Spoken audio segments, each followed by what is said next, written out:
things will get harder, but we're not gonna stop.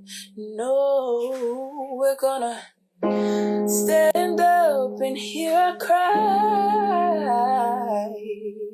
We're tired living this life.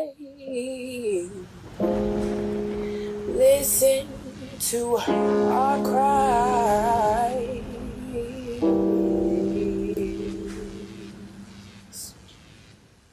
We'll be the light.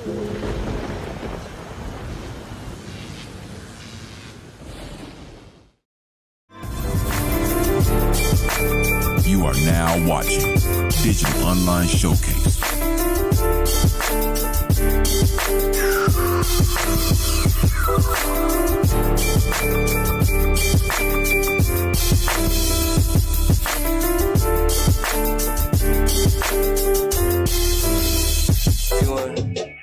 Yeah, Mike Coates on the beat. Yeah, Lil Bad with me. Flawless Money, K-Tone. Talk to him. Hey, when I'm fresh up out the booth, I'm the truth. I've been like this since the root. I got a little bad all in my camera view, but it's all good, cause that's my nigga too. Flawless Money in the building, it's that blue magic. It's coming March 3rd, nigga, go grab it. Go grab it. March 2nd, my birthday, nigga, birthday bash. You can bring your Venmo or your cash. App, you can send it in. Yeah, it's me and Squizzy, and we bringing friends. Yeah. I got a whole week worth of events. Yeah. Call some friends or call your kin. We got a lot of the topics to talk about. When I'm done, I'm gonna be walking out. 25th year anniversary, MNLD. Look at my jacket. You can buy one from me. What's happening? Yeah. Flawless Money in the building. What's up, Flawless? You already know what time it is, man. Blue Magic on the way, March 2nd, March 3rd. You already know it's the trade day, man. You know what I'm talking about? Look. Believe me, I got the plug. Holla when you see me. It's easy. If rap don't work, I'm still eating, no sleeping. Time to wake them up because they been sleeping. I need this. I've been going hard all weekend. I'm seasoned. I ain't in this game for no reason. The reason why these niggas hate you won't believe it. Believe it. These niggas gon' hate for no reason. I seen it. They only come around when they need you. Don't need it. All that fake love, you can keep it. I keep it. 40 with that 30 underneath it. Whew. All right, look. Yeah. Go ahead. Lil Bad in the building. Yeah. What it do? Okay. Bad to great. Check it. Watch this. Go. Look. Okay. She said feel good when I penetrate. I say let's go get this money off the interstate. All ups, no downs, this my winter face. Keep the grass cut low, niggas been snakes. I was broken on my dick and they ain't say shit. But now my bag full of cash and they be chasing. Money bag, niggas counting blue faces. Money for the lawyers, so we dodge cases. Whole gang to the stairs, we patient. All frowns, no smiles, stop hating. Friends turn to foes, whole time faking. Put her on that list, crawl her, send her ass to Vegas. But I hit that double out when I double up. Hey, little bit of perp in my double cup. Hey, you know you not the wipe, you just a double cup. Hey, you know you not the wipe, you just a double slap. Hey, get money, motherfucker. Hey, you know we don't trust you, motherfuckers. Hey, I'm a hustling motherfucker. Get the 40 and I'll pop a motherfucker. Okay, let's go. Squeezy, go. Hey, nigga. Oh, you already know that Blue Magic coming March 2nd. Hey, nigga. Flawless Money, nigga. I don't just rap, nigga. I do everything, you know what I'm saying? Hit a nigga with a few motherfucking melodies, you feel me? Look. I've been up, I've been up, I've been up. I've been down, I've been down. I've been upside down. Trying to turn it right back round. Look, so get up, get up, get up. Don't hold yourself down. Hey, you gotta get right now. Hey, you gotta stay 10 toes down. Come on, Squizzy. That's how we do it. I said I set 10 you up, toes nigga. down. 10 toes down. If we talking history, then say my name. Hey. Squizzy Taylor, make sure you don't mention them lanes. Okay. I've been the realest for a long time. Yeah, I've been the realest for a long time. Listen, me and K-Tone here. Yeah. Flawless money, Lil Bad right here. DOS, we in the building popping fly. All these hoes already know I'm the fucking guy. Yeah. Shout out to En Route. Shout out to Be Great, but never out. I'm trying to hear a video. Matter of fact, let's go to a video. Hey. Go to the video. Hey.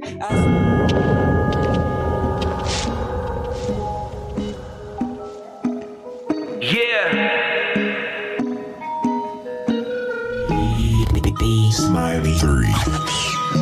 This that authentic,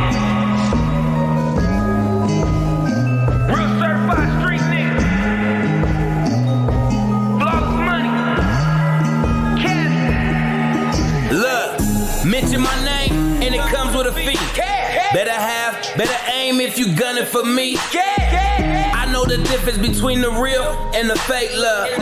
Gotta keep it 1000 with my day one. No matter what they throw at you, never change up. If they hate, let them hate, just get your cake up. I lost another to the struggle, it wasn't televised. Men die, women cry, but money never lies. The goal was make it out the hood, now it's to stay alive. What don't break you gon' make you, just keep your head high. Never mix business with pleasure, money loves nobody. Sometimes you lose, sometimes you win, just gotta stay balanced. Took L's, gave more, this is what I prayed for. Getting to the money bags, waiting at the front door. What you hustle for, you ain't never had to struggle for it. I need loyalty, death before disrespect. Who riding with me? Who sliding with me? Who mobbing with me? Who hotter than me? Most authentic, real street nigga. Get into a bag, come and eat with me. Might have to drop a dime on them niggas. For sure. You know what I'm saying? Gotta stop. I don't like that shit. For sure, bro. I don't like that shit. Who riding with me? Who sliding with me? Who mobbing with me? Who hotter than me? Most authentic, real street nigga. Get into a bag, come and eat with me. Who got it like me? Nobody but me. I'm a god in these streets. Niggas shook out on my feet. They proud of my speech. Them goons and them goblins with me. Big diamonds on me, you reaching, we drown in the streets. Hey, all them lessons, you can learn them too late. I seen niggas over a crumb scrape the food off your plate. Home run, just might slide on your base. You ride with me, we might just hop out that rape. I'm making movies like the young Mike Bay. Hey, what they know about living flawless? Keep a bitch that's flawless.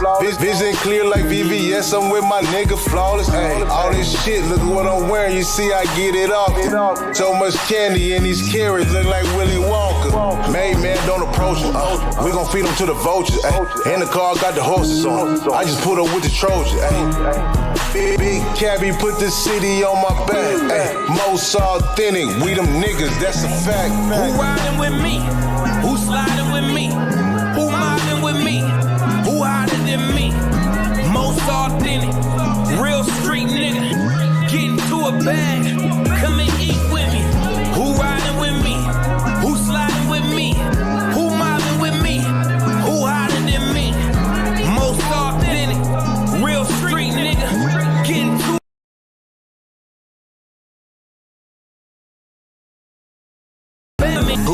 City on my back, bitch, I'm the voice of the street. Got the heart of a beast. My squad is elite. My hustle is flawless. My bitch, she Elise. So authentic from my head to my feet, nigga. Blue rose that grew from the concrete, nigga. All wolf, ain't no motherfucking sheep in us. Been winning ever since legit. I've been authentic, all in it. Any shots been made, you know I'm calling it. Man down, I got mad handles with this ball, nigga. Keep my grass cut low so I can see the snakes. Niggas showing fake love and smiling in your face. 6 shots from my 30. Bounce out of my cash race, masked up with my bag face. Stand 5'10" but feel 6'8". Yeah.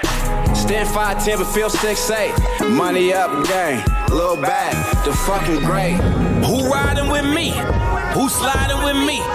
Who mobbing with me? Who hotter than me?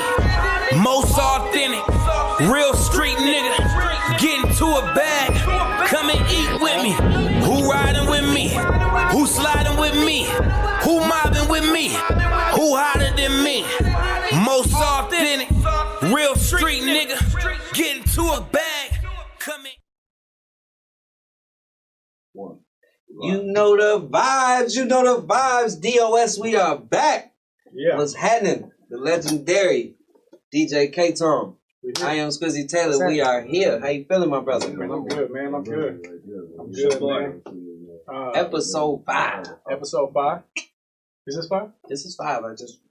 Oh, yeah. I cheated. Episode 5. Episode 5, Season 3. Legendary. Shout out to we always got to start by shouting out the people that make it possible for us to even be here. Definitely. So shout out to the Gold Boys 5535 West Colfax. Make sure you visit them. Get your greatest and latest clothing, your CBD products. They got a studio in there. It's cracking, it's popping. It's a dope place, man. Go check out their compound. They got a lot of dope things going on. Support them. Shout out to GBL headquarters. Definitely. They got everything you might need, okay? You can go to GBL headquarters, which is now located in the 5 Points shopping plaza. Mm-hmm. Go get you some studio time. If you rap, sing, make music, go get you a photo shoot. If you look good or you just need some promo pictures, go get your video shot there if you just need a video for your song that you just recorded. You need some tattoos for you can look the part, go there and get you a tattoo or whatnot. If you need some clothing made,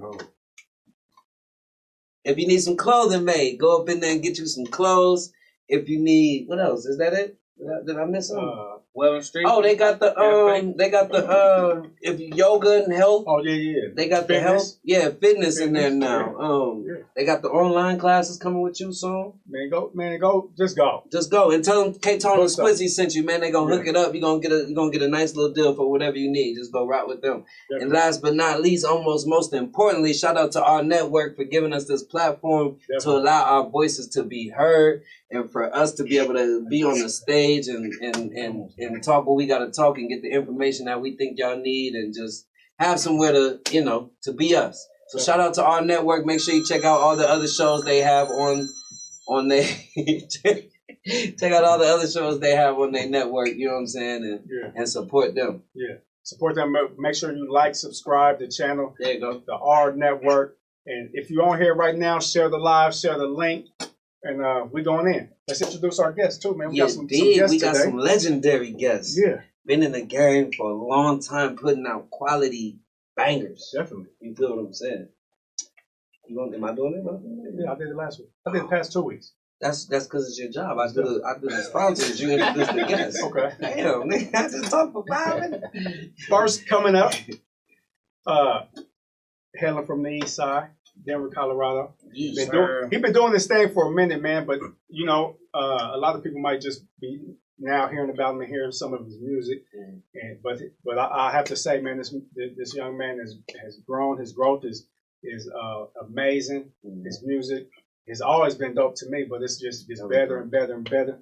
And he has a new project dropping in March, and we're gonna talk about it. He go by the name of Flawless Money. Flawless Money. We in the building, man. Y'all got me out the house and shit, man. You already know what time it is, man. Only time I see you was in the grocery store. Every time, nigga. Every time. Hey, this nigga buying up all the goddamn vegetables and shit, nigga. Apples and shit. Nigga, yeah. Fruits and veggies. I'm telling you, I'm like, bro, you gotta, hey. Yeah. I ain't mad at it. Our next guest, been doing it a while, makes street music, dope street music, but had crazy club bangers, street bangers. He been doing it for a while. Dropped a project last year. It was last year, sometime last year. Yeah, last year. Go Crazy 2. Yeah. Banging. I know he got another project coming up. We're going to find out about it. He go by the name of Lil Bag. Give it up for Lil Bag. Yeah. What's up, brother? What's up, fellas? Welcome. Doing? We good, baby. How y'all feeling? I'm feeling good. Glad to be here, bro. Yeah, man, glad to be here. I'm glad y'all here. I'm glad we was able to get y'all out the house and up here with you. You know what I'm saying? I know y'all don't really do this much. Nah. I know gangsters don't do this much, but thank you for coming. This means a lot. This means a lot. For sure. So on DOS, man, I mean, y'all make music, so y'all gonna understand this, but we always like to start with the music. You feel what I'm saying?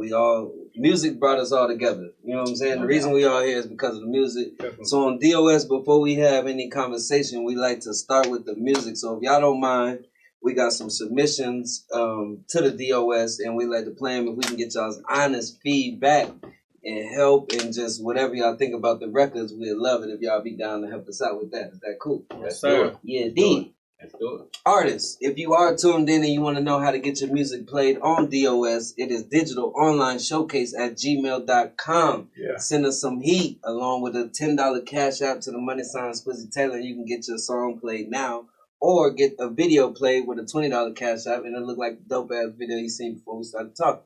You did. But with no further ado, let's get it going.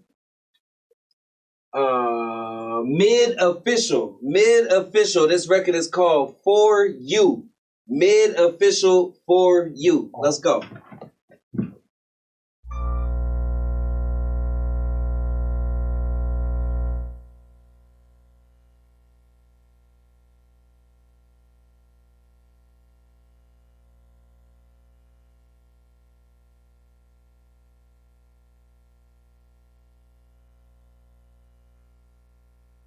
There you go. Hold on, y'all. Uh-oh. We appreciate y'all. Listen, while we waiting, y'all share the live.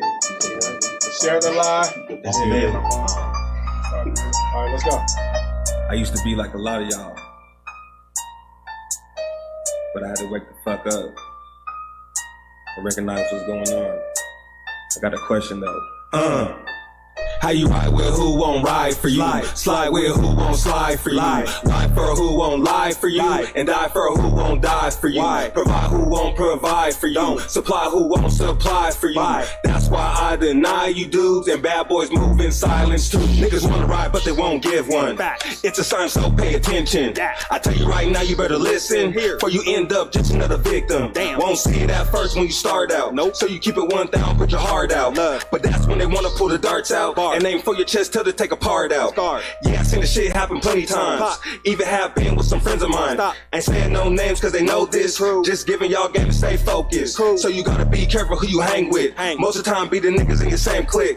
Just cause you throw a sign and rep the game quick, that don't mean y'all speak the same language. Cause for the juice niggas is bishop. Never know the day that they gon' switch up. And the reason that they might wanna bitch up is so they could be picking your bitch up. So the same thing goes for these hoes too.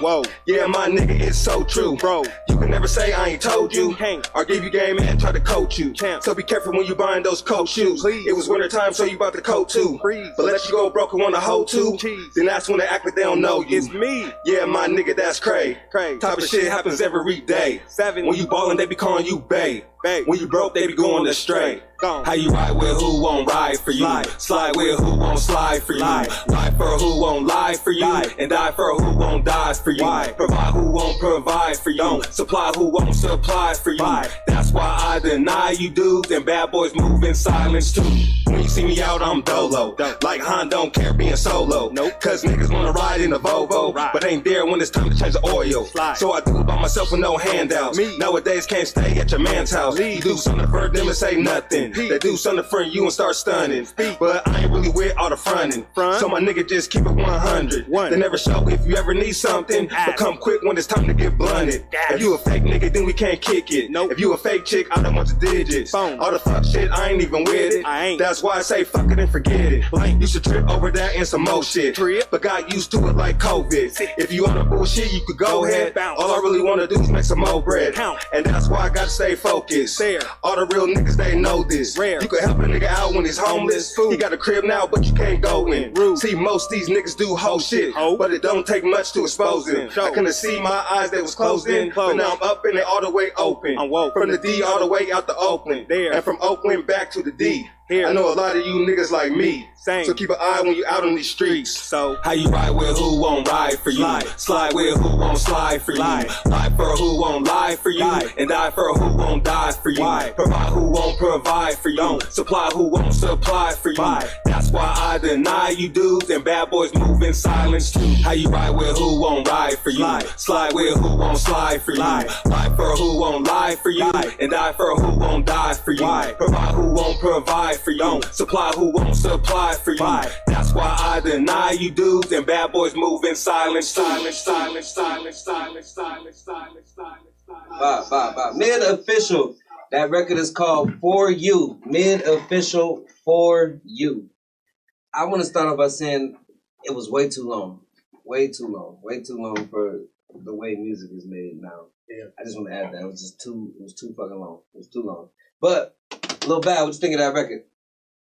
I'm gonna be honest. I wasn't feeling it, wasn't you?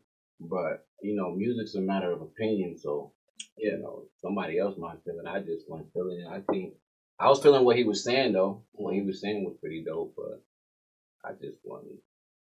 It wasn't something I wouldn't listen to yet. Yeah, for sure. Flawless, what you think? My honest opinion, like, that's a song I feel like that probably could use a little bit of work. Mm-hmm. Like, what I listen for is, like delivery and, the cadence and pretty much like your emotion on how you feel about it. So I can honestly tell that she was reading that, you know what I'm saying? Probably wrote that and read it. Yeah. You know what I'm saying? It was kind of rushed, you know what I'm saying? Like, I work from home, you know what I'm saying? I'm in school for audio production, you know what I'm saying? And, trying to launch a studio here soon. So as an artist, like I know what he was trying to do. So it's like, at that point, just, you need to work a little bit more on that. Yeah. Tom, what you think? Yeah. I like what you were saying. I really didn't like the song. It sounded local. You know what I mean? It just sounded local. It sounded like low quality. But I do think he was talking some stuff. You know what I mean? Yeah, but I do think it was long as well. It was too long. How long was it? 5 minutes? 4 minutes? 3:40. But 3:40, I think. It just sounded long. I don't. Yeah. Like I said, with the way he was reading it, though, you know what I'm saying? Like, if he had a little bit more emotion in it, might would have been able to get back to it. Yeah. I was going to say, y'all kind of all took something. I was going to say, one, you could tell he's reading it. That's a big thing. So he could have swagged the record way better if he already know the words. Now it's just how I'm delivering it to y'all. Yeah. You feel what I'm saying? Two, I wasn't a fan of the mix. I think that's what made it sound local. Yeah, was the way it was mixed, and it didn't sound quality. You know what I'm saying? I can't play that record after I play a Jeezy record, a Gucci record, whatever. It needs to sound that same quality. Right. You know what I'm saying? For it's respected in that same light. Right. Too long. Get back to your hook. Your hook wasn't even that bad, but get back to your hook.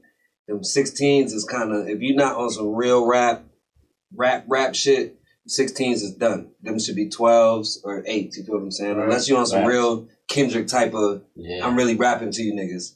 But if you want somebody to have fun with the record, a 16 that has been eliminated, you feel what I'm saying? And that's what made the song feel so long, because the verses were so long. Yeah. You feel what I'm saying? But yeah, that's my feedback. Shout out to Mid Official. I read a couple comments. I got Cuz it's hard. Hey, I love the way this nigga reads the comments like that beat is dope. That beat is dope. That shit gonna start going up. It's about to blow. I don't even know if that's it. Shout out to James Curry. I don't know if that's you, my brother, but shout out to you. Shout out to Mid Official. Y'all keep doing what y'all doing. We appreciate it. Up next, let's keep it lit. Okay, Harris Music Syndicate featuring T-Rail, AP, and A-Reed. My bad. This Armeezy. His name is Armeezy. The one who did the beat. Okay. Armeezy did the beat. T-Rail, AP, Ray Reed. This one's by Harris Music Syndicate. And the record is called Far. Let's get it live on DOF.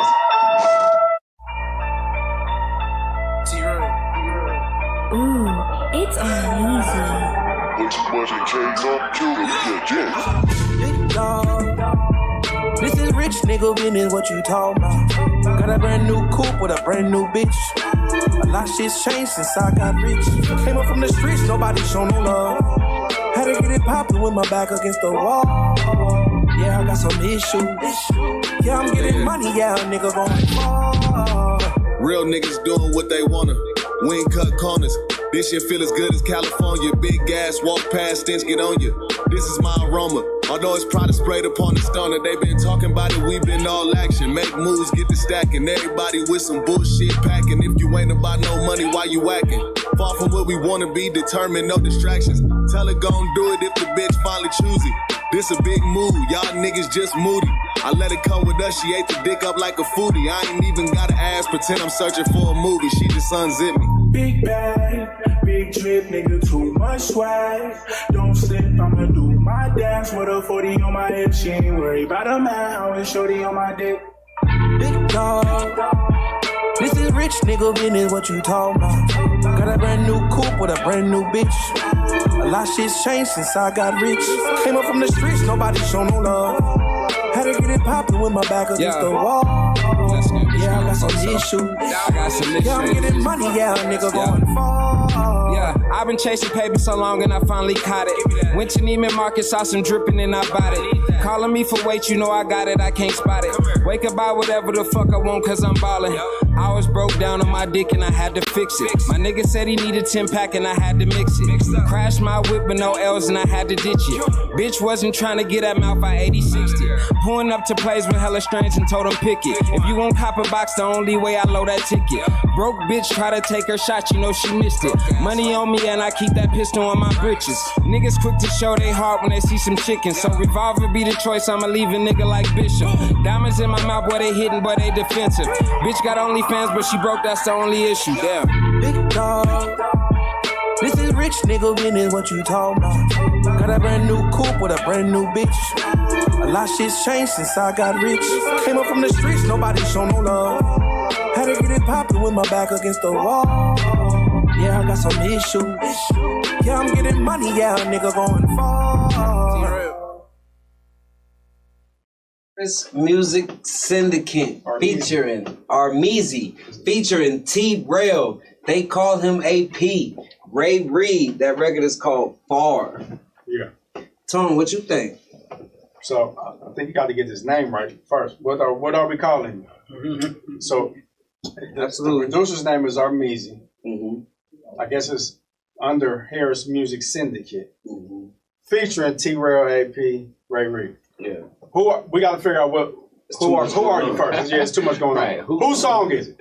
That's what I need to know. Yeah. But it is featuring. They call him AP, Ray Reed, and T-Rail. I think it was hard. I like the beat. The beat was hard. I think T-Rail did this thing on the hook.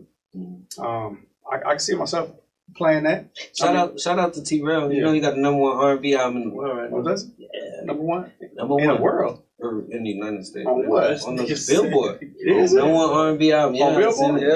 Yeah, he shout did. out to T-Rail. R&B on God, he did that. He did a show in Oklahoma last night, or Saturday night. Yeah, last night. Yeah, shout out to T-Rail. Yeah, my homies. Yeah. Okay. That's dope. We need to hear them tell them send them plaques. Send them plaques. But no, that's all. T-Rail for a while. Yeah, that's dope. Shout out to T-Rail. But yeah, I like the song, man. I think it was pretty dope. Yeah, I think it was hard. Yeah. Shout out to Ray Reed, bro. Maybe I ain't heard Ray Reed in a while, but that nigga was snapping that motherfucking verse, boy. Shout out to Ray Reed. I liked it. Flawless, what you think, bro? All around, I think that was a good song. You know, that shit was like ready to go. You know what I'm saying? You could tell like all the artists came with came with their shit. T-Rail came with the hook.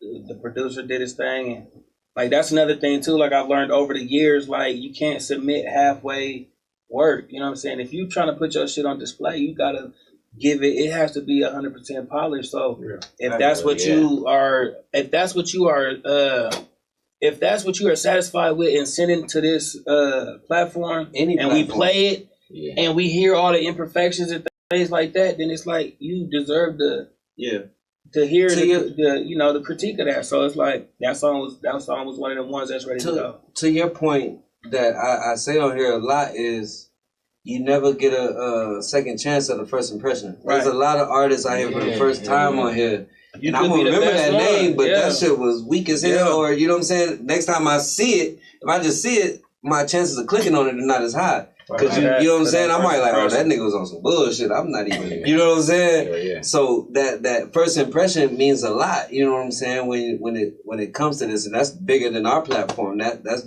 everywhere. Everything you do in life. You know what I'm saying? If I'm introducing myself, fuck just playing music. That first impression means so much, and people remember that, even though people think they don't. But you remember, I heard that name somewhere. Where do I know him from? You know what I'm saying? And if it's a bad experience, people remember that shit. So you know, it's very important. But Lil Bad, what you think of that one? That shit was hard. Yeah. I fuck with that. I put that in my playlist. Yeah. I just want to say, keep doing your thing, keep shining. I'm gonna holler at Ray Reed till that nigga send me that. Yeah. I'm fucking with it. That's just hard. Straight up. Yeah. No doubt. Yeah. That definitely could be on some playlists. Definitely. What's some comments? Let's read some comments. Fire. That shit was hard. For real. Shan said that was nice. So positive feedback about that, man.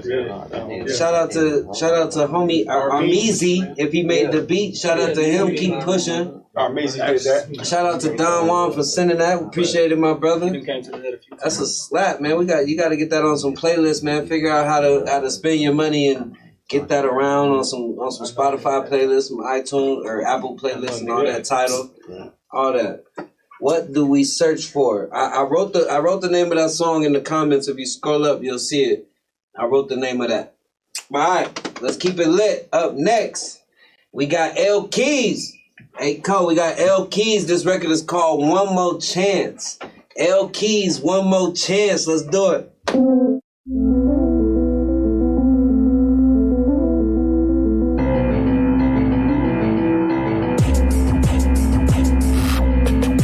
Baby, hit me knocking, gon' let me in. We be up all night, David let him in. She fuck with me, I'm official like a ref in them. In the sheets, I go to work like a Mexican. Hey, got an express, he get no bands. He be cuffing like 12, I don't hold hands. Keep it G, I ain't got time for no romance. Hit it once, now she won. First thing first, gets all the money. Like Hef, I stay with all the bunnies. Hit them all from skinny tall to husky. She call me Pooh, I'm taking all the honey. She ain't never had a nigga like this. She love it when I eat it in the morning like grits. You know it's fuck 12, I ain't tryna cuff shit. But every time you throw it, I'ma catch it like mitts. Baby want a thug, nigga, call me Machiavelli. And if you got a man, I can be his Machiavelli. Official like a ref in them, I ain't gotta say it. I always skip recess, cause I ain't with the plan. Nah, tell the DJ play this one more again. I'm a player, baby, nah, I don't hold no hands. I can bet you can't nobody do it like I can, like I am, so I'ma give you one more chance. Let's go. Love, baby, hit me knocking, gon' let me in. We be up all night, David let him in. She fuck with me, I'm official like a ref in them. In the sheets, I go to work like a Mexican. Hey, got an express, he get no bands. He be cuffing like 12, I don't hold hands.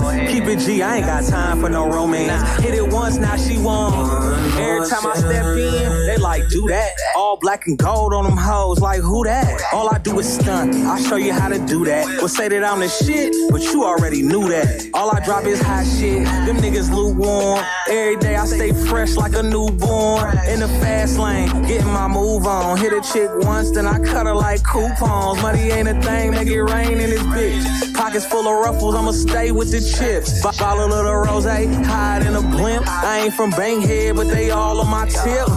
Yeah, so don't leave your girl around me. True player for real, I'm that nigga for real. I be fly, so you know I got them digging the spill. I'm the one she lie about, but be hitting it still, yeah. Baby, hit me knocking, gon' let me in. We be up all night, David let him in. She fuck with me, I'm official like a ref in them. In the sheets, I go to work like a Mexican. Hey, got an express, he get no bands. He be cuffing like 12, I don't hold hands.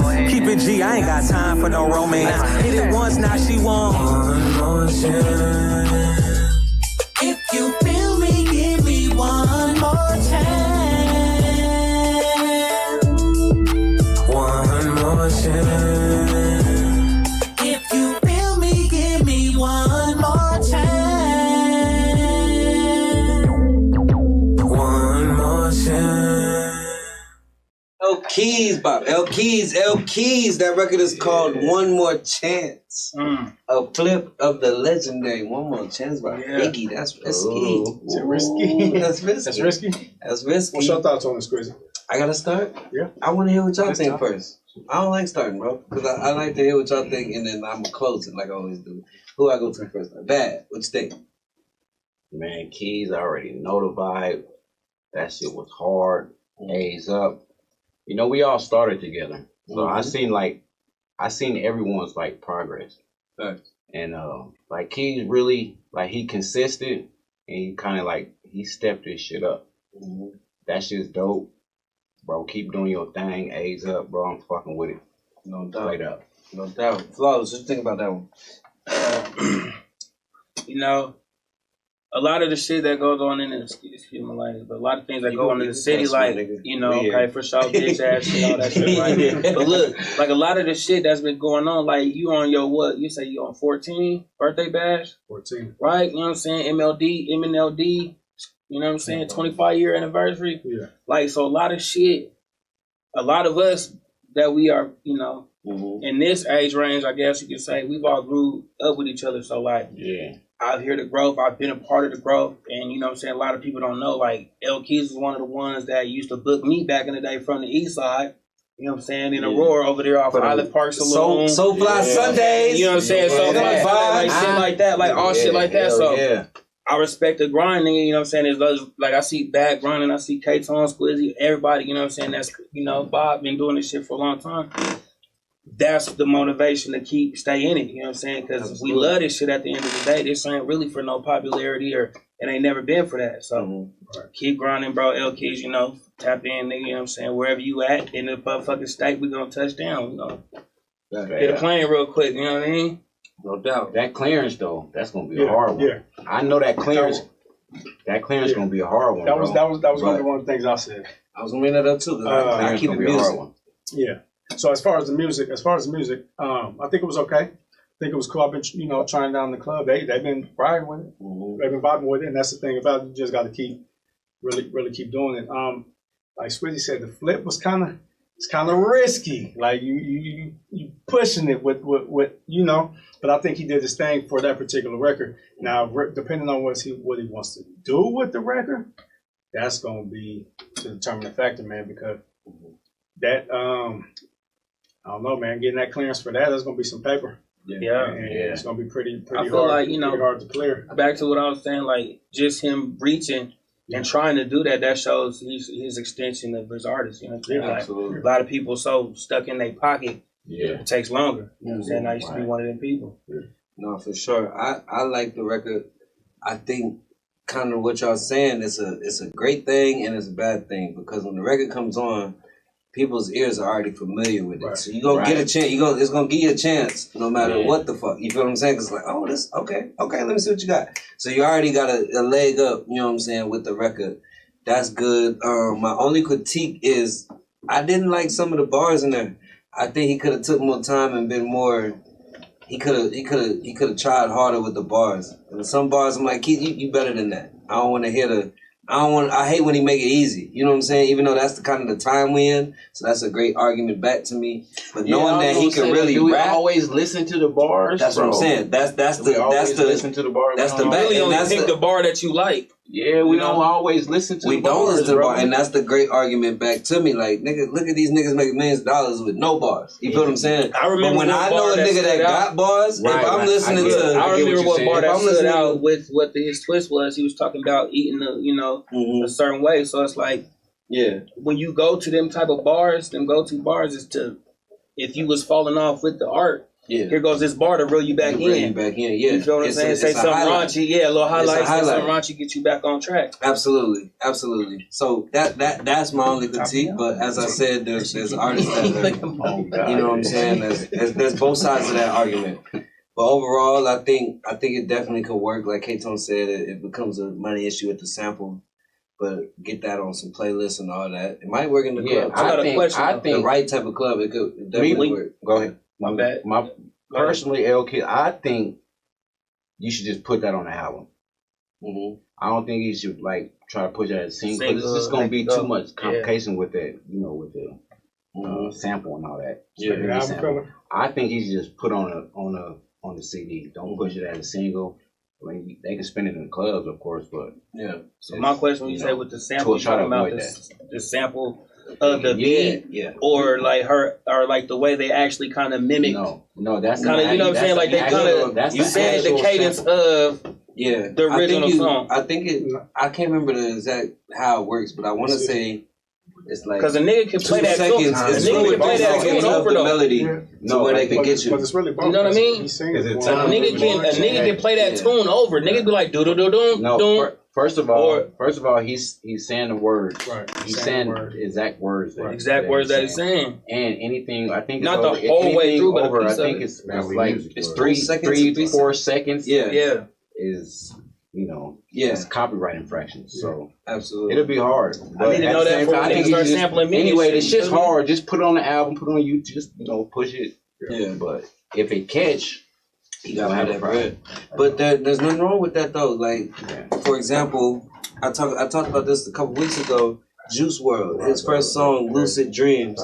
He literally sang the whole song of I forgot which. It's a rock man. Lucid Dreams is a complete song. Somebody else. That's a rocket song. To a different beat, like a cover. And he had to give him. It was like 70-80% of that record. Like you know what I'm saying? They took all that money. You feel what I'm saying? But you see the position they put him in.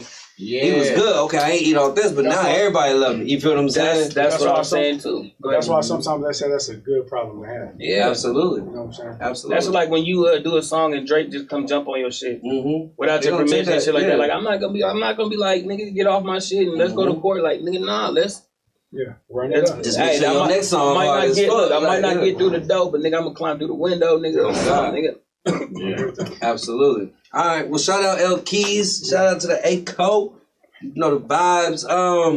Up next, let's go to Park Hill. Colorado Miracle. This record is called Confidence. Colorado Miracle. Let's go.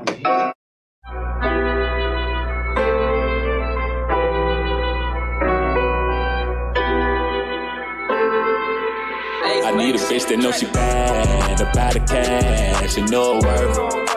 Probably in the mirror popping tags, living lavish, go berserk. I love her cause her baby got confidence. I don't want it unless her baby got confidence. Louis V slips with the fur. Look at hers, look at his.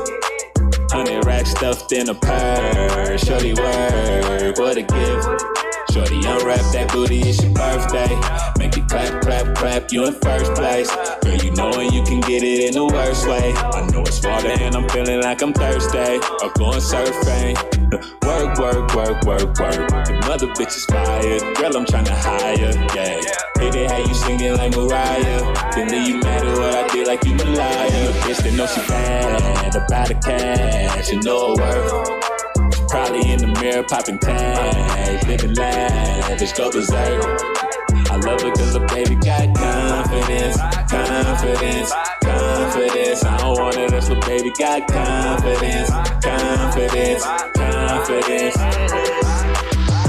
Yeah, don't flex that. Keep on doing what you know and you the best at. We'll lock you down, but ain't no one to arrest that. X set you down, so you stunted, he'll regret that. Yeah, but you know you a vibe. We can slide where you reside and have one hell of a night. I know you think you got the best smoke until you get a hit of Colorado petrol. Work. The mother bitch is fired. Girl, I'm tryna hire, yeah.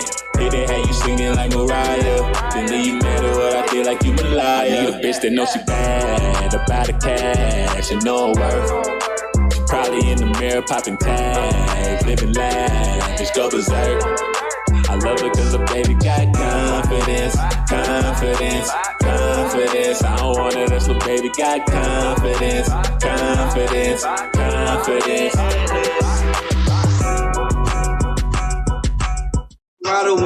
Colorado Miracle. That record is called Confidence. I love it cause he got confidence.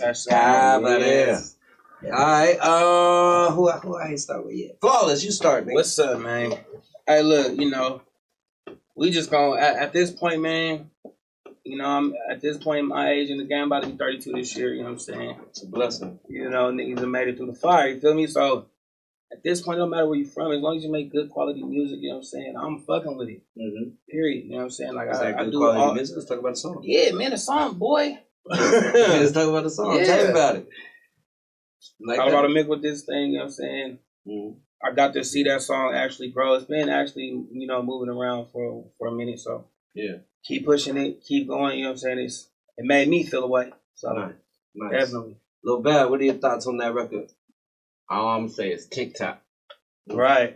TikTok. Yeah, when I hear that song, all I think is TikTok. I see it all on TikTok for sure. Man, we gotta, bro, you gotta get that shit somehow. We gotta get some type of challenge going or something on TikTok. When I heard that song, I think it's TikTok. But see, when you hear that song, you don't really hear strip club. You hear kind of like you said, TikTok or Snapchat, like, you know. Yeah. Man, listen, whole families dancing to that thing. You know, if you don't know, TikTok is the #1 for music. TikTok is #1. Period. You get popping on TikTok, you're doing a good job. I want y'all to table TikTok. Remind us to come back to TikTok. Remember, you just said that. Man. Remind us to come back to that. You know what I'm getting to. K-Ton, what you think about that? Man, I know it slapped off top when I first heard it, but the more I hear it, the more I play it, the more I feel it's a hit. You know what I'm saying? Like Lil Bad said, man, I mean, I hear it on TikTok all day. You know what I'm saying? And I think it's a great song for so many reasons. I think, first of all, I think it's a good song. His voice, you know, I like his voice on the record. I think it's catchy. Like Flawless said, the bridge, and you got the bridge and the hook. Like I remember, and it's not repetitive either. Yeah. You know what I mean? And I also think it's a good song for the times right now with the women. You know what I'm saying? I think it's a very uplifting record for them if you really listen to it. Yeah. You know what I'm saying? Mm-hmm. I love it because she got confidence. Telling women to have confidence in themselves. I think that's an important record for them, and I think they could take it over the top, honestly. You know what I'm saying? Yeah. Let them get a hold of it and start feeling themselves and doing it. Yeah. Come on, man. Yeah. I think it's a dope song. I'll play it for my daughter. For sure. Okay. I think it's one of them songs that's real catchy. I think it's like, I hope this is a good thing. It might not be a good thing. I don't know. But I think it's like Throat Baby. Because it don't matter what the fuck he was saying. The melodies that Throat Baby is, he could have said anything in the world and that song's gonna be a hit record. Yeah. So I'm thinking outside of he saying she got the way he did the melodies was so catchy that it doesn't matter that he said confident or not. He could have said any fucking thing. I disagree. Okay. Well, I like the melody of the record. Yeah. And I think that's why it's a good song. But see, the melody, the melody comes with the beat. Can we agree with that? Yeah. So when he said confidence, he changed it from drop that booty to confidence. Like, you know what I'm saying? There's different levels of confidence too. So nah, I feel you. You know what I'm saying? But no, I feel it. Shout out Miracle. I played that in the club last night. Did you? Oh God, I did. Last night. Yeah, where is the club? Hey, look, y'all got us out the house to come here. Where is it popping at? All over the city, right? We'll talk about that. We're gonna get to that. And I did play that last night. Shout out Miracle. Shout out to the Zopacks and everything they got going on with that. Yeah, black big people, shout to Zopacks. Black people, I see your work, bro. Get involved in legal marijuana, black people. Yeah. There's so much money. We the ones locked up for. We've been making the money. Get involved in this legal marijuana business. Zopacks, man. Zopacks. And support black-owned dispensaries. Yeah. Support black-grown weed. Support black people selling legal weed. Everything in America's black hours. Yeah, support that. You feel what I'm saying? All right, up next, we're going to go to our first video of the day. This one is called Problem Child. Okay. No, the artist's name is Problem Child. I'm sorry. The name of the song is called Heads Up. Here comes under It's Brazy. Shout out It's Brazy. Problem Child, Heads Up, right now live on the DOS. Let's do it. Man, these niggas said I can't go nowhere with my gang members, man. I'm everywhere with my gang members, man.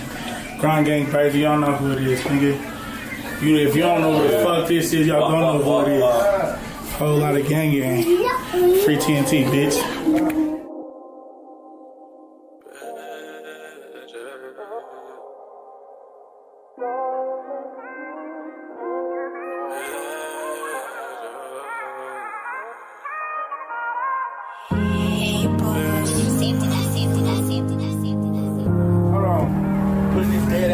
Do it right quick.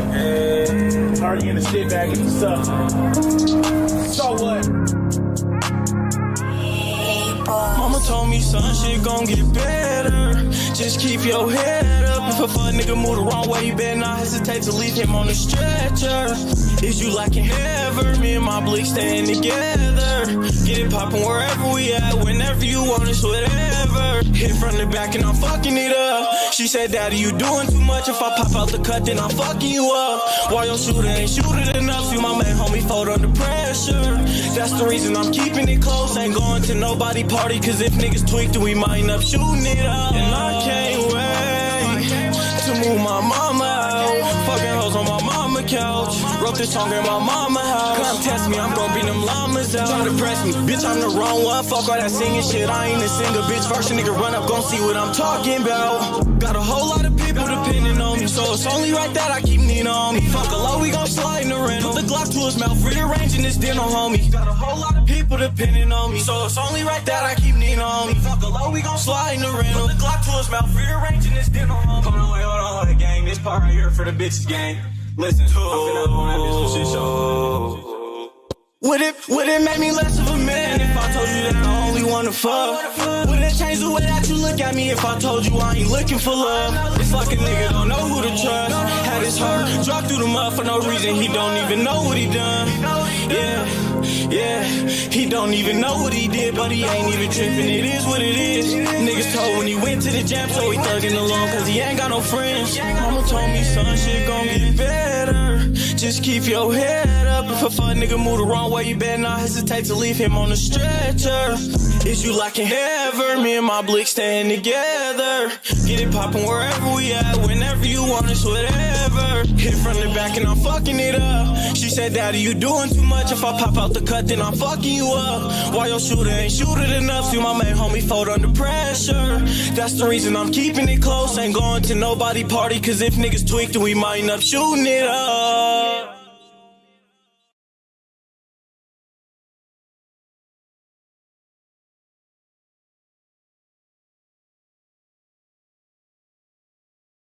Yeah, we back. That's Problem Child. That record is called Head Up. Problem Child, Head Up. Tone, you want to get it started? Okay. It was okay. I mean, it sounded just like everything else. I wasn't too fond of the video. I think the video looked low budget, but I mean, the song was cool. I mean, I could hear it coming on, playing. You know what I'm saying? I want to hear it again. I want to hear it without watching the video. Yeah, just get a better feel. But I mean, I think it was okay. Like I wouldn't skip it. Okay. But I wouldn't just go to it either. Okay. Right now, I want to hear it again though for sure. Yeah, what you think? You know, I fuck with It's Brazy. It's Brazy. That nigga's talented, bro. Very much. Like, and I fuck with that shit. Even though it sounds like a lot of this shit that's coming out, but you know, this is their era, so you know I respect it. I fuck with that shit. And them niggas is young, bro, so they got they got a lot of time to develop. Now, that nigga It's Brazy is only I think he's like 16 or 17 or some shit like that. Like 17, bro, like you got so much time to develop and master your craft. Like them niggas personally, bro, you know, I think them some of the hottest niggas in the city. They just ain't got, you know, it's just gonna take some time to develop into what they want that shit to be. But I'm fucking with that shit. Y'all niggas keep pushing. You know, just keep shooting them videos, bro. Stay consistent, my nigga. Stay consistent. Keep shooting the videos. You gonna get better. It's just gonna get better. I think gonna change. I think they super hot. They getting 60, 70, 80,000 views on they videos on SoundCloud. They're just their way of music and where they put their music out is different than people our age. People listen to it is different our age.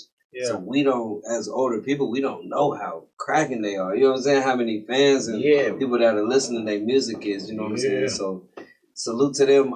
Flawless. What you think about that? I think it was good.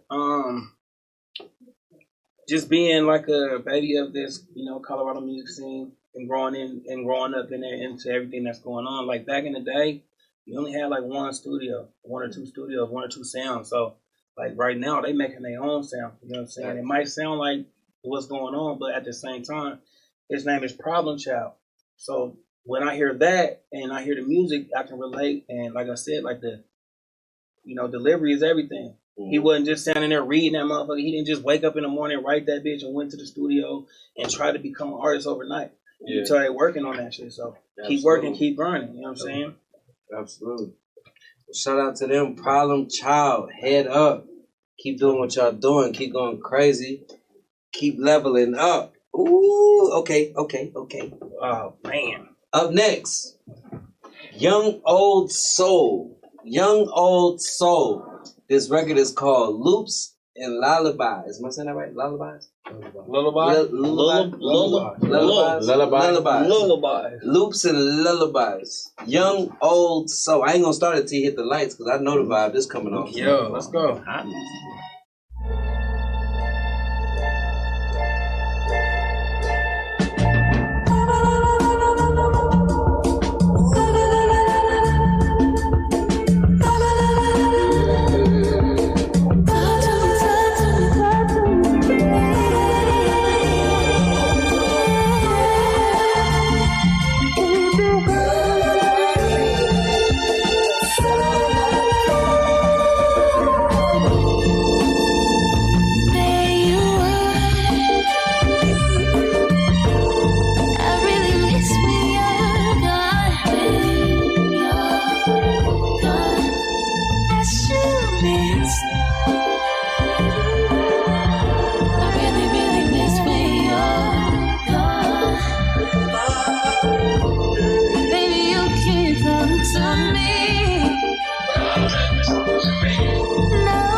Old Soul. Damn. Loops and Lullabies. Young Old Soul. Loops and Lullabies. Whoa. That was like Lullaby. I'm trying. Super talented. Let me give her flowers because I heard that before and it was so hard. I'm like, bro, we gotta play the song. Hey, what do they do when you're like a jazz room and be like snapping the fingers? Oh. Yeah, they be like something, nigga. You know, I don't want to clap, but I want to give us. Yeah, no. Put a lighter up. Definitely talented. She don't miss. Yeah. If you never heard any of her other music, she does not miss. It's all phenomenal. You feel what I'm saying? I think her only, don't take this the wrong way, her only thing knocking her is that she's in Denver. And we don't appreciate that type of music. If she was somewhere where soulful music was appreciated, she would be out of here. And that's my opinion. But on that song, I think it's very dope. I love everything about it. I think it's hard. What I started there. Lil Bad, what you think about it? Man, I felt that shit in my soul, bro. That shit was real. I liked that shit. That shit. And you know what? I think I met her before. What's her name? Her real name? No, she go by Young Old Soul. Young Old Soul. I think she was at one of my sessions. She from here? She from here, right? I don't know. I don't know. I think. Yeah, I think she was at one of my sessions before, but I'm fucking with that. I like the old school feel. You know, I meditate a lot, so that's something I can meditate to. And that shit is dope. I need to find that. Is that on? Is it out? That thing is out. Yeah, I need to go. What genre? I need to put that on there right now. I would put it in the genre of that's like neo soul. That's neo soul. Yeah, neo soul. I would play that with what's the girl? She sounds just like Sade. She's super pretty. That's the Bible. SNO. Yeah, say that louder. Yeah. What's the name? Snow Allegra. Snow Allegra. Yeah. That type of vibe, like there's a Masego, you know what I'm saying? That them type of artists, Masego, and, you know what I'm saying? Just super talented vibes, you know what I'm saying? Just chilling. Flawless, you want to add anything? Yeah, I just want to add that, you know what I'm saying? Like, to me, it felt like it was an actual instrumental. Like, you know what I'm saying? When I started listening, I couldn't tell if the song had already started, but I guess that's the good thing, you know what I'm saying? Like, again, presentation is everything. So whatever production you got with you, stick with that and build your sound off of that. It was a good song, you know what I'm saying? Like, made me feel, like I said, away. Made me feel, it made me feel creative. You feel me? Like, I wanted to start to say something, but made me want to fly. Yeah, you feel me? Yeah. Like, float on a cloud and come on back, you know? Fly. K-Tone, you want to add anything? I mean, I agree, man. I mean, that's just good music. Like, that's music that we don't hear every day. That's meditation music, bro. Yeah. I definitely appreciate the music. She dope, man. She can really sing. You know what I'm saying? I think it's soothing. It's real soothing. You know what I'm saying? So I dig it. I'm with it, man. Young Old Soul, that was real dope. Let me read some comments. Shout out Mr. Midas on here. Or it's just Midas now, I'm sorry. He said dope. The Mars Davis said, I'm feeling that. That's some other shit. I like it. Real grown and smooth. Digging it. That's Centerfold? Yeah. DJ Centerfold, what's happening? I just seen Centerfold somewhere. Shout out Centerfold. She's been dope. Thank you for putting me on. I'm definitely looking for more of her. That's what this is about. If you gain one person that wants to hear another song from you, that's a blessing. That's what we're here to do. Definitely. You know what I'm saying? I just put the name of that in the comments if you're watching on a different platform. That is Young Old Soul. That song is called Loops and Lullabies. I can't say that. All right, let's keep it lit. We got one more or two more actually, but yeah. All right, this record is called Side Nigga. C-O-E Yante. C-O-E Yante, Side Nigga. C-O-E Yante. I'm gonna be able to relate to them. Let's get I to can it. already tell.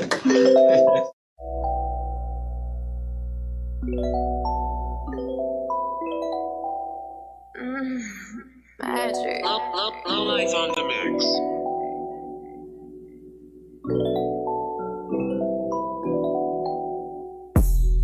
It's a motherfucker, let me be your side nigga. I'm finna pull up to your spot. You can hop up in the whip and we can spin the blocks. Let me be your side nigga. Is you tryna get some food? I ain't tryna stress you out. Let me get you in the mood and be your side nigga. I'm finna slide to your crib if you tryna get it crackin', baby. You know what it is to be your side nigga. Hey, baby, let me be your side nigga. Hey, baby, I just wanna ease your mind. Kicking it with you is such a fucking vibe. No strings attached, we can keep it quiet. Don't kiss and tell, won't tell nobody.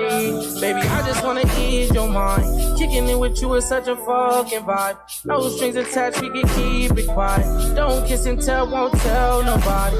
Baby, let me be your side nigga, we don't need no extras. Don't care about who you fucking with, won't put you under pressure. And all up in your phone asking who you always texting. I'm just trying to have some fun with you, baby, ain't no stressing. We could go to Benny Honda, tell me what you trying to eat. Trying to get you in this bed, cause you say that you a freak. If you trying to sneaky link, just tell me where you wanna meet. We ain't gotta tell us so, cause it's between you and me. Saying fuck that lovey-dovey, we don't even need no extras. Ever since we first met, a nigga been applying pressure. I just like to kick it with you, something about you really special. I ain't with that 6ix9ine shit, little baby, I ain't telling. We can have relations, we don't even need no relationship. Pour you up some Henny, shorty, go ahead and take a sip. Take the panties off, little baby, go ahead and make it quick. Now let me know, little baby, can you really take this dick? Baby, I just wanna ease your mind. Kicking it with you is such a fucking vibe. No strings attached, we can keep it quiet. Don't kiss and tell, won't tell nobody. Baby, I just wanna ease your mind. Kicking it with you is such a fucking vibe.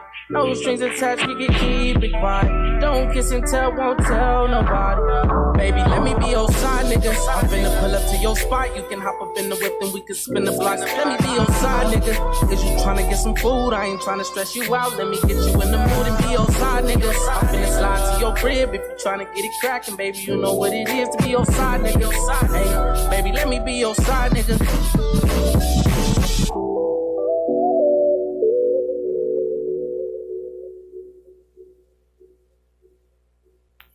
Yante, C-O-E, Yante. That record is called Side Nigga.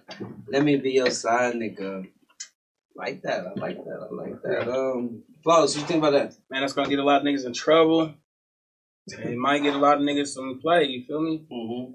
You know what I mean? And then, like I said, you know, production-wise and delivery, like, I believe that nigga might be somebody's side nigga, you feel me? Or trying to be, you feel me? Like, that's how I took from it. So, keep grinding. You say you out there in Arizona? Yeah, nigga. Different niggas is coming. Different niggas is coming, nigga. We coming everywhere, nigga. Yeah. Nice. Little bad. What you think about that? Man, that shit was hard. Oh, man. That shit was hard. You see how I was vibing. That's my type of shit. I like that type of vibe. Yeah. Like, I be listening to, like, Blast and Bino. Yeah. I listen to a lot of, like, West Coast music. So, you know, that go right in my playlist. I'm fucking with that. I need that. For real. Cotty Supreme. I fuck with him, you know what too. I'm saying? More, he's just like straight to the point. Like, let me be your side nigga. Like, I ain't worried about nothing else. Yeah. Not gonna sugarcoat it. So, yeah, nice. that's awesome. I mean, it's a You hit. already know. That shit's hard, bro. I heard this. I think I heard you playing it or somebody playing it. I mean, before. it's going. It's going around. But he, you know, he ain't on. He ain't on yet. He, you know, he's still coming up, man. He's from Arizona. Tap in. You know what I'm saying? So, niggas, man. shout out to COE Yante. But I personally think, the song is a great record. You know what I'm saying? I think, like you said, it's straight to the point. Yeah. I mean, it's just what it is right now. You know what I'm saying? The beat is hard. Yeah, like he going on it. He flowing. He riding it. The song ain't too long. It's not even 3 minutes. Yeah. So it's in and out. You know what I'm saying? I think it's a great record, man. I actually think it has the potential to really, really take off and do something. I like the tempo is there too. Yeah. Some of the comments. I need that. Yo, slap.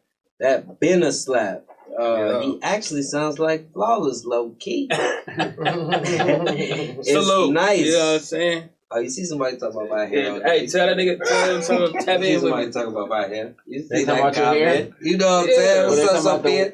That's one- off topic though. That's That one off topic. Conda, nigga. That nigga got Don't that worry one about it. Conda But that's shit, nigga. nice. Shout out to him. Shout out Arizona. Yeah. Tap in. We love it, side nigga. If you like that record, please go stream it. Go support it. Go do what That you nigga gotta got that do. Mad Max going on. You can check that out all day on Icon Radio. Shout out Icon Radio. Shout out Power 109 Radio. Yeah, it's going. Nice. Last video. We're gonna double back on this video, man. We gotta double back on the video. Let's do it. Flawless Money.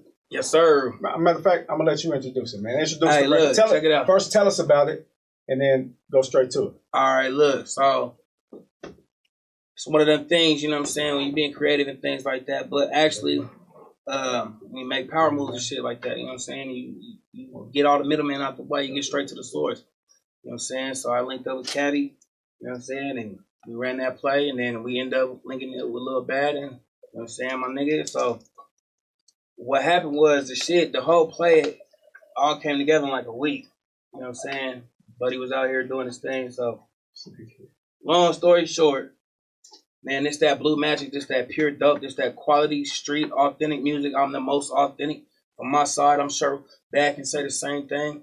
And I know a lot of niggas feel the same way. So if you feel how I feel, this is for you. You know what I'm saying? This ain't nothing against nobody. This is an emotion that everybody feels and should be able to display. And let's get to it. Blue Magic. Blue Magic.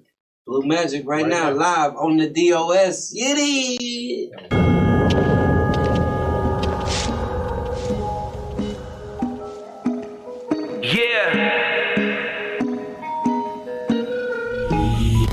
Smiley 3. This that authentic, real certified street nigga,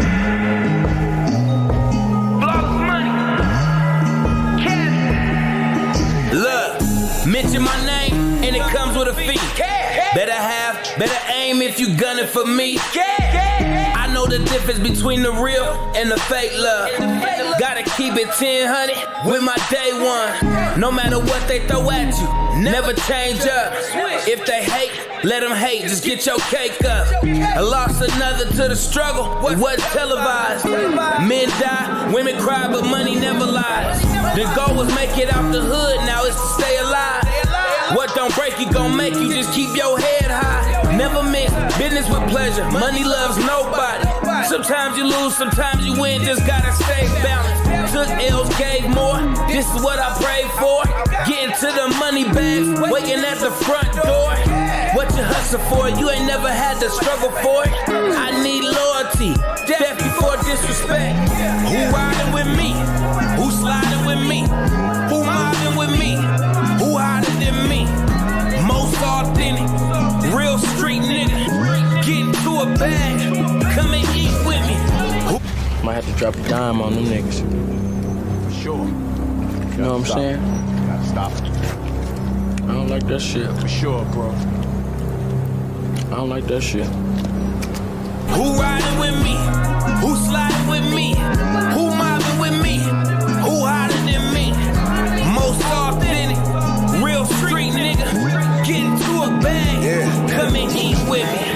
Who got it like me? Nobody but me. I'm a god in these streets. Niggas shook out on my feet. They proud of my speech. Them goons and them goblins with me.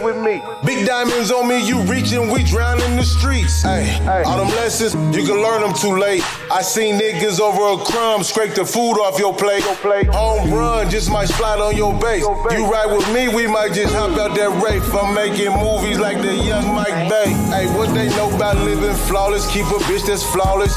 Vision clear like VVS, I'm with my nigga flawless. Hey, all this shit, look what I'm wearing, you see I get it off.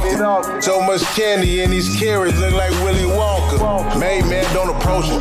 We gon' feed them to the vultures. In the car, got the horses on. I just put up with the Trojans. Big cabbie put the city on my back. Most authentic, we them niggas, that's a fact. Who riding with me? Who sliding with me? Who mobbing with me? Who hotter than me?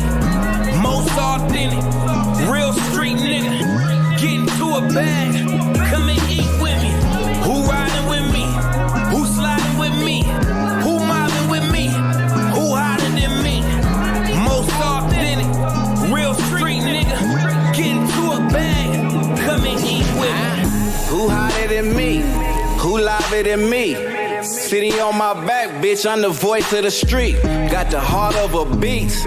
My squad is elite. My hustle is flawless. My bitch, she a lease. So authentic from my head to my feet, nigga. Blue rose that grew from the concrete, nigga. All wolf, ain't no motherfucking sheep in us. Been winning ever since legit. I've been authentic, all in it. Any shots been made, you know I'm calling it. Man down, I got mad handles with this ball, nigga. Keep my grass cut low so I can see the snakes. Niggas showing fake love and smiling in your face. 6 shots from my 38. Bounce out of my cash race. Masked up with my back face. 10, 5, 10, but feel 6'8". Yeah. Stand 5'10", but feel 6'8". Money up, gang. Lil Bad, the fucking great. Who riding with me? Who sliding with me? Who mobbing with me? Who hotter than me? Most authentic, real street nigga. Get into a bag, come and eat with me. Who riding with me? Who sliding with me? Who mobbing with me? Who hotter than me? Most authentic, real street nigga. Get into a bag, come and. Yeah, who riding with me? You feel me? Sometimes you gotta ask. Sometimes you gotta ask that. You know what I'm saying? Who with you? You feel what I'm saying? Flawless Money, Happy, Lil Bad. Yeah. Blue Magic. So that didn't even drop yet. No, So we got the exclusive. Y'all got the exclusive. You know what I'm saying? I do everything for the city, so we got the exclusive. You know what I'm saying? It's gonna drop on 3/2. Okay. 2 days. You know what I'm saying? So, man, I'm proud of that record because, like I said, I've been grinding so long. I was here in the beginning of the K-Tone birthday bashes. You know what I'm saying? So, hey, keep grinding. If you want to do it, just do it like me and keep grinding. There's no secret to this shit. Just keep grinding. Who was on that production? B Smiley 3. I went to high school with Buddy. You know what I'm saying? He's been doing beats since high school, so he's from Denver as well. Yeah. So, man, I'm gonna get him back. Nice. I'm about to get it back out here. You know what I'm saying? So, be nice. So, once again, Flawless Money, Lil Bad. Big shout out to AHRR Network. Big shout out to the Go Boys. Big shout out to Get Busy Living Studios. Yes, indeed. Let's just get some background on y'all for the people that don't know. You know what I'm saying? Let's start with Lil Bad. Lil Bad, just tell us a little bit about yourself for the people that don't know you, that might not know you, and how you even came in the game, and you know, give us a little history. Well, first of all, for those that don't know, my name is Lil Bad. How I came in the game, how I started like rapping and shit. I was already rapping, you know, like growing up and shit, as most of us do, you know, as far as, you know, because we come from the culture. But like I really started taking that shit serious. One of my big homies got out the feds and shit. As y'all know Big Dip or Baby Dip, my bad. So Baby Dip got out the feds. I was making music. He heard something and he liked it. We had took a trip to Kansas City. Probably like 20 of my homies. We took a trip to Kansas City. On the way to Kansas City, he heard the music. He liked it, and basically he just told me he think I should put it out. If y'all didn't know, Baby Dip worked with like Nike in his like heydays when he was coming up, Zabu and all of them, 1600. So that's how I got my start. I mean, as far as what I'm doing right now I'm on this Go Crazy thing. I dropped Go Crazy 1, Go Crazy 2, Go Crazy 3. We dropping in the second quarter. Yeah, I'm just working, bro. Yeah. And for those that don't know me, like I got a catalog like really long. Like my catalog is long. So if you're not familiar with me, you can go to all media outlets and check my music out. Just got a little bad. But yeah, we grinding, bro. We grinding. I'm just grinding. I'm still here. Yeah. Straight up. We still here. It never stops. It never stops. Flawless. You know, similar kind of background, but from a different side of town. You know what I'm saying? Down on the 5 Points, east side. For me, nigga, you know what I'm saying? Like, I guess I would say, like, my grind has been longer than it should have been. You know what I'm saying? Just because coming from straight out the street. You know what I'm saying? But just through all that, I've learned a lot of shit, you know, as far as when it comes to this music and this Denver music scene. And my whole grind, I guess you could say, has been consistency. Like there's never been nothing that's ever been in front of me that stopped me from continuing pushing forward. Right. Whether it being, you know, the crossover from the streets to the music, or, you know, branching out to different sides of town and things like that. So now in the future, it's just taking my relationships from all across the, you know, the state and moving outside the state with it and bringing it back. Segue into my, you know, like I said, I do audio production. I'm in school for that. Yeah. So I'm, in the future, here soon, I'm gonna open up a studio, but not dedicated to the, the people that's already polished. You know what I'm saying? I'm dedicating my studio to people that need work. Right. You know what I'm saying? So that way, if they allow me, I can help them build and grow and show them what it took me to overcome. Because there's a lot of things that you could tell, future artists that they ain't gonna listen to.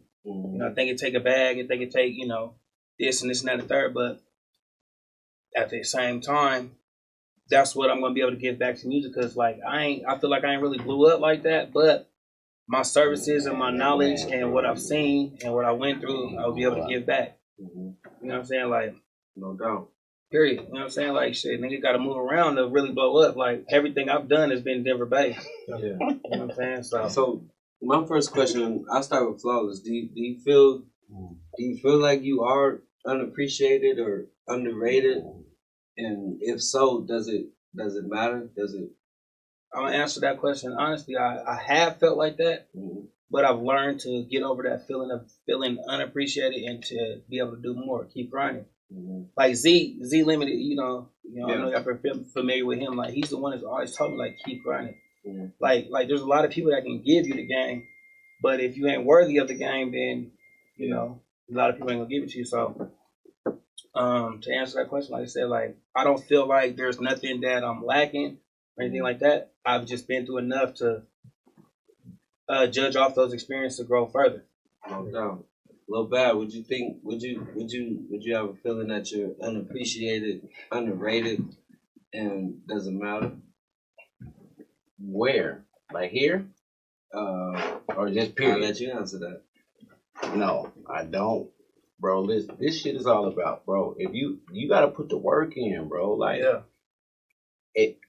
I'm not the type of dude that be complaining and shit, bro. Like, you gotta put the work in, bro. And at like a certain age, right, you gotta like really kind of like really just come to reality and be serious, right? Like, from anywhere from 30 and up, bro, it's a strong possibility that you may just not be the next Drake, right? Right. It's a possibility. You got 10 years. Yeah. You'll be 40 in 10 years. Yeah. I mean, maybe you could, but it's a strong possibility that maybe not, bro. So you gotta really just like focus on the fans that you got. Like what you got, you gotta create that fan base and just like focus on them, right? So a lot of people know me in the city, but a lot of people may not know me. But like, I do numbers, bro. Like, I figured out, as long as I've been doing this, right? I started when everybody else, Trev, AP, this nigga, everyone else in the city, right? At this point, I figured out how to generate money from the shit, right? You don't have to be the biggest artist to generate money from this shit. You can still eat off this shit regardless how you do it, bro. So, I mean, it's just, you just got to find your lane. Yeah, absolutely. Find your lane, ride your lane. And if you want to be big like them other artists, bro, you have to put the work in. Any nigga right here, any person, excuse my language, any person that just sit right here in Colorado, bro, it's not going to happen. Period. The biggest artist that I've seen in Colorado, bro, is Trev. Period. Outside of like, like the Whoop There It Is and all that. Yeah. Bro, the biggest artist that we've seen in this city that do the biggest shit is Trev. Right? Where do you see the biggest difference? Because Trev moves around, bro. You cannot, listen, young artists, you cannot sit here and think something's going to happen to you. We just don't have the market for it, bro. Right. You have to move around, bro. And listen, bro, you got to get your internet game up, too. Like, you got to get you basically got to post every day, bro. You got to do, like if Trey, like Lil Trey-L, nigga, numbers on a she's live, on the right path. Like Like if she really like just really like did what she, you know what I mean? Then I think her shit can. So that's what I'm saying. Like for me, my next venture is to be able to provide those services. You know what I'm saying? Like, I mean, I'm sure if you hear from me, like, nigga, this is important that you do these certain things as an artist. That's because I've been an artist. That's because I've been at talent shows. I've been at fucking all kind of different situations. I done sold tickets, nigga. I done paid to perform, all kind of little different shit. That don't make you the best artist. That don't make you But at the end of the day, bro, it's all about bread, bro. If you don't got a bag, bro, you're not going to get... But how can you say that if, like Bro, I said, listen, like listen, niggas you know gonna how pay much- for that feature, right? You paid your whole bag for that feature, but then you don't know the next platform. You don't know the promotion packages. You don't know the DJ. You don't even know the EPK kit, how to break down your motherfucking song and give it to a DJ for them to actually play it. So bad. You saying you definitely need the budget, but you're saying you don't need a budget. Is that what you're saying? I say you need knowledge more than a budget because your knowledge is gonna get you. I disagree. Why would you say that? Bro, I'm gonna tell you. I'll tell you right now, bro. I'll tell you right now. I promise you, in order to really, really break a record and really get a record and moving with the machine, it's gonna take at least 300. But you saying listen Go to me, ahead. bro. Finish. It's gonna take no less than 300 to really get that Okay, record but look, going, bro. you talking I about promise the you. budget after the fact of the process of what it takes to make the motherfucking song. How you gonna put a budget behind a song that nigga you don't even own the rights to the beat? You got that free. You ripped that shit off of motherfucking YouTube. So you spent thousands of dollars off a beat. This is what I'm talking about. We're not talking about the, you know what I'm saying? Like the nigga. Okay, I got a hot ass song, but nigga, you don't hear in the background and say purchase your tracks today and shit like that, bro. right? I'm just telling you know what I'm saying? That's what I'm saying. So nigga, you can tell from that part, bro. We just the region we in just ain't like that, bro. I'm saying, so you telling me you gonna put a bag behind a song that you don't even on a beat to? No. That's what I'm talking about. Of course not. That's a part of the game, though. That's a part of the shit that they don't know. Niggas, listen, niggas think if you gonna put a bag behind a record, everything has to be right, bro. Everything has to be right. As far as ASCAP, everything has to be right, bro. But a bag, it takes a bag to make the record. Like we heard different songs, right? We heard the songs that nigga might have recorded at his crib. Yes. And you heard the songs that nigga might have paid 50, 60, they might have went to GBL, right? Shout out GBL. Right. They went to GBL and got that shit right, like you've been saying. Yeah. You got everything you need. Go to the right studio. Go to the right motherfucker that's gonna not nigga, okay, I got 100,000 on this song, but you didn't even know that it took to buy the beat, bro. So that's what I'm telling you. So both of y'all are actually right. Y'all just started arguing two different things. Once you definitely need the knowledge on how to create the actual song and go to the right studio, all that, of course. Flawless, you're not wrong at all. Bad is right in the sense of, okay, once you got this baby, in order for this baby to grow and turn into what you wanted to turn in, it don't matter how fucking good or how bad the song is. It take money. But the knowledge is I could make a motherfucking, if you give me $200,000, you give me $100,000, I can get you everywhere you want to be. But the knowledge is gonna tell you where to go and who to fuck with. Nigga, I done been around. That doesn't matter. The money tell you where to go too. It doesn't matter. You feel it what I'm doesn't saying? matter about the knowledge, bro. Money covers the knowledge. Yeah. So nigga, if you look, this is my final point. You're gonna be in a situation. Hold on, bro. You're gonna be in a situation where you're gonna be like Lil Wayne, the hottest motherfucker in the world for hella years, and he's going through a motherfucking battle over finances with the motherfucker that put him in position because he didn't have what? The knowledge, nigga, of the game. Nigga, he had college education, but he didn't have the knowledge of what you didn't. Nigga, what? Bro, listen to me. That's not. Listen That's to exactly me. what it People goes listen down to. to. In order Because to if you really cut, get if you cut out all the poppin', bro, middleman, nigga, I got a studio. I can make my own beats. I can do everything. But if I don't have the knowledge of where the song needs to be, that puts me behind. Like I said, nigga, go rip a beat off of YouTube all you want, and it's the hottest song ever. But nigga, that ain't gonna make you no money. You got streams, you got views on YouTube, or it's on somebody else's platform, but you don't have the knowledge of what it's taking. Like you said, you figured out how to make money off of music. Now, the only thing, the reason I'm disagreeing with you, and we can move on. I don't want to stay on this too long, but I think there's plenty of people here, and if we want to use examples, there's plenty of people here in Denver. I would say, including myself, that's been had the knowledge, including K-Tone, including the Chairs, including y'all motherfuckers that's been had all the knowledge you need to blow. But we had to buy it before we got it. So that's it's fine. sold, not that's sold. fine. But you know the reason why ain't nobody blown on that type of level? Because ain't nobody put that bag up to Ain't get nobody into that put type that of bag level. up, bro. We gotta put Niggas that bag know up amongst each other. if though. I gave Lil Bad 300,000 today, he'll know exactly what to do. After 14 years in the game, K-Tone, you don't think niggas don't trust you with a bag? If I gave that's another Flawless, segue into relationship. If I gave $300,000 tomorrow, you would know what to do with it, right? Make your song. Hell no, nigga! I gotta go pay bills. I got student loans. I got a family, nigga. Couple car notes, nigga. If I gave Lil Bad $300,000, you know how to make that song. He gonna put that shit on. He gonna put that shit on. G.O.D. He gonna be like, $300,000, bro. I'm about to go pay some bills, nigga. You know how to make that song take off, right? On God. And I think there's a lot of artists in the city that do know the steps and what to do. So when they get that bag, if they get that backing and that bag behind them, yes, they do that. And that's why I think to our argument was saying, yeah, the knowledge is dope. You definitely need knowledge, but the money's what make it happen. Okay, so look, at this point, after hours, how do you get the bag? As from being an artist at your point in your career right now, how do you get the bag that you need to get to where you need to go? You go first. How do you get the bag, right? For beginning artists, right? Personally, me, I would say you have to start with branding, right? You have to brand.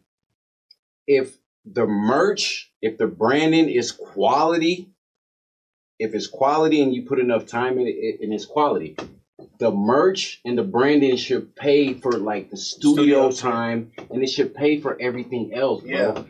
So, like, you know, I don't know like your other hustles or if you got to work or whatever, if you work a 9 to 5, whatever you do, but you got to be prepared. Anytime you got to leave or whatever, you got to be ready to leave. Yeah. But the merch and the branding is like everyone. That's like number one, bro. Can we agree to say that you need that knowledge, nigga? Because everybody has services to give you everything an artist that you think an artist needs, nigga. K Slay, nigga. Send me your song, nigga, for a chance for me to listen to it. Nigga. The knowledge will tell you, nigga, I don't need to keep going down these roads. I need to get straight to the source, nigga. Pure, nigga. Blue Magic, nigga. Get straight to the motherfucking down to the nitty gritty.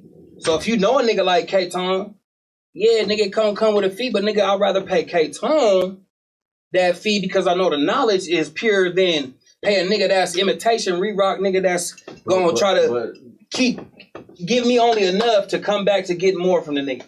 And that's the game. That's the knowledge of the game, nigga. I've been in this shit, what'd you say, 14 years strong? I started out, nigga, being on the outside, couldn't even get in events. To nigga down in events, part of events. Certain money goes here, certain money goes there. Certain things are more lucrative when you invest money there. Yeah, but then, like you said, nigga, big homie, nigga. Big homie, not saying nothing about the big homie, but the big homie gonna say, look, nigga, I know that if you do this, you don't gotta worry about this, but then you still have to know the knowledge of if it's a good situation to agree on. Of course, you gotta have education. Absolutely. You do have That's it. That's all it is. You have to have. You can't have homie agents. You can't have homie producers. You can't have homie A&Rs, homie managers. You got to have motherfuckers that actually all about that paper, have bro. that motherfucking credential to do that job. Now, you DJ K-Tone, 14 plus years in this shit. Why am I going? I mean, and Squizzy, you got a 7, 8. Something like that, right? I don't know. I ain't nowhere near 14 though. But I'm just saying though, like it's a thing. Like nigga, you can't be mad if a nigga gonna go shop with K-Tone first because of the experience and the knowledge, my nigga. That's it. So it ain't about the bag. It's about nigga. You gonna go shop with E40's artist, or you gonna go straight to the source and go fuck with E40 and see what he got? Because he doing a lot of different ventures right now. It ain't just about being a rapper. I was a rapper way back then. I'm not a rapper right now. I'm on way to being a mogul right now. No, you're not a rapper either. My bad. Excuse me. Cut me off at any time. No, you good. But that's the thing. You know what I'm saying, man? I think we can agree on you need both, nigga. Yeah, there we go. And I don't think me or Bad was saying at any point that you don't need knowledge, and I don't think you were saying that you don't need I wasn't money. saying that either. You feel what I'm saying? Neither one of us was saying that because it takes both at the end of the day. You feel what I'm saying? But I will tell you one thing. Money makes shit move faster than knowledge do. Yeah, dude. You know what I'm saying? Let me tell you what's some money. Yeah, no, hey, okay. Go. He's going to tell you what some money do. That's the next thing. So I want to, since we have both of y'all here, people that do know, you guys came from a different type of culture. You just didn't rap like most niggas. You know what I'm saying? I mean, I ain't gonna say most, but a lot of artists that we've had on the show that we hear today, are just rappers. But we know you guys have come from you know, the gang culture. Yeah. You know what I'm saying? And we don't really talk about it much because we don't really have a lot of guests that really come from that gang culture like that, man. But with that connection, with the gang culture connection and the rap music, are there benefits you guys think musically with being associated with the gang? Yeah, man. Listen, have you seen? If you do the difference, right? Look at videos now. Then look at videos maybe let's go 8 years. Let's go 8 to 6 years ago. Yeah. Right. You see nothing but niggas in the video, right? That's what these young niggas want to see. They want to see a bunch of niggas in the video with guns and big dicks and all this. That's what they want to see, right? So it kind of is like a benefit to that shit, right? Because that's what we want to see. People like gangster shit. But at the end of the day, we all know is that shit is not. Think about it how we grew up though, cuz. What it's supposed to be. Think about how we grew up, right? Right. We grew up glorifying the same shit. But for us, it was different. It was real rap, Rage Against Politics. Like, you know what I'm saying? Like, it wasn't like, you know, your big cousin or your brother was from the hood, so you had the aftermath of that. You had the home. You seen how shit looked good when a nigga got dressed and shit. Like, should I wear these or should I wear these type shit? So again, now when we was coming up and rapping that same shit, now the young life that's after us perpetuating the same shit, but just in a different fashion. They put a melody to that shit. But we grew up to Nate Dogg. Yeah, that's you know what I'm saying. So it's like that's the power. We gotta realize the power that we have as far as being these next artists to come. So it's like. So tell me this: how has hood politics played a factor in y'all's career? I can answer that. Like it played negative for me because early on I was pushing myself out, not even knowing it. Representing what I was representing in the music and then pushing myself out, not even knowing it. And then like you said, 10 years later, you got the YGs and Game and all that shit. And before that, all we had, you know, from my side was Snoop Dogg type shit. So it slowed up my process. For me, I had a few roadblocks. Like, they had me on this list for a second, right? They had me on this list where I couldn't perform because they said, when I perform, I bring out too many Crips, blah, blah, blah, blah, blah, blah, right? But I'm going to say, right, the music shit for me has been cool, right? Because look, right, my cousin, B.O.B. my cousin, right? He from the east side.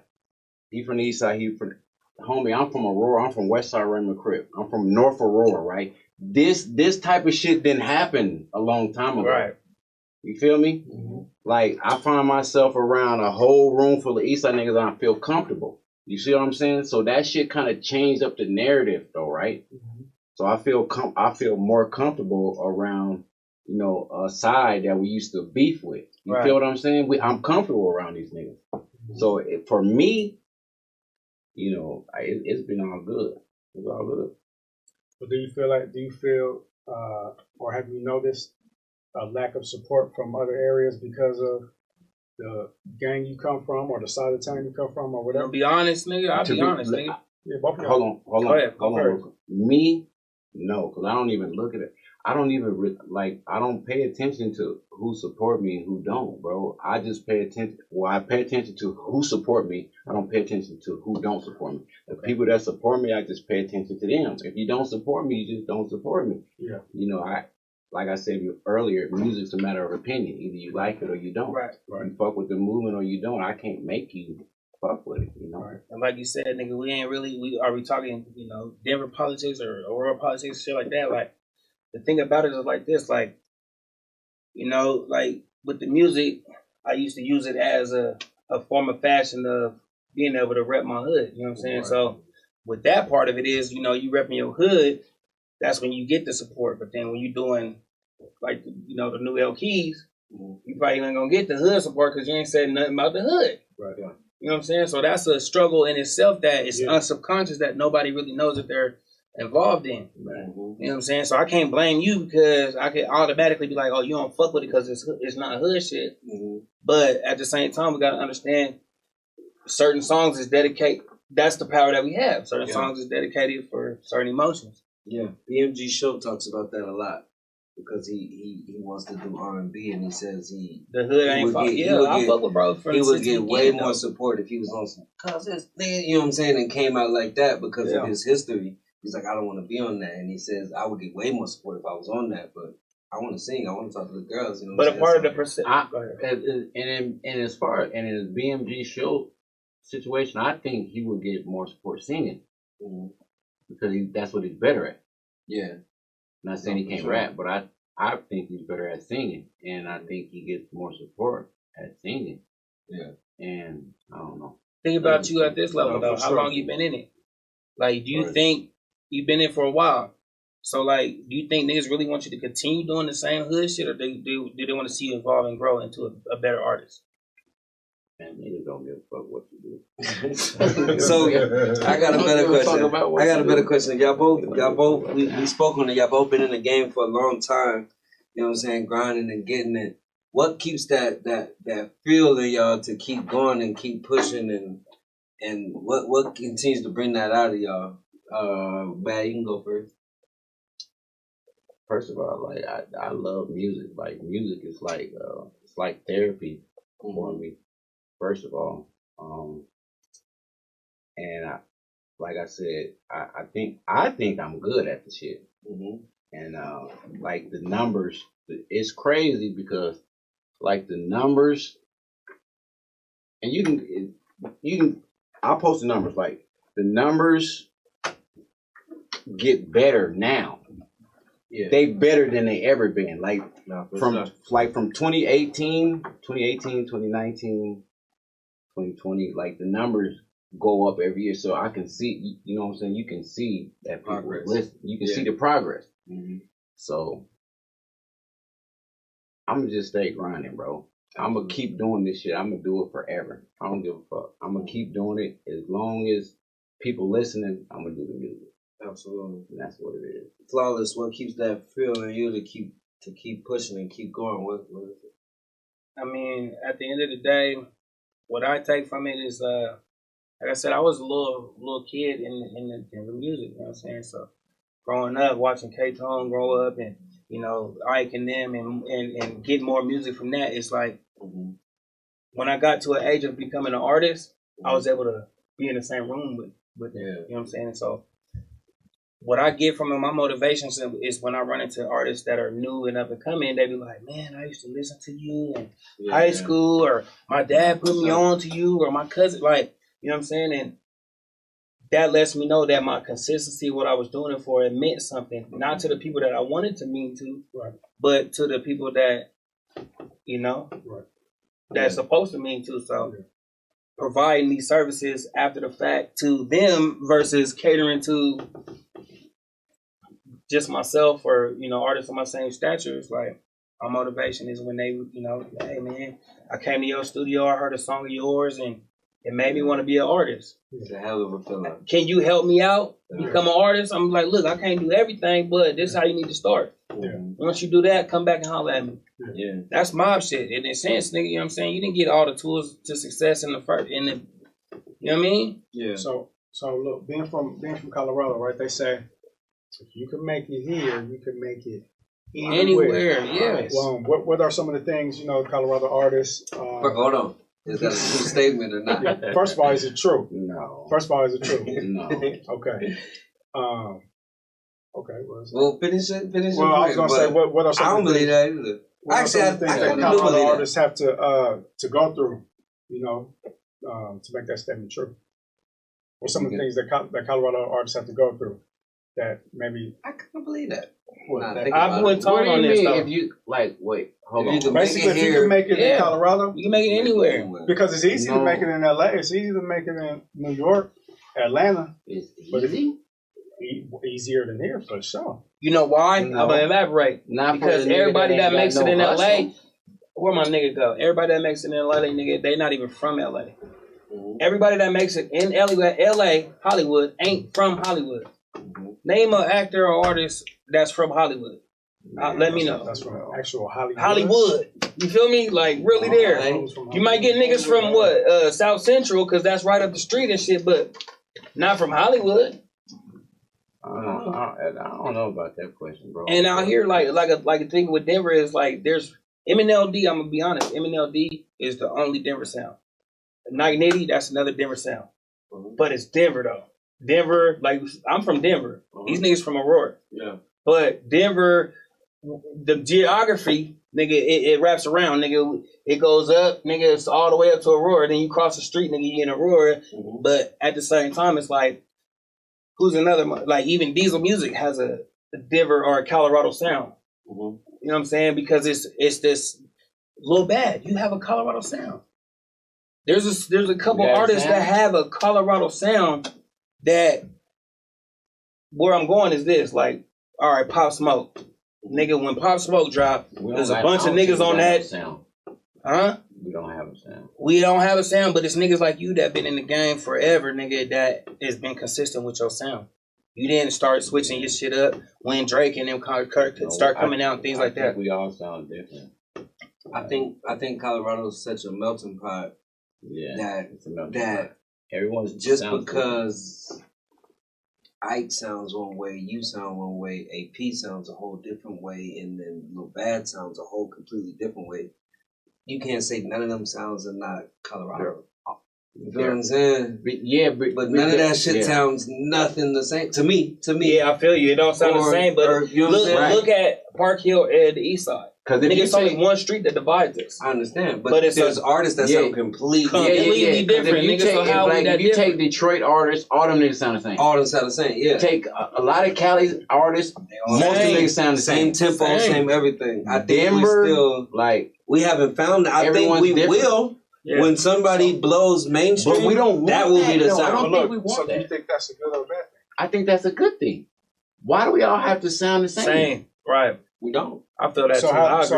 how do people outside of Denver and Colorado in the industry identify us then? Because we could play something right now, you'd be like, oh, that's some Atlanta, or that's some New Orleans. Go hard in Atlanta. So how do they identify us, or is that a well? See, personally, I think I don't know. It starts from when you making music, because a lot of people make music trying to follow a wave. Right. Just make your music. Yeah. Bro, when you go in the studio, don't think about if I'm going to make him happy, her happy. Just go in there and focus on strictly the music. It doesn't matter who you're trying to make happy. If they like it, they like it. If it catch, it's going to catch, bro. Because if you find yourself continue trying to chase a sound, bro, you lose all authenticity. Yeah. Wait, my bad. All authenticity. Absolutely. Yeah. You lose all that trying to continue to chase a sound, bro. So I think the biggest artists all are original. Kendrick, Drake, who else? J. Cole.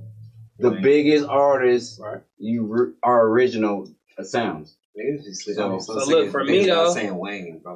Wayne, he said nobody's gonna say Wayne. Thank you. Wayne, don't get Wayne fucked up. Wayne was like 11, 12 years old. Top five. But anyway, right now, look though, I'm saying to elaborate on what five. you were saying is like the reason why Denver ain't really pop is because of our originality. The reason why we have Trev Riches. Lies. Not Trev Riches, but a Trev Rich. Let me get it right. My bad. No more. Let me get it right. Don't pour him It's empty. It's been empty. I know. But like I said, so Trev Rich. That's a lie. That's how Denver got a Trev Rich. No. Or Denver has a Interstate Ike. No. You cannot recreate what's great. Is there going to be another Lil Bad?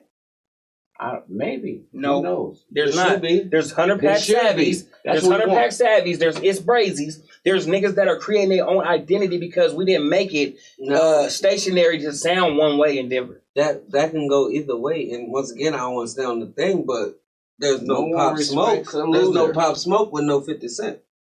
But that's what I'm saying. And it's not Hold on, I'm you gotta realize. He said winning 50 though, Cent bro. and then Pop Smoke. It wasn't.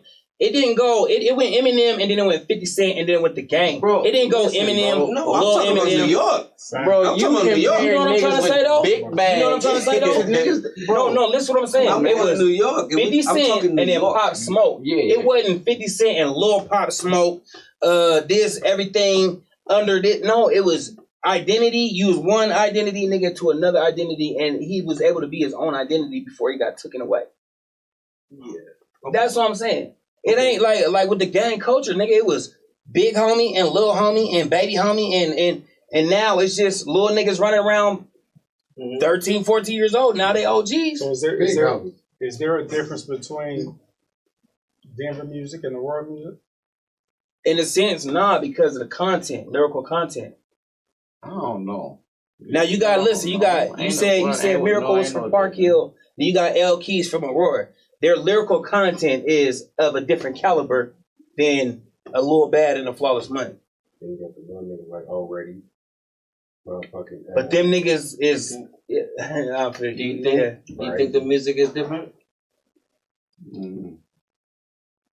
No, I don't know. Because let me see. Nah, not really. What you say? Cash Life Polo versus hold on. Trey Ryder. Hold on. But not necessarily I don't know. I'm not gonna say the music's different. But It's the same music, though. I'll say as far as like Denver. I mean, y'all got Trev and AP. It ain't. I mean, nigga, that shit ain't different. I don't know. They just make a different type of music to me. Okay, so you would say Trev and AP make gangbang music? Have they ever made gangbang? No, so that's what he's saying. that's so like how they got he said rap and they got hip hop and they got pop. There's different genres when you mention different artists. Then you got artists that can fall into every category. Trev is an artist that can fall almost in every category. Nah, Trev can't fall in every category. He can't go to the hood though, right? Cause he ain't really been promoting hood shit. No. Trev is more like. Can we stop talking about Trev, bro? No, I know, bro. I mean, out of this, man. That's my guy. We're talking. We're discussing everybody from the old life to the young life. Cause ain't nobody fucking with Hawkman. Nigga, ain't nobody fucking with Hawkman. As far as what? Nigga, as lyrical content, as gangster shit. I mean, yeah, that's why I said music's a matter of opinion, bro. But I'm just saying, like, what are we talking about? We talking about hip hop? We talking about rap? We talking about R&B? We talking about pop? Y'all took it there. We just asked, is Denver music different from world music? I said it's not different. I said it's not different. I answered the question. I said it goes down to the artist that's representing the hood.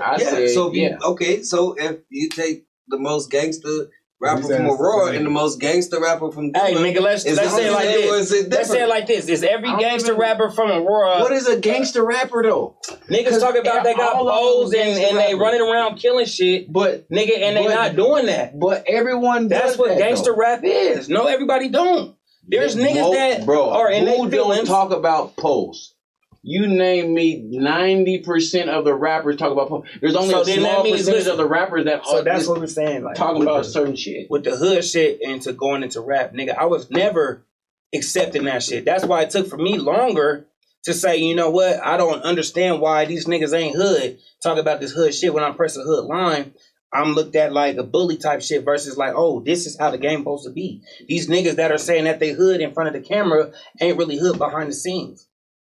That's what we are. That's why Denver ain't really winning nowhere, because Denver will let a nigga from Denver claim Denver, nigga, and say they on some hood shit, but ain't really from no hood nowhere. Nah, that ain't right. Cause do you feel like artists from Denver or Aurora needs to associate themselves with a particular neighborhood? But if you already affiliated, like we were saying back to what does the hood do to boost your career? If I started with 100 Crips in my motherfucking crowd, later on in my career, I'm not gonna not have 100 Crips in my crowd. That sounds crazy. How? I gotta evolve my niggas that I started with. I gotta tell them what it takes. We are men, and that's what we do is evolve. Yeah, but then what did Jay say? What did Eminem say, nigga? What did Jay say? What did Eminem say? Nigga killed him. Coming from you. Listen, what did Eminem say? Eminem, one of his fans. Let Bad go. Let Bad respond to that.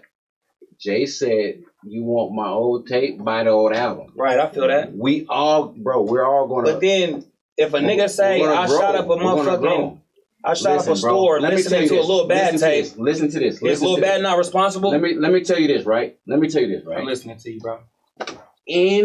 Listen to me. Any man, nigga, that's still in the streets, right? and that's making music. If you're still in the streets and making music, that's wrong. You're doing the dumbest shit You're doing ever. the dumbest shit. But like I said, if you're full time in the streets making music, you're going to jail. But like, think about. Listen Go to me, ahead, bro. finish. Listen to me. If you're full time in the streets and you're making music, you're going to jail. All you're doing is putting attention on yourself.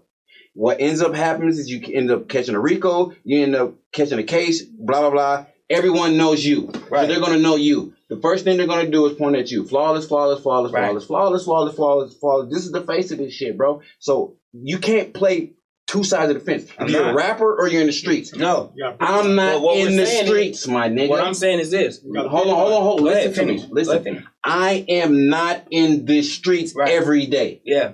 Right? So I can talk about this shit that I once did.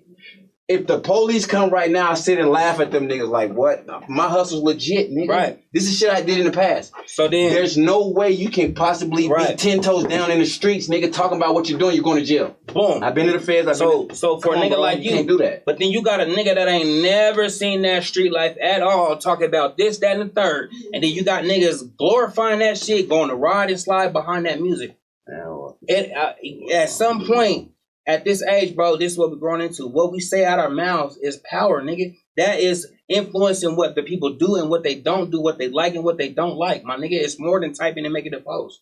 So if you gonna say, I'ma shoot this motherfucker right here, but then the nigga gets shot behind some shit you said, and you can go home and look at your kids and your family and think that it's okay that happened? Nah, because nigga, they did it off the influence of what you said. You wasn't there, you wasn't visible, but that's the power of art. That's the power of music. That's what niggas need to understand. Does the masses care though?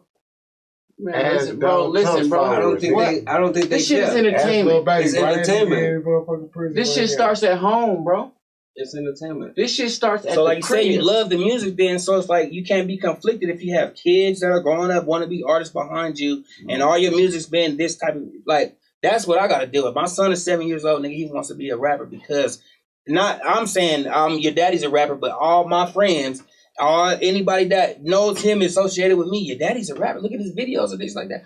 So they aspire from. I understand that, bro, but it's not up to the artist. The artist is doing their job. It's That's up what's to wrong. Listen to me, bro. It's up to the parents. Listen, bro. This is a culture. Yeah. We all grew up in this culture. It's okay to grow up in this culture. Yeah, it is. At the same time, it's up to the parents to control what their kids do, bro. So you can't blame the artist from doing their job. Nigga, this is a job. This is entertainment. I get paid. Yeah. This is what feeds my family. Right. So you can't blame the artist, my nigga. So you saying it's a job or is it your art? Do you love it or are you trying to get paid from this shit? Both, that's what's set. That's true. You but start off artists, loving it and then the money comes, bro. Say, there's artists that are conflicted. Like, nigga, it don't matter. Like, I put more money into this shit than I made off this shit. I'm different. I'm building from the ground up. Like, it's not about the money. It's about the love. Most artists put more money. Nah, nigga, they wait. So you say it's up to the parent. It's the parent's job. It's the parent's fault if something happens or whatever. So they should be charged. Hold on. You're saying that's what you're saying. Yeah. Hold on, wait. I'm asking you a question. Is that what you're saying? You said that, right? Say that one more time. You're saying that it's not your problem. The music you make is not your problem. However a kid takes it, or if they listen to you and whatever, that's the parents' fault. I shouldn't let my son listen to Lil Bad if Lil Bad's talking about this and that. That's not your problem, right? That's what you're saying. I didn't say it wasn't my problem. What are you saying? Listen, I said you said it's the parents' fault. No. Problem. I'm saying it's not my fault. It's not your fault. I didn't say it wasn't my problem. But you're saying it's not my fault. What I'm saying is, right? Okay, I got a family support too, right? This is how I eat, bro. Yeah. Right? I have a specific fan base that I cater to, right? Right. I can't control the young people from gravitating towards my music. Right. Right? Yeah. It's up to the parent to control what they children listen to. So do you think that's really in 2021? Do you think that's possible? No. How is it ain't possible? You control AWA. You think it's possible? I think it's possible for your parent, for your kid to not K-Tone. Your son is going. You gonna tell your son, I don't want you to listen to that. You think that's possible in 2021? No. Just because your son listens to those type of lyrics does not. You have to be on your son, and you have to train your son that these are just lyrics, son. This is just music, son. Yeah. So you saying you These still are got just like with still have video to games. parent. You have to Just like with video parent, games. Just like bro. with video games. Just like with video What's games. the number one things that these young black men are missing? Parents. No. Fathers, nigga. Fathers. Yeah. You have to be a father, and you have to parent. Young black women too. Hold on, bro. You have to parent your son. Yeah. Women, you have to parent your daughters. Yeah. You don't want if you see your daughter's moving too fast and she's doing too much with the twerking, the TikTok, and she's doing too much, you got to slow some shit down. Yeah. Slow down a little bit. So by you being an artist, by you being a parent, do you feel like do you take when you record your music? Do you take accountability for any of the music? Do you feel like it's your job to help that situation because you do have kids and you do know where, you know what I'm saying, it could go, and you are a different artist now, like you said, you grow and you mature. Do you feel like you are responsible for making that type of music as well? I still know what I just said. It's up to the parent. I'm gonna make this music. Yeah, I'm asking you as a parent. I'm saying, as a father, do you feel like you should also be a teacher and help the cause and help I might not talk about all this. I'm gonna talk a little bit about this. Do you feel like that's your responsibility? No.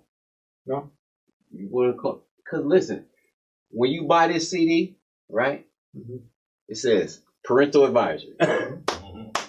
That right there.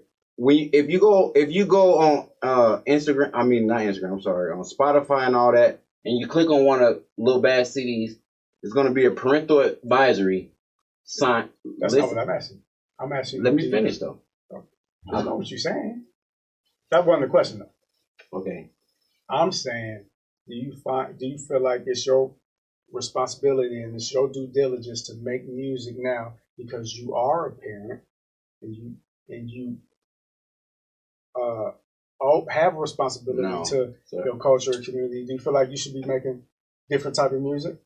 But no. Okay. I don't because that's like me.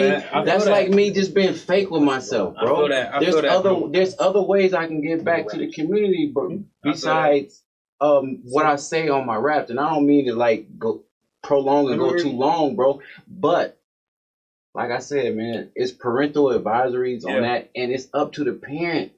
If you ain't raising your kids at home, of course your kid gonna run wild. Yeah, what they want I want to read two comments. Real quick. Go ahead. Before you read Go that, first. are you okay with your son reciting your lyrics? Am I Your son's riding with you and you playing Lil Bad. Are you okay with him reciting your lyrics? No.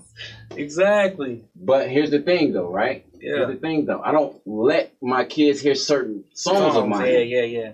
That's the thing. Sure. I don't let my kids listen to certain songs around me. Right. Yeah. Right. I feel that. You can't listen to this. You can not this one. Yeah. Not around me. Right. Right. But what we have as black people, we have to realize this is a culture. Yeah. We all are from the culture. How many people are from the culture? We all listen to, who don't listen to rap, hip hop, some form of hip hop, R&B. This is a culture. Yeah. So what are we supposed to do? So, now, Miracle's on here. He says, no cap. Me knowing my kids are my biggest fans determines a lot of what I say in my music. Miracle ain't no street nigga, though. Mm-hmm. True. Miracle ain't no street nigga, though. Miracle ain't been through what I done been through, that type of shit, though. I don't think that means that, though. If Miracle, no disrespect, we're not disrespecting nobody, but say K-Tone makes a song and he like, I got 9, 10 bitches. It doesn't just go to street shit. It could be anything you don't want your kids following or doing. It don't have to be just street shit. You could be talking about hoes. You could be talking about all type of fuck shit, nigga. You know what I'm saying? It's not limited to street shit. Bro, okay, I get that. Yo, we don't want our kids listening to this, Throat Baby. Nigga, that has nothing street to do, but it's like, nigga, my daughter ain't listening to that song. You know what I'm saying? The last song called? Which one? Miracles. Confidence. Yeah, he got like 4 daughters, nigga. Like, That's exactly what we're saying. I get that. I get what he's saying, but me and Miracle are like two different type of artists, though. Yeah, but we just talking about artists in general. Yeah. I get what he's saying, but why y'all don't get what I'm saying? You get what I'm saying? I hear what you're saying, bro. We disagree with you. No, we get. I'm just reading the comments. We're just saying like your opinion. You feel what I'm saying? So it's like, but that's what we were saying before this shit started. I do really don't. Let me read another comment. Demarius Davis. Centerfold. I'm sorry. It's impossible because we can control what our kids listen to, but we can't control what other parents allow their kids to listen to. Our children are influenced and pressured by their peers. So your kid, listen. You let the next person's kid listen to your music explicitly. Your kid is gonna eventually be around, or their kid's gonna be eventually around your kid and influence your kid, because it's not what really you say, it's what your kids interact amongst other kids. But here's the thing, though, right? How do we put so much on the music and entertainment, right? When the learning and the teaching and everything starts at home. K-Tone, bro, like your boys are like, I always told you, like, I'm proud of you, what you do with your boys. Do your boys listen to music? Mm-hmm. Listen to whose music? What type of music do they listen to? They listen to do they listen to crazy, like maybe some that ain't, you might be like, whoa, what you listen to? Yeah. And they doing right. You want to know why they doing right? And you want to know why they're on the right path? Because K-Tone is on that ass. K-Tone is a father. Yeah. K-Tone is doing everything a father's supposed to do so his kids be prosperous. Yeah. That's why. I agree with that. I mean, there's some stuff I'll be like, nigga, knock you it what off. I'm saying? Yeah. Knock it off. Answer me this. Answer both of y'all. Would you want your kids to rap? If your kids came to you right now and said, I want to rap, would you allow them to, or would you want them to? I said, my son, he's 6 years old, and he's already got songs. But if he can't do basic necessities like tie shoes and respect elders and things like that, then you ain't gonna be rapping. You know what I'm saying? But then like you said, so he's 6, then he's gonna be 12 in a minute. You can't be behind him like that all the time. If my son came to me and said, Dad, I want to rap, and I said, no, that's like me saying my son come to me and said, Dad, I want to be a doctor. Right. I'm gonna support it. I'll support it. Yeah.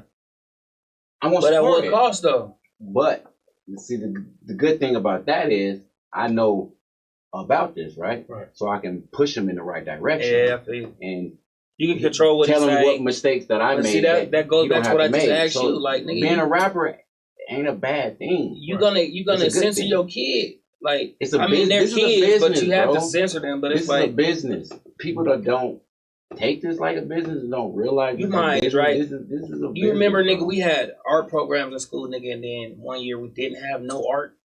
Yeah. You feel what I'm saying? Okay. I say that to say, like, the people that find art find it in a different way. Yeah. Whether it's pain, whether it's joy, and things like that. So, nigga, I'm drunk, nigga, off this Remy, nigga. Would you want your kid to be a rapper, though? Would you want your kid to be a rapper?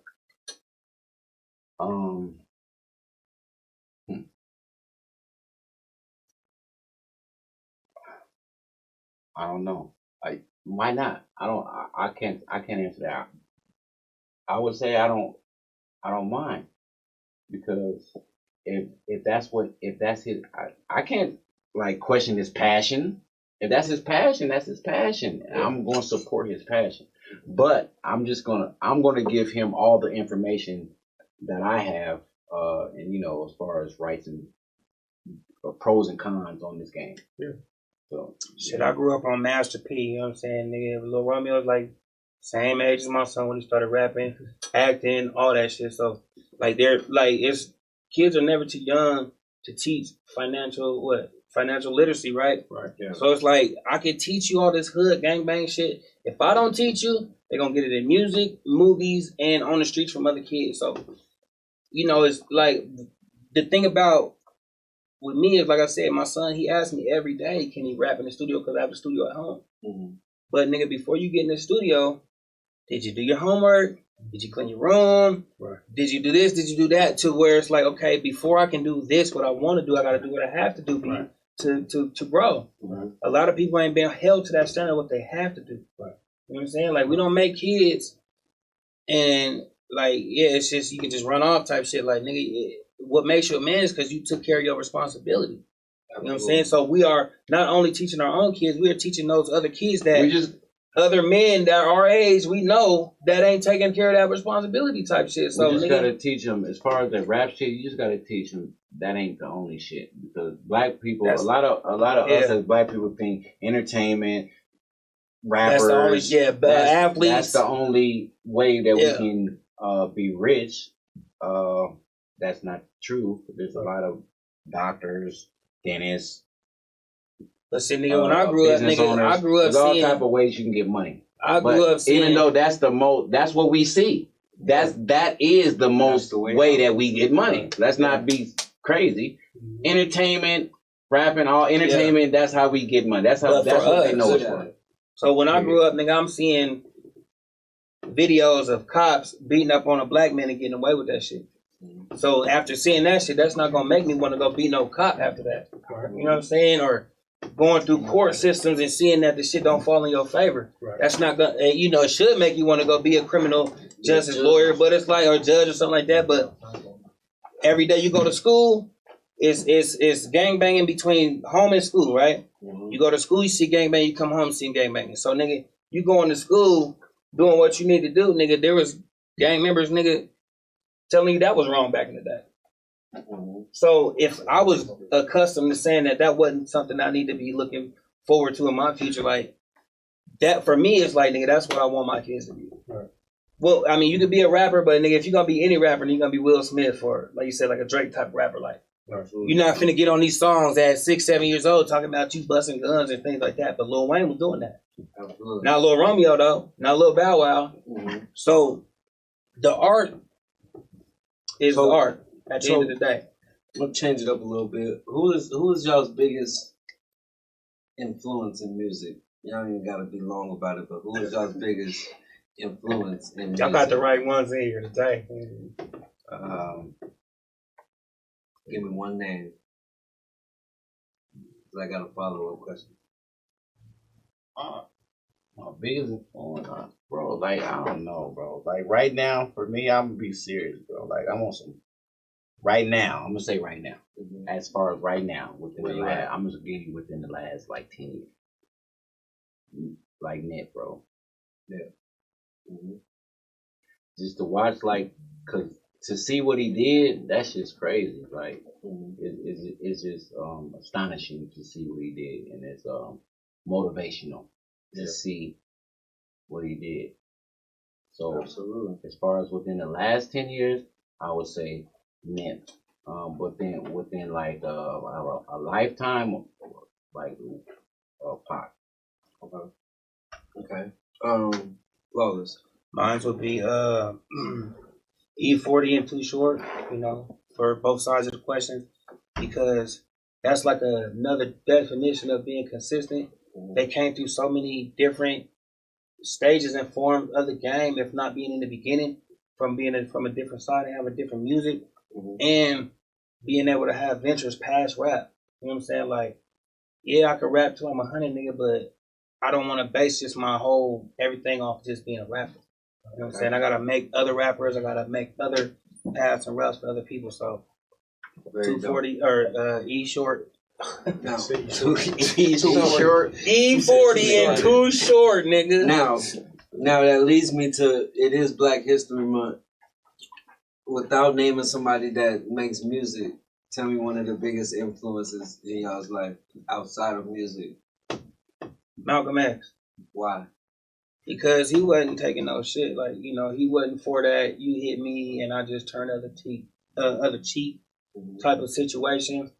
And he later became to be open-minded that it's not just a race thing. It's not just black and white.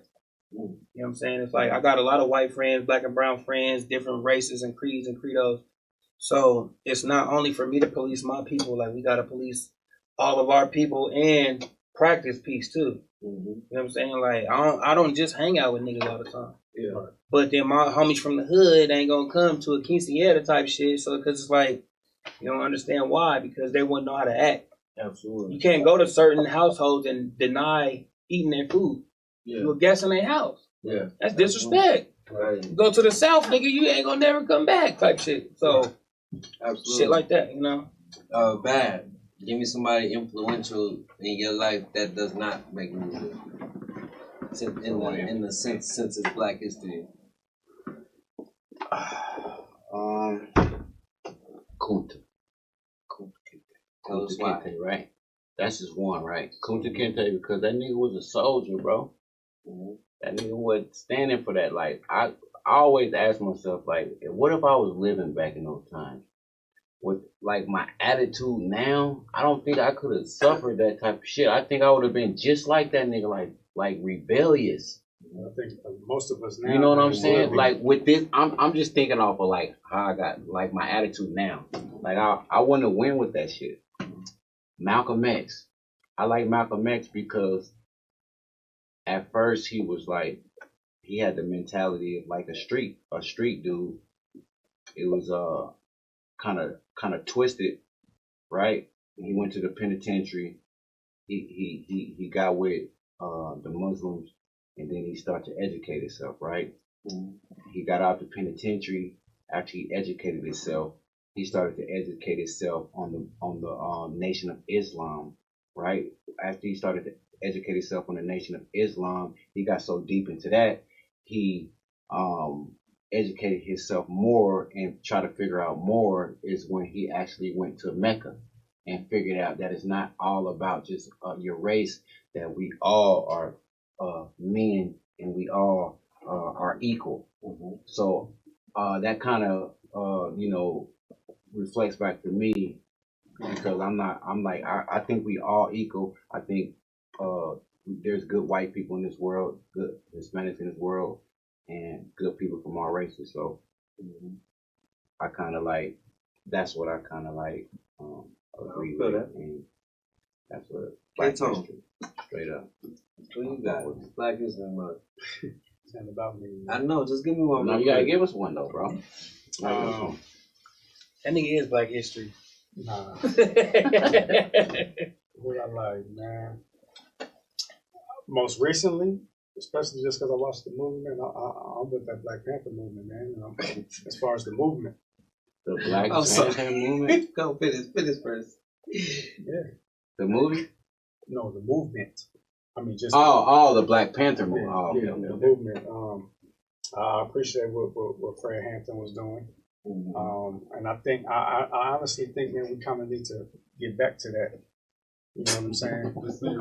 Just as far as like having our own political party, like Ice Cube was touching on it a whole lot last year. Like, you can't say that you are apologizing or trying to rectify the situation that's happened against Black people for so long. There needs to be a contract with the Black culture, which you're not gonna do no more. And if you do that shit, like they lock us in jail and throw us away, nigga, you do some shit as small as calling a nigga, you going to jail for 5 years. It's like if you slap a bitch, you go to, you know what I mean, shit like that. So there's a lot more that can be done politically, but just like, you know, from my perspective, like, we had to get, I'm still getting past gang culture. You know what I'm saying? To understand that who I vote for and who I put in positions of power, what they real agendas are. You know what I'm saying? Wait, hold on. Wait. Hold on. This nigga somebody said I ain't never seen nobody in reference Kunta Kinte. Was he even a real person? It don't matter. Oh, shit. It don't matter.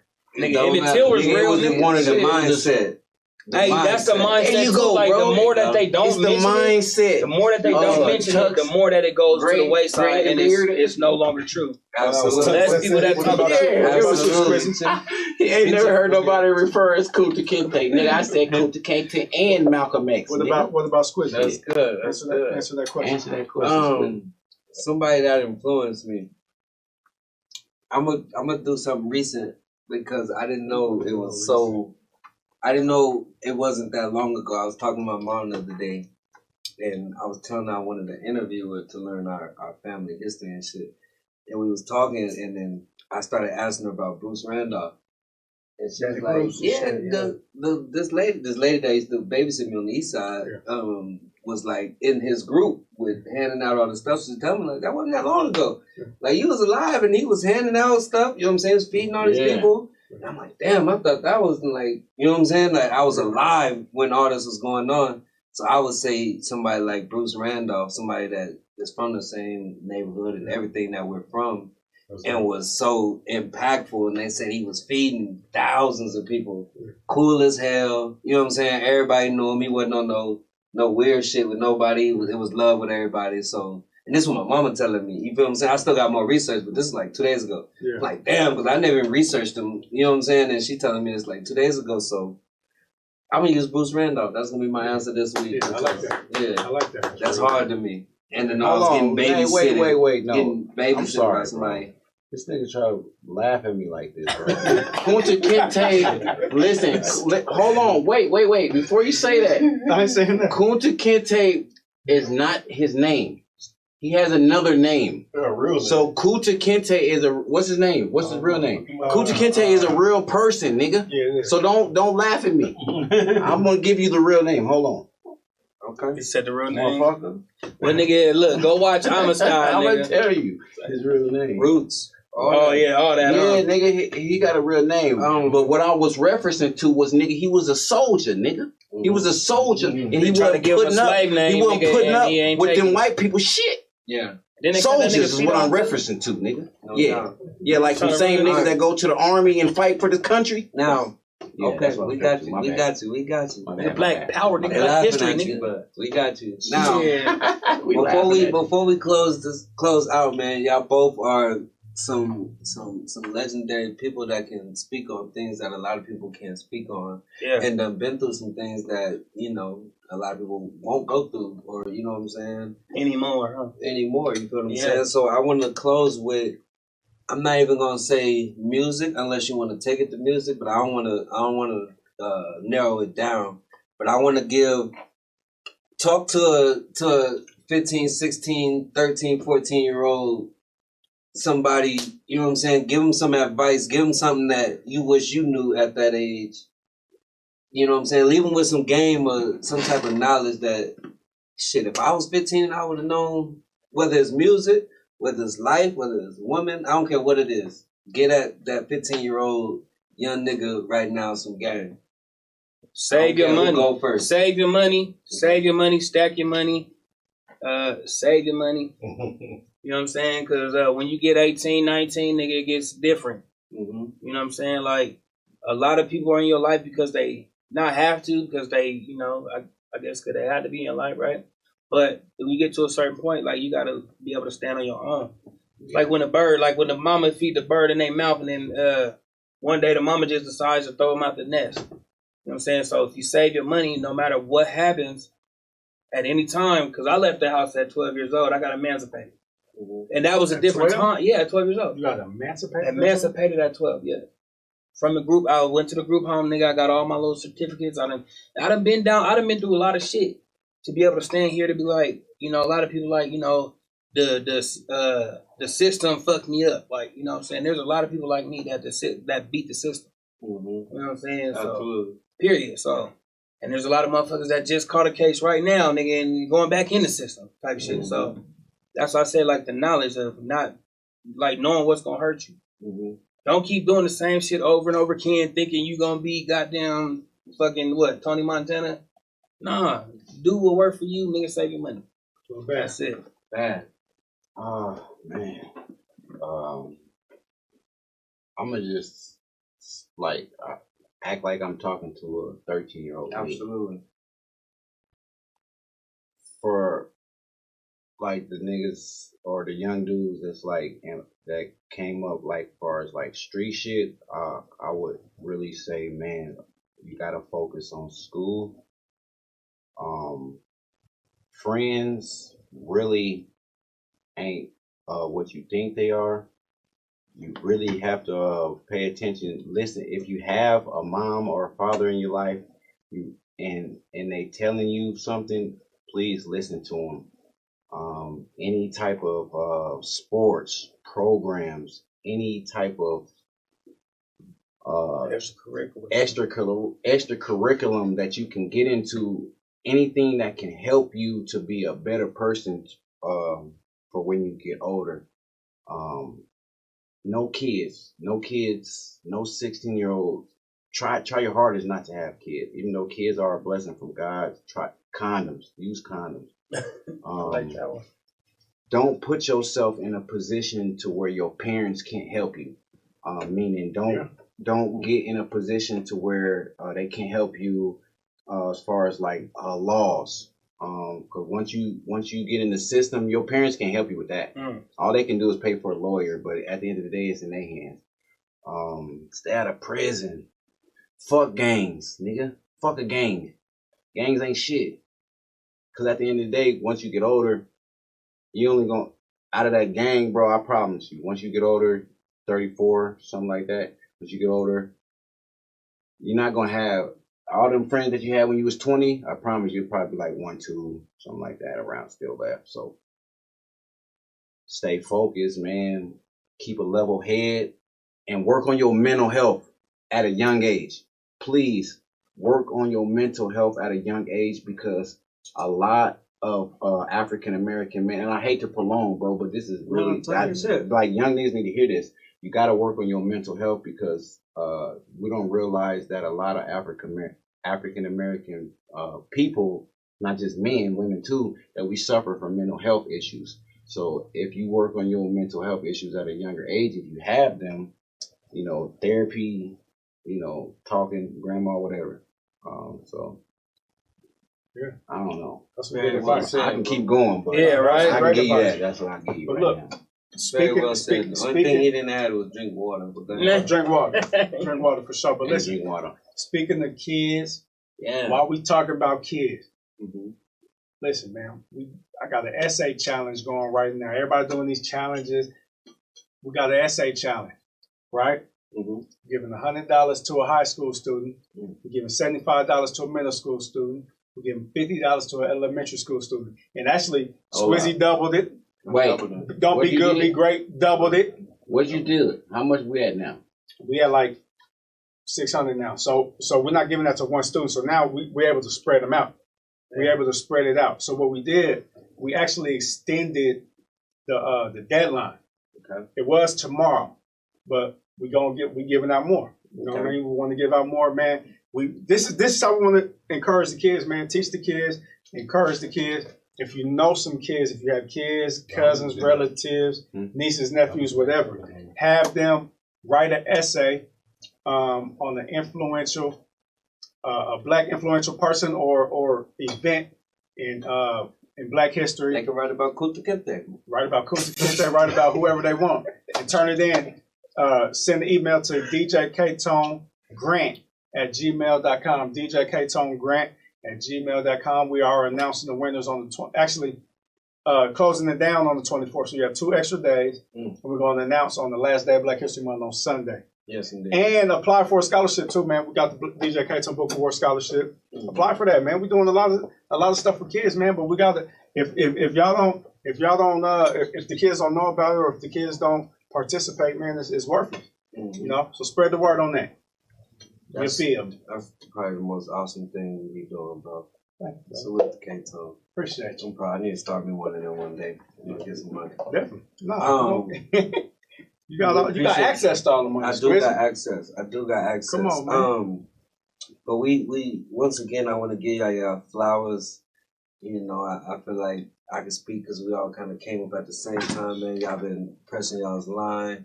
Y'all been putting out quality street music. Quality Blue Magic music. on the way, nigga, March 2nd. Quality music. I'm proud of y'all. Keep stepping. Keep doing everything y'all doing, man. Y'all have our full support. If there's any way I can help you, and K-Tone can help you, or our network can help you, we right here. You know what I'm saying? So use us. But before we get out of here, I'm like, all right. I'm like, who are you like this week? I'm like, Kyrie? So you know they they took away Von Miller. They didn't extend Von Miller's contract. No, do you see that? Why? Where are you going? It's crazy, right? Where are you going? We don't know where he's going. He might be able to reconstruct his contract, Then but they it's need to crazy pay to him. me that Von Miller. I'm not gonna say single-handedly, but he was able to bring a championship back to Denver. You know what I'm saying, with his aggressiveness and his dopeness. You know what I'm saying, and all that seemed to have been forgotten in such a short span of time. You feel what I'm saying? Does that make sense? Yeah. So on this show, my legacy and my dominance I've won championships for the DOS. I've done my thing. Yeah. But because I've gotten off to a slow start on season 3, it's like people forgot. You feel what I'm saying? It's like I might not be back for season 4 because I'm having a rough season 3, and it's crazy that my dominance and my way of winning was so elegant. You worked on this, bitch. You feel what I'm saying? Goodness. So the way it's went down is just, it's crazy to me. But you know, I'm just telling y'all that to let y'all know I kind of feel like Vaughn right now. Like damn, I was the MVP. I was the champion. I was on top of the world, and because I ain't, you know what I'm saying, things are not went my way. Season 3 is like niggas forgot. You feel what I'm saying? Get to your point. So my point is on the DOS, man, we try to decide who wears the best shoes to the DOS or who wears the best shoes to the DOS headquarters right now. You feel what I'm saying? Yeah. So with no further ado, I came with the Ralph Simmons, Stan Smiths, exclusives. These are the platinum Stan Smith, Ralph Simmons. You know what I'm saying? To match my Be Good, Be Great. Yeah. K-Tone came with the ones, black and gold. Jordan ones, I'm sorry. Yeah. Filthy came with the... Is that all you gonna say? Is that all you gonna say? The patent leather, black and gold Jordan ones. Okay. You want me to put my shoes on? So, flawless money, them 13s, right? Yeah, the suede Jones. The suede, white and green 13s today. Yeah. He stood up. Lil Bad came with the... But hold on, you gotta show him, Bad. Show him. Yeah, you ain't seen these. You might have to get close. So they can see it. Bad one that this You ain't seen these. Tell them. Yeah, nigga. What kind of fur is that? That's like... This Crip skin. Crip skin. Crip skin Vans. Nah, them is hard. Nah, these like Vans, Uncle though. color. These Vans, What is them, though. like... These Vans. These no, I is, know these Vans, but I'm saying... baby German Shepherd skin. Baby Sherman Shepherd. Like, them is hyena. Hyena, that's what I was looking for. You know what I'm saying? Like hyena print. Hyena print. Hyena. Yeah, you see them right there? I don't need to be wearing this shit a couple times. Tell them to comment, nigga. So, if you please comment who you think wore the best shoes if you're still on here. We got the Ralph Simmons, the Jordan 1s, the 13s. Cold as a motherfucker outside. Now, while the votes are coming in, Lil Bad, if you can't pick yourself, who we think won the best, who wore the best shoes? I can't pick myself, let me see them again. Honestly. Ralph Simmons. Let me see. I'm going to go Stan off. Smith's 1s or the 13s. Honestly, I'm a shoe guy. If I had to pick shoes, ones are my favorite shoe, right? But I'm gonna go with the 13. Ow! They're a little bit more crispy. Okay. It's like brand new. That's all. Flawless. I don't know what they is, but they do look hard. If you couldn't pick yourself, what do y'all do? Chris We are still on the Right. show. 10 seconds. If you can't pick yourself, you picking Lil Bad, nigga. Goddamn. K-Tone. I like these ones. Nah, I like Lil Bads, actually. There you go. I like Bads, actually. I'm gonna have to go with Lil Bad as well. Thank you. I appreciate it. Yeah. And the comments say I don't know Lil what the Bad. comments say. Everybody Comments say Lil Bad got it today. Hey, I love y'all. I love y'all. Hey, can I just say one more thing? One thing. Okay, listen. If y'all need shirts done, screen print, vinyl, y'all go to chicksthatprint.com. We're gonna be dropping Go Crazy 3 second quarter, for beginning of April. We're gonna be also dropping the District and the Slumlords website. So y'all look out for that. Other than that, and it's gonna be a mini documentary that come with everything too. So y'all be on the lookout for that. I love y'all. Appreciate y'all. Squeezy, K-Tone. Yeah. Well, we was gonna ask Flawless to tell us what he had going on, but he's jig up. He been drinking. He's jig up. But listen, DJ Kato 14th annual birthday bash is going crazy. Exactly 2 weeks away. We dropped 2 ticket links so far, man. We have capacity issues, guys. I don't think y'all even understand what's going on right now. So we want to get these tickets like now. So we're officially dropping all the links tomorrow. DJKatonBirthdayBash.com. Some dope events. It's gonna be crazy. Big shout out to SB Surf's Up, Nay Renee, Zeus Rebel Waters, and So Candy. Squizzy Taylor gonna be in the thing. Damn. Shit, keep going. Go. That's it. Oh. DJKatonBirthdayBash.com. You gotta wear your mask though. Gotta wear your mask. Gotta wear your mask. Mask on. Get some dope masks. Come forward with us. But go to those links tomorrow and get your tickets. I'm telling you, just get them now, man, because once the tickets is out, ain't gonna be no door entry, man. That's just what it is. And big shout to everybody that's gonna be involved, that's coming.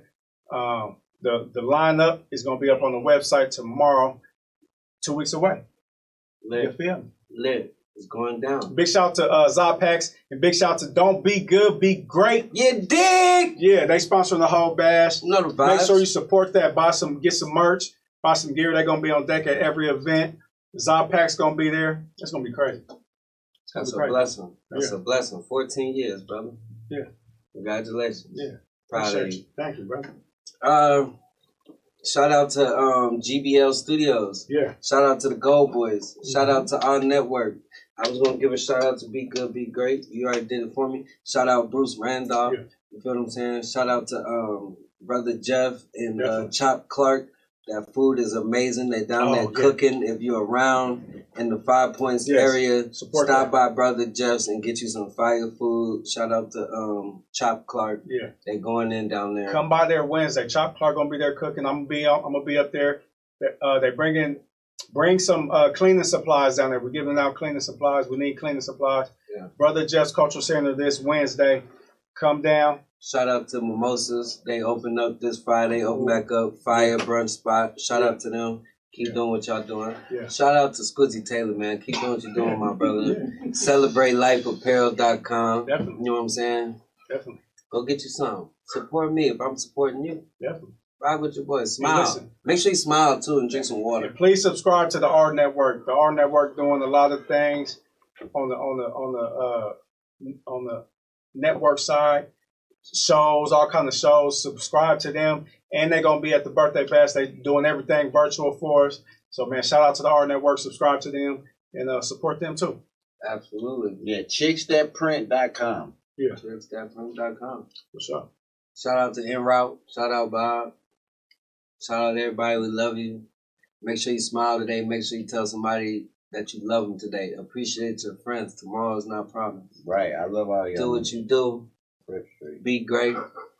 Don't be good. Be great. We love you. DOS episode 5. And like that, we gone. Cripsino 16th, nigga.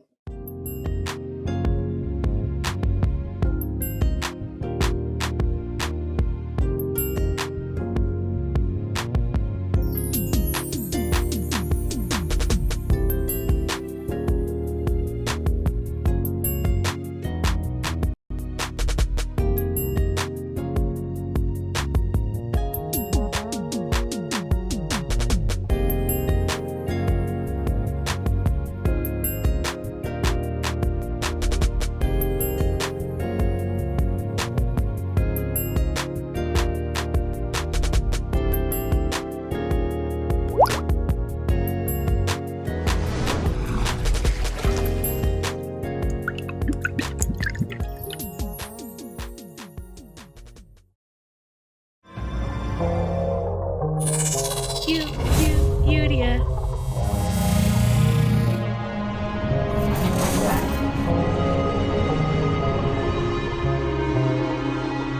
You are now watching Planet Udia.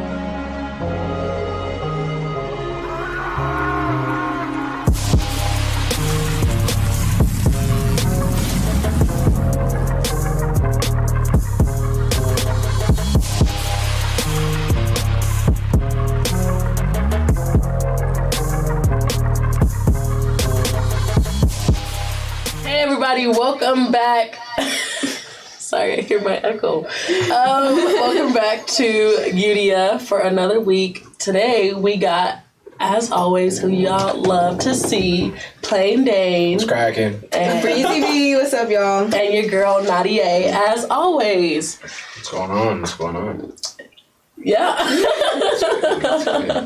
Today we're eating at Q's Barbecue, and let me tell y'all, this was like a wrestle to get through because we went to like 4 different restaurants before we finally chose them. So it's Q's Cuisine off of Iliff and Buckley. It's a food truck. Yeah, it's a food truck. Yeah, I was kind of excited because I was like, this is our first food truck. So, and there's a food truck by my boyfriend's house, and they got bomb ass tacos. So I was really excited. Taco trucks definitely hit different though. Like they do with the street tacos. Whenever you see them, you're like, I know you're bomb. Like, right? It's way different than like soul food. Everybody has their. That's why I was so surprised. I was like, soul food on a food truck.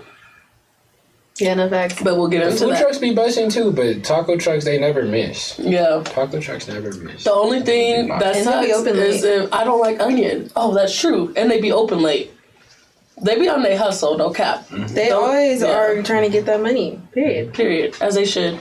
Shout out to the taco trucks. Yeah. So, as like, not a lot of people did it, but I'm encouraging you guys to keep letting us know restaurants that we should try. Yes. So that we can, I don't know. Like, if you know anybody or if your cousin has a restaurant or food truck, please let us know. Or if you do, like, catering or something, we really appreciate it. Because, as many people know, there are a lot of Black-owned restaurants, but there's not as many as other restaurants. So, eventually, this list will end, and it's going to be sad. So keep shouting out y'all's people. Yes, please. Support. Maybe if they're a small business, we can make them bigger. Like, let us know. We're always down to support. Right. So, yeah. But anyway, we're going to get started with, I just wanted to quickly talk about just a little bit of political stuff. Biden's new bill that he dropped, or not the bill, but the his stimulus plan. And it was like $3 trillion, I believe. And I just wanted to kind of lay out what that's going to look like for everybody. I'm sure everybody's like excited for that. Everybody do your taxes so you can get that. And I think it's going to be like $1,400 per person. So how do you guys like feel about that? I don't like it because it was $2,000. But they said, they already got 600 of it. Of that 2,000. Like the last one? For this one, aren't they doing like dependent taxpayers as well? Yeah. This time, so if you're like in school, like I know that the other stimulus checks, like if you're in school. Wait till if somebody like claimed you on your taxes. Like if you're an adult, like if you still live with your parents or something. Get your kids to file too. I think the kids, like per household, they get more money this time too. They get like $300 or $400 per household for your kids. Yeah, I did my taxes, and the lady literally was like, "You should have a kid, because you make too much, so you're not gonna get enough back. But if you had a kid, you would get more." I'm for real. I'm not having a kid just to get more back. I'm like, is that worth it? Right just there? For the month of February, be like rich as hell. The rest of the month, stressing.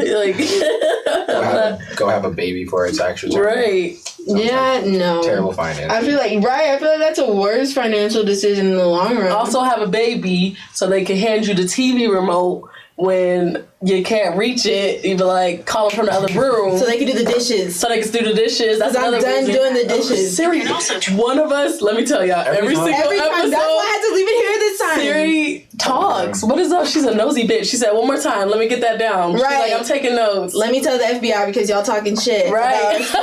She's like, what did you say about tax fraud? Oh, and I needed to mention too that very important too about the stimulus package. No Republicans voted for it. It was strictly Democrats. I think it was one Democrat. I don't know. It was but no Republicans were for it.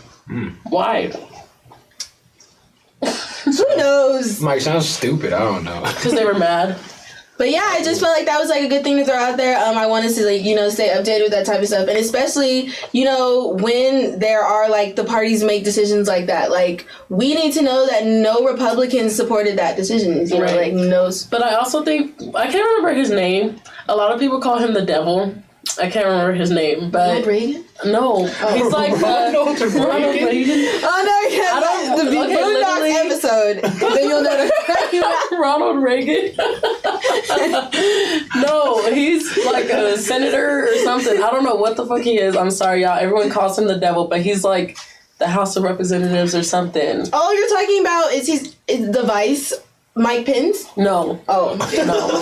He's something, but he's like the leader of something. I can't remember his name, but I know he's a Republican, and he said that he wasn't gonna vote for the stimulus plan unless everybody could prove that they got the COVID shot or something like that, and everybody could prove or if the votes got recounted for Donald Trump. And I was like, nigga, can we let it go? Literally, it's over. Well, actually, and then with his impeachment trial, did you guys hear, like, he didn't end up getting impeached, so he could actually run again? He didn't? No! And you know what?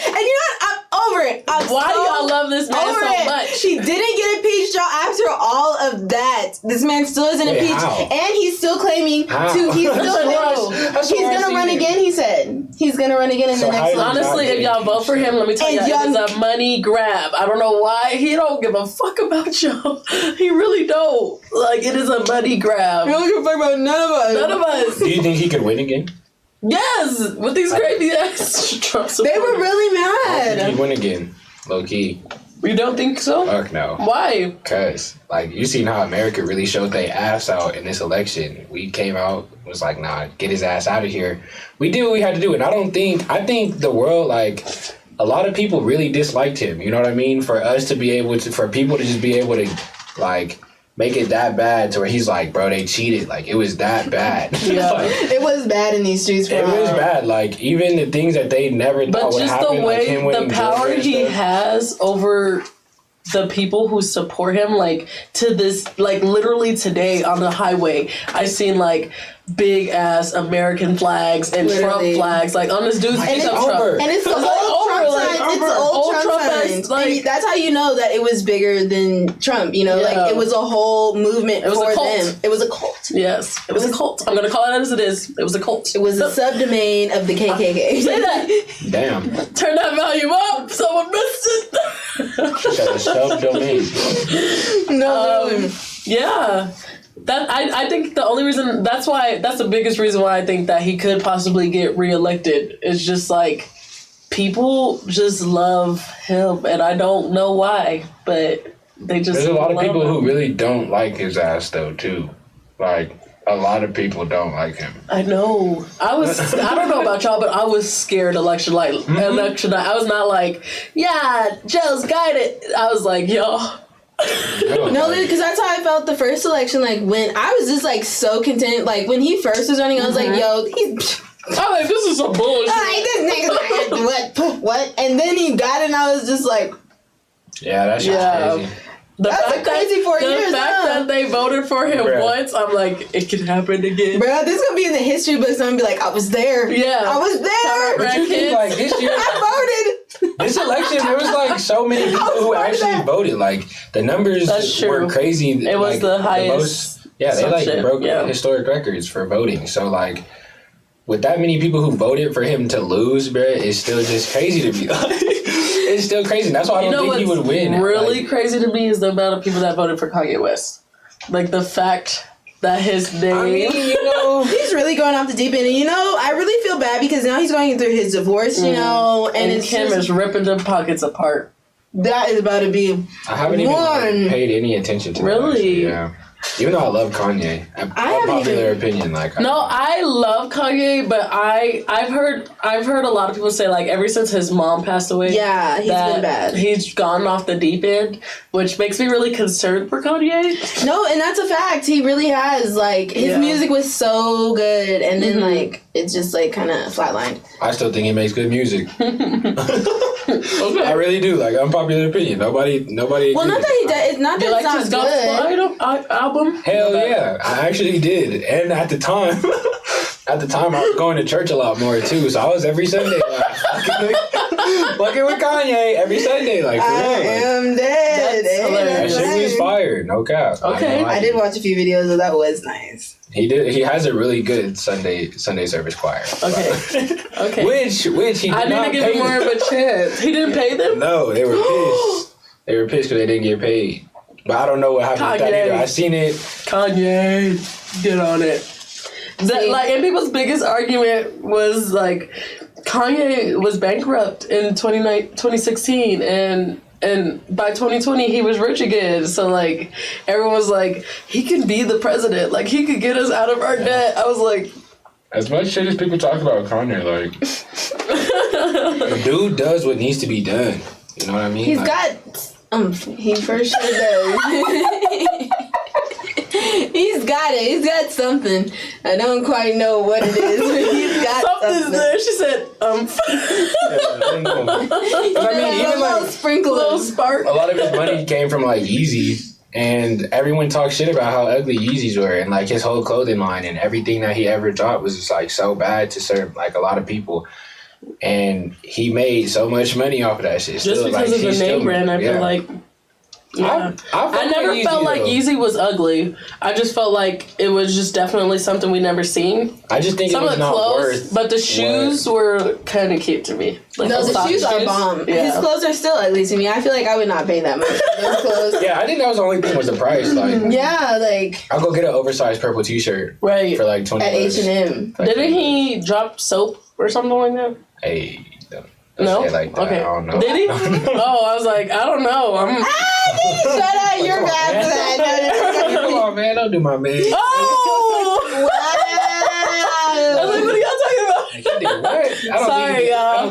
Kanye didn't do that. Whatever. He didn't. I'm sorry. I meant like, did he like release a soap line? A soap line, yeah. I don't know. I thought that was a thing. She said, didn't he drop soap? Ooh, my bad, that'd be y'all. cool if he did though. Damn, I'm so like innocent minded. Like I was like, what's wrong? Yeah, that was rough. That was rough. That was way too. That was so free flowing. Didn't think twice about it. I don't, and a lot of people at my job like call me the fuck out for it. They're like that. Like my friend will say like that could be taken a lot of different ways. I'm like, what do you mean? Like I don't get it. I don't get it. I'm glad I was able to help you understand that one a little bit more. I was just like, it was processing. I'm still slowly processing it, but yeah. But also, okay, and did you also hear? Did you guys hear about the people who are who made allegations toward T.I. and T.I. and Tiny? They're literally getting sued now. Like really? Like a huge lawsuit against them. Yeah, from like a couple women. Really? Can you explain the whole thing? If you don't mind, because I actually don't.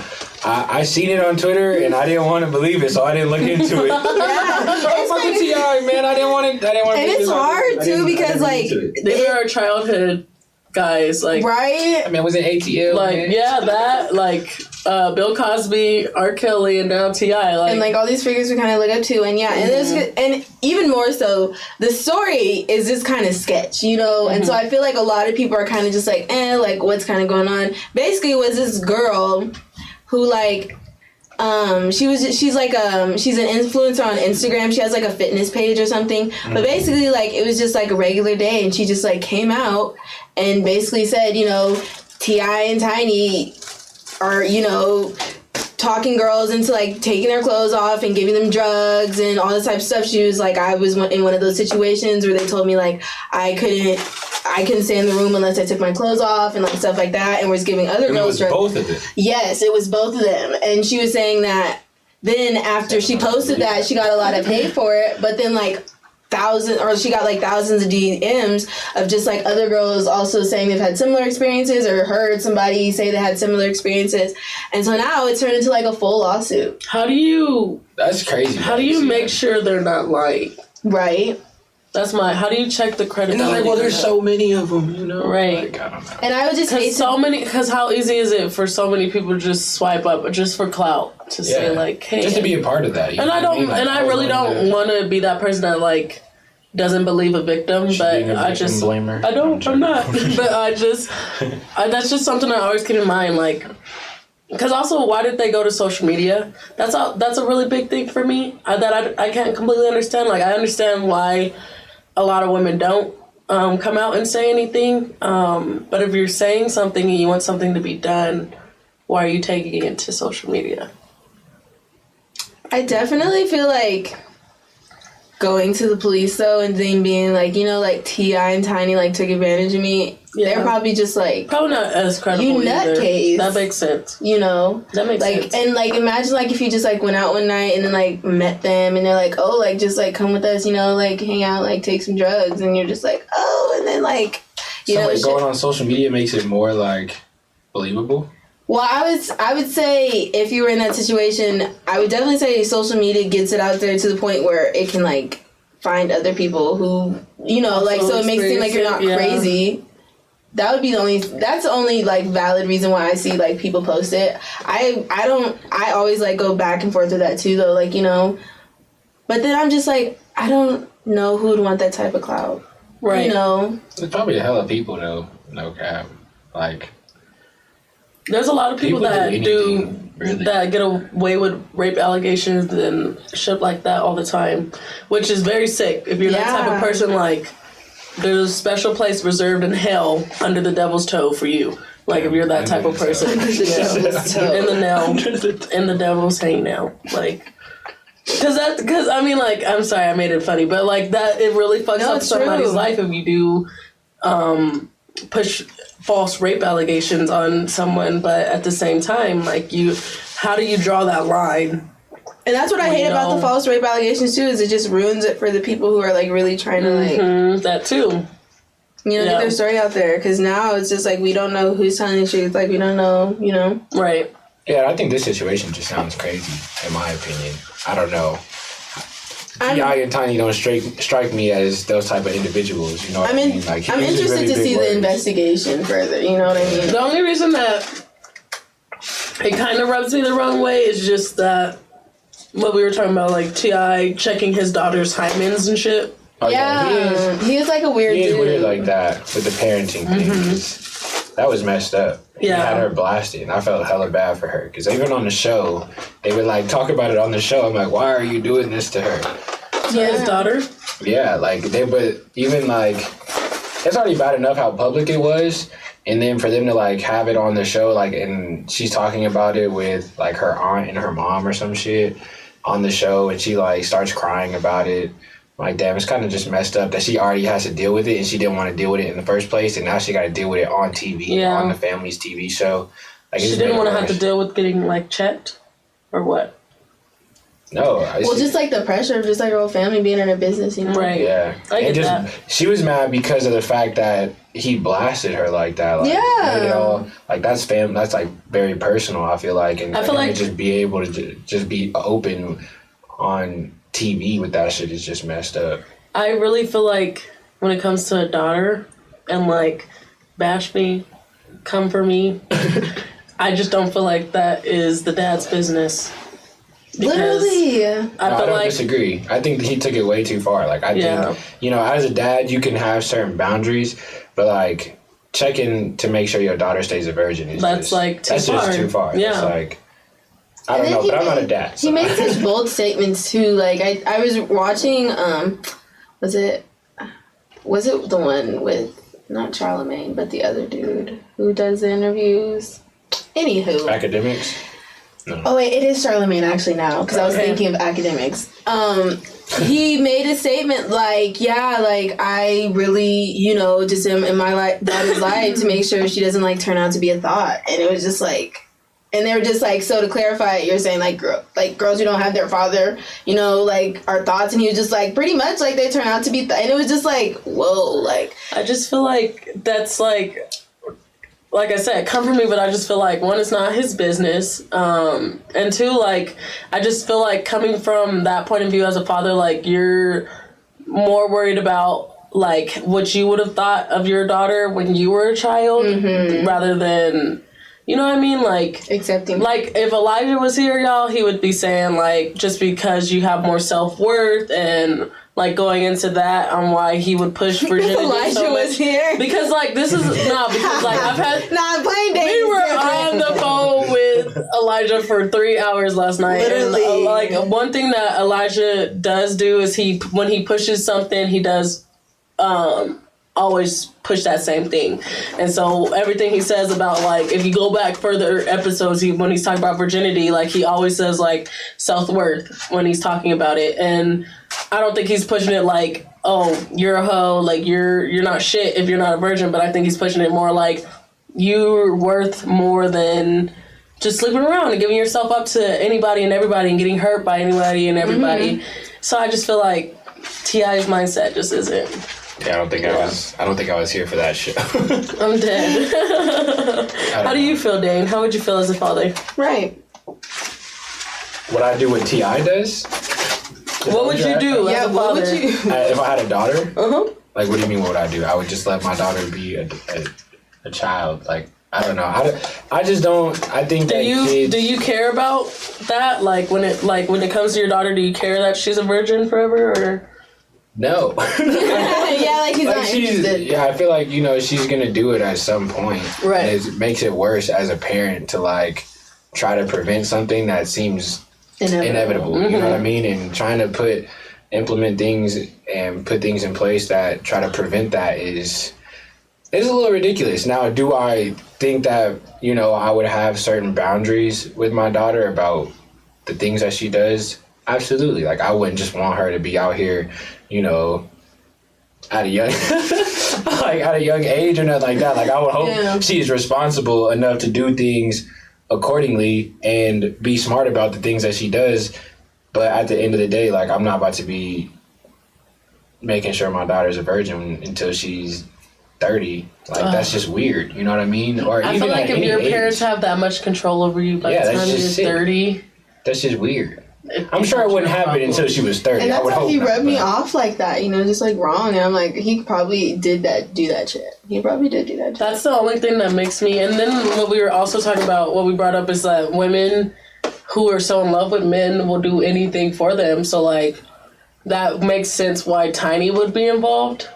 For me, you know what I mean? But I don't know. I don't like to think about it because I'm like, But yeah, that's a weird situation though. Like, just the whole, like, all the allegations. That's just weird.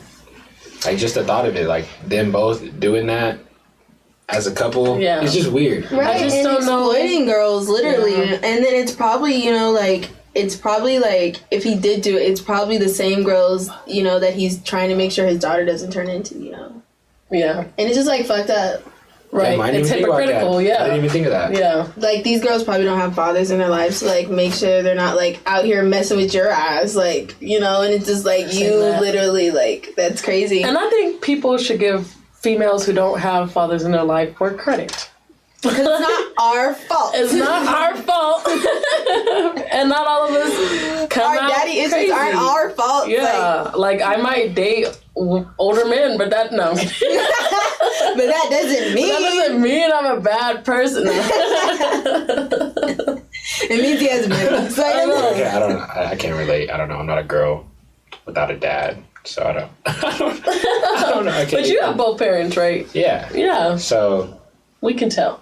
That's a blessing. That is a blessing. How can you tell? Just because, like, I feel like you're well-rounded. Yeah, you're well-rounded. I feel like you think. I feel like clearly. people with one parent can also be well. No, but you guys are both well-rounded. I don't But you know. can tell, like, your balance between, like, the male energy and the female. Like, you can tell, like, We were there's talking about this male on the phone and last female. night. Yeah, like, in the household. We were talking about you on the phone last night. Yeah, we were. And that is also, like, more into the bigger theme of, like, what we want to talk about today. And it's kind of just, like, you know, protecting black men and women.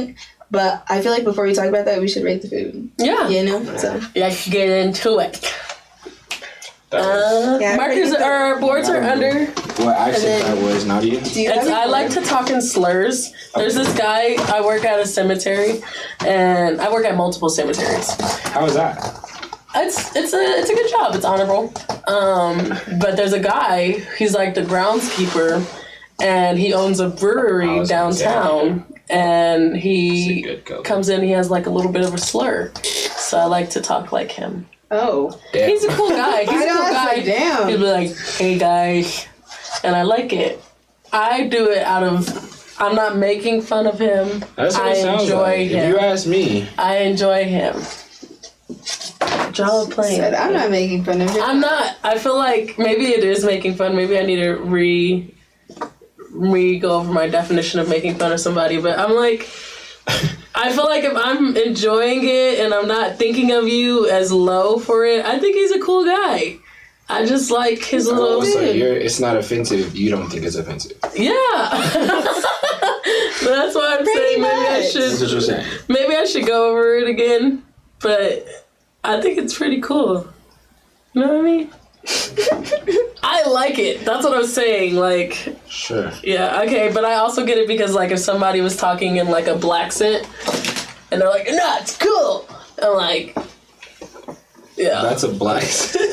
No, like, I imagine, like, a white person, like, talking in a black accent. And they're like, nah, bro, it's cool. I enjoy it. I enjoy myself. I'm not making fun of you at all. Then I would be like, yeah, fuck you. Yeah, like, shut up. So, you're right. Thank you for opening my eyes, Plain Dame. This is what two parents get ya. I'm kidding. Damn, I can't write because I've been laughing. I'm sorry. But what we meant by that is just that you just... it's a compliment, if anything. Yeah. Well, I appreciate that. I try to carry myself well. Shout out to my mom and dad, man. We're staying together. I'm like, huge shout out, man. P.O.P. For being in love, man. All the time. I get a lot of compliments for you guys being together. Yeah. Do you really? No, actually, like, I don't know, like, and I always feel bad talking about it because it, like, you know, I guess the way people make single parenting sound, you know, and that, like, I'm not able to relate to that. Yeah. And they're like, dang, like, I wish I had it like you. I'm like, damn. That's like, something we were talking about last night on the phone, too. Yes. Like, I kind of just got here. Yeah. I wasn't even supposed to. And like we said, it's a big blessing, and I guess because it's, like, not as big, especially in the black community, nowadays, like, it is like, wow, you have two parents, like, good for you. You gotta, you know? You're gonna make it or something. Hopefully they're watching at home and they hear me say that they're doing a great job. But I also don't want you guys to think that just because me and Aubrey are, like, saying, like, good for him having good parents, that single parents aren't great either. Single parents do their thing on both sides. All the time. Period. My mom had 5 kids. So she's like superwoman because you got me fucked up if I'm raising 5 kids basically alone. 5 kids sounds... That's a lot. That's a lot. I can't even raise my puppy alone, so... I struggle with that too. I got 2 of them. 2 puppies? I got 2 puppies. Oh, Lord. Shit sucks. Yeah. If y'all want a puppy, hit me up. I got 2 of them. Well, really? I want one. Aubrey, she did love my puppy. I do love puppies. Your puppy, you do have a cute puppy. Yeah, but she was like a little shit. She, like, runs up to people. Like, if I didn't have a boyfriend, I would have niggas. Because she runs up to so many... Shit, I would have niggas. Because she runs up to so many dudes, and they're like, oh. Like this one time, I let her out of the car, and, like... She was littler at the time. Like, now we'll have her on a leash, but, like, I just let her out the car because I was like, oh, she's not gonna get far. And this dude from across the parking lot was like, hey, whose puppy is this? And I was like, oh, fuck. I was like, oh, it's mine. Yeah. He's like, oh, you good, shawty? I'm like, thanks. Not over the dog. Right. Thanks. You know, Not over the dog. Right. He's like, hey, whose puppy? Like, the way he yelled it. Like, good for him because my peoples would have stole it. Like, hey, this puppy just came from the universe. They just, thank you. Free puppy. Free puppy, yeah. Okay, let's get into this. Wow, Breezy, you wrote your name so cute. Really? Show the class. Go ahead. It's great. He's still writing his. I ran out of space because I wrote my N too big. I just have adopted this, like, airplane thing, so Plane that's name. my terrible airplane again. Oh, maybe you can make the P a plane. See, I was about to doodle. I was about to sit over here and doodle, but he's like, I'm not an artist like that. We gotta go. It probably would have looked really how are we bad. gonna do this? Should we do it out of 15? No, we could just 45. Wait. Ooh, we didn't think of the math. We didn't think of the math prior to. Wait, so what's 200 divided by 3? Quick math. Fuck. 200. Somebody commented. If you commented before I get it, it's a decimal. It's 66 point. A lot of sixes. I knew it was gonna be that. So maybe a 180 divided by 3. I don't know. 180 Maybe divided by 3 is. Maybe Let's special do something food truck. divisible by 3, and then we'll just call it. Okay, 180 divided by 3. 60. Okay. Speak up. I'm kind of good at math, y'all. So it'll be out of 180. Okay, 180. Okay, so what does that mean?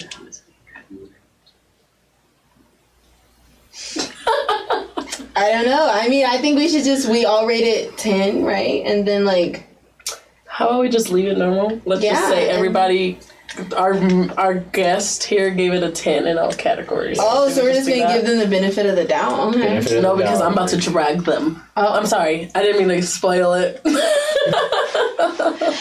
Okay, so for the benefit of the doubt, we'll give them 40 free points. 40 free points. 50 free points. Yeah, I still 50 don't free know points. the So you high guys score should. anyway. 50 free points. I don't think they'll have the best score anyway. Yeah. So. Damn, and y'all got a kickstart too. That's sad. Yeah. So appearance.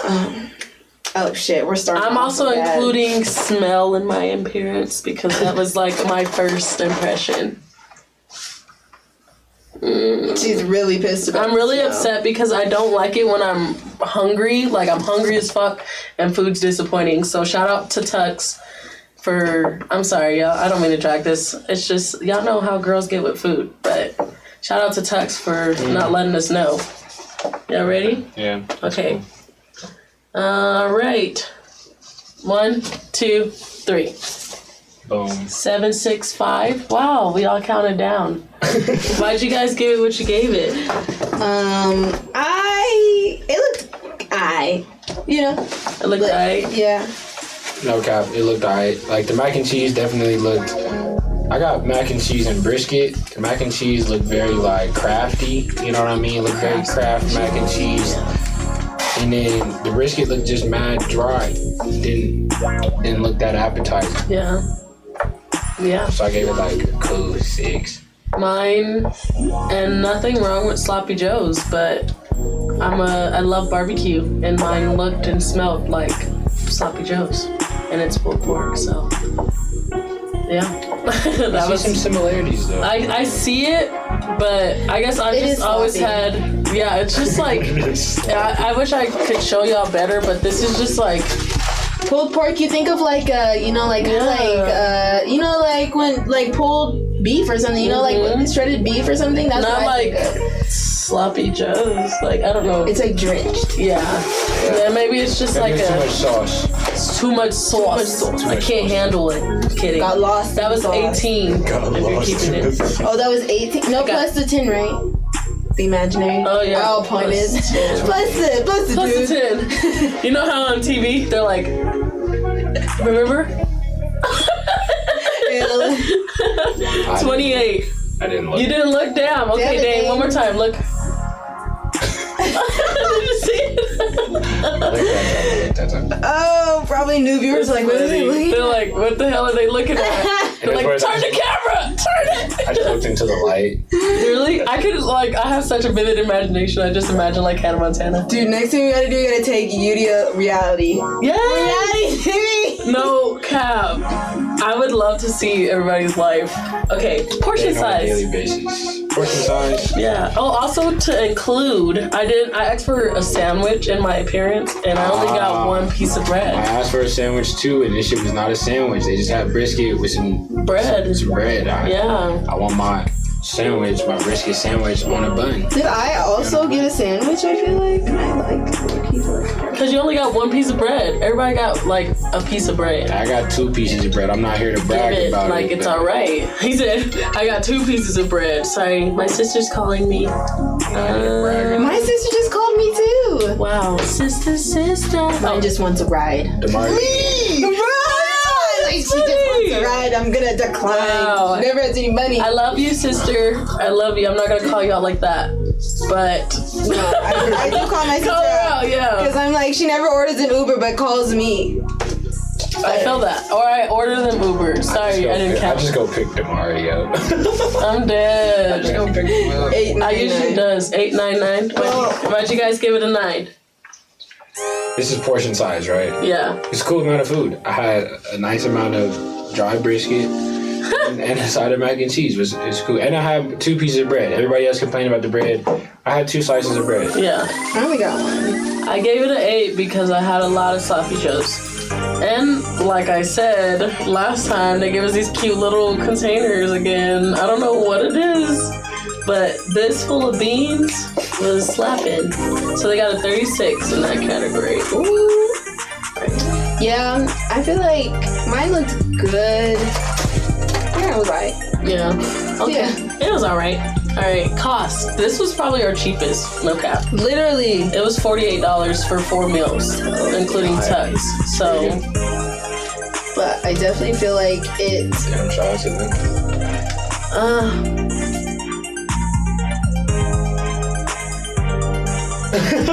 Everyone look. I'm like, alright, now look.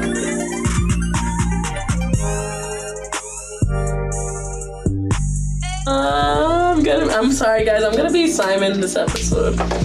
Alright, they don't deserve this. Whatever you're about to put, they don't deserve. Whatever you were gonna put, they Nadia. And now I'm gonna explain myself. 1, 2, 3. Nadia. Why'd you guys give it such a good score? I gave it a good score because it's cheap. I feel like it definitely tasted like cheap food, but I mean, like, you pay for cheap, you get cheap. So that's exactly my point. Like, it's like what was it? What was the best one we had? Wasn't it TK's? TK's, and it was expensive, and it was bomb. Yeah, and it's like. I love barbecue so much that I want good barbecue. And so if it's cheap and it tastes cheap, like, it's not flattering to me. Yeah. I don't mind a $12 plate. You know what I'm saying? Yeah. Yeah. Because I know what I'm getting. Like, oh. Sorry. It's because yeah, $12 for $12 is really entree, good. I mean, like a full meal. Yeah, it's really good. It's a lot, you know. Yeah, I still have plenty left over to eat. You're just being an ass. I'm sorry. It's just because once I get disappointed, I'm like, y'all know me. I'm too happy-go-lucky. So like, once I get disappointed, I'm like, man, not the barbecue. They disrespected the barbecue. Yeah, because I love barbecue. I told y'all this last time. Oh shit, I'm not adding right. I told y'all this last time, but my grandpa won best ribs in Kansas City and in Colorado. And so like my grandpa has always made bomb ass ribs. She's got high standards. I got high standards. They got a 38 in that category. They're doing a lot better than I thought. I know, I'm like, we're low-key gonna like, me and Dame are gonna like make them win. You guys are. Put them in second place. It's okay, Simon's here. What's next? Taste? Wait time. Wait time. This was a pretty short wait time. Yeah, but literally like Tuck said, it was because they didn't do much preparing. So you guys take that into consideration too? Yeah. It was like 10 minutes. I sat in my car, watched like a couple TikTok videos. For 10 minutes? You only watched a couple? Maybe like 2 minutes each. 2, 3 minutes. Because she put in the order and then I had to find my wallet. And then, but TikTok videos are only 1 minute. Oh shit. I'm just gonna keep it even around the board. Dang. Ready? Don't make me give you the lowest score. 1, 3. Did you? I gave it the, Mine was 6 afraid of 7.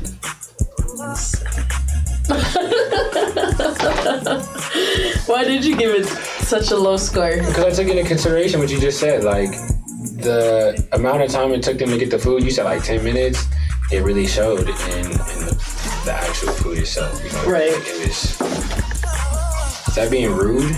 Is that what the category is supposed to be scored as? That's a little messed up. That's something I take into consideration. Yeah, I feel like it's about honest. Your own, like, how you feel. That's why I gave him an 8. Like, I was like, I'm usually hard on wait times. Like, I'm like, it should not take that long. But 10 minutes. Like, it's not that long of a wait, but it shows with the food. It's just like, I gave it a 9 because it's so cheap. Like, once you get into like certain cheap, like literally for 4 people, how much it was? It was $12 each for all of us. And so that's like so cheap. So just like thinking about that and like all the different things we got, like brisket and stuff, I'm just like, they probably just like cut a lot of corners, you know, and like just like use really cheap products or something. So I'm not gonna like we wouldn't be mad at McDonald's. That's yeah. Like if damn McDonald's, you could get something. Their wait time is great, right? You know, and get to that window unless it's like fucking 11 and everyone's at McDonald's. Yeah. So that's why I gave them a 9 because it's like that's a really good wait time, you know, and but it's just like. All right, y'all. Last category is taste. Everybody got quiet, like, oh shit. Sorry, y'all. Damn. This is probably my lowest score I've ever given. Damn, I feel bad. No, it's okay. Good job, Aubrey. Aubrey will always be your optimistic one. No, don't. Why are you changing it? Wait, no, I kind of want to change mine because y'all. That's it. Oh, because they're keeping in mind that this is a black-owned business. Maybe. Well, I actually did not even think of that. Don't. You're not allowed to change it in the marketing. Put that into consideration whatsoever. Okay, 1, 2, 3. She gave it a 0.5. 7.5. I didn't know that was allowed. Yeah. I gave it a 5.5. No, I'm joking. Yeah. Why'd you give it what you gave it, Dane? Because like I said, the brisket was dry and the mac and cheese was very crafty. I like mac and cheese. So kind of like how you are with barbecue, that's how I be with mac and cheese. Gotta be busted. Mac and cheese gotta be busting, and the mac and cheese just was not busting. And I think 6 is kind of generous. Yeah. That did have some good Texas toast though. Okay. Mine was soggy. Mine was not soggy. Cause it got 2, but I don't know. They like Dane. I had 2 slices of bread. Kept them Johns dry. This will be my last joke. But like, me and Aubrey only got 1 piece of bread, and you got 2 pieces of bread. Like you have 2 parents, and we only have 1.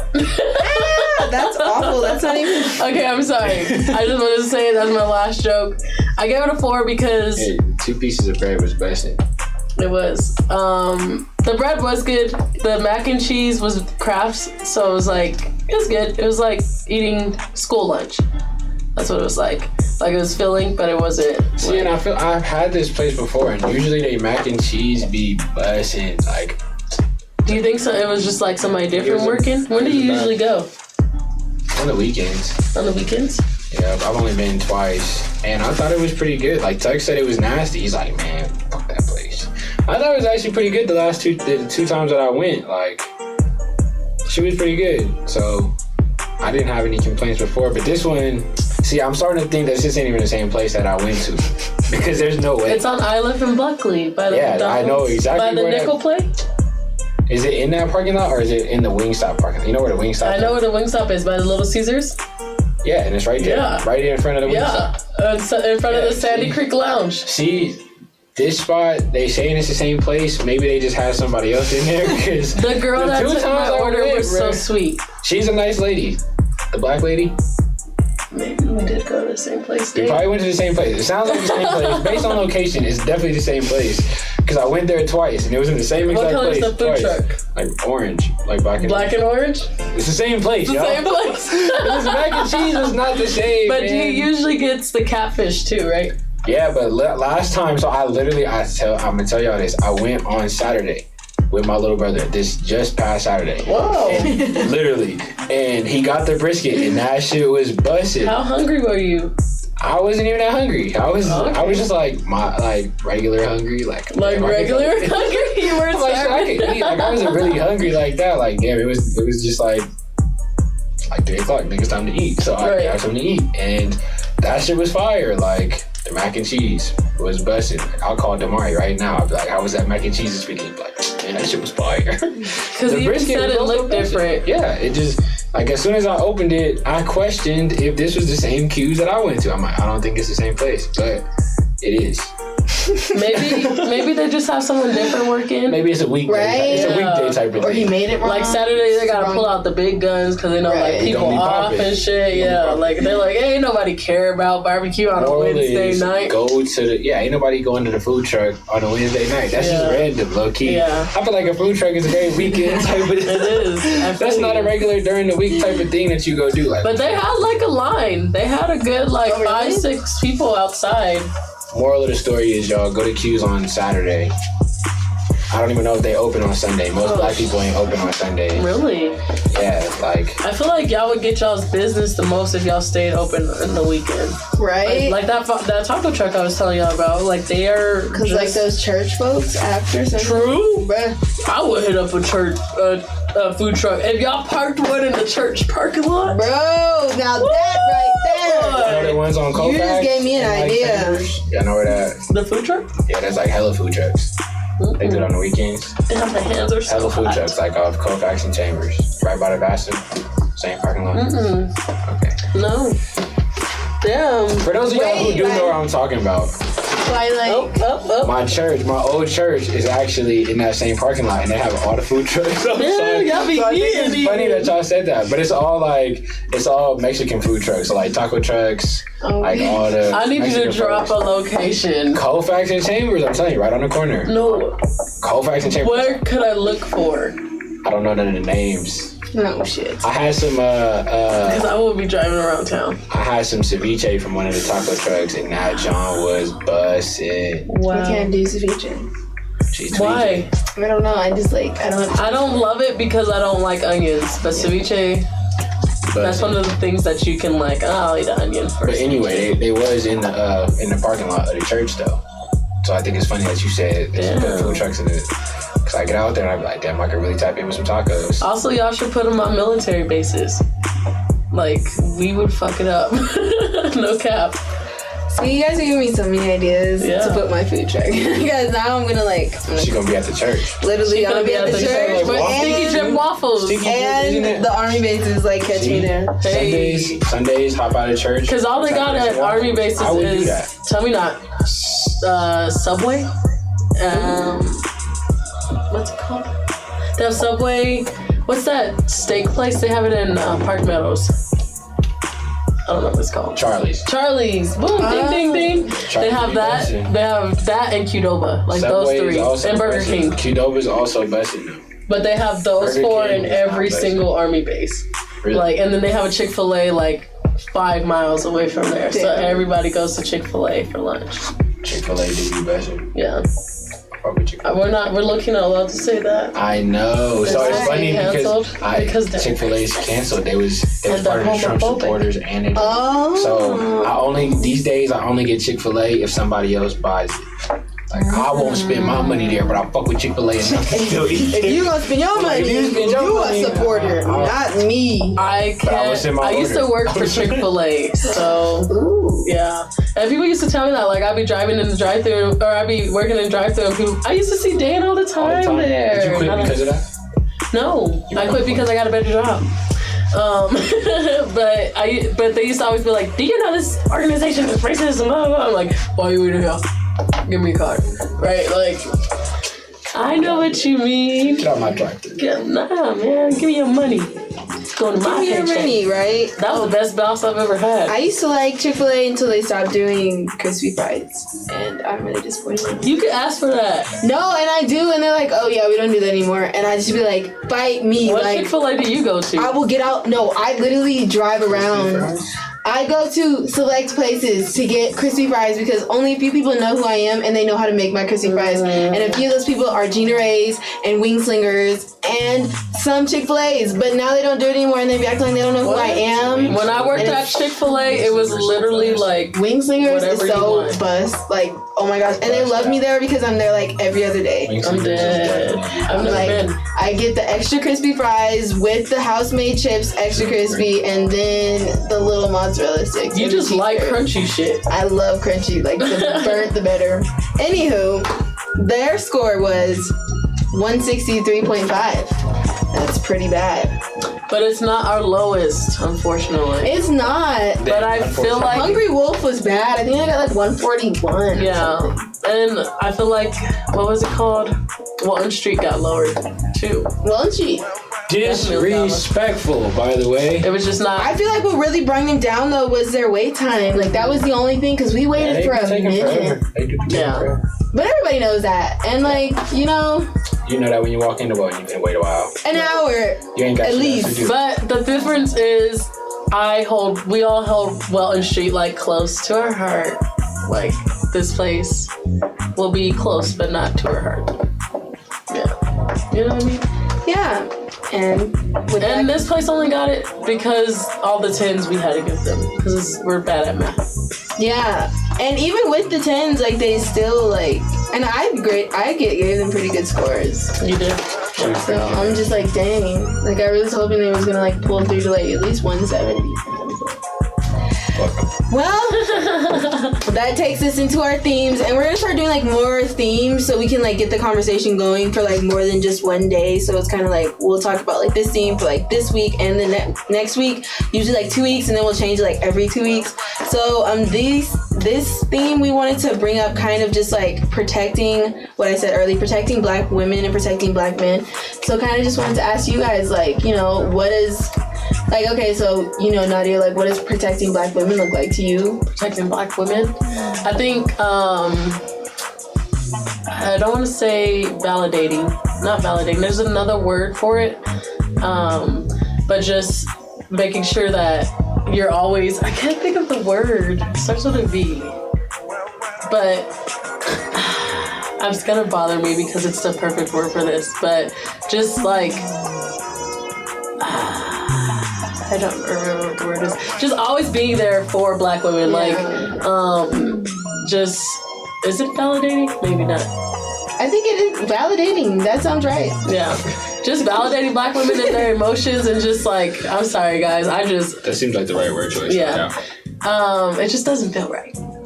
But just treating Black women like they are women, like Sojourner Truth said, like the ain't I a woman? Yeah, like I feel like especially outside of our community, a lot of other, like I just don't see as much of worshiping, and I don't mean it like you should worship me, but like Mexican men love their women, live by their women, like Hispanic men, you know what I mean? Like, and I'm not saying they don't go through shit with their women, because there is like a big machismo, like misogynistic way of being, but like Mexican men never put down their women the way that Black men do in our community. And not all Black men do, but that's just a big thing about our community. And the same, like, you see that a lot.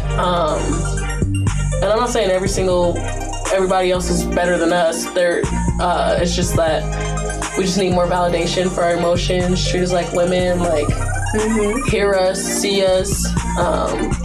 There's more I could go into, but yeah. Yeah, and I feel like I have a lot more to say about the subject, but we're going to go on a quick break. So we'll be right back, guys, and we'll have more to say about this. And if you have anything to say, put in the comments. Yeah. Solid. See you guys in a second. Peace. Peace out. We'll be back. Hey, it's Haroon. I'm John. I'm Rashad. And I'm Brandon. Welcome to Kingdom Culture Godcast, where we talk about Kingdom, the Torah, His people, and the land. You can check us out every Friday on the AHRR Network. We don't do this for the culture, we do it for the kingdom. Shalom. Shalom. Shalom.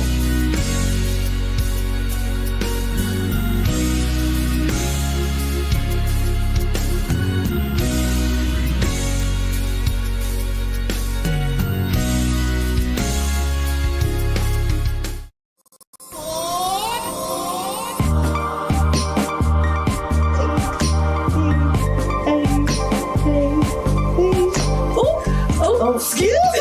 Sorry. Hey y'all, I'm Drea. I'm Tay. And I'm Julia. This is Water Me Sis. Water Me Sis is a live podcast on our network where we talk about everything from educational to spicy, and we uplift each other. Make sure you catch us every Sunday at 5 p.m. Mountain Standard Time. See you there.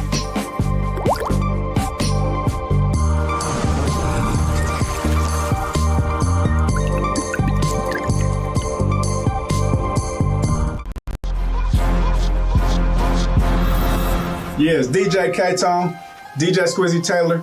Make sure you check us out every Sunday. Digital Online Showcase on the R Network. That's AHRR Network. Follow, share, tag somebody. You dig? Tune in. Yeah.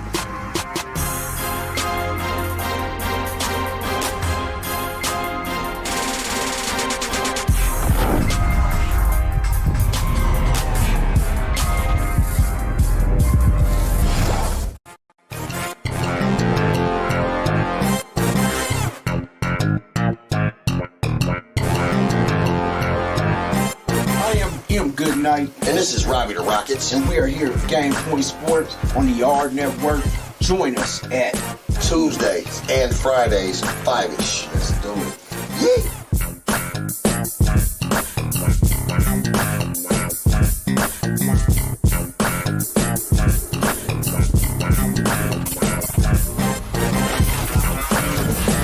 Welcome back. Welcome back. I smashed my toe with the chair. Welcome back, everybody. That was a quick break. Yeah, it was. It was faster than I thought. As always, it's your girl, Nadia A. Breezy B. Back at it. Your boy Plain Dane. Plain. I like that he always says it with a monotone. Plain. Shout out to your boy Plain Dane. Your boy Dane Plain. Nah. Dane Plain. I never thought I'd have a stage name. I think that's what it is. Yeah. Do you like it? He's like not used to it. I don't know. What would you give yourself? If I could give myself a stage name, I don't know. That's the thing. That's why I don't know if I like it, because I never thought about giving myself stick with a stage name. Like, even when I be like, damn, what if I was a rapper? And I think everybody has these thoughts. Like, what if I was a rapper? Right. What would my rapper name be? I could never come up with a good name. When you get married, they're gonna be like, do you take Plain Dane Washington Jr. to be? Don't say that. Not say that. If you did say that, I can't dead. I would love that. That'd be a great wedding Like, video. they're talking to my husband, like, do you take 98 to be your lawfully wife? I'm like, whoop, whoop. Yeah, Bree. I'd be like, Bree! Like, yeah. Chest bump, like, yeah.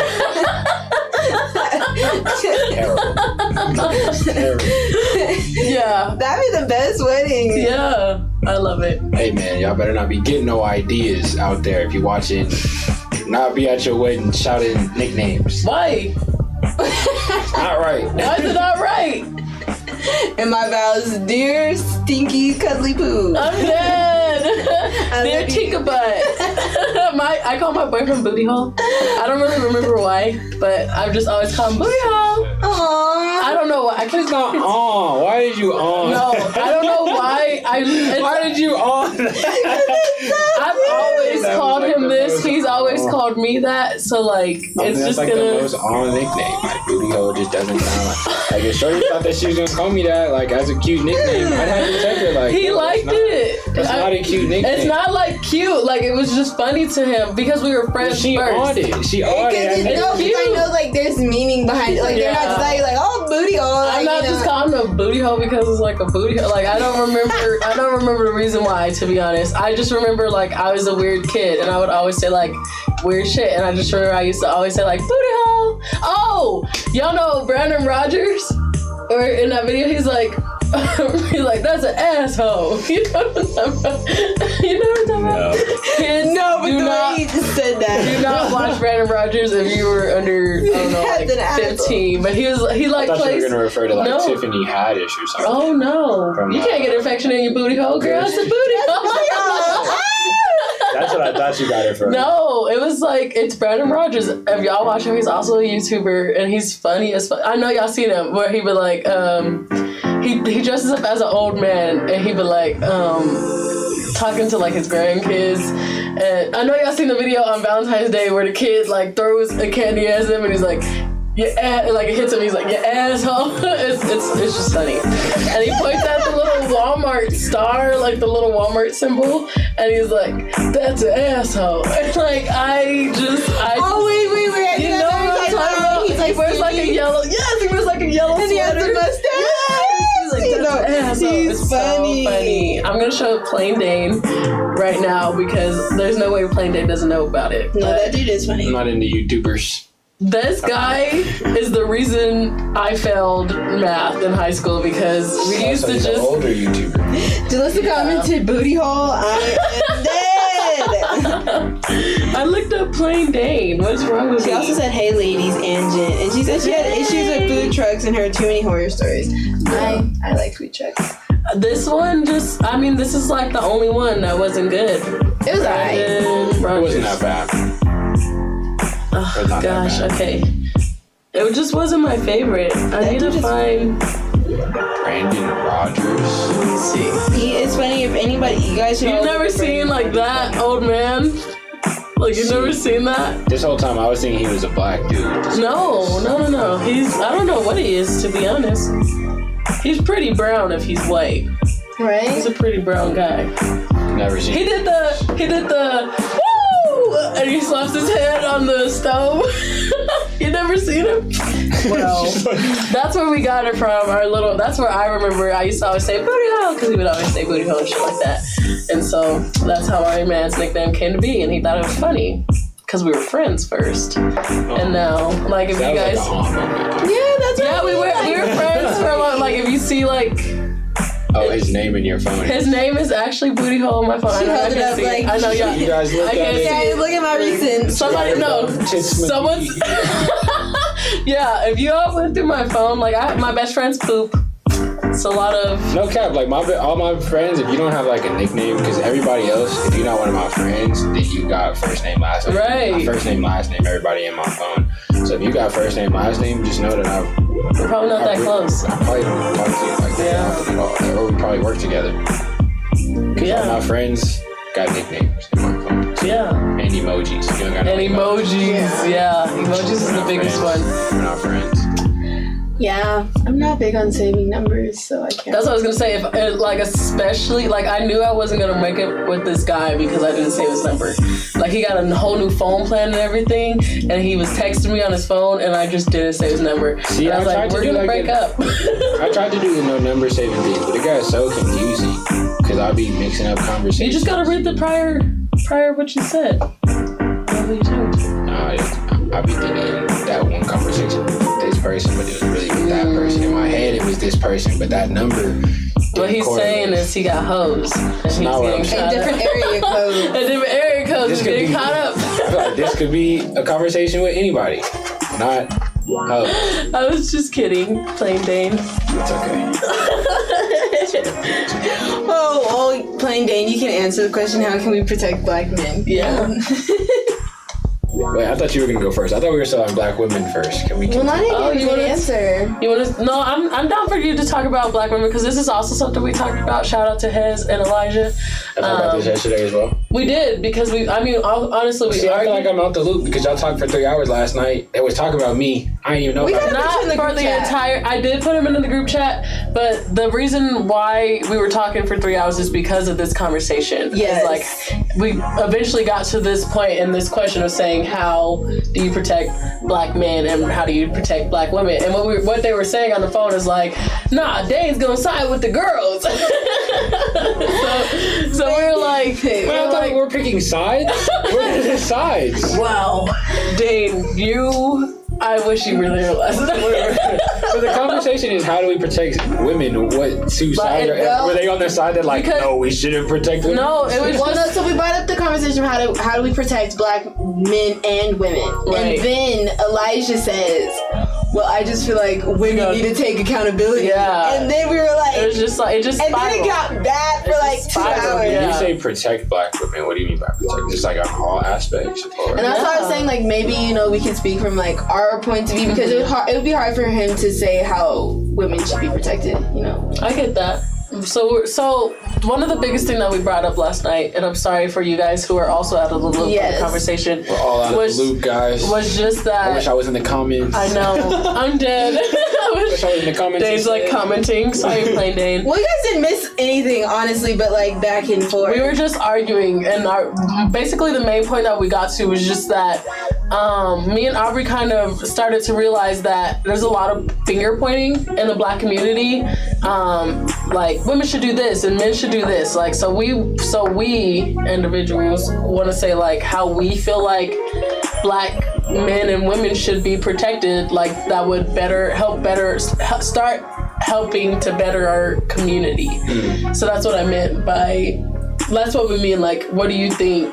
How do you think Black men should be protected?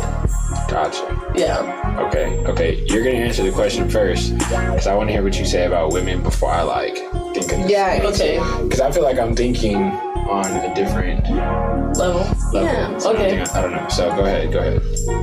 Well, Black women.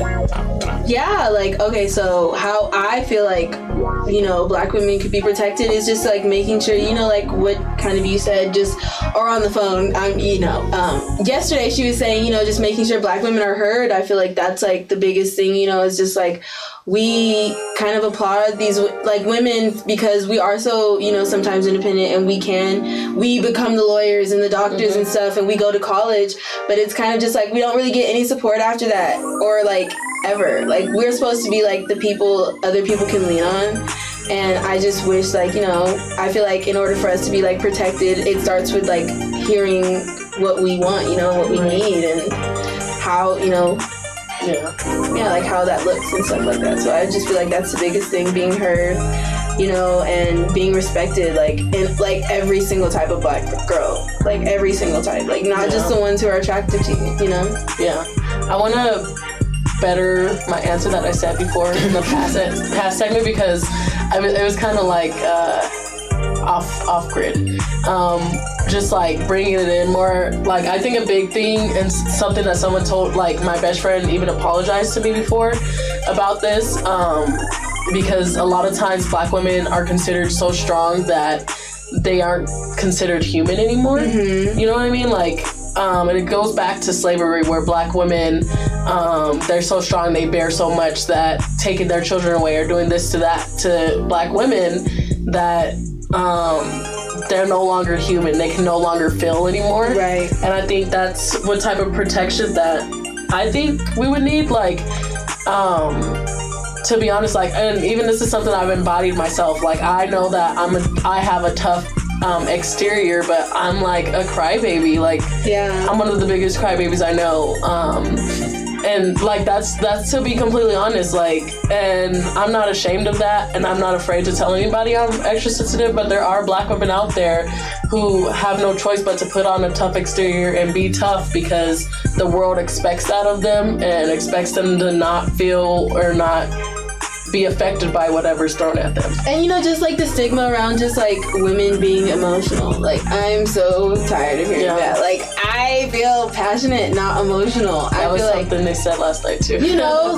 Emotional is me on my lady days or something, you know what I mean? That's me emotional. And if you really want to see emotional, then okay. And it could tend to have a negative connotation. As a woman, I don't think there's anything wrong with being emotional. I actually think that you're a bigger, more put together person if you're emotional, but it just, in society, it comes with such a negative connotation you're sometimes. Weak or something. You're weaker if you're more emotional, or if you're emotionally driven. I'm very emotionally driven. I think about somebody's feelings before I think about logic. So it's just, I get what you mean. We're tired of it seeming like a bad thing. Yeah. But don't men go through the same exact thing? Men, especially Black men, are supposed to be the strong people, barely show any emotion, you should be able to handle yourself, you a man, that type of thing, that toxic masculinity thing. Right. Especially for Black people, I think it's very prevalent in Black households, which is saying, look, man, this is how you're supposed to carry yourself as a man. So I get what y'all saying, but I feel men definitely go through the same exact thing on a different scale, though. Right. That is definitely how we could protect Black men. Yeah. In a way, yeah.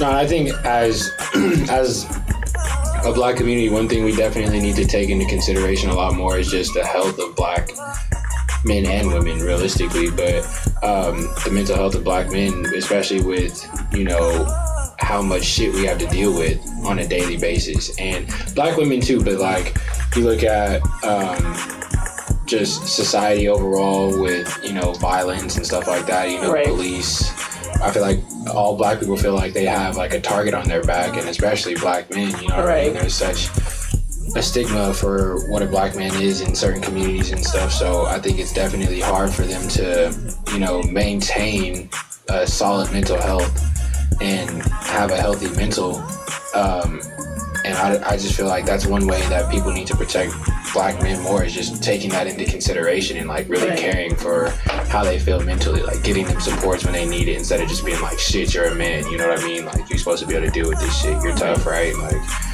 and I think that's a big problem black women deal with the same shit, clearly, like you saying, like black women feel like they're supposed to be like, you know, super women or something, and I think it's not fair to us to just put that label on us, like, oh, we're just so strong and we just are supposed to let everything roll off of our backs because that's just who we are. And I think, you know, as a community, the first thing we need to do is like really check in with each other and make sure each other's mental health is solid, because that shit's important, you know what I mean?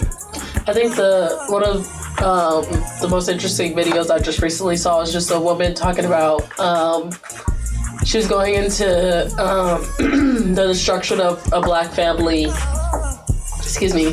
She's talking about the destruction of a black family, and she was when she talked about black men, she specifically said that black men, they're so discriminalized by society, or criminalized by society, and that by teaching them to be emotionless and teaching them to be like this strong, tough exterior takes them from being human and forces them into this like mold where they can be easily dehumanized, which I thought was really interesting, because you see that a lot when it comes to black men, just how easily it is to dehumanize them in the face of society.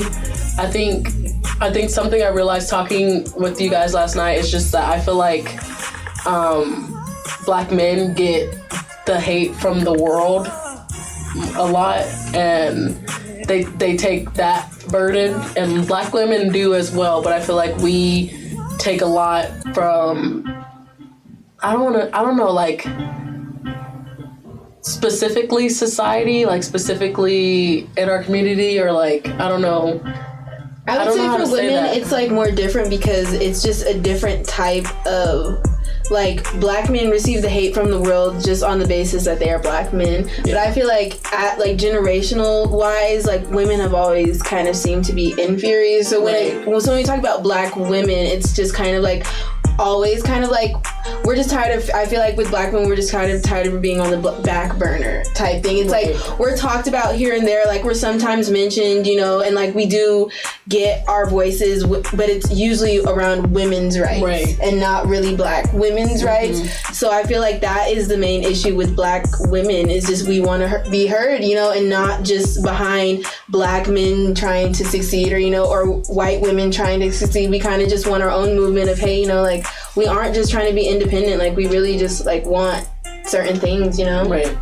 That makes sense. And also I feel like that would be a good question to ask you, Dane, like how do you feel about that? Because no, that was really like what we were arguing about last night. Just, it was kind of just like, and I felt like it was a good point that Elijah brought up. He was saying like it's kind of hypocritical to, you know, to be a black woman and say like you're a strong, independent black woman, but then like want a man. Yeah. How do you feel about that? He was saying like, do you like he was saying like, do you like, is it possible to be independent in a relationship? That's what he asked? Yeah. They said something completely different, but that's the question I'm asking. I was gonna say that. That is very much so possible. I don't know how you could be confused about that. Like, I think that is... They were saying one of their biggest arguments was just that you can be, like, no matter what, in a relationship, you're not completely independent because in some way, emotionally, materialistically... Well, that's like, fair, but that doesn't necessarily mean that you can't be independent, you know what I mean? Because at the same time, even though that you guys might... And I don't know, because it depends on how dependent you really want to consider it, you know what I mean? Because I don't think somebody who cares for the comfort of another person or like wants to be around that person is dependent on them. That's just a want, you know what I mean? Or like that's what they feel like would satisfy them. Now, the independent part, you can be independent because regardless of what the relationship is, you still think on your own. You can still, if you are truly independent, you can think on your own. Like survive on your own. You can do the things that you want to on your own. You don't depend on the other person to do anything for you, but you can want them because that's what you want. You know what I mean? It's not necessarily a need. Yeah. You know, and if it gets to that point, then it could probably cause some issues if it gets to the point where you're like, oh, I'm dependent on this person to feel like happy or feel a certain way, when you should be able to do that on your own. You know what I mean? And that's why I think women should be a lot more independent in relationships, especially because of that reason. Like, you should never have to feel like, damn, I need this person so bad that if I'm not with this person, then I feel a void or I feel empty. I think that it also plays into like the idea of like really loving somebody, because at the end of the day, if you really care about somebody that much, then you may feel like that. But also on the other end, you should still be able to maintain and be content on your own. So that's where the independence still comes into play, if that makes sense. And I feel like that's a really good point too, because like, especially in the discussion last night, it was a lot of just like them, like, you know, kind of just like, it was kind of, I could see like the hypocritical kind of just like in that, you know, saying that you want to be a strong, independent woman, but also saying like you want to be in a relationship. But I'm happy you bring that up and just like are able to like, you know, like compartmentalize the differences between like, you know, just wanting the comfort of somebody and like the relationship itself doesn't create dependency. Right. You know what I mean? Like, just because you care about somebody, you want to be in a relationship, does not mean that you depend on them. Do you think that you can be independent and married? Absolutely.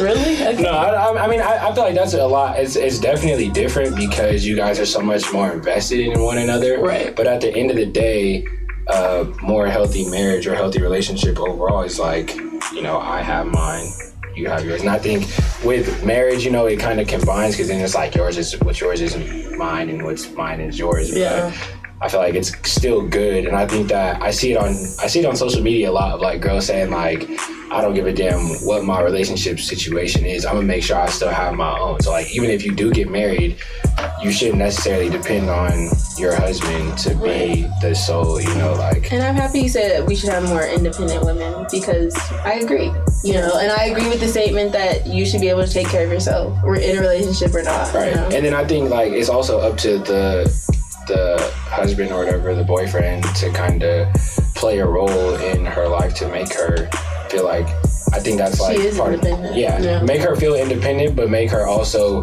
realize like, I'm doing certain things for you because I want to, not because I have to, or because I want to make you feel like you need to depend on me for something. You know what I mean? I'm gonna make a bold statement. Ooh, let's hear it. I think there should be more independent men. And that is really and you know what? I didn't want to say it, but I was about to say it because this ain't fair. They finna bring this shit up with Hez and Elijah. But on the phone last night, it was just really interesting how you bring this up and how Nadia says that, because it did kind of feel like that energy. It kind of just felt like either or had to be dependent on the other. And it was just like, why can't we both be independent? Yeah. You know? And the only reason I say that, and I'm not trying to say this while they're not here, but the main reason I say that is just something that we did talk about as a group. It's just that Black women, and I feel like women of color in general, are naturally more independent. Like, and encouraged to be independent. Like, I feel like me and Aubrey could agree. Like, we were raised to be heads of households. Like, we were raised to be that motherly figure, you know what I mean? Raised to like take on the world. And something Elijah did say is that like a lot of Black men are coddled and held back and don't get that same experience. So that's what makes me think that like maybe we should have more independent Black men, because like I do think like I feel like men don't see women as independent because the situation that they're buying everything or they're like taking care of. It's like always with Black relationships, there's always have to be roles played. Yeah. You know? Yeah. So I agree with you. Yeah, I just feel like raising men to be held the head of a household the same way that we raise. Right. But isn't that what men are supposed to, like, that's what but they're supposed to able to play any role. Right. You know? like cook and clean and pay the bills like women can. Right. And so then they're not in a situation where they're looking for a partner that can fulfill that role that their mother was playing for them.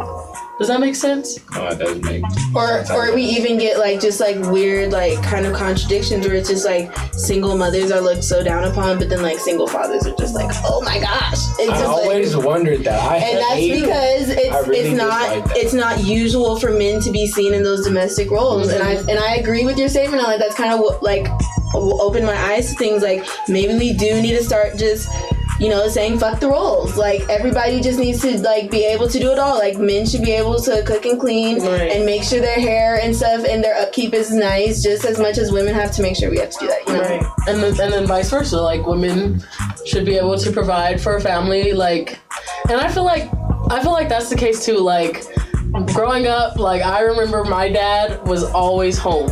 Like my mom was always working. My dad would be home cleaning. Like I used to follow my dad from room to room, talking to him, like talking his ear off. And he'd be like, yes, Naughty, and I was like, and then at school, and then I would like follow him from room to room. But like that's something like I really remember about my father, and I remember my mom working, like just switching up those roles. You know what I mean? Like it's okay for the woman to be pulling in more money. Like that might fuck with your guys' machismo a little bit, like your pride or like your ego. It might fuck with men that way, but I feel like sometimes there's people who are better at it. Like if my man is better at staying home with the kid and the dog and everything, you do that, boo. You know what I mean? But so you would be okay with providing for the family? Yeah, okay. Yeah. I think that just comes from me like having like that 2-parent household as well. Like, but in my house, like both my parents just worked all the time. Like they always still to this day, like both of my parents just worked their asses off all the time. So I never had the like stigma of like my dad is the one who works, my mom stays home and cooks and cleans. Like my mom works, but she also cooks and cleans. My dad, he's not the best cook or cleaner. He doesn't. My mom just enjoys cooking and cleaning a lot more than my dad does. Does she enjoy it? Or does she have she to? Does. She actually really does. So I don't think I blame my dad on that or saying like my mom needs my dad to work or my dad needs my mom to cook and clean because they could both do without one another. But that I guess that just comes with. Not that they could do without one another because they can't. You always I feel like you meet your balance when you they're very get to that point. For sure. Yeah. Jalissa commented and said, there's something beautiful about being vulnerable enough to trust your spouse and be completely dependent, but it's not smart. LOL. Have a run fund, ladies, always. Definitely agree. And that's why, just like talking about independence, like I feel like for a man or a woman, it's just always good to have your own.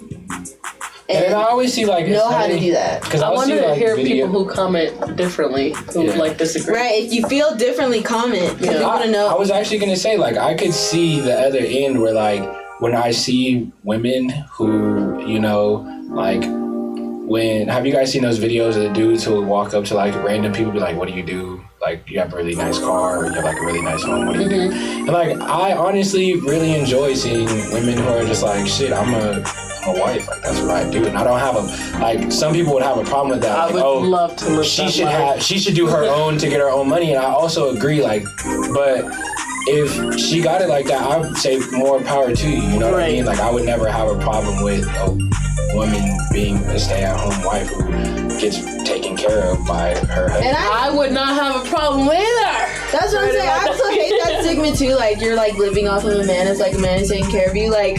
First of all, I'm pretty sure we all wish we had. So if that's the case, though, if you could see yourself in that situation, you would enjoy that, right? Yeah. You guys could say. I mean, I would be down to have a little sugar baby. Like I'm sure every woman would love a man to just be like paying for everything, but for me, I know it wouldn't be fulfilling long term. Yeah. Like I want my own. Would you still feel like could you be an independent black woman? I would feel guilty. I would just get mad. Like I would just get irritated sometimes. Like I can pay for it myself. Like I don't need you to pay for it. Like it just depends on how close I am. Like I would feel guilty if I'm pretty close to that person. Eventually I would, but I will get my bread and like get what I need to do. You know what I mean? Like I would. But could you still be considered like an independent woman?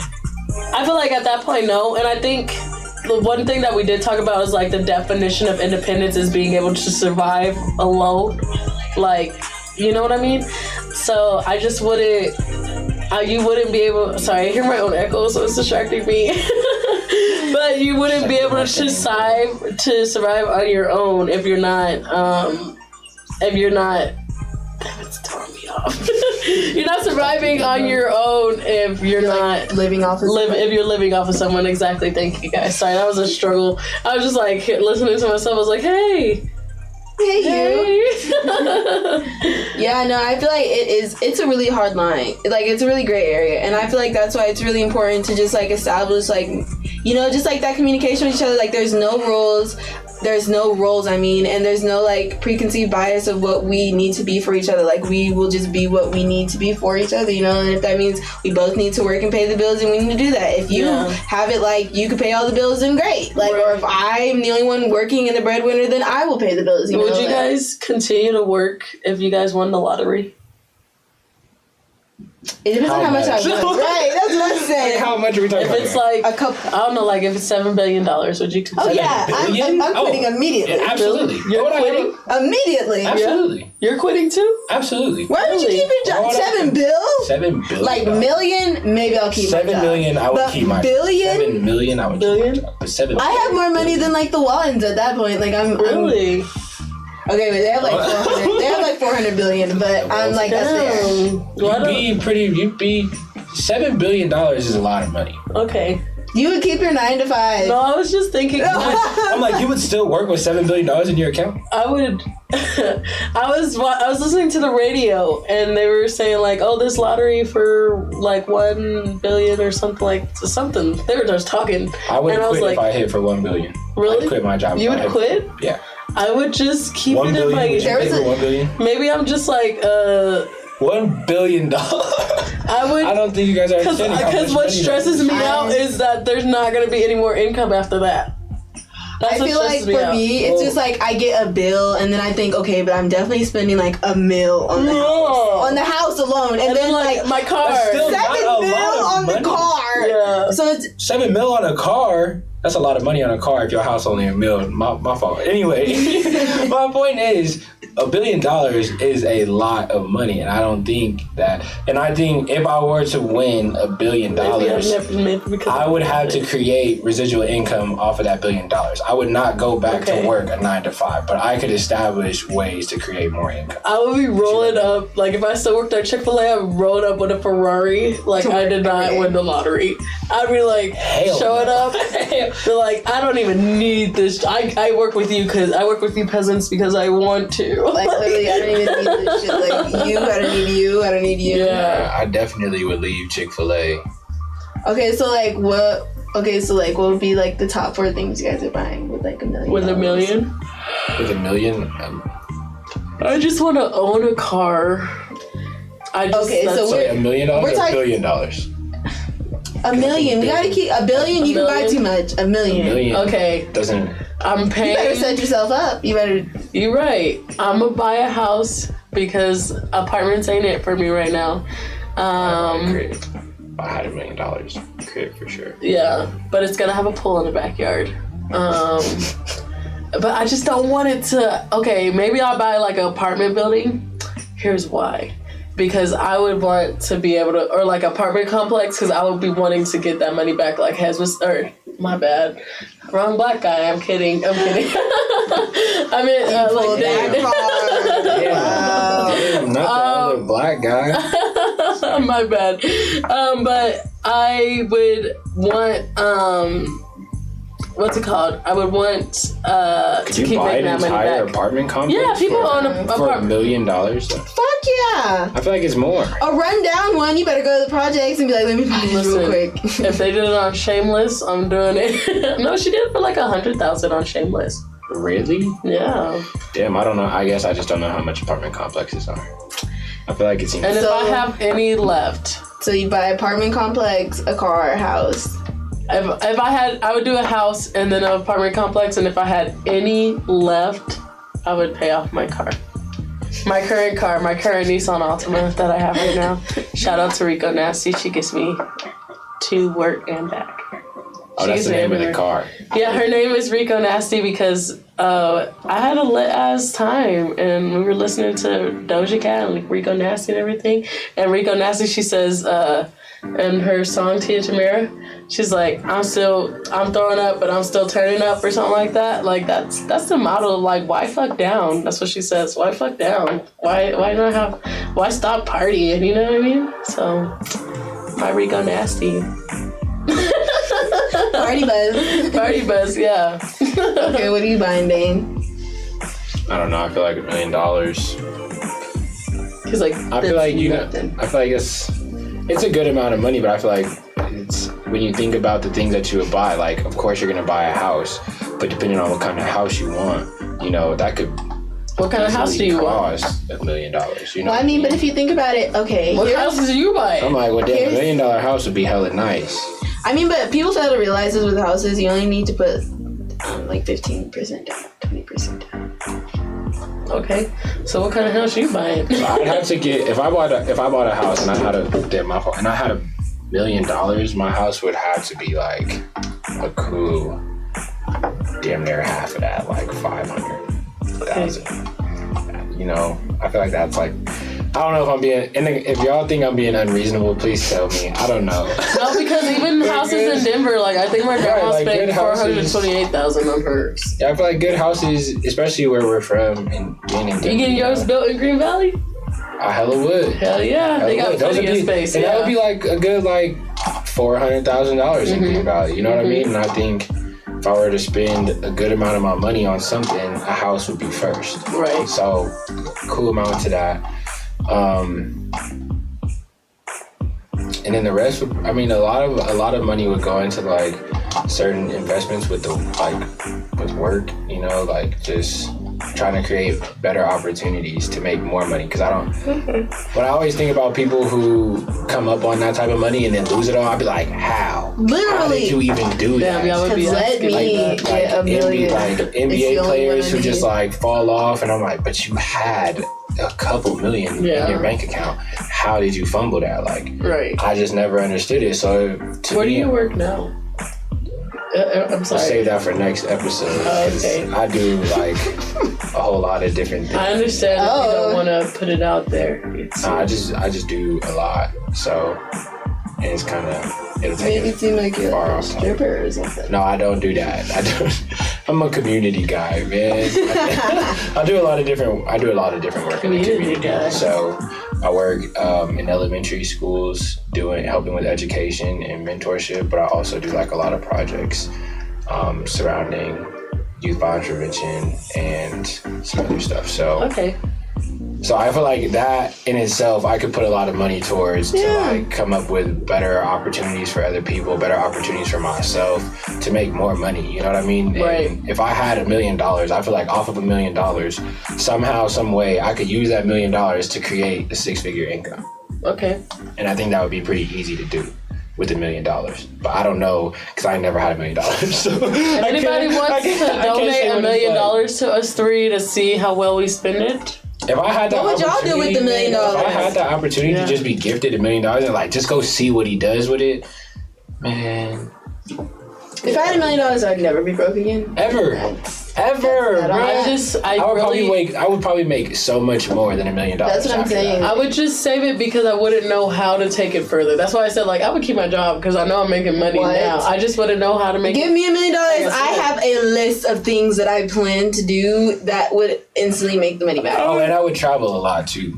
See, I would spend it. I had a conversation with one of my mentors, and he was actually telling me like one of the best things he does with his money is travel. And I can't like say I could disagree with that because even though like you're spending the money and you're spending a good amount of money, think of like the things that you do that you will never forget that you did with that money. You know what I mean? It makes it so much more worth it than like spending your money on like shoes, cars, clothes and shit, because at the end of the day, like that shit just comes and goes. But the experiences you get doing shit like traveling around the world is just, you never have to worry about needing that money back, you know? Right. I get that. Traveling is really fun. You said you have a list. Where would y'all travel to? Where would y'all go? My number one location. I've been talking about this like very often recently, like very consistently recently, like all the time. I want to go to Japan. Like Japan is like my number one.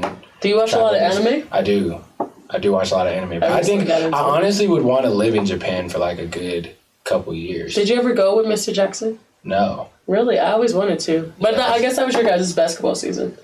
No, I didn't play basketball. My bad. No, I would definitely go to Japan. I think the things that they do in Japan, like one of the things that I think is so funny, they like, if you go to a Japanese restaurant, like they don't talk a lot. Like it's actually rude to talk, but it's also rude to eat quietly. Oh. So like I was talking to my mentor and he said he went to Japan. He's like, yeah, it's crazy because nobody talks. And you'd be at like a ramen shop, nobody's talking, but you just hear like slurping of noodles the whole night. Like, I think that's hella funny. And they don't tip. Like, tipping people for food is like rude in Japan. Really? Yeah, don't know how it could be considered rude, but I'm like, shit. And it just makes me wonder. And it just makes me like, damn, what other things, like, those are like really the small. Cultural shit. Yeah, what are like other. That would be the biggest, that would be the hardest thing. I could talk, y'all. I could talk. Like, if I'm not talking while we're eating, I feel so awkward. That shit gotta be busted. I'm like, shut up. You gonna get us in trouble. I be trying to communicate through the noodle slurping, like, in a catch on. Damn. Like, yeah, I think Japan is up there.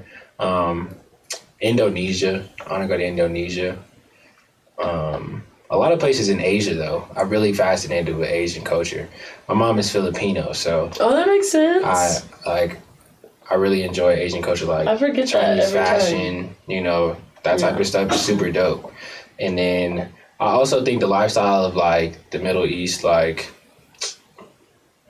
Dubai, Abu Dhabi, like those places are super dope too because they just live so much more, like so different. You know what I mean? Like their type of money is just crazy. And I think that it's so nothing. Like thinking about seeing Ferrari police cars and shit like that is just very fascinating to me. But I like looking at expensive things. So like I like to go look at like really nice houses and shit because I love like on TikTok, like I follow an account where she just goes through like mansions and shit and one way to like even think about the shit that you want to do in life is to like visualize it. So I'm like, damn, if I want a fat ass crib, like I gotta go look at some fat ass cribs so I could like really get a perspective of my dreams. You know what I mean? Like go to car shows and look at nice ass cars where you're like, damn, that's what I want. Whenever I talk to you too. Yeah, because I'm like, my ideal house, like he was like $500,000. Like I'm like, I want one more bedroom than the amount of people. Like if I got 3 people in my house, I want 4 bedrooms. Like, that's what I'm saying. I'm thinking like all the stuff that I would buy with $1 million, like the house would be like the last thing. And if I did buy a house, it would be to like Airbnb it because I would not want to stay there. Like I would probably be traveling so often. Like I would Airbnb a house for sure. Like that would be the only reason I'd buy it. You know, I would not want to like. That's fair. But I feel like if I got $1 million right now, it's too young to like buy my forever home. You know, like the fuck. But I would rent it out. I don't think buying your first home would have to be your forever home. It wouldn't be, but you know, like when people like, if I'm buying it, like, damn, I gotta live in this bitch. Like, I don't want to live there. Really? I wouldn't. Like, I would be doing too much. Like, I would not buy it if I didn't want to live in it. I'm telling you, like, if I had $1 million, like, first I'm gonna buy a house probably and flip it on Airbnb, and then I'm probably gonna buy a whole bunch of socks and then flip those, and then stocks. I thought she said socks too. I was like, I was about to say she better buy a whole bunch of socks. I was like, with a bill, that's what you thinking about is socks? Like, that's crazy. But okay. Socks went on sale at my job for like 25 cents, and I bought like 12 pairs. But anyway, at Family Dollar? Yes. Oh shit. But anyway, 25 cents, bruh. I bought 12 pairs of socks, but anywho, I'm dead. Aside from that, and then after socks, $3. I would probably buy a distribution center, and then after that, I would probably buy a whole bunch of vending machines and parking lots, And then I would just like sit and let the money come to me. Oh, and then I'd buy a restaurant. I forgot to. I'd turn Sticky Drip into a restaurant. Okay. And maybe buy like some more food trucks too. Okay. She has definitely contemplated what she's gonna do with her With that first money, $1 million. No, I was like, way too if I could just get like $600,000, I swear, like I'm never gonna be broke again. 6,000. All she needs is 600,000. 600,000. Yeah, I honestly agree though. Like, I also need $600,000. 600,000 is a lot of money to really do a lot of good things. You know what I mean? And I think even any type of good, solid, like 6-figure income, like $250,000 or more, you could do a whole lot with that type of money. You know what I mean? And you could honestly like give me like $70,000. I still probably figure it. Like I feel like I could figure it out. You know, like we'll make it to a mill. I'm like, if I can get 80,000, then I could definitely get 8. Give me $1,000. I swear, you will see $1,000. You $1,000? No, $1,000 of $70,000, oh, okay. and you will see vending machines everywhere. I was like, girl, like 1,000 ain't a lot. I will buy every single parking lot in Colorado if I got a $70,000. Yeah. I'd buy all the parking lots downtown. Yeah, I think that's honestly just I would put a business in the mall. Bro, do you know how much money Like, parking lots make? They make so much money, and there's no upkeep. Oh yeah, I know what you're talking about. Like where you park, like downtown and shit. Yeah, them tickets be like $15 for a day. They'd be like for literally. Yeah, I know. How much does a car lot cost to buy though? It costs like I don't know, like $25,000. Who knows? Anyway, but like I was how much it is. They make a lot of money. Or you can't be that expensive. It's a parking lot. Literally, or like you could buy a franchise. I would buy a franchise. Like I'd buy like open up my own like I don't know McDonald's. Maybe not McDonald's. I don't like McDonald's, but something else. Yeah. Well, I think that McDonald's. I think it's cost like 1.1 or $1.3 million or something. It does cost like $1 million to open up a franchise for McDonald's. So maybe not McDonald's. Franchise at McDonald's, but also. If you were to buy a McDonald's, you'd probably make a coup like $150,000 a year. So it's a good turnaround. Like 10 years. Served? Yeah. 10-year turnaround to make your money back, and then you just make money from there. I don't think McDonald's franchises are the worst investment. I think you could do a lot with that. But I would just feel guilty. You just have to. Yeah, like I couldn't work for like a shitty corporate franchise. Yeah. You know, like open up a nice Whole Foods. Open up a juicy seafood or some shit. I would definitely buy a McDonald's. I wouldn't feel bad at all. I'm like, shit, man. Like, make some new drinks up in there. Get your McFlurry machine working. Hey. I would definitely tap in with McDonald's. I don't know. Why would you guys feel bad about opening a McDonald's? Because it like kills people and it's fake food. Like, how could you sleep at night knowing you're feeding people plastic? Well, they shouldn't go back and eat plastic when they know that it's plastic. If they want to continue to spend their money on shitty food, then I would capitalize off of that. That's true, but I just can't help but feel bad.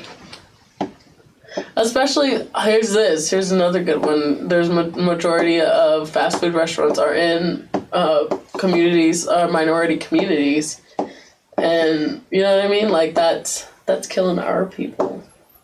I feel that as well. Maybe I would open up a corner store. Open up a corner store, and then everybody can be like, "Damn, I walk over to Breezy B's corner store." See, you be the sucker lady on the block. You know what I'm talking about? That's already got a nice ring to it. Breezy B's corner store. Yeah. Yeah. We could open up a place for his Get Nailed. You know what I'm talking about? Yeah. Not the Get Nailed. That's what it was. But yeah. I mean, what would y'all do with $1 million? Huh, Tux?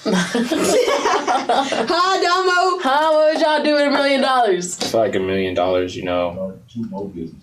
See? Start 2 more businesses. That's like the first thing that comes to mind. Dama said start 2 more businesses. Girl, you didn't even talk about your sunglasses. Oh, right. Well, okay, no, see, that would go, okay, so I would expand my sunglasses into a whole distribution company. And a distribution company, like, I would become, like, with that, like, okay, I have a dream to be a distribution company. And it's crazy because I really kind of want to be, like, the Amazon for Amazon, like, you know what I mean? Okay, you want to be like the warehouses? Yeah, like the warehouses for the warehouses. Okay. That'd be dope. Like, so they would like, so businesses wouldn't have to like, so they wouldn't have to like go overseas for their products and stuff. Oh, okay. Yeah. But you would have a lot of weird shit. Shout out to Jeff Bezos, man. I know, fuck that guy. He's getting a lot. Jeff of Bezos money. did the Did his thing. He did everything right, man. Yeah. But people don't like Jeff Bezos, so let me not say. I forget why, but I know that a lot of he got like a lot of like workers saying that he don't treat them right. I mean, like, and I feel like just when you have just like a corporation, hard to, I'm like, that's what I'm saying. Like, I'm like, think about. Boss. But he definitely should make sure, like, at that point you're making so much money, like, you could invest in better conditions for your workers. That's true. true. And I feel like at that point, like, that's when it just like it is an ethical thing for me. Like Walmart and Jeff Bezos, it's just like you guys are kind of like assholes to your employees and stuff. You know, like Walmart like doesn't even give their employees like raises and stuff.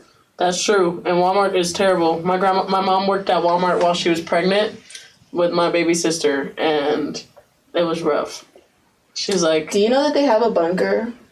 A bunker? Yeah, for like if the world ends. Walmart? Well, they're fucking rich. So I was part of this entrepreneurship class, and like when I was a kid, and they made us watch this documentary on the Waltons, and like they have like a whole underground like that goes like a couple stories down. Like, why would this is my thing, and maybe it's just a me thing. Why would you want to live in a world that's ending?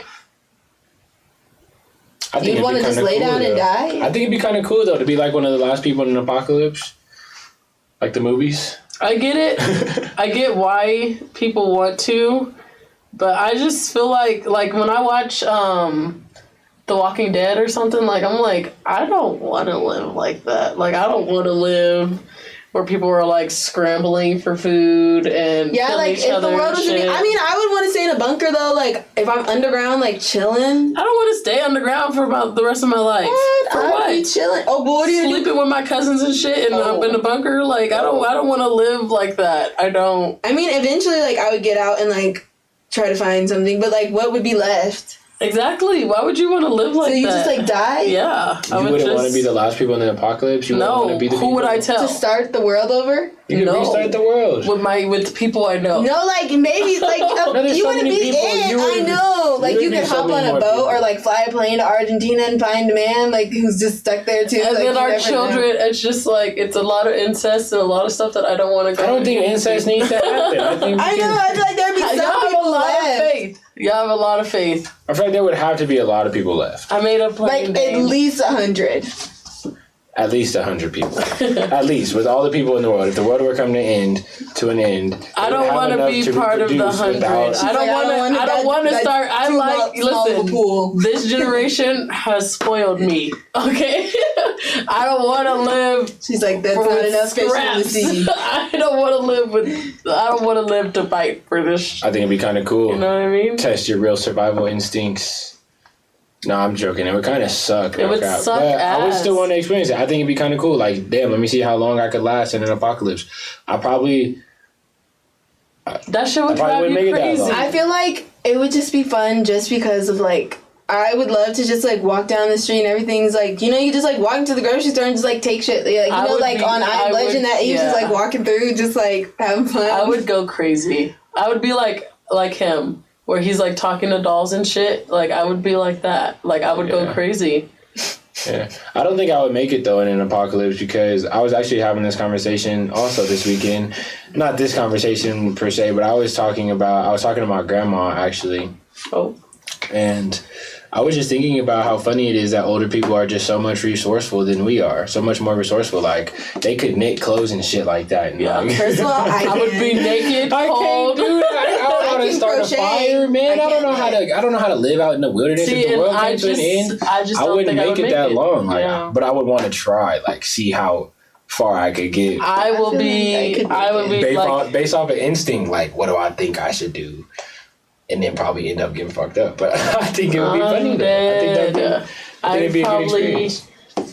I would run. I wouldn't fight. I wouldn't, like, if they catch me, they catch me. But I just wouldn't. Yeah, see. I'm not, because if it's coming to an end. I'm going to live on like one of those like island boats. Like, you know, the boats in the middle of the islands, and they like, but like it's like you can live on it.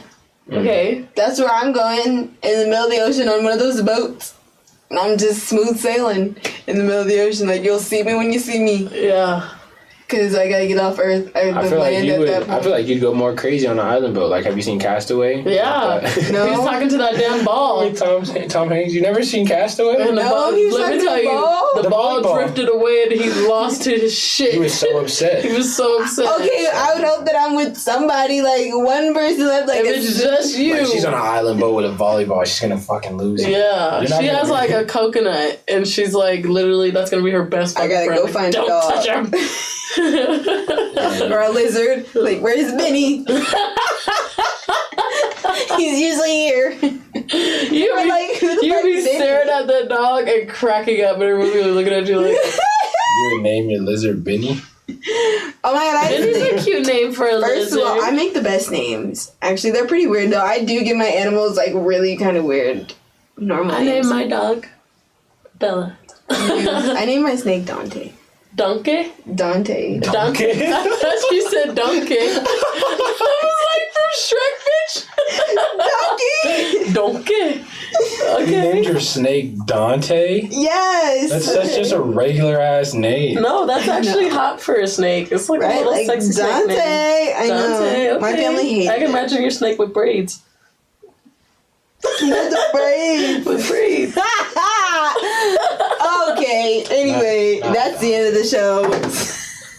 Not Dante. I loved him, and then he slithered away. Oh. Probably got tired of you calling him Dante. Dante's like, I shot my name. My name's not Dante. He's like, my name's Slytherin. Like. Okay, wait, what's the craziest name you guys ever heard? I named no real names. Oh, in the Army I've heard some crazy ones. There was a guy that his last name was like literally Butts, like Butts. Like That Butts, sucks. yeah. Like Butts is Buttsier. Yeah, yeah. I don't know. People call him ass and shit. Like I'm not a fan of. I'm not a fan of the name Draymond Green. I just don't like the name. What? What do you have against Draymond? You're laughing. I really hate his damn name. I just think, no cap, I'm not gonna lie. I think that's the blackest name ever. Oh, okay. Draymond Green. Draymond Green. Where's Earl? Draymond? Earl is a black ass name. Earl is blacker than this table. This name when she said that shit. Because I can never imagine meeting a white guy named Earl. Like, it just... Could you imagine anybody else other than Draymond Green? No, Draymond, yeah, that is pretty black. That is black. Black ass name. But then again, like, the craziest name, probably, do you guys remember, and I've just seen a memory of this on Twitter, because on Twitter they're doing this thing like, you just had to be there and playing on. Oh, yeah. Still to this day, Sharkeisha is one of the most terrible names. That's the worst name ever. I think right the big next thing to is Draymond. you have to look up the meaning behind it. Sharkeisha means probably like some powerful fist. Yeah, or like strong ass hook. Sharkeisha and Draymond are probably the worst names I've ever heard. I wish I could tell. Like, I wish somehow, some way, Draymond Green could see me saying this. That's how I feel about names with, like, Isha at the end. Like, when they add, like, that extra shit at the end of names, like, Laquanisha or, like... Well, I'm going to talk about the white people that if you name your child Spring, if you name your child Summer, if you name your child Hunter, if you name your child, like, I hate those fucking names. I hate when white people give their kids, like, random ass names and then their pets, like, human names. Like, why did you name your dog Max, but your son's name is Bullet? Like, yes. That's I literally know a kid named Leaf. Leaf, bitch. I'd rather those names than the Shaviavians of the world. No. And the Shaviavians? Of the fucking... Shaviavians? Of the Laquationasias of the world and shit. Like, bro, I'd be like, those. why? No. I hate those. Stop, name your daughter's fucking Quationate, Quishabade. I prefer it. Like, fuck. After I seen a video where she's talking about, like, the root of those type of names, like, come from African names that have, like, deeper meanings. Like, after I seen that video, I was like, okay, I appreciate you, Starkeisha. Like, I appreciate that name. Like, I appreciate names like that because, like, they're they're rooted in deeper meaning. But like, if you name your fucking kid Cupcake, or like you name your kid You like cannot tell me there's a deeper meaning in Quadarius. Oh, still the worst name, still up there. Michael Jackson named his son Blanket. That shit is messed up. I would take Northwest is not that Blankisha bad. over Blanket. I would not take Blankisha over Blanket. I'd rather I honestly like those types of names because I feel like it's so different. Like I would be the type to name. I would be the Stormy type is to not name. that bad. I like Stormy. Stormy's a cute I would kid. be the type to name. I like low key. Stormy's If I a had a cute kid, daughter, but not the I would name. want. Okay, literally, I wanted to name my son, but then I like got talked out of it to name my daughter. But I was gonna originally name my son Love. Oh my god, I want to name one of my kids Love, or like Teddy, or like some crazy shit. Teddy's cute. Teddy. But just name him Theodore. Yeah. Would it be short for No, it would not be short. Why? So it would just be Teddy. It would just. I don't know. What the fuck is that guy's name on Alvin and Chipmunk? Theodore. Theodore, yeah. Alvin Simon. Yeah. Oh, he was the cutest He was one. the cutest one, yeah. I said, what the fuck is that guy's name? Weak. What would you name your children? I don't know. Goddamn Theodore. Not Theodore? I think Simon's a nice I always wanted to name Alvin? Alvin Simon Theodore. I think Simon's a nice name. Simon's an alright name. Or Sterling. Sterling. Yeah, I'm definitely naming my son. I don't know. Like I don't know. I always wanted to name my kid something that would have a nickname because growing up, honestly, I didn't really have a nickname other than Naughty Girl. And you perverts made it dirty. So I didn't get Naughty A until high school. So I always wanted to have a kid with a nickname. Like my friend Tyler, we call him Ty Ty, and you know Tyler Moffitt, right? We went to high school together. It's like I don't know this. Maybe not. But he his name's Ty Ty, and it's so cute. Like I want to name a kid. I want a kid something with a nickname. Oh, I know a friend who named. Well, his name's Tiberius, but we call him Ty Ty. Tiberius. Yeah. See, like I don't mind that name. That's a strong name. Sorry, I didn't quite catch that. Okay, y'all. All right, we're gonna wrap this up. Thank you guys for tuning in with us. Thank you guys. Yeah. Do you guys have anything you want to shout out? Thank you, Plain Dane, for. I just be here. I just slide. Y'all like Plain Dane on the show? Should we keep him here? Thumbs up or down. But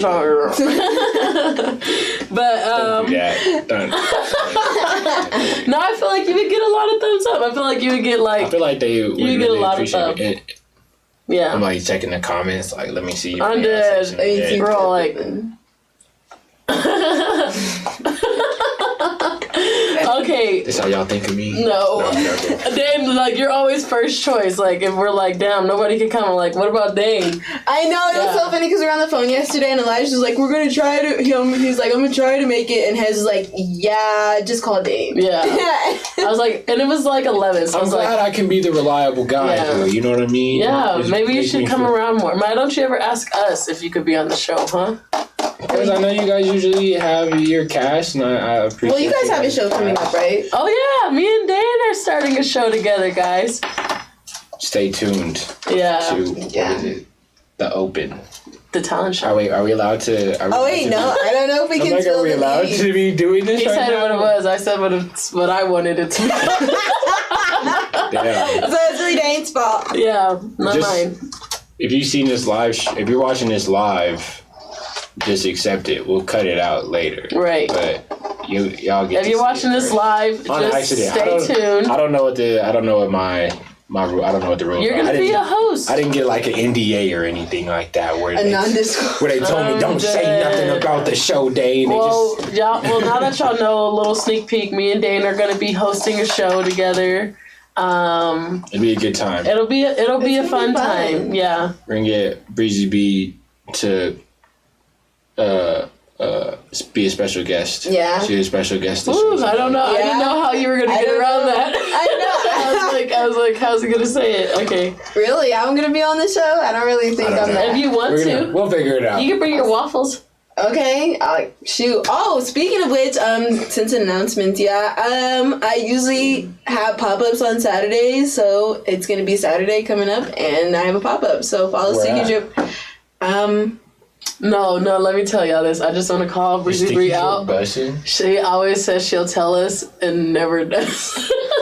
No, because I usually say follow Sticky Drip Waffles because sometimes the location changes. But is it busted? It is busted. Have you had it before? I haven't because I haven't been able to go. Hopefully. Why don't you cater next week? Oh, because that's a lot of work. The hot seat. See what that's Hez a lot of work and see what Hez has to say. See what Hez has to say. No, why not? My dad did it. It was fun. It was but everybody likes the name. Just sounds like they're fire. Sticky Drip Waffles. Like damn. I will fuck with some Sticky Drip Waffles. Yeah, we're gonna see. Fire. Just do it. Y'all say in the comments if you think she should definitely do that. Do it. We got a pop up this weekend. You gotta peer pressure her. Yeah. She can't say no to you guys. Right. She can say no to us, but it would be completely unfair. Everybody tell her right now. Yeah, we gonna see. Because y'all are tough graders, man. Like, I would, maybe if Dane comes. But if it's you and Hez and Elijah, like... okay, maybe not. Okay, maybe not you. No, you're good. You're good. I'm honest. Hez will be upset if it's not chicken wings. Hez is gonna be mad that it's a waffle. Elijah's gonna be mad if it's not vegan, like, or some shit. We have vegan and vegetarian options. Oh, really? So go ahead, bring your Sticky Drip Waffles next week. Sticky Drip Waffles. Yeah, we'll bring somewhere this weekend. They will be supportive. We'll see. I'll talk about this weekend. We'll see. If we get a location. If Dane comes next week and Hez comes next week, then I'll bring it. Maybe. Okay. Y'all better pressure. Y'all heard it here first, man. Yeah. All my friends said do it. So. Oh, do it. Do it. Make a choice. She can't say no on camera, y'all. Oh. She's like, no. She's like, next week when we're eating at, like, I don't know, Joe's Crab Shack. I know, right? Damn, we're supposed to be eating the waffles. Right. Anyway. But do you have anything to shout out, Dane? No. No? Not right now. Be kind to our planet. That's what the shirt says. I really like shirt. It's a dope shirt. Yeah. Where'd you get it? Paxson, I think. Paxson? See, I need to go back there because I just got a hat like that shirt that I was like, oh my god, I have something that would go with that shirt. And it's this cookies hat that I just got. And it's like the kind of Google lettering. I'm like, dang it, that'll go great. It's a great shirt at the back of the I like Paxson downtown because it smells like cigarettes. Like, not that I like the smell. All right, we're gonna close on that one. I like how it smells like my grandpa's house. We're gonna close on that one. She's out here wilding. It's all right. Bedtime. We're done. All right, you guys. Thank y'all so much. Thank you. Boom. Bye.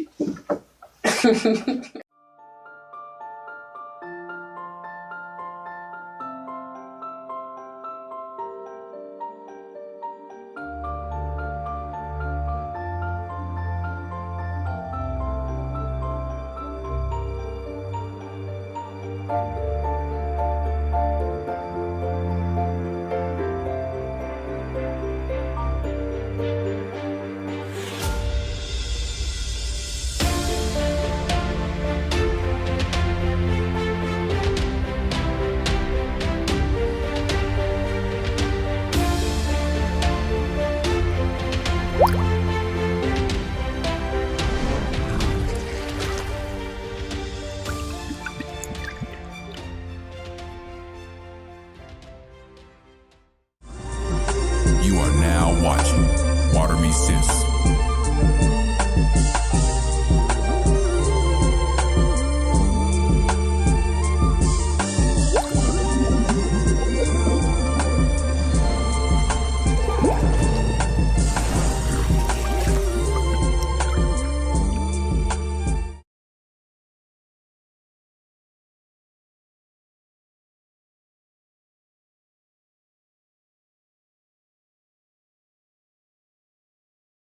Hey, welcome back to Water Me Sis Live.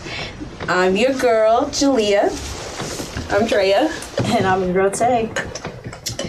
And hey, I did want to let you know that Jaleesa is in the comments. Hey, bestie. She is the creator of Water Me Sis. We love you. And happy birthday, girl. Happy birthday.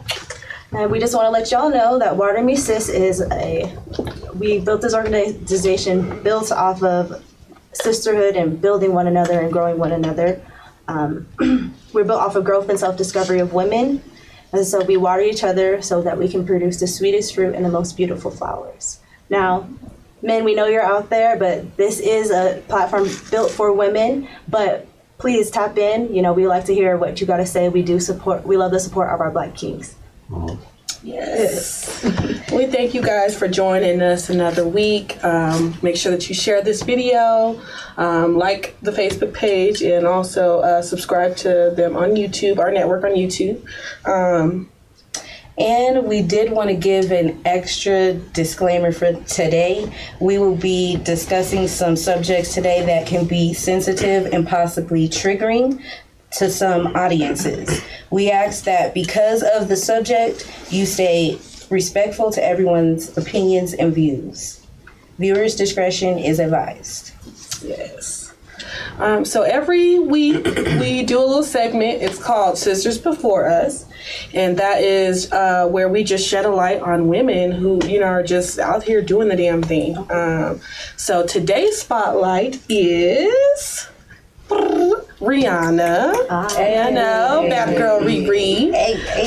We see everything she's doing with Savage Fenty, her Fenty skin line. She turned it into a 600 million empire. Yeah, 600 million empire.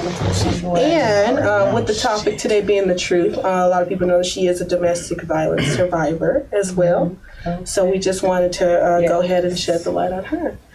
So with the topic being the truth, there's already 3 of us, you know, so we have to bring some men to kind of even the playing field. So we have some wonderful guests. I don't know if y'all want to go through and introduce yourself. Just tell our viewers what you do, how to follow you, things like that. All right. So my name is Greg Delaney, also known as the Voice Mr. Reality. I do poetry. I am a business entrepreneur and recently a first responder to mental health issues or concerns. So other than that, sometimes I break dance, and you can follow me at Greg Delaney on Facebook, Voice Mr. Reality, or Co-Reality on Instagram. But Greg Delaney, you'll be able to find all of that. I'm your boy Tree the Truth, TRRII space the THE space truth. You can find me on social media at Tree Music, TRRII Music. I'm a writer, artist, entrepreneur, business owner. I also deal with mental health awareness. I've saved multiple lives throughout my lifetime, and so I created Tree Music just to, you know, speak life, add value to people, also help them through healing, trauma, things like that. So it's just a pleasure to be here. So for sure, I'm OJ McMillions. My business, I Be the Royalty. It's a record label, up and coming. I also work with Wise Life Records, and big part of mental health too. Have an album coming out called Royal Resilience that deals with a lot of mental health issues, and I actually have an event coming up soon dealing with mental health. So that'll be out here on Friday. Awesome. Where can they go to be at that or participate? So it's right on Colfax in Dallas at the community center. And we start at 6:30. Anybody that needs tickets, hit up I Be the Royalty LLC, and I can get tickets to you, whoever needs it. And if y'all need some, I brought some for y'all too. Okay. Yes. You can put it in the comments later, okay? Okay, for sure. Okay. Yes. And that'll be real quick. That's Colfax and Dayton. Dallas is the studio, but Colfax and Dayton at the Opportunity Center. So yeah, I'm performing there as well with my bro. So yes, sir. Yes, sir. Yes, we definitely thank you guys for coming on here with us. And as you can see with their background, everything is, you know, just tells you why, you know, we wanted them to come on the show and be a part of this. So we thank you guys for that as well. Yeah, thank you. So we wanted to open up the floor and really just speak our truths. Did you want to tell everybody what that means about speaking our truths? It's just really just with, it could be anything, several topics. Because, I mean, when it comes to trauma, people deal with a lot of stuff. It could be, you know, domestic violence. It could be rape. It could be anything. And the first step is just actually speaking about it. So we wanted to make sure that this is a safe place, you know, where it's no judgment. where everybody can feel like they can share that information and not be judged. So don't be afraid to tap into the comments, and we hope that some of our stories and our experiences will inspire others to do so as well. Yes. The word that we'll use, trauma, a depressing state, or a depressing state, or a very disturbing experience. So there's so many things, like Dre was saying, that can be trauma to your life that still affects you and can affect you as an adult and further on. And we want to make sure that we are being mindful and actually not only expressing, but reaching out for help if we need it. So we want to basically open up the floor for anybody who would like to start with speaking their truth. So everybody was like, yeah, me first. Let me tell you about my trauma. I could start. I have a poem that I feel like I could just share that kind of is a big synopsis. I feel like we can just chat on it afterwards, I guess. So it's an untitled piece that I wrote a couple of years ago, just up late one night. So I performed this one time, and so it's definitely not something that Speak your truth. You got this. You got this. Just do that. You touched me deep down in my soul when I truly did not know what love really meant. You put your hands on me. Decided that I was ready when I had never made my consent. I lie in bed at night or early mornings before the morning light, thinking about all the transgressions that have brought me to this very point. Now this game of misconsent, it begins. You kissed me. It made me feel like 2 seconds felt like 2 days, like butterflies would never go away. You touched me and taught me all the ways to see you in better days. When you were so desperate to have your way, you forced me to do things I didn't know I had the strength to do, but I never tried to stop you. And you stopped yourself to tell me I'm bleeding on the locker room floor, and you made me feel like a whore. You took my innocence and ignored my deep and true love for you.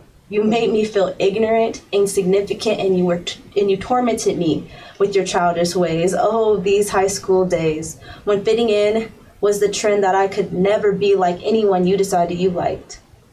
You changed me.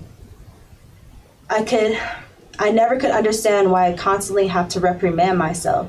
This is what you wanted. This is what love looks like, until the next man took from me. And he forced me to. And he forced me to. I cannot justify these lies I constantly tell myself. You earned it. You deserved it. This is all you are worth, kid. They don't respect you. You can't even speak up, speak your mind, tell them that they crossed the line. And I became a victim to the greener grasses and the late night passes.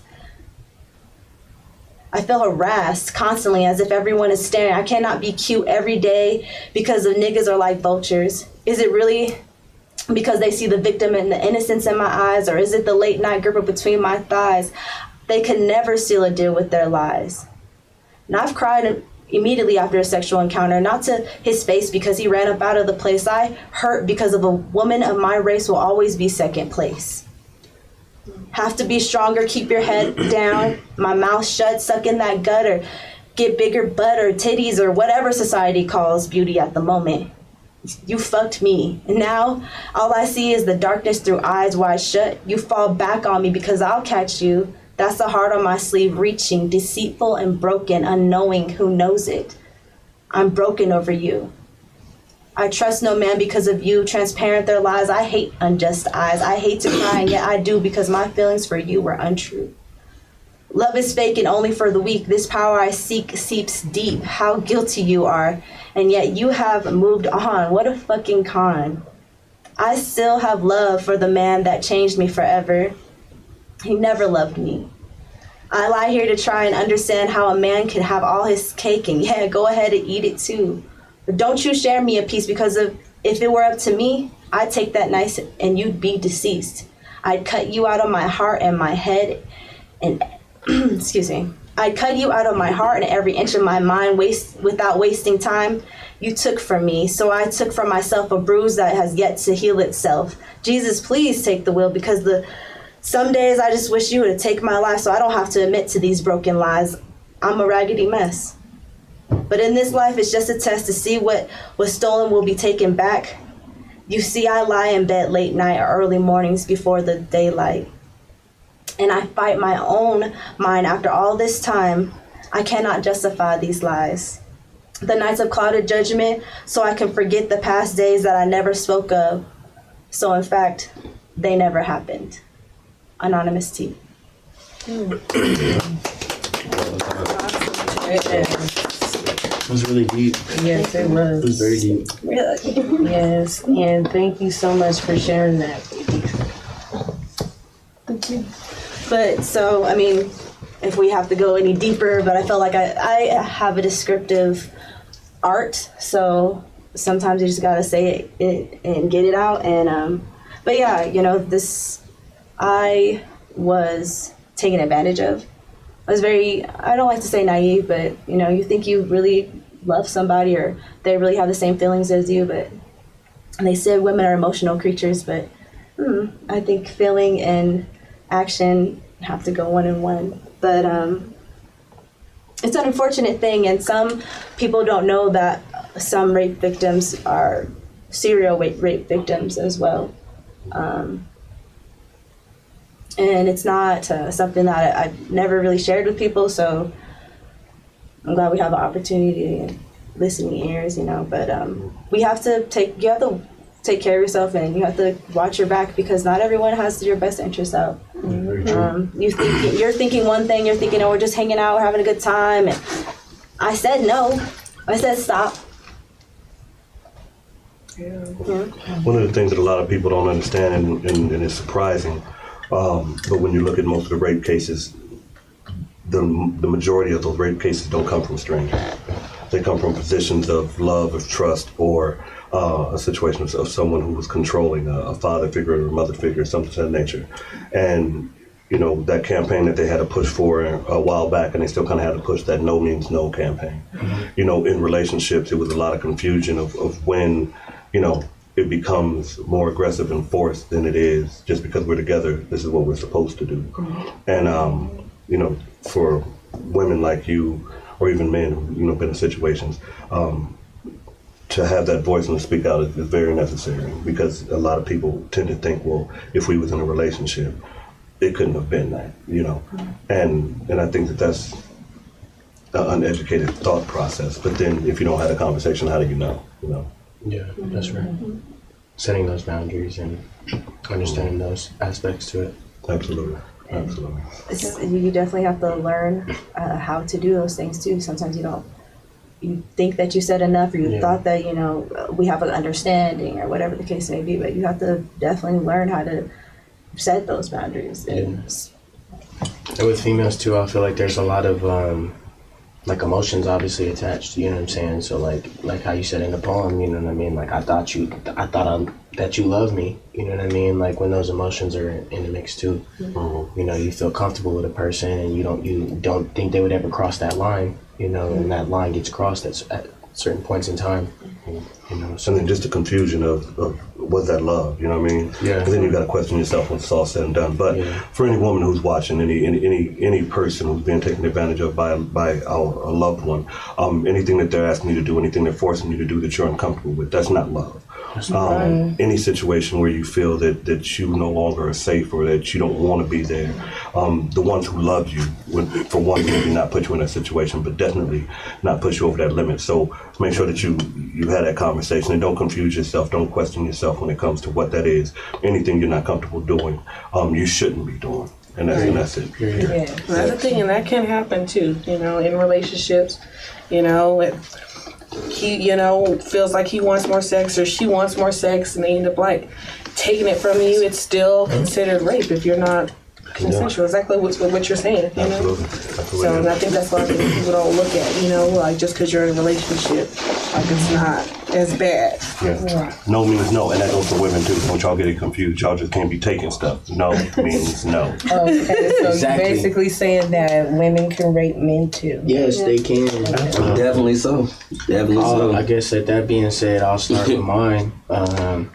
I was taken advantage of. I mean, I was like 7 years old. I was hanging out with one of my older friends, and my two babysitters were over. And it really just seems like it was yesterday type deal. But basically, like, they just called me downstairs. I was yelled at, you know what I mean? they treated me like shit, you know what I mean? They were young too, you know what I mean? They were like 15, 16 years old.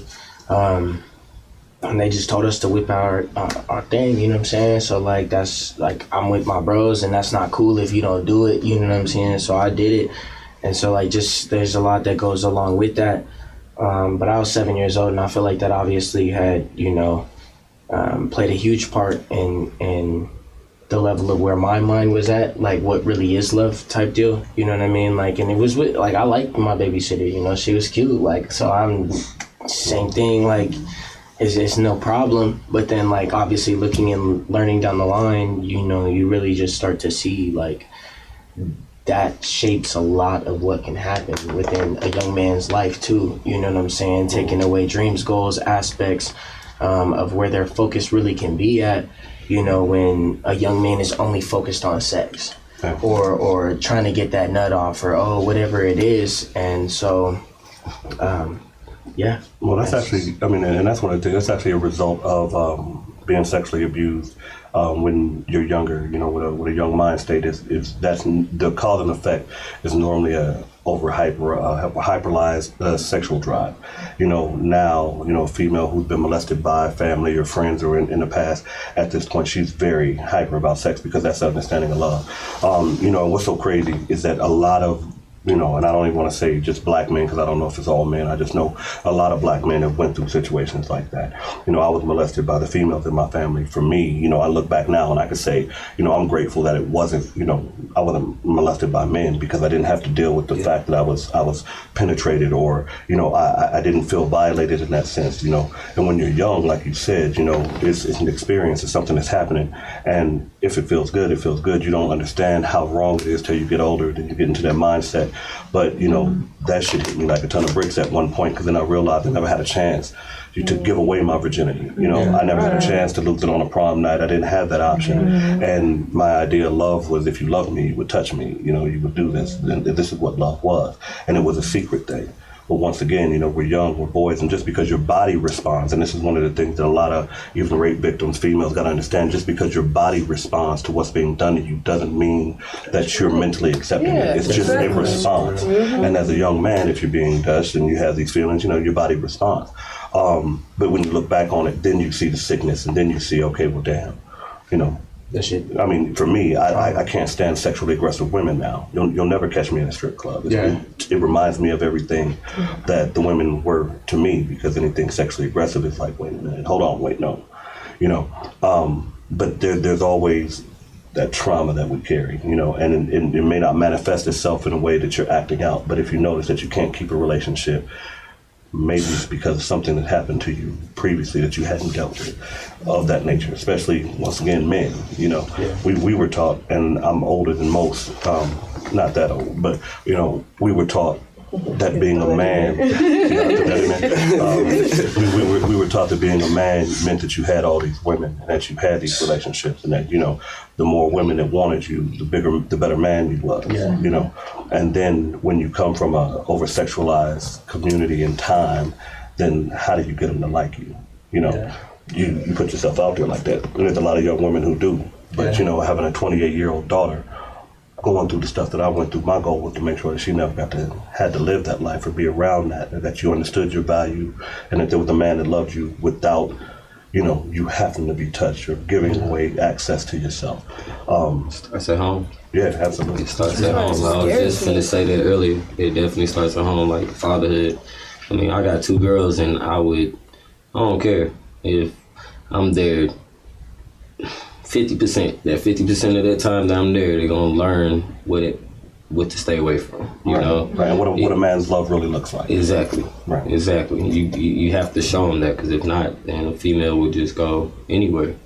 And then they'll realize they messed up once they done hit the road and hit the bumps and mess with the thugs and this and that and the third. And I done been around it all. I'm like, I ain't got time. I don't even like sexually aggressive women either no more. And I'm young. I'm like, yeah, keep that. I'm cool. I don't got time, because it's just like, it's a waste of energy, honestly. Like, I got too many things to do. I got a business to build. I got kids to take care of.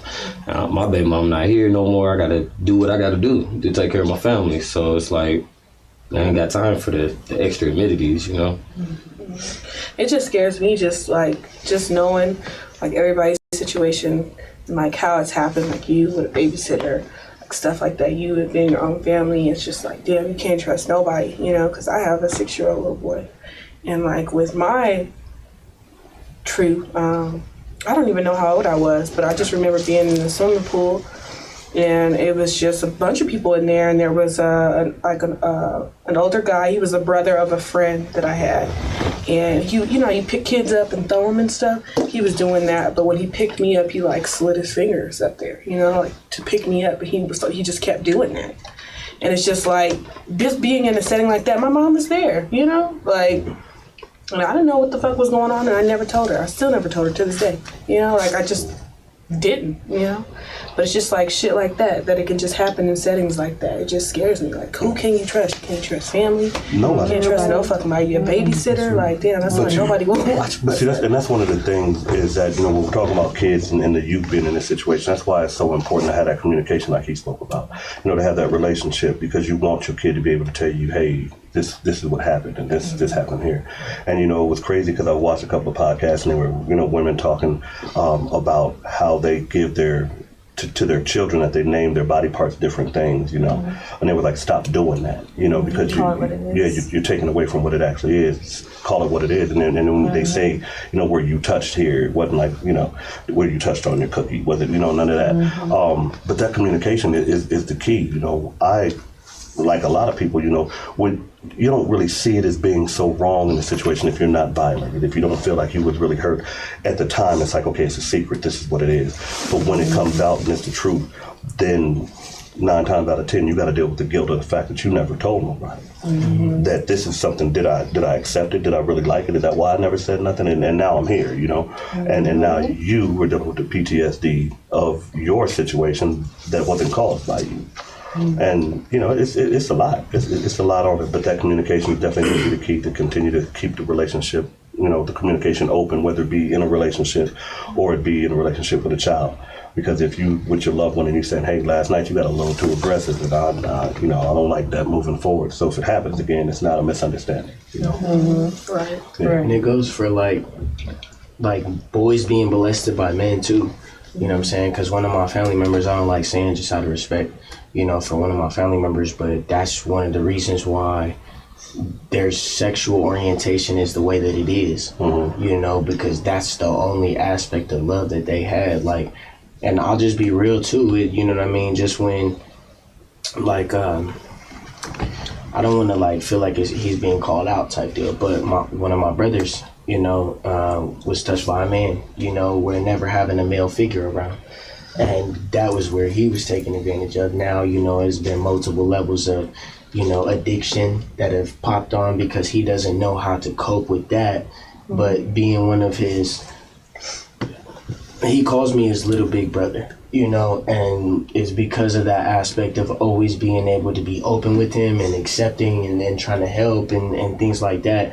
And just not feeling like making him feel judged, but at the same time, how does he know how to accept masculine energy in the proper way, where you're leading, guiding, teaching with discipline too, instead of like it being like, oh, it's got to be some sexual aspect type deal. Does that make sense? Yeah. And that's something I'm trying to learn too, because I would always think that if you were like, if a little boy was molested by, like, how can I say this? Like, I would think it would turn you off to the other sex, if that makes sense. Yeah, so like bringing confusion, or you're not really understanding your sexuality.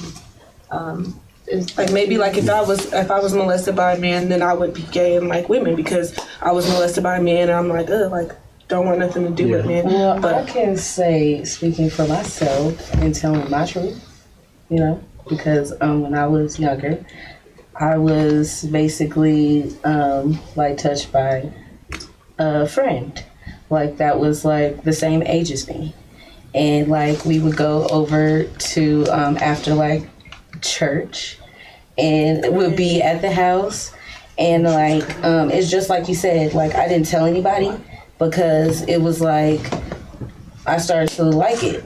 So it was like when I like came over there, it was just like something fun to do. And I just like know that once I started getting older, I originally know that I liked boys. Okay, like I know I like boys, but then when she started touching me, that was like the very first time that my coochie tingled.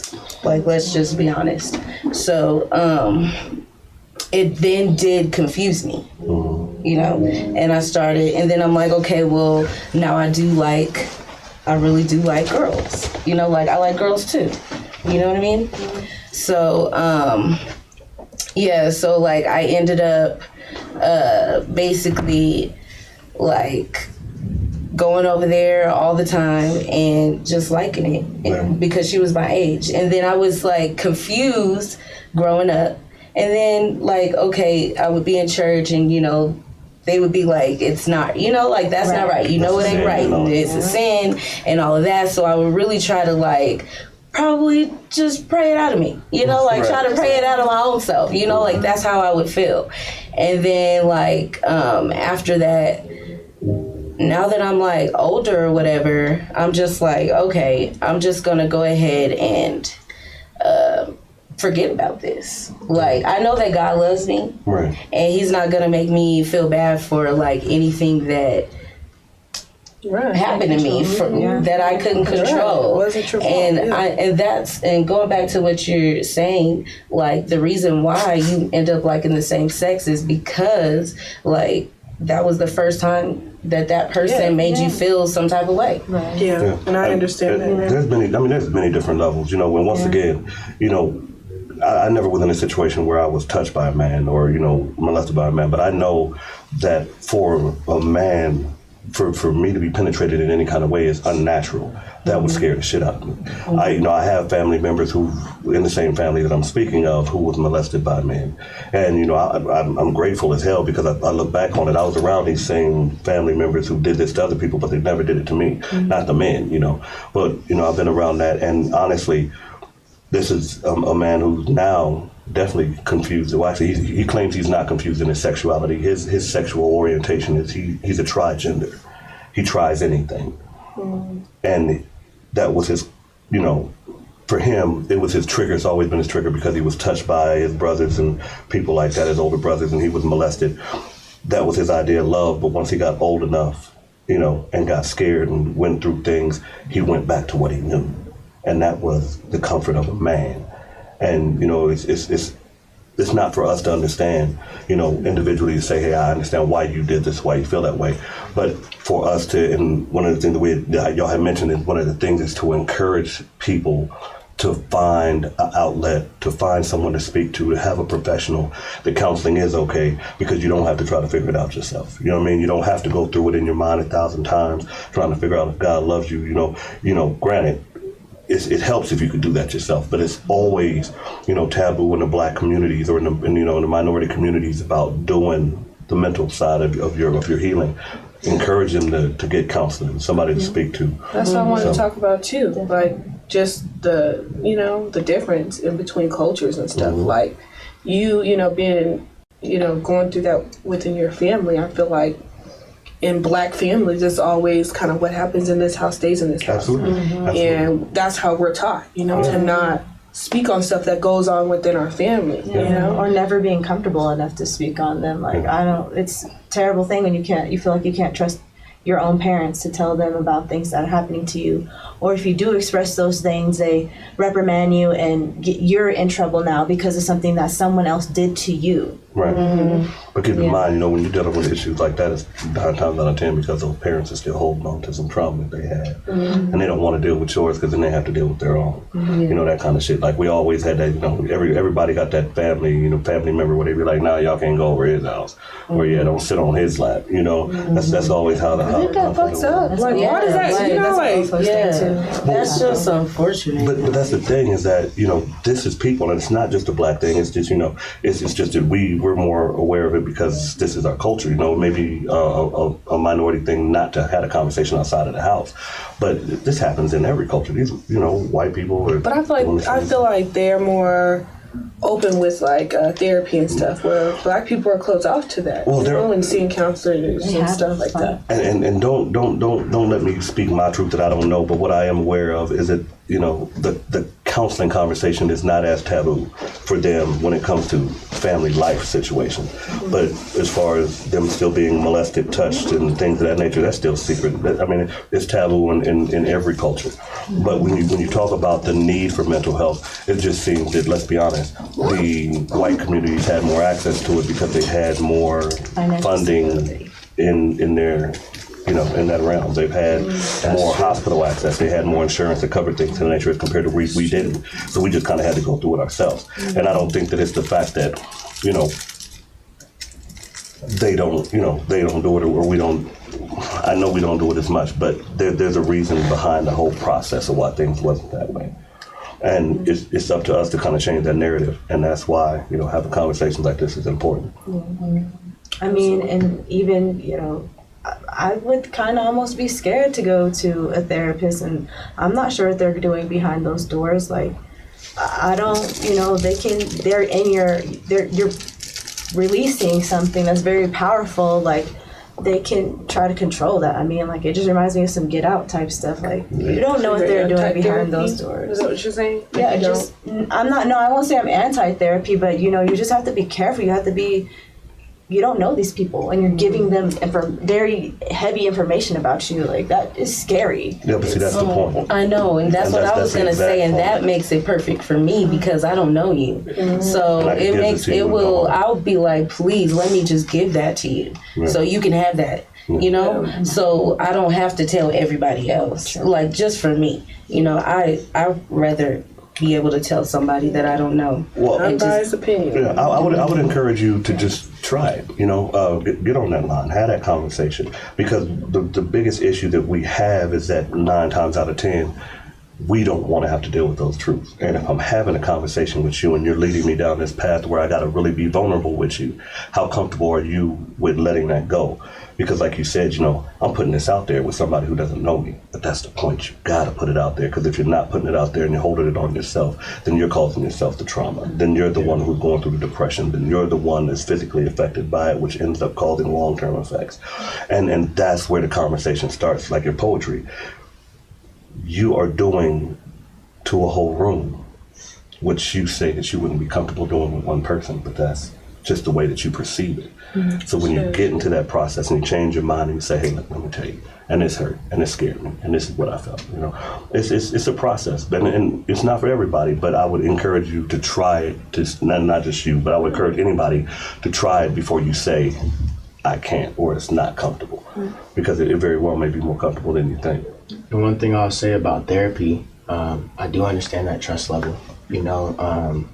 I shared information with a therapist before a therapist go call the police, because that's their quote, their code, to what they're supposed to do. But you told me I was comfortable and I was able to be able to tell you certain information. And you see what I'm saying? So it does put a person in those situations with that lack of trust, but I mean, for the suicide hotline, things like that, you know what I mean? That's those are people you can trust for sure. Yeah. And there's a lot of times you can call anonymously as well. You don't have to have a schedule. I mean, I do the mental health poetry every last Thursday of the month, and we give out the suicide number and the mental health. I want to say 643 talk is what it is. But those numbers you could call random. You could actually even text. Now, you could actually do a text and have a text conversation with a therapist without actually having to get on the phone and physically have a conversation. But, the main thing is get that shit out. Yeah, regardless. Somebody you trust, something, like, regardless, it's definitely got to get out. And that's why I became an artist, I felt like I could talk about and get that out. That was your therapy? That was my therapy. Poetry for me, that was my therapy. It's free, That's how I started, actually, was poetry. I started poetry in 5th grade, and then from there, 6th grade came and I started watching some of the artists that were out and about, and I loved the way that, I just loved the look, you know what I mean? I wanted that lifestyle and things like that until I understand how like God was going to lead me into being able to use music as a healing tool because of how influential it really is to a lot of our culture. So it really was while healing myself, I felt like I was helping heal others as well, because there's certain songs that you listen to when you're going through that time and it just relieves you. You know what I mean? It makes you feel free. Gives you a voice, and that's what's so important about a podcast like this and what you ladies is doing. Whether it be about this situation or whether it be about encouraging a young woman, or they need to see people who look like them, who are young, who are in my genre. I grew up in the gangbang era. We did it because it's what everybody did. And when you look at people, of success and they look like you, it gives you something to look at. But when you have beautiful people who are saying, hey, I'm there and I ain't too much older than you. This happened to me, or sis, you could make it, and this is what y'all do, and y'all are close to their age and you're vibrant. This is what's needed. So I'm very grateful for y'all continuing to do that, and just make sure that y'all push that there. We appreciate that. Yeah, that's the whole point, for us to be that. So I appreciate you saying that. I hope y'all, don't be scared to tap into the comments, and speak to us, even if you're not ready to, go deep down and share your own stuff, just on the stuff that we're talking about, if you agree or not, feel free to, comment and talk with us, react, something. But it's really uncomfortable for a lot of people. And you'll be surprised on how many people carry that trauma. And then, so let's take it back. Hurt people. So that same man that probably touched you was touched by someone, who was touched by someone, and they just never ended that cycle. And if you had that power, then end that cycle. And if you feel like it's not okay, then that's your power in that cycle. And it's just stopping the cycle of the hurt. Because if you don't stop it, then what happens? It continues. And we're going to get deeper into that. But before we do that, we're going to take a quick break, and we'll be right back with you guys on Water Missus Live. Stay tuned. It is so... Grace Faye! Aaliyah! Yulia at our network. Conversations for the youth, by the youth. Wednesday nights at 7 p.m. Youth Media Yulia!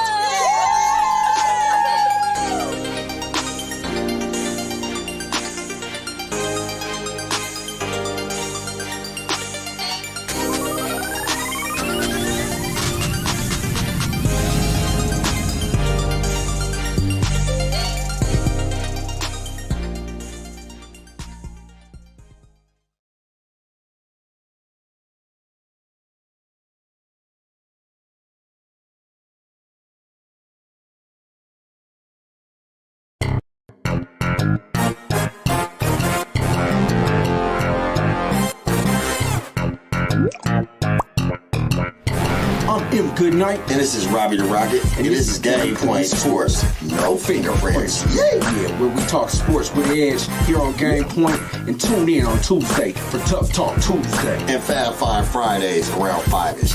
Yeah.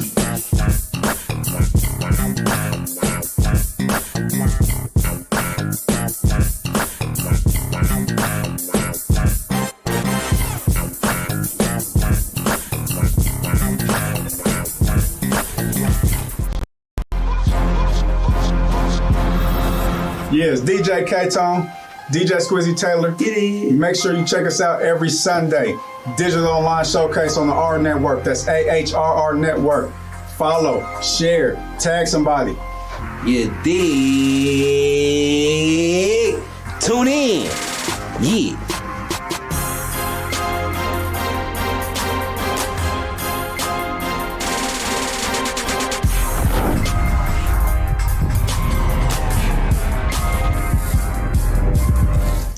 Hey, welcome back to Water Missus Live. Thank you so much for joining us.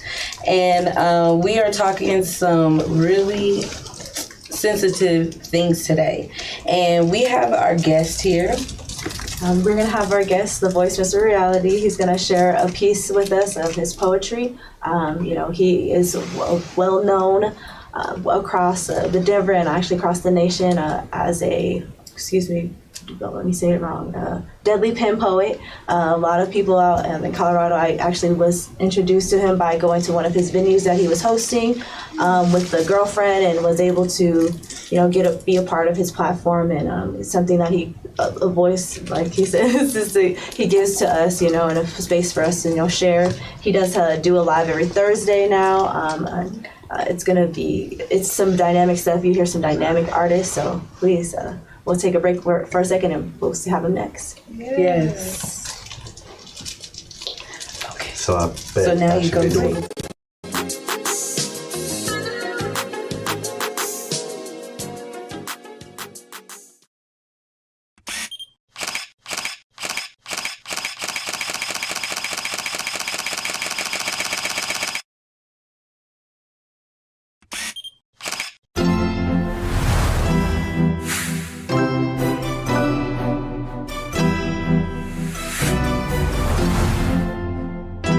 What's ours is yours. Digital online showcase. Water Me Sis. Game Point. Wazam, Coloring Castle.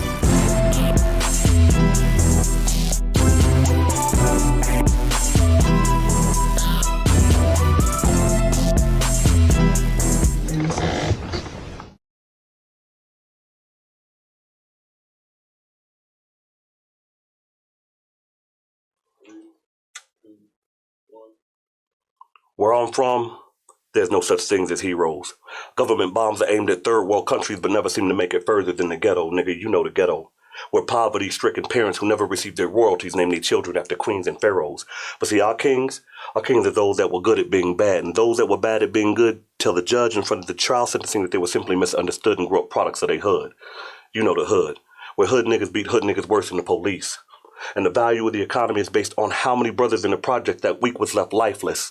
See, we don't pray to them, we pray to get out of crisis. One nigga who does many wrong gets what he deserves in the hood. To us, that's priceless.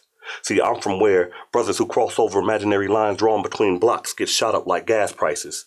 And little girls, it's not the fucking police that they fear.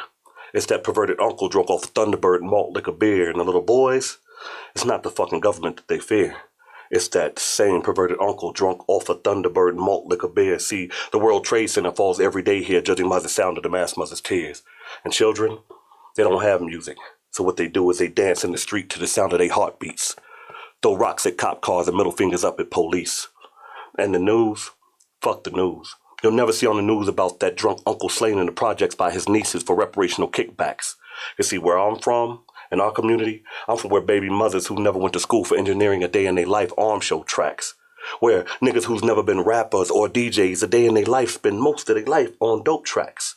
So I apologize. I apologize if I can't get behind the world with all the injustices to the people who's just been done and how it's been done. Because some of us is trying to cope with the trauma of living a life like we live where I'm from.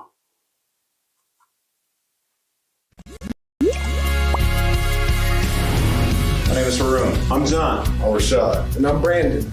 Welcome to Kingdom Culture Godcast, where we talk about Kingdom, the Torah, His people, and the land. You can check us out every Friday on the AHRR Network. We don't do this for the culture, we do it for the kingdom. Shalom. Shalom. Shalom.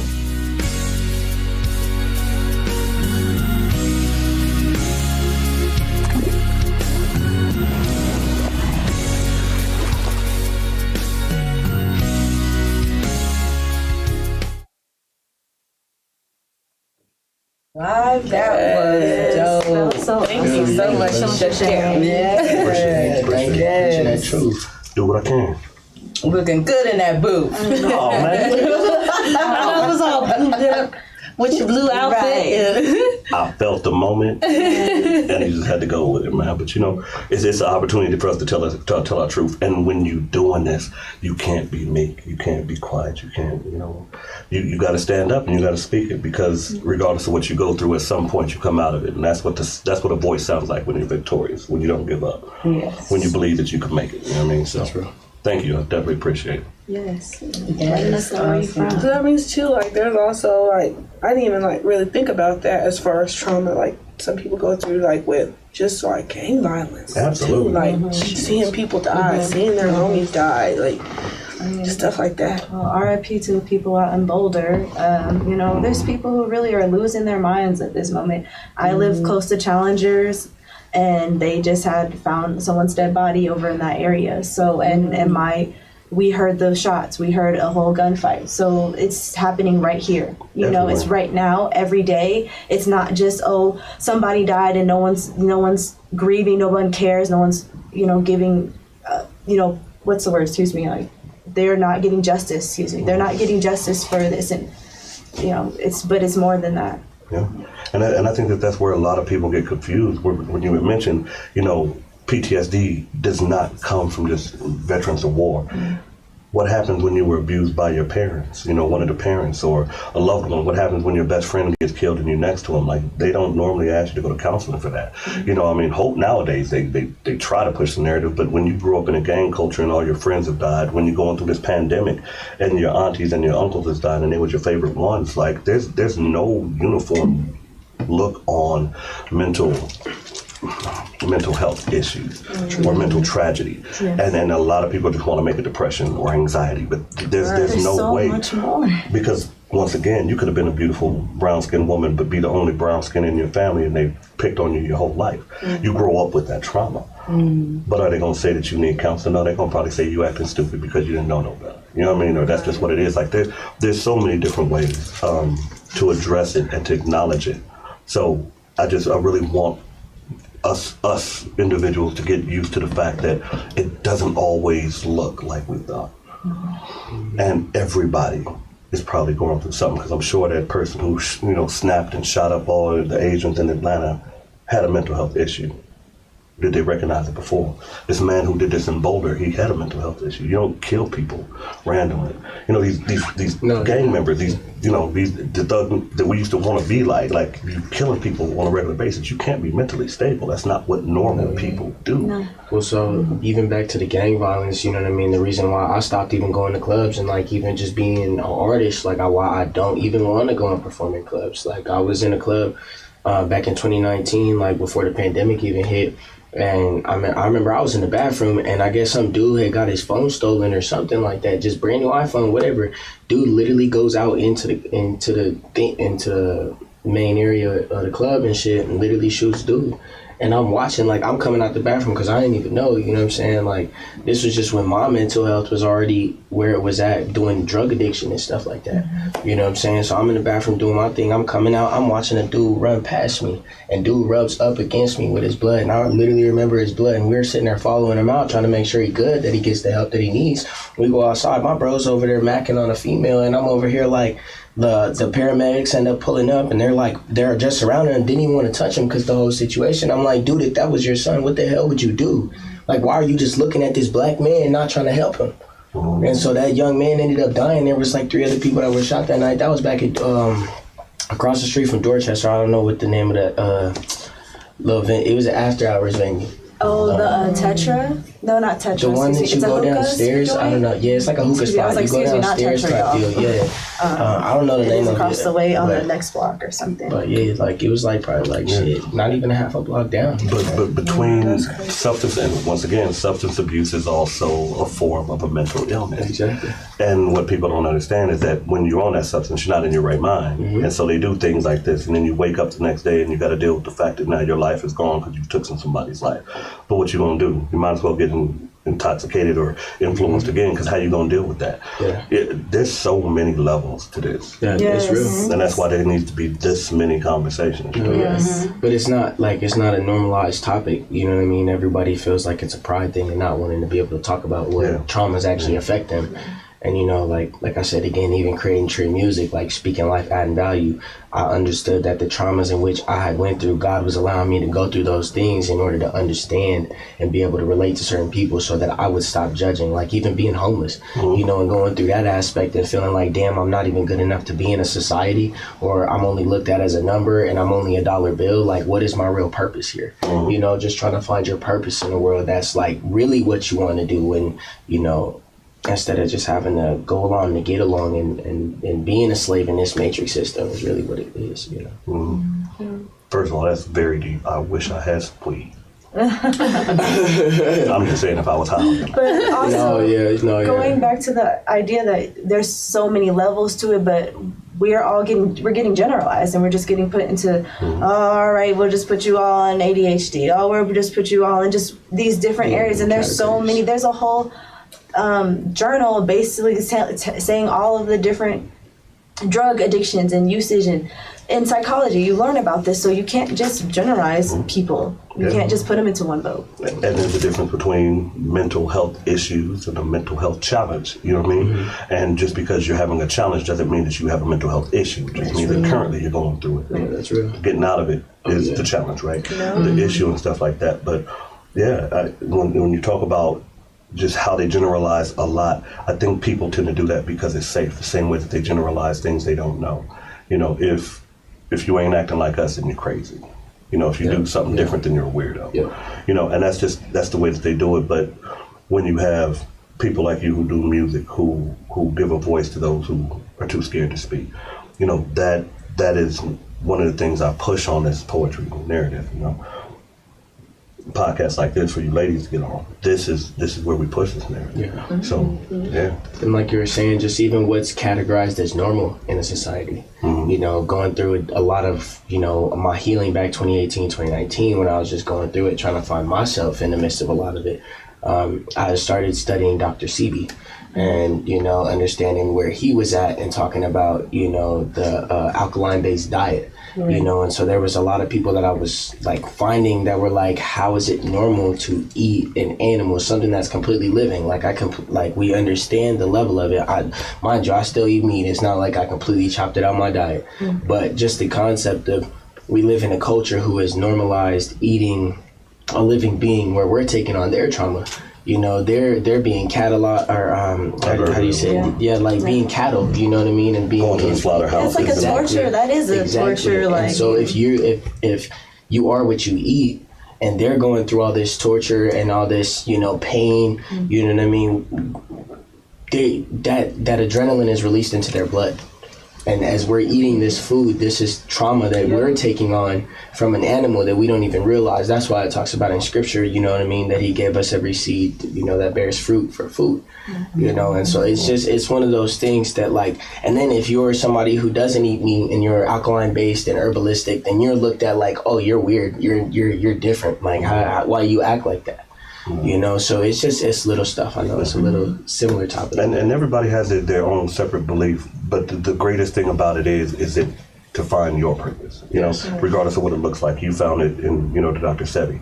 There's other people who find it in other religions. There's other people who find it just in, you know, quiet times moment. I mean, it's really about finding yourself and your voice. And then, you know, and I'm going to share this if you guys don't mind.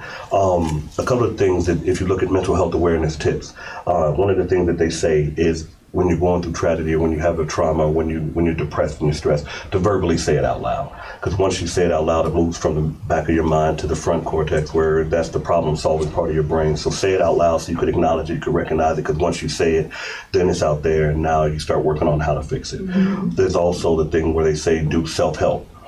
Do things that make you feel better every day, the things that you like to do. Take the time out to do the things that you like to do. And then there's the affirmations about looking in the mirror and telling yourself that you're going to be okay, that you're going to get through this, because now it goes from somebody else needing to tell you to where you're being used to hearing it, you know, and just staying active and staying busy, not sitting in that trauma or that pain, because then that's when it becomes your demon and you can't get over it. That's real.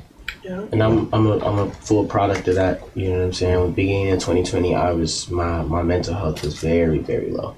And like I was watching motivational videos. I was doing anything and everything possible to try to get myself rejuvenated again. And, you know, sitting in that depression, that shit is too dark. It is, but it stays dark. And that's one of the things that they ask me all the time when somebody asks you, how you doing? You know, you can be like, I'm all right, you know, it is what it is. But speaking those words of affirmation, and even if it's not your truth in the moment, to speak it into existence. How you doing? I'm blessed. That's real. I'm great. I'm doing better. You know what I mean? I'm getting better. I'm not wallowing in it. Yeah, those words of affirmation. Right. What I had to do is I started making my jewelry and like putting it all into that. And because I mean, I even went through domestic violence as well. So I had to actually endure that. Can we talk about that? Yeah, sure. I can talk about it. So at first, like this was my first time ever being in something like this. So it was like really crazy. I didn't really recognize it. But thing is that when I started to think back on it, I'm like, I actually really did see signs. Like there were definitely signs, and it was like it built up too. It wasn't like nothing that was just instant. First it was like all verbal, you know, just making me feel bad, making me feel like I wasn't enough, I was too smart. Like, who makes a person you know, feel like they're just too smart? Like, why are you using those words? Or, you know, stuff like that. Then it was like we would get into arguments all the time. And it started with just being like right next to me. You know, like when a person just like touches a nose to a nose, that's just like so disrespectful. You know what I mean? Like you just in my space. And then it started there to where it just got to like one day just poof. Just hit me in the head. But the thing was is that I always thought this is how toxic I was too, because, you know, I was just like because I stayed. And I would fight back, you know? And I would be like, okay, did that. I mean, I did. At least I did that. I was like, I was about to be, you know, one of those chicks that just got hit and just didn't do nothing about it. But yeah, like he did hit me one time, and then I was just like, you know, just hitting him. Like we was fighting, basically, and that was the toxic part for me because I kept on staying while he would hit me sometimes. And that is one of those things. So when we keep talking about this mental health awareness, right, it ain't even about somebody always recognizing somebody else's mental health. It's about you recognizing yours as well. Because you probably did become toxic in that situation, you know, to yourself. And now you're in this situation and it's like, shit, this is just what we do. You know, you trip with me, I trip with you, you know, and that's still toxic for you. You're being toxic because if you had a chance to leave and you didn't, then you're condoning it. You know what I mean? Yes, exactly. And I didn't leave, but I don't feel bad about that. Like, I don't feel bad about nothing that happened to me not getting out of it like when I did, because it made me who I am now. Exactly. So like that's all I can say. And I did at first feel bad about how long I did stay in that relationship and why I chose to stay. And it was all like guilt. It was all like he was like kind of like just making me feel bad, you know, like I just felt bad for like leaving him or something. I don't know. But let me tell you though, when I got the strength to leave, you know, I left and I felt good and I feel good and I feel good now. And it took me a long time. It took me about it's going on like 4 years. It took me like 4 years to be the person that I am and to even speak up on this, because it's hard for women, and it's hard for women to talk about it because you have people judging you like, well, why did you stay? Like, and if anybody like really knows my situation, I really didn't have to stay, you know, and they would judge like, why would you do that?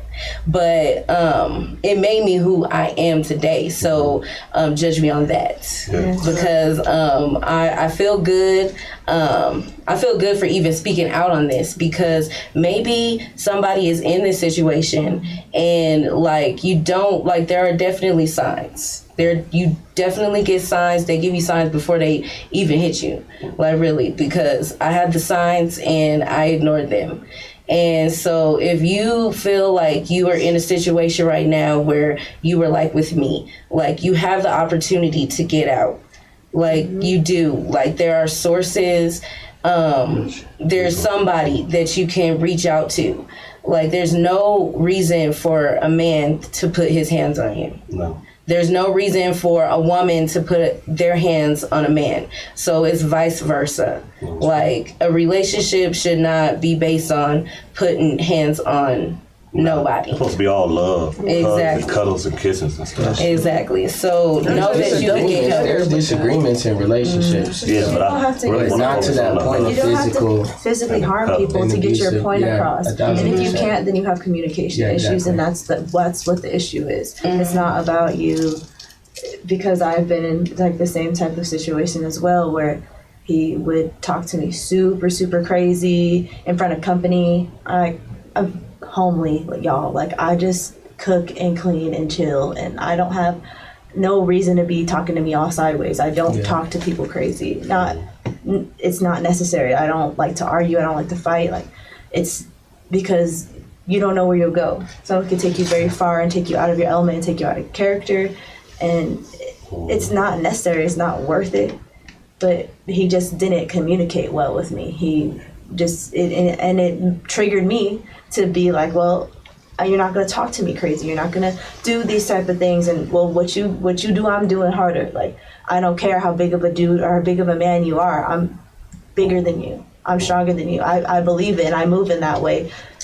And that becomes toxic behavior as well. And then a lot of things that I noticed that he would do is I felt like he brought things from his past relationship into what we were doing. And I never treated you this type of way. I don't put my hands on you like you said, so-and-so did. I never talked to you crazy like so-and-so did. I'm not doing certain things to, make you look bad or like so-and-so did. I don't do these things. So why are you treating me this way? Clearly you're not ready for this relationship, and say it instead of being in a relationship and trying to fuck up somebody else and how they're moving forward in their position. Well, that's what she kept when we were talking about hurt people, right? Mm-hmm. And a lot of people are moving forward in these relationships or friendships or whatever, business ships, whatever it be, without addressing the trauma that happened from the one before. So I'm not even in a relationship with you, even though we're together. See, I'm in a relationship with the woman who hurt me before you, when you remind me of her. Mm-hmm. But I love your comfort. I love you being there. I don't want to be alone, because if I'm alone, then I got to deal with my own problems. So let me keep you here so I can break you down and remind you what you're not, because what I'm really feeling in myself is that I don't deserve you. And so there, I want to make you feel as if, I'm this man that I know I'm not. And women, I've been in a relationship with a woman women before who would push those issues because they were so used to being, in aggressive situations. That's the only way that they communicated, but you're not going to push me to that limit. Mm-hmm. You're not going to jump in my face and, force me to react, because that's the way you understand love, because that's how you dealt in those toxic relationships. Mm-hmm. But, hurt people. And one of the best things about your mental health is knowing when to get the hell out. Mm-hmm. Right? And then don't get me wrong. If you choose to stay with the understanding of what you're doing and why you're there. Do not ever stay as the victim. If you gotta be there and you don't have because everybody don't have the means to leave, especially during this pandemic. Y'all got locked down, you in the house with somebody abusive. Yeah. Mm-hmm. Own your power. But at the same time, prepare your way out. Don't just sit in it. You know what I mean? Mm-hmm. And it's easy to say, but at the same time, this is just encouragement, hoping that you will, because can't nobody tell you how to do you. So that was a great point, by the way. Thank you. Let's put this scenario out there, because I know somebody who lives on the East Coast. You know what I mean? She's an artist as well. But dealing with the homeless situation, mm-hmm. and within her situation. She doesn't have nowhere to go, just getting a job, trying to get her stuff together, but in these very abusive relationships.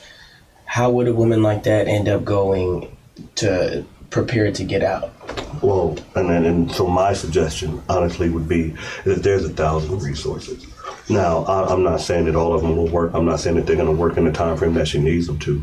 But until you've exhausted every possibility on how to make yourself better, I'm not okay with you getting out. Yeah. And the thing about it is that if you're in New York and you're trying your hardest to become successful and you're homeless and you don't have a way and you can't make it, take your ass home until you can get back to New York and do it the right way. Yeah, if they have no home. If they, not even family around. Well, once again, everybody's story is going to be different depending on what they do. But as a friend, I would be trying to give her as many resources, information and resources, women's shelters, homeless shelters, because there's a lot of programs out there. The problem is that they're not communicated in our culture because we don't like to talk about it, and we're too prideful. I can't tell you that I'm homeless because, you know, I don't want to be embarrassed. But there's a lot of programs, man, and there's a lot of them. And I mean, we're talking about, you know, things that even Rihanna and them and Beyonce and like programs that they have from the industry side of things, that's what she does. She's in the industry. There's a lot of resources, but who is sharing those resources and where are we stepping up as a community to make sure that if she doesn't know where to go, that 4 of us have sent her information, and it may be the third one that may work. Your information may not, but as long as we're attempting to provide that, you know what I mean?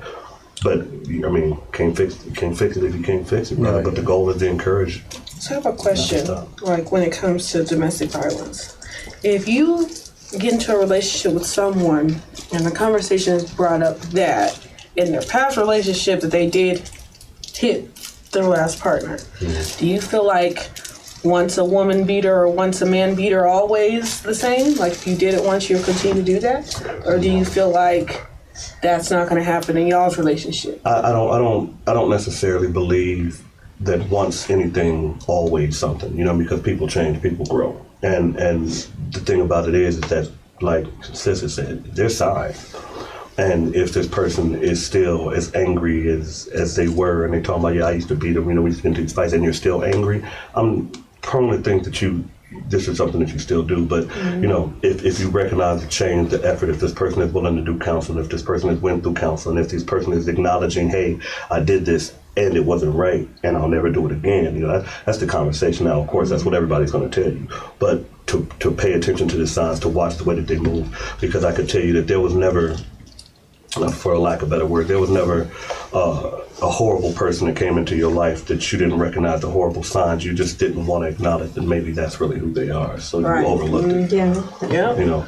Yeah, because you were saying that, like, now that you look back at it, like, damn, there were some signs there. Definitely some signs. There was definitely bacon. I should have known then. There was definitely somebody who told me before. You know, like. No, I think that he definitely would do that, you know? See, and I was just like, whatever. We be thinking that we could fix to stuff, me. though. Not me.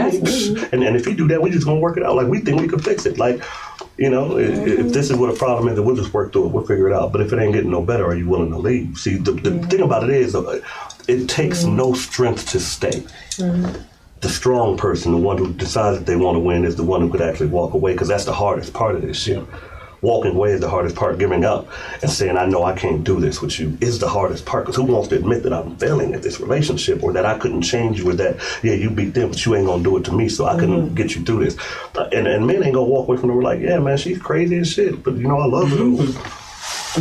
That's the thing too. We like, it's double standards. We don't hold women as accountable as we do men. No, the hell y'all do not. There's a lot of women who be out here slapping the nigga, you know. Super toxic. Doing one of those, you know, stuff, and putting their hands, and it's like different, you know. It's just like a thing. But as soon as he do a little push, well, hey, it's the belittling. You know, like we're so good. Toxic. You know what I'm talking about.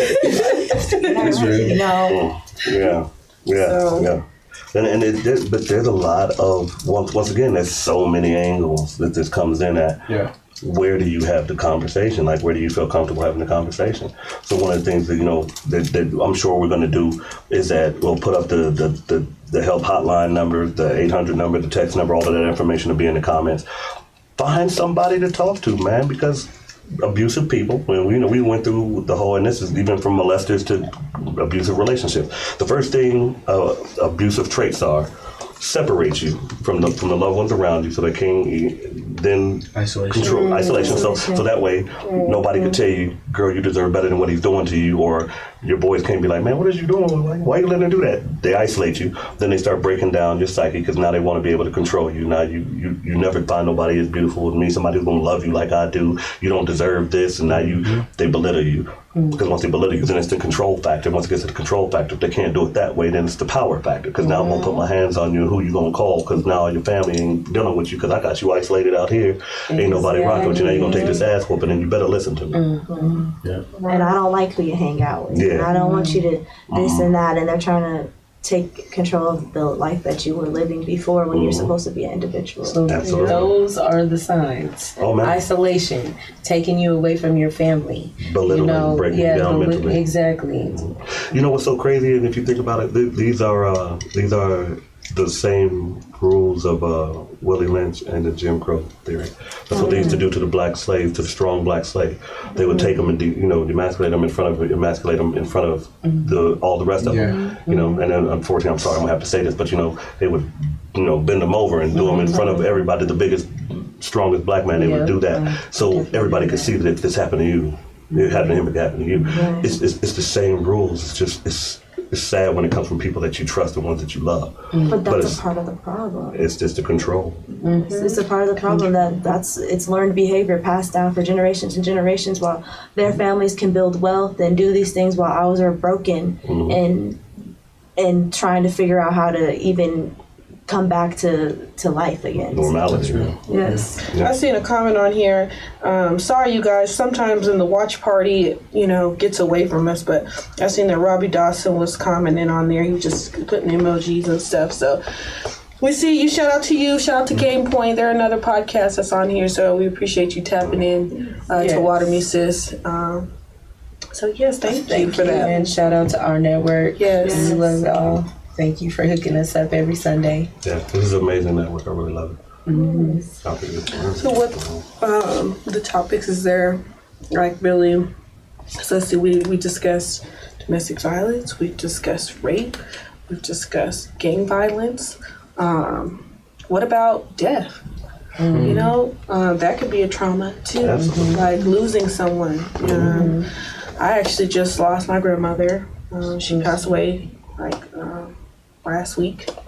So that's something that I'm dealing with, but in a different way, because I'm not really as close to my dad's side. It was my dad's mother, not my mom's mom. So I'm not really as close to that side. And I think the biggest thing that I'm struggling with now is just regret. Absolutely. In myself of just not being able to be there and be closer, while she was alive, things that I, wish I could have said and all of that. So that would just be my biggest thing to tell people, really appreciate people while they're here. That's just, real. Nothing promised, no time is promised. Yeah. Right? And fix it. Whatever problems that you have, little shit in between family, whatever, that little thing that's bothering you that you're not talking to this cousin about, or you ain't talking to this, fix it. Because if that person is lost, you're gonna be regretting that shit. Yeah. And the worst part about it is that this is what we want to say, and this is what we telling everybody, because now we going through it and we experiencing it.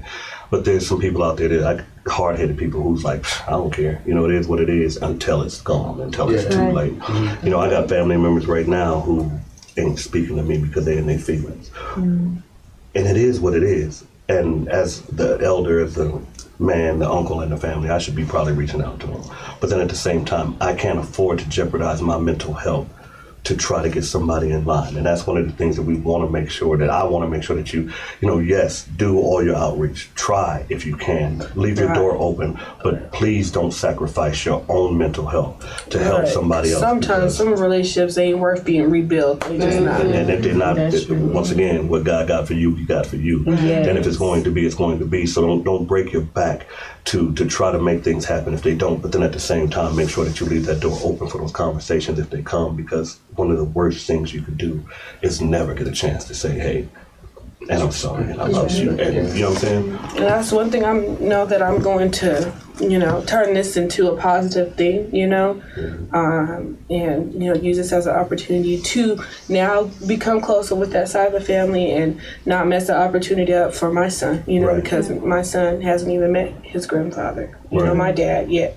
So I'm just going to make sure that, I'm not going to mess it up for him, and we're going to use this as a way to bond and bring us all back together. I'm definitely giving you hugs after the show. Sorry. Oh, go ahead. No, go ahead. I was going to say, I've lost multiple people, over the last, I'd say, year and a half. you know, from my uncle having his third heart attack, my auntie dying from cancer, you know, and then the whole, you know, health administration trying to say, oh, that was COVID, but it wasn't COVID because she had cancer. We all knew. Mm-hmm. But then, you know, the strongest one was one of my really good friends. He ended up committing suicide across the street from my mom's house in the park. Mm-hmm. You know, so that's why mental health awareness for me, and like I used to make music with him. You know what I mean? And like I didn't see the signs that he was calling out for help because I have so much going on in my life too. You know, and I can only do so much.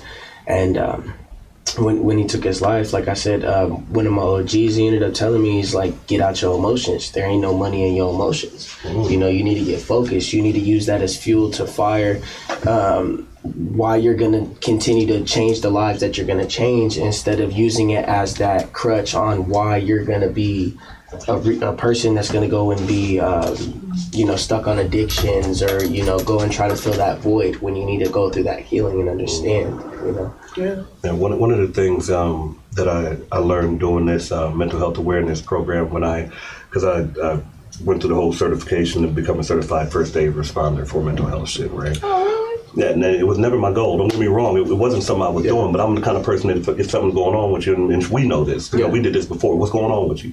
Oh, I'm just now talk to me. That's always how I've been, you know, and I'm encouraging because I don't believe in failure. I don't believe in giving up. So that's the guy I've been. But when I started doing this live during the pandemic, I didn't realize how many people around the world were broke. Yeah. And I had 3 or 4 people on the live like, I'm about to kill myself tomorrow, you know, and I'm like, nah, call me, you know what I mean? And then we're doing this on this live and people are seeing it, and somewhere along that way it became a safe space for people who were broken because they felt that they could come and communicate and they could get encouragement, because now I got people in the comments who saying, we got you, we're here for you, let's talk, and then I'm giving you these words, but that wasn't my goal. I just wanted to do poetry because I wasn't able to do it in the pandemic, but I have a loving soul. This is who I am. But when I became this first aid responder, one of the things that they had said is that to pay attention to the signs, right? And since we're here and we're having this conversation, some of the signs that they had mentioned is when their depression lasts longer than a week or than it normally does, or that they're really down in their spirits for a long period of time. Then they say start looking for the physical changes in them. Like if you always stay flying now, you notice that your girl always keeps the jewelry on and she always keeps her makeup on, but every time you see her, she's looking busted, she's tired, she's like, you know, this is something that's affecting her to the point she's not able to keep her routine. You know, when people start changing the way that they deal with individuals in their life, whether it be their kids, their job, they're losing their jobs, they ain't working with the kids is running around, they done lost focus with their family, and they always been close with them. You know, those are the signs that you start looking for in people when you start seeing the physical change, people losing a lot of weight, you know, sleeping all the time, you know, just constantly drunk.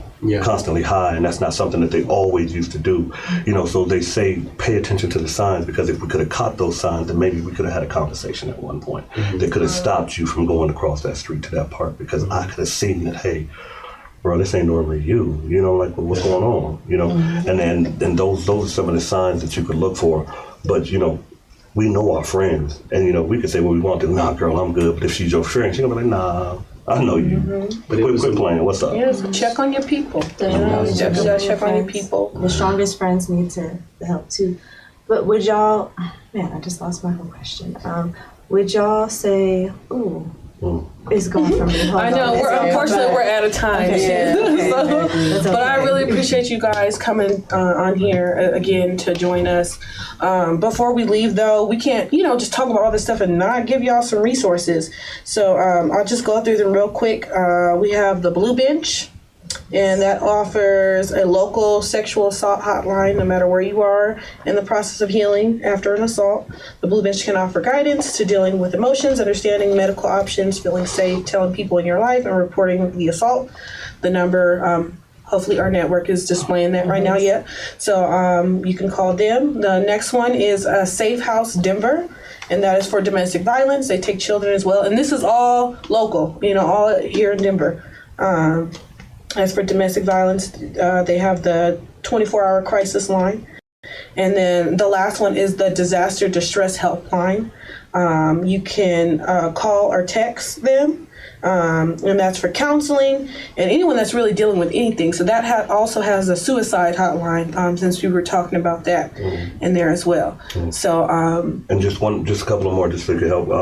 Mental Health Center of Denver is the ones who sponsored the poetry venue that I have, and they have a couple of numbers that they have here as well. So for the National Suicide, Colorado Suicide Prevention, it's 1-844-493-8255. For the local mental health services, you could actually Google that, but it's 303-504-7900. And for the national suicide line, no matter where they are, wherever you're at, you're watching this, that number is the 1-800-273-8255 as well. And those are numbers that you could just nationally and locally get to as well. Thank you. We'll definitely have that information pinned in the comments as well. So I thank you for bringing that. And we will catch you guys next week. We appreciate y'all. See you next week.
You are now watching Planet Udia.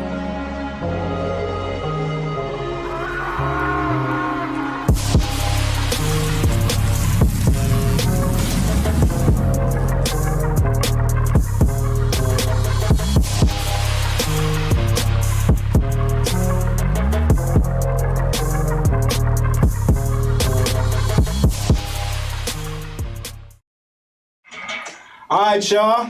Welcome back to another Udia Planet Udia podcast today.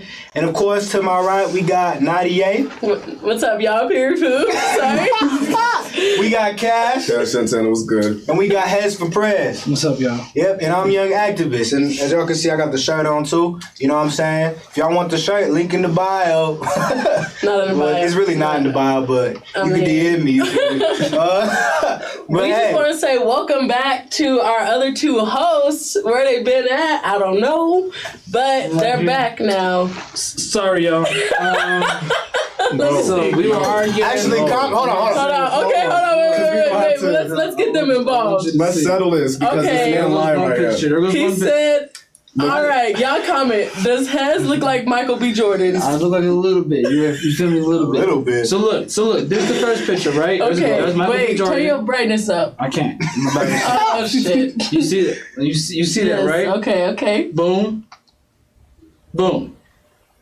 You're telling me there's no similarities at all? Yeah, I got similar eyebrows. You did. Before it was the smile, now it's the eyebrows. Maybe like the I said the smile. smile. Now it's the nose. Now it's the smile. I'll say the smile. Maybe a smile like the I said smile like him, and maybe I can. Okay, Hez, I'll give you this. Smile and stash. Y'all are both black, but you darker. Yeah, for sure. But I mean, I knew that. Yo, let me tell you, Elijah said the most out of line shit. I put up a picture of Michael B. Jordan. He said, if he let himself go, damn. Hey, man. I feel like you look just like him. You know, Michael B. Jordan was like 40. You know what I'm saying? He had like the major fucking tan or some shit. How? You know what I'm saying? You're saying I look like Michael B. Jordan? Do you hear the shit you say? You look like Nate Parker. Do you hear the shit you say, though? You look like Nate Parker. No, I'm saying you hear the shit you say? Damn, bro. Okay, do y'all think he looks like Meek Mill? What? I'm just. This man don't look like Meek. Look like a fraud. Come on now, like let's be real. Like he look like the Pepper. I see the resemblance more than I see Michael B. Jordan. To be honest with you. Hey, that bread hit, man. I look like that bread hit. Let me tell y'all. Every time we come on this show and Elijah's here, he always finishes something that's mine. He drank all my water one time. I would have been mad. Yeah, like. Don't fuck with the water. Nah. And now he took my bread. Speaking of, sorry, we rubbing. Hey, so you got spice wings, but you didn't have in sauce. No, he said no spice. He wings? said, "Can I have wings, no spice?" The fuck is wings no spice? It's wings that aren't spicy. What are you talking about? Nigga, wings come with no spice. spice? Yeah, no spicy. How the fuck you make no spicy wings? Like by using barbecue and different things that aren't spicy, like Hawaiian flavor. You said spice, not you spicy. make me think there's like no spices, no seasonings. He no said nothing, no like, spice, so I went in there and I said, "Can I have plain wings?" Well, I'm not Caucasian. Don't do them like that. And your producer said, Cash looked like Elijah in a parallel universe. I'm weak. Wow, I'm dead. Hey, if I went down the road of a rapper, if Elijah was I'm weak. this would be Elijah. If Elijah was like a Pop Smoke fan or something like I that. feel that. If I was born in the East Coast. I'm Hey, B, dead. that's real. Hey, take that as a compliment, bro. I'm not that bad, I promise. I didn't say it like that. Face. Right. What you trying to imply to my nigga, man? Like, you know what I'm saying? Like, what's he looked insulted. He was like, what? Because, like, I'm me. Don't, like, I'm saying, like, yeah. Yeah. My nigga Cash is Cash. Period. Period. You ain't no Elijah. Pooh. Right. Maybe no poo, but I mean, like. Hey, so first on the agenda is what, Nadia? I wanted to ask y'all about these stimulus checks. Have y'all got y'all stimulus check yet? Yeah, Baruskis. I'm not sure. What are y'all gonna spend on it? I'm gonna invest jewelry. in. You like jewelry? Food. You gonna invest it in what? I'm gonna invest in probably in a stock and some foreign exchange trading. Okay. I want to make my money work for me. Okay. And then I'm gonna use the rest and put it in savings, save up, and build my credit and get me a house. I feel like as an activist. Oh, that was $1,400. I was about to say, goddamn, Right. how you gonna stretch this out? You was planning, really. I got good credit. Oh, okay. $1,400 is not enough to put down. Well, you got 980 as like Hold your up. credit score? 980? 2260? A little closer to a little less. It's not bad though. I promise. What you got? 870? A little less. 720? A little more. I was about to 721? get on your A head. little more. 722. I'm dead. 722. He got like that good. Exactly the good. Some people say it's better than white folk. Credit score? Mm-hmm. That's the credit score you get when you lose your virginity to a white girl, huh? Oh shit, goddamn it. I mean, you did lose your virginity to a white girl. Let's talk about it. Nah. No, let's not. That plays a big part, if you ask me. The racial secretion Bro, of a white girl. The racial secretion? What is the right secretion? All over. Talk about it. You know what I'm saying? It gave you all types of It gave me a advantages. little push. All right, He needed. like, that you never had before. Privileges be And that's different now. because you broke through. I don't know. I mean, you should be able to tell me. That's what like your me experiences. saying. That's like me saying, "Hey, man, since I've sold drugs before, that means I'm a criminal and a thug." First of all, I didn't know That, I actually don't see the correlation. I don't see that. Like, I'm saying that my credit's good because at one point I was asleep in life and I made bad decisions. No, we're saying your credit's good because at one point you had sex with a white girl. I didn't even know about credit when that happened. We don't know that. Exactly. We don't know that. Exactly. Knew about And that. She knew what she was doing. I promise you. That Punani As soon knew as about he the was credit. done, he was like, Equifax, I need to get my taxes. I need to get all my shit together ASAP. I need to get all my receipts. I need to save them. I need to do all this right now. That nigga unlocked a whole new part of Hey, his brain, bro. you know them Caucasian women in Colorado only use you for one thing. What? And what is Being a that? black man, What's that? fetishize over your body, and that's it. You saying that's most white girls in Colorado? That's white bitches everywhere in the world. I don't think that's true. But I'm talking about that's here. generalizing. We're generalizing. No, not every white generalized. bitch. That not every. Not, Elijah says yes. I know you don't. Elijah Why do you says say yes. yes, Elijah? why? What? Say yes to what? That it's every white bitch. Were you not here when we were just talking White about girl. this? White No, it's not. No, like of course, realistically, no. But like from a general standpoint, the fetishization of what it comes to with black men and white women is real. A lot of white women in Colorado fetishize over black men. They want to see they wipe your lips, bro. I was gonna say Wipe that, your but I lips. want to be. You know what I'm saying? Yeah. There you go. I appreciate you. I don't got no napkin. You using all the napkins over there. You shouldn't have been talking on my fucking weight and how I look. I'm sorry, Elijah, man. I really didn't want to give you this. What's too late, man? Look here. No, go ahead. Continue. Let's continue with it. But now when you look at, and you know the crazy part is statistically, black men still marry black women at the highest rate, pretty much predominantly all throughout the U.S. United States of America. Yeah, by far. We marry black women at a high rate, more than any other race in America. But because of the stigma of white women fetishizing over black men and other nations and ethnicity groups fetishizing over us, it creates this stigma that, you know what I'm saying, that we don't love our women, which isn't necessarily I don't think that's the only thing that creates it, though. Yeah. I mean, there's stereotypes. Constant bashing. You said what? Name it. Constant bashing of, black women. I mean, it plays completely not wanting to date black women, Well, I mean, despite them having black mothers. I mean, when you look at it though, the bashing is on both sides. Niggas ain't shit. Yes. No. Elijah, that is your favorite quote. I will agree with Elijah to an extent that there is bashing on both sides. It's on both sides, but not to what you're implying. Right. So niggas ain't shit. You never heard that? No. Definitely. Nobody's shit. Anthems? Humans ain't shit. Period. No, but niggas ain't shit is what you hear. That is true. We hear that. And we know who those niggas are implying. But we've already explained what that means. But imagine, okay. We say, if you're saying in music, then I mean, we must be saying the same thing about women. Bitches These ain't hoes shit. ain't loyal. That's why I say it's on both sides. If you just fucking a bitch and leaving a bitch for, you just using it as a little sex That's toy, terrible. that's That's horrible. These men out here doing that create these stereotypes and stigmas on why niggas ain't shit. Right. So I agree 100% that. So let me ask you, do you believe niggas ain't shit?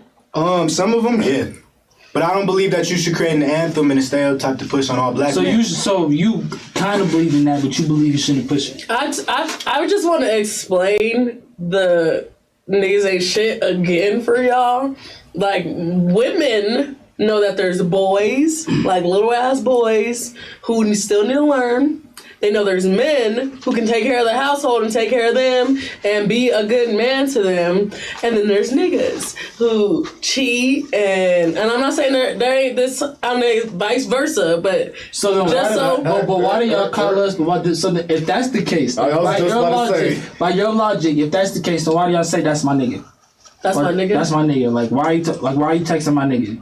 If nigga is using it right, if it's using a negative tone to where that means you chose a nigga intentionally, right? You know what I mean? That's more of a dominant. Like I'm I think when it comes down to that, it's not really like it would be the same word. When it's just like when two black people call each other like, "What up, nigga?" It's not really like when we say niggas ain't shit. We talking about a specific group of men of the male species. We're not in like sometimes. So then you can say the same way, but go with bitches and shit too. Yeah, so you can say the same thing for Elijah. And it doesn't specifically identify black men. You know what I mean? And unfortunately, no. Let me tell y'all. No, fuck men ain't shit. That's different from saying niggas ain't shit. Because if you say niggas ain't shit, I know what y'all think. I'm speaking from a white person. No, I'm speaking from a woman's point of view. Niggas ain't shit. There's women out here, and unfortunately, that people do spread the word nigga without. I'm dead. People spread the word nigga without them being black, and sometimes women do say niggas ain't shit, referring to Chad or with. I've never heard that in my life, bro. I'm speaking the truth. I got majority female friends, and I know this is the case. I know this is the case. Maybe I'm. But the thing is, when you look at those stigmas, like I said before, and like I said in the beginning, when it comes to both of those stigmas on both sides of the gender aspect, you see these stereotypes being pushed on all black men and all black women, which creates toxicity into our culture. And the reason I say that is because I believe we shouldn't say that at all, to be honest with you, because not all black men are like that. But But because we push that on our culture, there's this trauma and there's this stigma that's being pushed that black men have to act a certain type of way in order to please black women in a relationship, i.e. vice versa. What's up? Let him finish. Hold on. No, what's up? I'm finished. No, okay, go ahead. I want to see. Okay, well, I was gonna say, most of the time when women are saying niggas ain't shit, and like I said, most of the time, it's because they're not being treated right by their man. You know what I mean? So I don't think it's wrong to say someone ain't shit for treating you wrong or mistreating you. Like, I wanted to talk about the Derek Jackson. I was like, I don't know what. His narcissistic ass. I know. I wanted to talk about him because people are bashing his wife. Let's not jump topics. But this goes back into it. It's like people are bashing her for staying with him, or they're bashing her for not looking good, where it's like he's not shit. And people aren't saying shit about him because he's a man and he's not, you know what I mean? And he's like speaking up for what he did. Like, no, you ain't shit. Hold that thought, Cash. I see you about to talk. Just to let y'all know, Derek Jackson is a relationship / Christian man who claims to social media guru. Yeah, social media guru who basically, he's a black man too, with a black wife, who recently, a few months back, ended up cheating on his wife, came out with a video this week talking about the justifications on cheating on his wife and how God was in his hands when he did it. And so this video went hella viral and everybody's talking about it. And there's two different people on each side of like the spectrum. Some people are supporting it because they're just like, well, it's their relationship, do what they got to do, handle it the way they want to handle it. And there's other people being like, yo, this is some simple ass stuff. This is some narcissism. This is some attention grabbing stuff. Like, what the hell's wrong with this man? Right. And so that's basically what we're speaking on when we're speaking on Derek Jackson, is him cheating on his wife and him kind of glorifying it in a social media aspect. And people feeling insulted. Her insecurities. And like, you got me fucked up. And I'm going to sit next to a cheated ass nigga. And he holds my hand and tells the world why he cheated on me and tries to glorify it, tries to make it seem like it's my fault because I don't get done up and dressed up like the bitches he cheated on me with. I think she should leave him. I mean, it is their business, but I mean, bitch go by, like, leave. But I mean, if y'all want to make it, if you are a public figure and you decide to make that kind of shit public, then don't expect it not to bite back at you. But I don't think she's really has to hold victim to that, if that makes sense. Do you know what I mean? Yeah, I agree with you. Like, when I look at that situation though, this is why I believe, this is my personal opinion. Y'all could have whatever opinion y'all want to. I believe Christians are the biggest hypocrites in America. I believe that too. So like when it comes to Christianity, okay, let's relax here before. I'm gonna just be real though. Calm down. Because at the end of the day, when you look at a lot of people who claim or label themselves as Christians, especially the extra holy ones on Sunday church, a lot of them be out here doing the same thing, but then they keeping it a secret behind the scenes. At least this dude at least said something. Now he didn't have to necessarily say anything publicly, but you should not be no relationship. You should not be no relationship group. But don't talk about you're a Christian and God was in your hands the whole time while you were doing this, because that's not the case. Right. Do you know what I'm saying? I don't care how Christian you are, how much you pray and shalala. I don't care how much you do that. God don't stop. God don't. God don't. You don't cheat. That's what it says in the Bible. You don't cheat. It says don't commit adultery. That's the same thing. Yeah. So hey nigga, this is your alternate twin. He know this. So if I lose you, I would stop. But hold on. So you can't be like, oh yeah, God was in my hand the whole time if you was doing that, because that's not the case. Right. You know what I'm saying? That's you are a walking contradiction at that point. Don't do and that. That's blasphemy. That's definitely blasphemy. That is blasphemy. Look at you. And now look at you. You're going to hell, sir. Personally, I've never liked Derek Jackson. I think that he built a career off of bashing black men. If you've seen any of his videos, I mean, that's all he does is talk about black men. So he's the opposite of Kevin Samuels. Yeah. I mean, Elijah love Kevin Samuels. Damn. I know. I was going to say that. And I think that he's funny, but he's not. What makes Kevin Samuels the GOAT? Okay. If y'all didn't know, the theme of our show again is black. Hold on. Why didn't let Hess finish his sentence? I was about to say, let him finish. My bad. I'm sorry. We're also jumping, I get passionate. We're jumping a lot too. We're jumping a lot. We started off with stimulus checks and now we on Kevin Samuels. So let's try to bring it back to he's like, when I did my stimulus check on. Right. don't even think nobody talked about what they got there. Elijah talked about he spent the stimulus check on, and then that was it. Niggas moved on to a different Nadia, topic.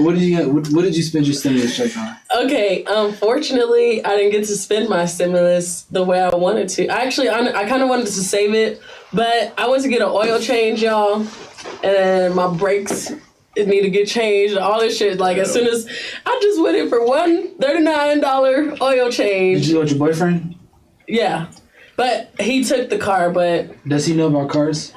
I mean, they showed me the measurements and everything, and I'm at 60,000 miles, so I'm like, or 63,000 miles, so I'm like, if they say so. If they say so. You could change your brakes on your own. I cannot. Your boyfriend can. I don't care if I'm in the military. They know I don't know how to do shit with cars either. That's how you get ripped off by mechanics. Oh God, that's how you get because you don't know. If you don't know about cars, right. You are going to. Y'all are 1,000% right. Take that whole. Am I going to go? It would take the whole. Hey, look. And won't do nothing. Hey, this. Hey, go break. And they gonna look at that shit. They be like, oh, these are some major issues here. I think it's gonna cost you about $1,300. $1,300, they're gonna bump it up to $2,500 type shit. Cause look, you don't know what you I'm like, y'all do payments. I'm trying to tell you, Joe, Mr. President, we need another one. Another stimmy. Another one that I can actually spend this time. Please. Cash, what'd you spend your stimmy on? I don't think I got it. I mean, I did my taxes and it said that I was eligible for like $1,800 one. So I was wow, like, okay, what? You got kids? I don't have kids. Okay. That's if you didn't get your first one. I didn't get any. I didn't get none. I got none. So yeah. But. So if you guys go to the IRS website, there's a non-filers portion on it. Look at like irs.gov /non-filers, and you'll see a place where you can input your information to get a stimulus check if you have not got one. You know you could get one too if you're homeless. Yeah. I didn't know that. I did not know You gotta that. go to like a tax representative and they'll put on an emerald card for you. And that's hard. I spent my stimulus check on rent. On rent? Unfortunately. Yeah. That's fun. Grown man shit. Grown and adult shit. Look at Right. that's some bow. Let me. Do you guys think that? Do you think we should get another stimulus? Yeah. I mean, Just I mean, I'm greedy. because I'm greedy, I'm gonna say yeah. But Because I want money. I don't like taxes, nigga. No. Y'all can go ahead and keep that shit. I'll just keep working at this point because you're just gonna take it out my taxes next year. Oh, Yeah, after that. Really? I think so. That's what me and my people was talking about. So the entire package, like let's talk about the entire like stimulus package. Did y'all know what was included at that? No. So did any of y'all receive unemployment? No. Okay, so for the people that did receive unemployment, if you're at home, and you got it taxed, like you didn't get taxes taken out, one of the provisions of the CARES Act, like Part 2, I think it's the Rescue Act, I forget. Right. But is that it's a $10,200 mandatory taxes. Yes, I did see Your that. unemployment. So people, you get that money free. Also, if you are a dependent, you now, like adult dependents, now get that $1,400. So people out there, if like the last stimulus somebody claimed you and you didn't get any money, I would go talk to those people now because they are definitely counting those as $1,400 for each dependent over the age of 18. Under the age of 18. If you're dependent, everyone's getting money. I know you get like if you're dependent, they take it. Like I got. That's you get why like I get you get like $1,400 per child or yeah, something. $1,400 per child. I should be like a way more knowledgeable. And you get back pay for if you had children in 2020. You also get like that dependent money too, because obviously you're 2020, you didn't get your taxes or you didn't get your children because your child wasn't born yet. So let me ask you guys a question. It's kind of political, kind of not. Okay. A lot of people think that if you go on unemployment, you're lazy. Okay, I mean, do you think? Let me finish. Let me finish. Let's say, okay, yeah. So a lot of people think that you're lazy if you go on unemployment. Do you guys think that? I guess yeah. Do you guys think that Americans are getting lazier by collecting like unemployment checks? Because of the $300 on the dollar additions that they're getting. So essentially, you're making more than actually going to work sometimes. Right. Do you think Americans are getting like lazy and depending on the government? Do you think that's a bad thing, or do you think that's more of like a better thing? I don't think they're getting. I think the ones who are getting unemployment and not actively looking for a job while they're on unemployment, those are the lazy ones. The ones who are, looking for a job while they're on that shit, I don't think they're lazy. They're trying to, live check to check, make ends meet. But for the mass majority of people, I would say they're probably doing it just to, get that extra money and not do shit. So I would say that, Americans are getting lazy with it. Just because, nobody wants to work. So it's more dependent upon the government. Yes. So more dependent on the government to just get more money. Like, we need more money. It's a pandemic. I definitely think that we should get more help from the government than we do get. So you're saying we need more, like they owe us more help. I mean, honestly, just because like ever since the pandemic, the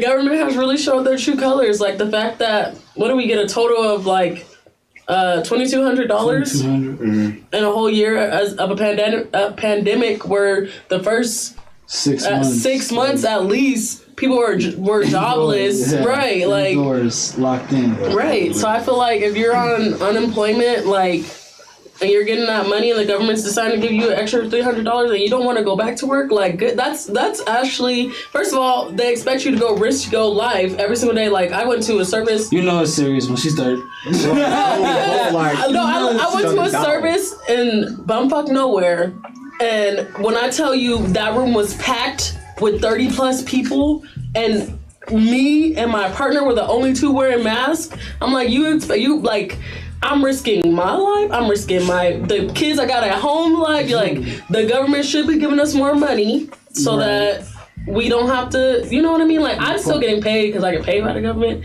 But, like, there's people out here who aren't. Good point. You won't get in trouble for saying any of that, right? Literally. That's my opinion. We're just making sure because you don't. I'm not speaking bad about the government. I'm saying that I feel like, and also like, I'm sorry, I'm gonna pull out my little hippie, but I just feel like capitalism is just so toxic. Oh, you got this man. I feel like it is. I mean, honestly, I would see what he has to say, but I feel like it is. Like the first thing you get asked when you're a child, what do you want to be when you grow up? How do you want to make money for the government when you grow up? Yes, pretty much. And so, like, I just feel like that shouldn't be our main goal. Like, some people, I know me, like, I would be, if I was an animal, like, if I was a cat or something, I'd be chilling at home, not doing nothing. You know? I know there's people in the world who actually wouldn't live like that, or people like artists, like people like whose actual passions in art and everything, they don't get that money because that's not where the money's being made. Like, they can do art on the side, but they still got to make money to survive. You know what I mean? It's until you make that art your primary career. Right. Elijah, it's a two-part question, right? She said she hated capitalism. We'll get to that, but first, I want to ask you how you feel about unemployment, checks and stuff. It depends on what you're doing with your side hustle. Like, if you out here making moves and you trying to work smarter, not harder, and that's just ends meet to make sure your bills is paid, all means do what you got to do. Shit, I was in slavery. Our ancestors was in slavery. Right. At the end of the day, I helped work to build this country. You know what I'm saying? My people die. My people die on this soil every day, if it's from police officers or by our own hands. Yeah. You know what I'm saying? We need the extra financial help and guidance. If I could be able to take advantage of the government by not working, shit. And most of their ancestors had me as a slave and they wasn't working. They taking advantage of us. That was their unemployment check right there. They was making millions of dollars off that. So by that logic then, for everybody, I think except for you, Cash, does it matter what somebody does with the unemployment check? Because y'all are saying that it matters what you do, but then y'all are saying they owe it to us. So in that same case, how can you tell somebody what they can do with the money that they're owed? To me, it doesn't matter how they spend their unemployment. Now it doesn't matter. I think it matters. I think it matters if you want to get somewhere and not be a fucking bum. I feel like personally, like if it was me and I was on unemployment, I would be like, Cash, like I'm gonna do my best so I'm not on this level anymore. But I know there's people out there that get their unemployment check and they're like, and you know, they're perfectly fine with living off of that check because they're gonna pay whatever they need to pay, but then they're gonna spend the rest on themselves, and that's perfectly fine. I think you should use your unemployment check to usually pay off either debt or car payments, or catch up on your rent. So you're saying that there is a right way and there's a wrong way to spend your money. Yeah, because if you get all that money, but you owe somebody, or you need your car fixed, or you got rent to do, you know what I'm saying, or you need something done to take care of to make sure your responsibilities are at ease, so you can be able to make some extra money and not worry about that for a strain on your mental.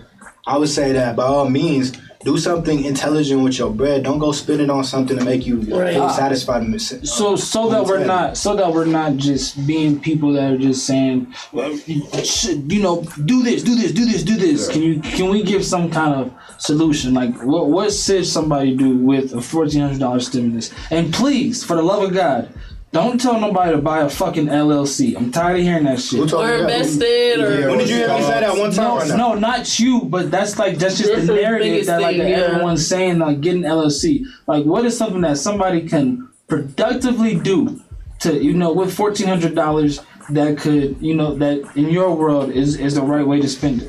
Pay off debts. You're saying that, but like some people don't have that. We're talking to kids that are our age. Some kids didn't go to college. Some kids don't have student loans to pay off debt. If you don't have anything to spend on that bread, don't spend it. If you cannot think of something that's productive that could be able to help benefit your life right now, save that money and use it as an option later on. Use that to start your savings account. I would encourage people to do that, or use that money to buy a credit card and go to a credit union, and then end up using that credit card to start building up your credit so you can start building the future. That's better. Those are things that I would say you should do, because if you ain't got no bills and you're young as hell, at the end of the day, you don't have no reason to spend that bread. I would say get a car. Taken care of. I would say get a car. Get a car.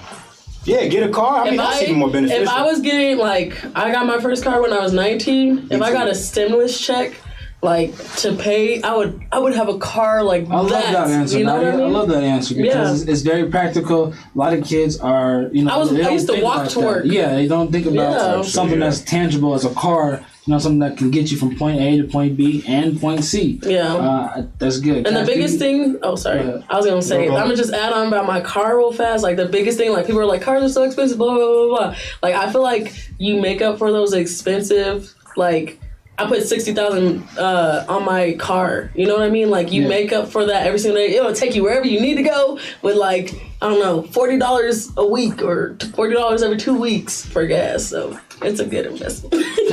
Cash, you got any suggestions? I mean, I would say I would agree with Elijah. Save it. If you're that age and you have nothing to spend your money on, not nothing to spend it on. If you have nothing to invest, I'm talking about investing in your future. If you have nothing to invest in your future on currently, save it. Build up a interest in a bank account. But get good credit type shit. But if you are trying to pursue something and you are on your entrepreneur moves, then definitely put that money towards what is going to invest in that specific career choice that you are going to. Because you don't want to spend this $1,400 and then look back 10 years from now and be like, damn, I could have used that to, right. You know what I'm saying? Use it to advance yourself for future purposes. It might not happen, as fast as you want it now, but future-wise, it will come. So for example, if you wanted a business, instead of going now and using that $1,400 to get an LLC, you would get a course. You take a course or something. You go to school or you do something like that. But all in all, we are finna go to break. Here, we'll be right back. Y'all stay tuned. See you in a second. See ya. Boom pow.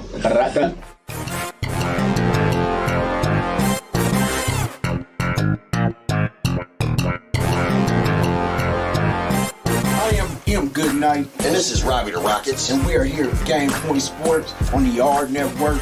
Join us at Tuesdays and Fridays, 5-ish. Let's do it. Yeah.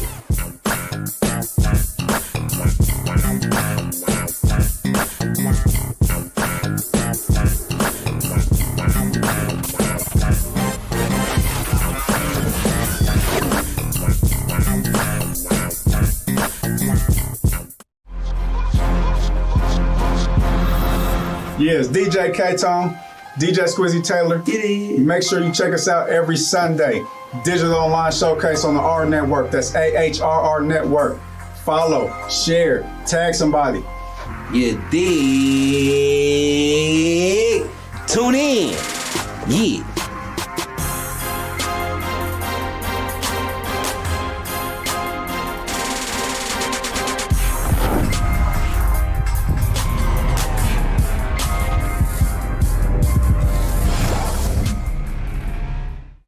Hey y'all! No. All right, y'all. We are back again with Planet Yulia. To my right, you got Nadia. Nadia. Cat Santana over here. What's good? What's good? Subject for press. Yep, and you got Young Activist. I want pink. I'm that guy. So yeah, we're gonna start rating the food. I'm gonna tell y'all about it first before we get into our food segment. As you guys know, every single week or so, we get into our black-owned restaurants where we rate them out of 5 categories. They get an opportunity to get at least 10 or at most 10 points. Who's the highest right now? I think it's still TK's. Are you serious? Yeah, I think they got 180 something. The last few couple, I think there was only one that was like good. It was garbage? I know we that food truck we did was garbage. Yeah. And shout out to our studio producer Tux for not telling us until we got it, because I was hungry as fuck that day. All right, so what's all 3 categories? All 5 categories. We have taste, appearance, cost, wait time, and something else. It's always the last one we forget. Always. Cost. No, I said cost. Taste, appearance, cost, wait time, and portion size. Portion size. Portion size. Okay. So this restaurant is called Stew Boys Barbecue and Catering Restaurant. Who's the owner? What's the name? I don't know. We don't know his name. I think it was Stu. I don't have my purse. Actually, she's over yonder. So yonder? Over yonder, yes. Quite unique. Quite unique. So this restaurant, it was recently opened. I was proud of them because they opened it in February. I think this is their 5th week during the pandemic, y'all. I was proud of them. I was like, people are shutting down. Y'all open it up. But they've been caterers for about 8 years. And it's a cute husband and wife restaurant that opened up in Park Meadows. We'll get into it. But yeah, the staff was pretty nice. The husband and wife both came out and they talked to me. And the husband personally reminded me of my grandpa. And I told him that. He's like, oh, you made me feel old. So it was like timely black folk type of feel. Like Cracker Barrel? No. No. For black people? No. Oh, okay, but no. No. Cracker Barrel's kind of plantation like. Hey, I'm gonna be straightforward, and if y'all get offended, y'all, he's respectfully. He's always the Simon. I don't know why he always puts he's the nice. Simon. No, nah, you are. Simon. Okay, you are Simon. All right, y'all. You Simon. First category is appearance. How did y'all like the appearance of your food? Easy. Okay. I thought taste was the first one. Nope. I just named them in order. Are you ready? Yeah, ready? 1, 2, 3. Hold on, Elijah's not ready. All right. 1, 2, 3. Okay. 7. A 1? Well, I mean, I could. You give it 1? For appearance wise, yeah. 7. You're bougie, bro. 7. 1. The real Simon has revealed himself. All right, they got a 23 in that category. Why'd you give it a 1? Because I know how old grease looks. I worked with chicken. Mac and cheese could have been a little more presentable looking. Okay. Bread, it was cool. Onions were just thrown in there. Pickles was just thrown in there. You know, you could have made it look a little nicer. You're right. Yeah. I also keep in mind that it was to go. The bread was hitting, bro. Oh, The bread was really good, but they put it under the ribs, and that's what made it soft, and it's not soggy. That's what threw it off for me. Hey, bro, sometimes that type of bread hit though. It just depends on the flavor. If you like soggy bread, first of all, that's like toasted. First of all, that's what we not doing. Moist, is soggy bread. Maybe if we switch the word to moist. said moist bread. That makes it worse. Moist bread. It's not moist. What else? Let me get some moist bread. Right. Who the? I wish some moist bread. Juicy additions. A moist sandwich. Right. That sounds wonderful. A moist sandwich? I can't Give me a say. crunchy sandwich. Like, people gonna leave this because we say moist too much. Seriously, let's stop saying that. Okay, portion size. What do y'all give it? I'm finished. I got you. Okay. Hold on. Let me fix it. Hold on. All right.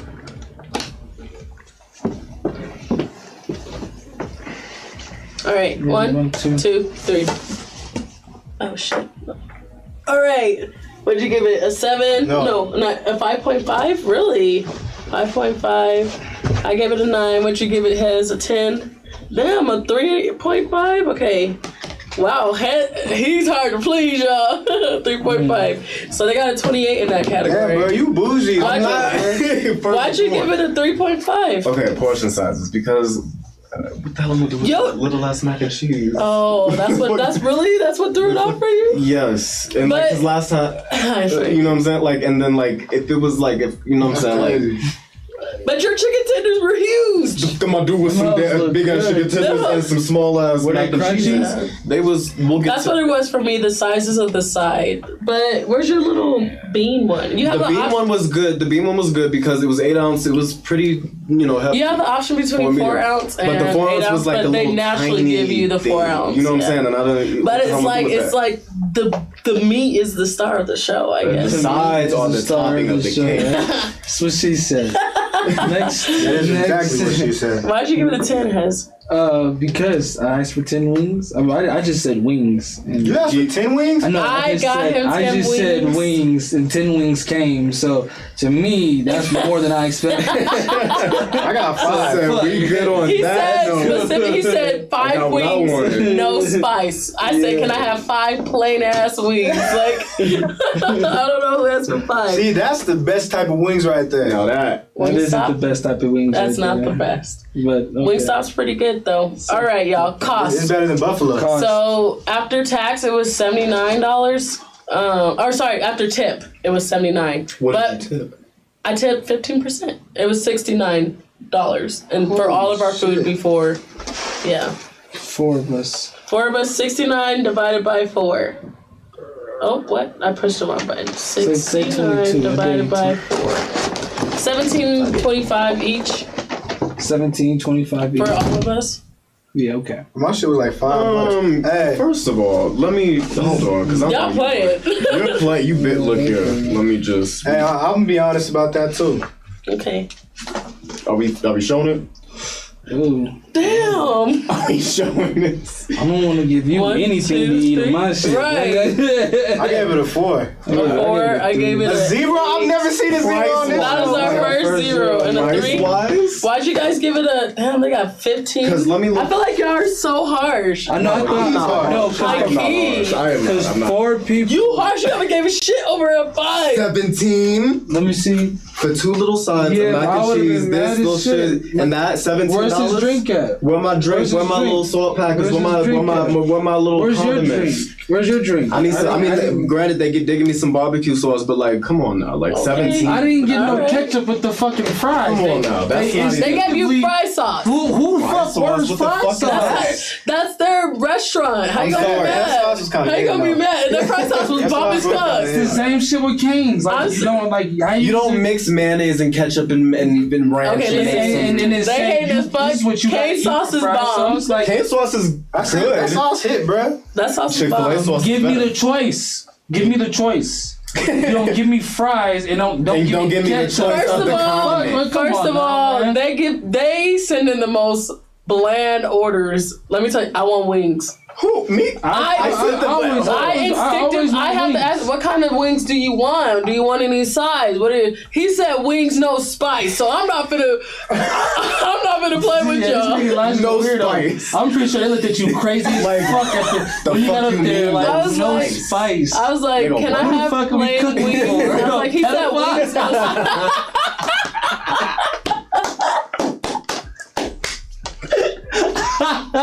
Who the fuck eat chicken with no spice? That's some weird shit, bro. I'm sorry. It don't get weird than that. Especially in the black community, nigga. Just flour and grease. Flour and grease. That's throw it. that Flour bitch in and the grease, fryer and give and we it to me, good. nigga. Don't even drain it. Don't even drain it. Just hand it to me.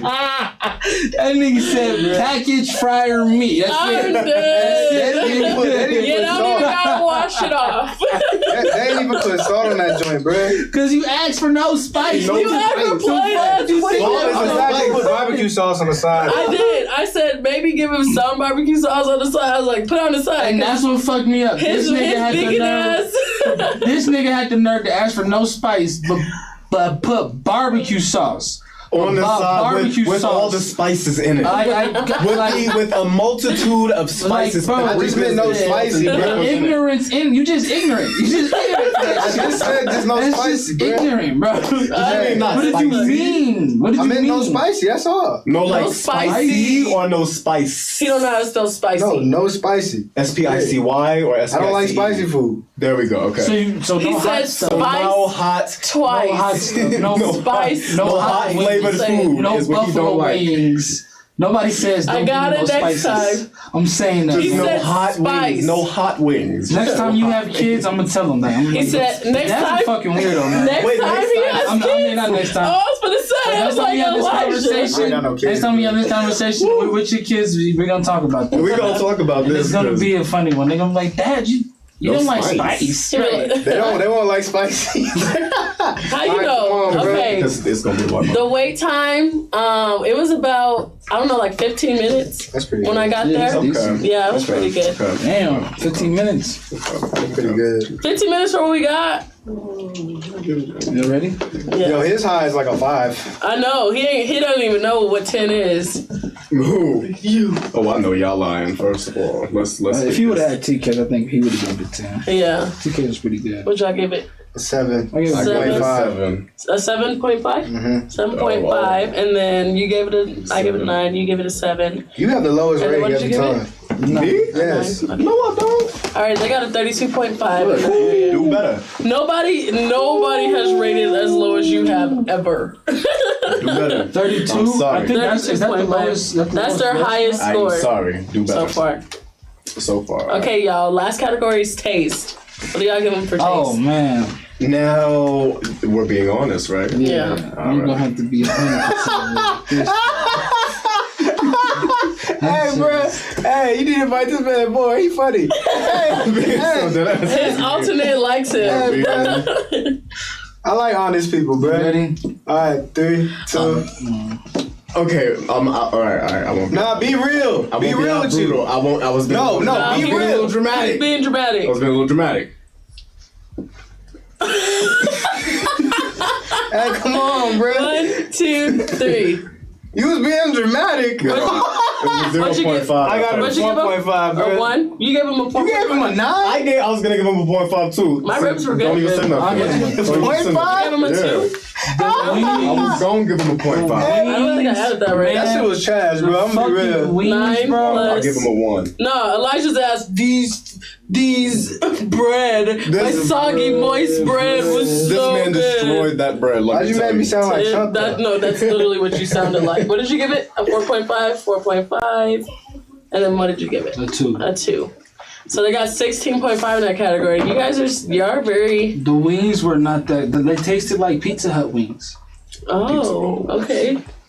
That's not good. That's frozen shit. Man. That's frozen shit. I want that authentic. Like, cooked, yeah, real why do you go to a shit. black-owned restaurant and take pizza? You don't go to a cookout. I mean, you might go to a cookout with some frozen, but you rarely. Come do. on, man. Like Okay. that shit was. Don't get me wrong. I ate it all. I think this is did our eat it all 'cause lowest I had a little bit of score liquor, ever. but This is by far our lowest score. They deserve And it. whose fault is that? Yours. Mine. nobody. I really did not That's think they their were that. fault. I honestly thought they were better I than do- some of the places that's what that I'm have saying. gotten way higher scores. So Well, You've had the mac and cheese should have been baked. the mac and cheese, that was one of the tastings. Hold up, talk about y'all had. Unbaked mac. It was What? it was mac. It was like the cafeteria mac and cheese at at a high school. Hell no. It wasn't the bomb, but I'm sorry. that was the only killer for me. But the other killer for me was the chicken tenders with cooked. I'm dead. Hold on, they were, the little catfish? It's cooked in the same motherfucking flour that the catfish is cooked. Oh, so you could taste it? Oh. Don't like that. Fuck no. I'm weak. I'm sorry. My ribs were good. They're fall off the bone. They're best ribs I've had on the show so far. I would just say that the beans. You got ribs there. The beans. I'm like Hez is a wing connoisseur. I'm a rib. I'm a burger connoisseur. So how was your first taste of meat? Mr. Vegetarian. I know, Mr. Vegan. I'm a vegetarian. Did you taste that ranch? Vegetarian. No. That ranch was thick as hell, It was bro. thick. He I hated that. said, "Is that mayo?" Nah, he said it was nasty. I said it was that nasty. shit look like sour cream. Bro, I have never tasted that thick of ranch in my life. She didn't ask you about the ranch though. What'd you ask? I asked you how was your chicken. This is Elijah's first time on our show eating meat. It was cool. It kind of sucked. I mean, it kind of sucks. He's like, was it disappointing? I like mixed veggies better. Have you ever tasted thick meat? Before you get out of here, I lost all respect for you. Why? Because you told me you was a vegetarian. You told me you was a vegan. I said I changed. You told me that's the fucking problem. So I can't change? It's because it has too much estrogen. I have to stick to it? Overnight shit. You know what I'm saying? I thought you was one of the people that I used to tell, Elijah will be the one person that will never ever change. He is the most sturdiest nigga I know. And then you come in this bitch eating chicken wings, nigga? The devil's meat! Fucking chicken wings? Chicken wings aren't a sin. You was ridiculing us. You was talking the devil's meat. So much. No, listen. Fuck you, nigga. No, listen. Misinterpretation. Go ahead. There's only one way you can take the devil's meat. I'm speaking strictly on pork. First and foremost. So is the cow devil's meat too? Because it has split hooves. Yeah, but it's clean. It has split hooves though. Yeah, but it also has four stomachs. It's not clean because it has split hooves. Don't do it. He knows it's not clean because it has split hooves. This is you. Horses, look, I'm telling you, it has split hooves. It's not clean. That's yes, what it says in the Bible. It says in the Bible, you not eat anything with split hooves. No, it doesn't say that. In Leviticus 11:7, it says that you are supposed to eat things with split hooves and that are cloven-footed.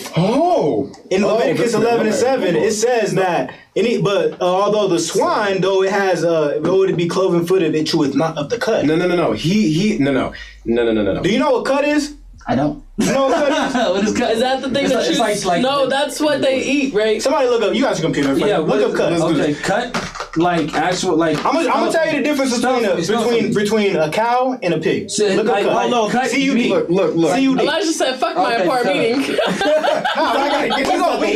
gonna talk about sins. We can talk about sins. First of all, hang on. Before you do that, let me get the definition. All right. Cut by Merriam-Webster is food brought up into the mouth by a ruminating animal from its rumen to be chewed again. So that's when it eats the cow chews grass. Pigs eat everything. Pigs eat meat. They eat everything. Yeah. They eat their own kind in layman's terms. Anything. But if we are going based on... I don't know what that means. Biblical terms. Anything with split hooves, you do it. You're not to eat it. He then changed that, and boom! Look at us. We eating pork and pigs. That's not true. What scripture in the Bible says that he changed that you can eat pork? Hey, I got you. It says that cloven-footed you can't eat. You can eat cloven-footed animals. You just cannot eat cloven-footed animals that cheweth the cud. Pig is the only animal that have cloven feet that you are not supposed to eat that cheweth the cud. So you can eat horses? You can't eat horses. So what the fuck? They don't got split hooves. Yes, they do. They don't got split hooves. No, they don't. Okay, they're cloven-footed, but they don't got split hooves. Right. You do not. They don't. Horses do. But you know what does though? Sheep, cows, lamb, cows are clean. They're clean animals. Split hooved. Yes, they're split hooved. You can eat them. They're vegetarians too. They don't chew the cud. They don't eat meat. Hold on. I'm trying to tell, hey, bro, when we talking about the Bible, we can talk about the Bible. We can talk about the Bible. We can talk about it. Before we talk about the Bible, somebody said, Aubrey said, Crazy B! Hell nah to your little... Hell nah. She said also somebody fact checked black men marrying black women at the highest rate, because you did say right. That. And then Miss Drea Jordan said, I don't see anything wrong with people getting unemployment, which we said. Now back to. Can I say the score? Oh, and also before we do that, the YouTube comments, Johnny Doe says calls out young activists. Aren't you a vegan? Oh, who's Johnny Doe? Aren't you a vegan? Y'all, let me just say, y'all finally getting a glimpse. Aren't you what I've been saying? What I've been saying. Yo, bro, y'all know I ain't gonna lie. I've been gone for a while. I'm a vegetarian. I was a vegetarian for about a year. A pescatarian? A vegetarian. Well, yeah, you could say pescatarian. Too. But like, I was basically on that realm of not eating meat for about a year and some change. The reason I ended up changing was two reasons. One, I was getting thin as hell. Number two, the other reason was because a lot of the products that are in vegetarian, predominantly products like Incognito, you know, that meat product that's basically just meat, a lot of them have estrogen-filled products in them. So that means that I was limited towards my means of consumption when it comes to vegetarian meals. It needs testosterone. Okay, first of all, you don't need heavy especially when you're young. Especially when you're young, you need heavy testosterone to grow as a healthy man.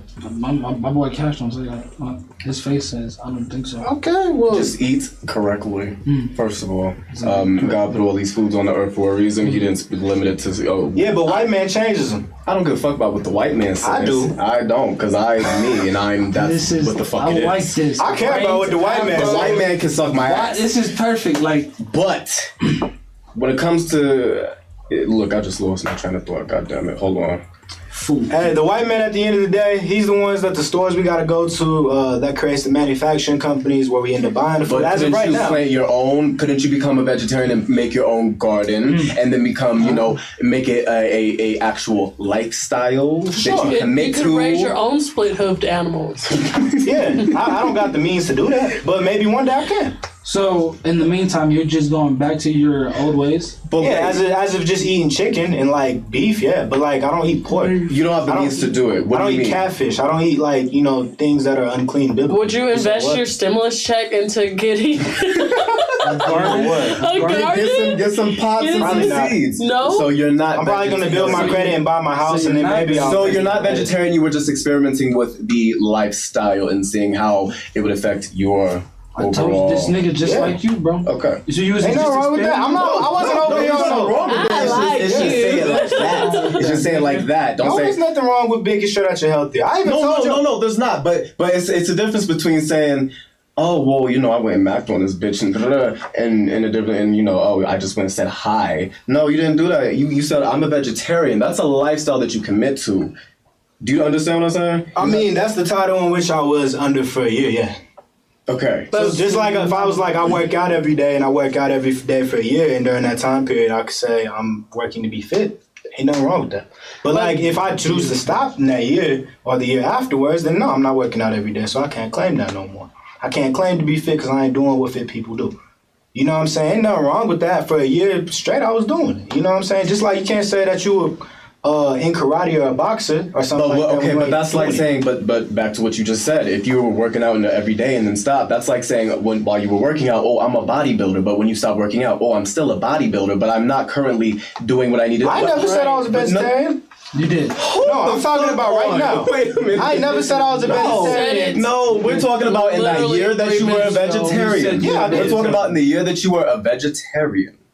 Vegetarian. That's how you said it. I'm a vegetarian. Right, vegetarian. Right. We're talking about that. Go ahead. Now, again, it's not like you're not a vegetarian no more. No. Correct? Okay. I don't claim that. So again, rather than saying, oh, I'm a vegetarian and just claiming it all out, boom, straight on the table like that, why don't you say, oh, I'm experimenting with, a different... I did say that. No, but I'm glad somebody commented and said... I said that I was a... You said explicitly, I'm experimenting with a new food choice that will probably... that is going to be primarily plant-based. Yes. Actually, I'll even go deeper into that. I said I ain't no tree hugger. I ain't doing it for the means of the safety of the animals. I could honestly... You're doing it for myself and for my benefit. For the benefit of my health. For me to feel good and see how I feel after this trial. Yes, of course. That's exactly how I would handle that situation. Okay. I ain't no tree hugger. Whenever y'all ever seen me on there... Elijah, I'm just gonna be the last one to say it. You did say you were a vegan because our comments said it. So the proof is in the pudding. I argued I wasn't a vegan, by the way. We'll get into that later. We'll get into that later on our own. The comments said it. Say what We you already need said to it. say. Nadia. So the comments are all in. Nadia. The end all. No, Be all. hey, The end all. But it means that it means you said it. It Doesn't means say it. Hang on, it means they're watching. If you didn't say it, they wouldn't have said anything. I appreciate you, Johnny, though. So our viewers, Nadia, have can you all right, y'all. So first two boys, unfortunately getting our lowest rating that we've ever gotten on the show, 115 out of 200. That's your fault. That ain't my fault. That's your. That's the corporation. We did. I genuinely did not think they deserved that score, but that I think so. Y'all was y'all just thinking I was being too harsh? I think they. Our hosts have I appreciate spoken. your honesty, man. I appreciate all you guys. I was that. My food was not that bad of an experience. I definitely had food where.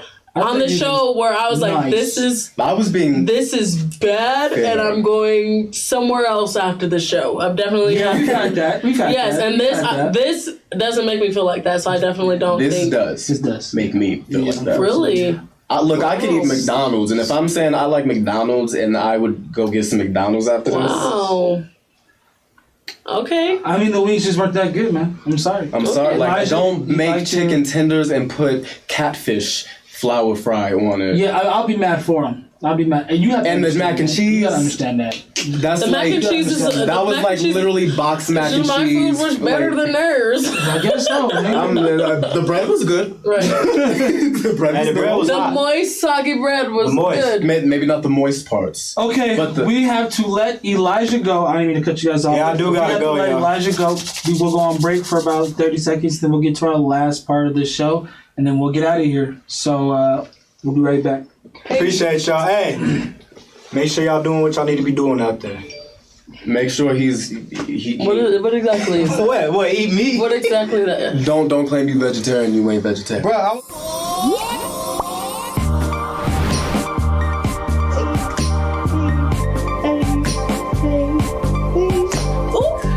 Excuse me. Sorry. Hey y'all, I'm Drea. I'm Tay. And I'm Julia. This is Water Me Sis. Water Me Sis is a live podcast on our network where we talk about everything from educational to spicy, and we uplift each other. Make sure you catch us every Sunday at 5 p.m. Mountain Standard Time. See you there.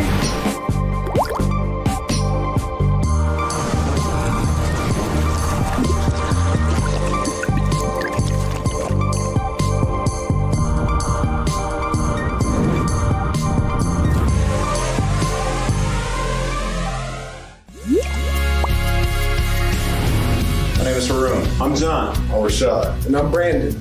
Welcome to Kingdom Culture Godcast, where we talk about Kingdom, the Torah, His people, and the land.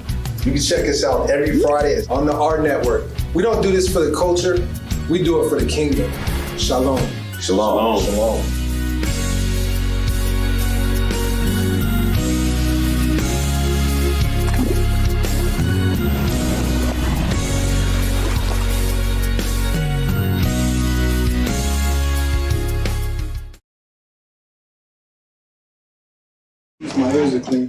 Hey y'all, it's your girl Nadia back with segment number 3.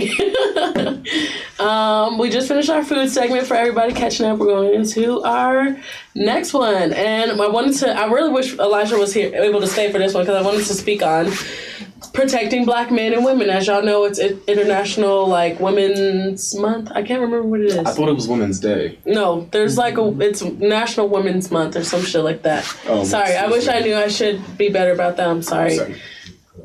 Yes, it is International Women's Month. Okay, so we're gonna go into protecting. How do y'all see protecting Black men? How should society protect Black men? And I'll go into protecting Black women.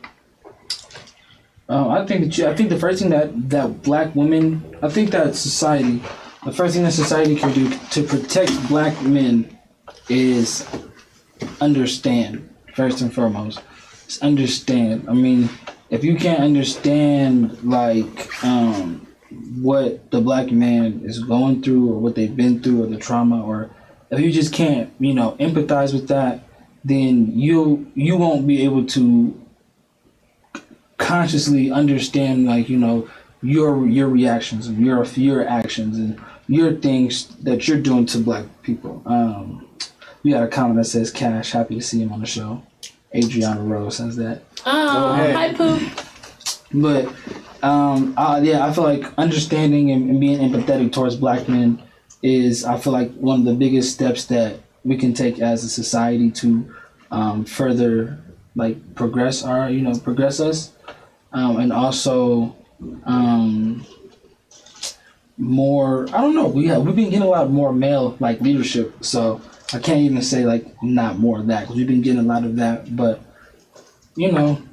just empathy.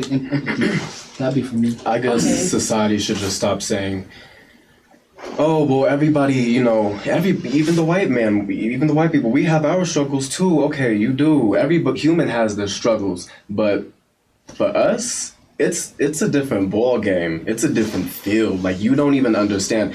You could not live in the day of us without breaking down. I could promise you that.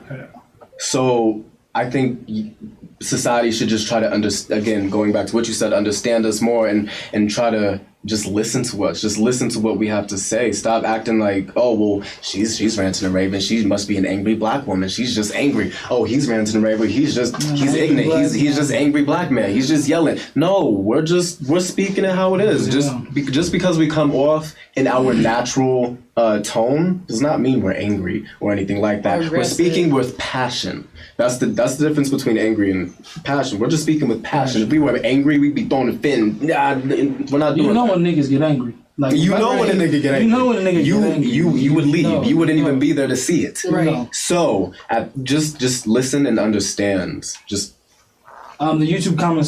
Somebody said Johnny Doe said we are very generous with rating the food, which is okay, but they are very glad that we were honest today, and they will not be going there to eat. Okay. I don't know how to feel about that one. Sorry. Stu Boys, my bad. I'm sorry. I lost the customer, but it is what it is. Nadia. Okay. Go ahead. So how I feel black women should be protected.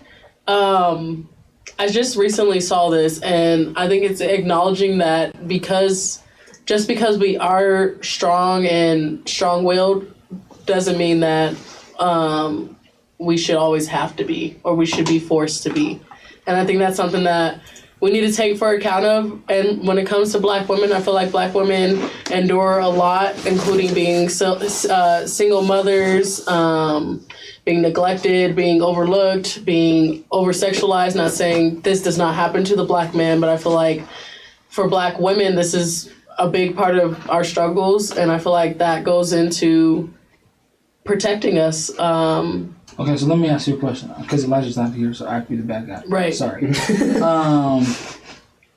Do you think that the term "I'm an independent black woman"? I knew we were going to talk about it. Do you think that gives black men kind of a notion not to protect black women because black women are taking the notion upon themselves to protect themselves? Okay. Could you say that that's a reason why black women I feel like, for me, I feel like black women embrace that term, I'm a strong, independent black woman who don't need no man, because men weren't fulfilling the roles that they needed to. They weren't, society was pushing them out of our lives. They were murdered by police, or they just straight up left, or whatever the case being. A black woman, generational trauma. That's exactly, trauma. pretty much. Black women had no choice but to live without a man. So I feel like that's what is empowering for black women. I also don't think black women should say that, because of the reason, like, we're pushing black men out of our lives, and I think there's nothing wrong with being independent. But I feel like there's foundation and family, and including all black people, like, together. You know what I mean? Yeah.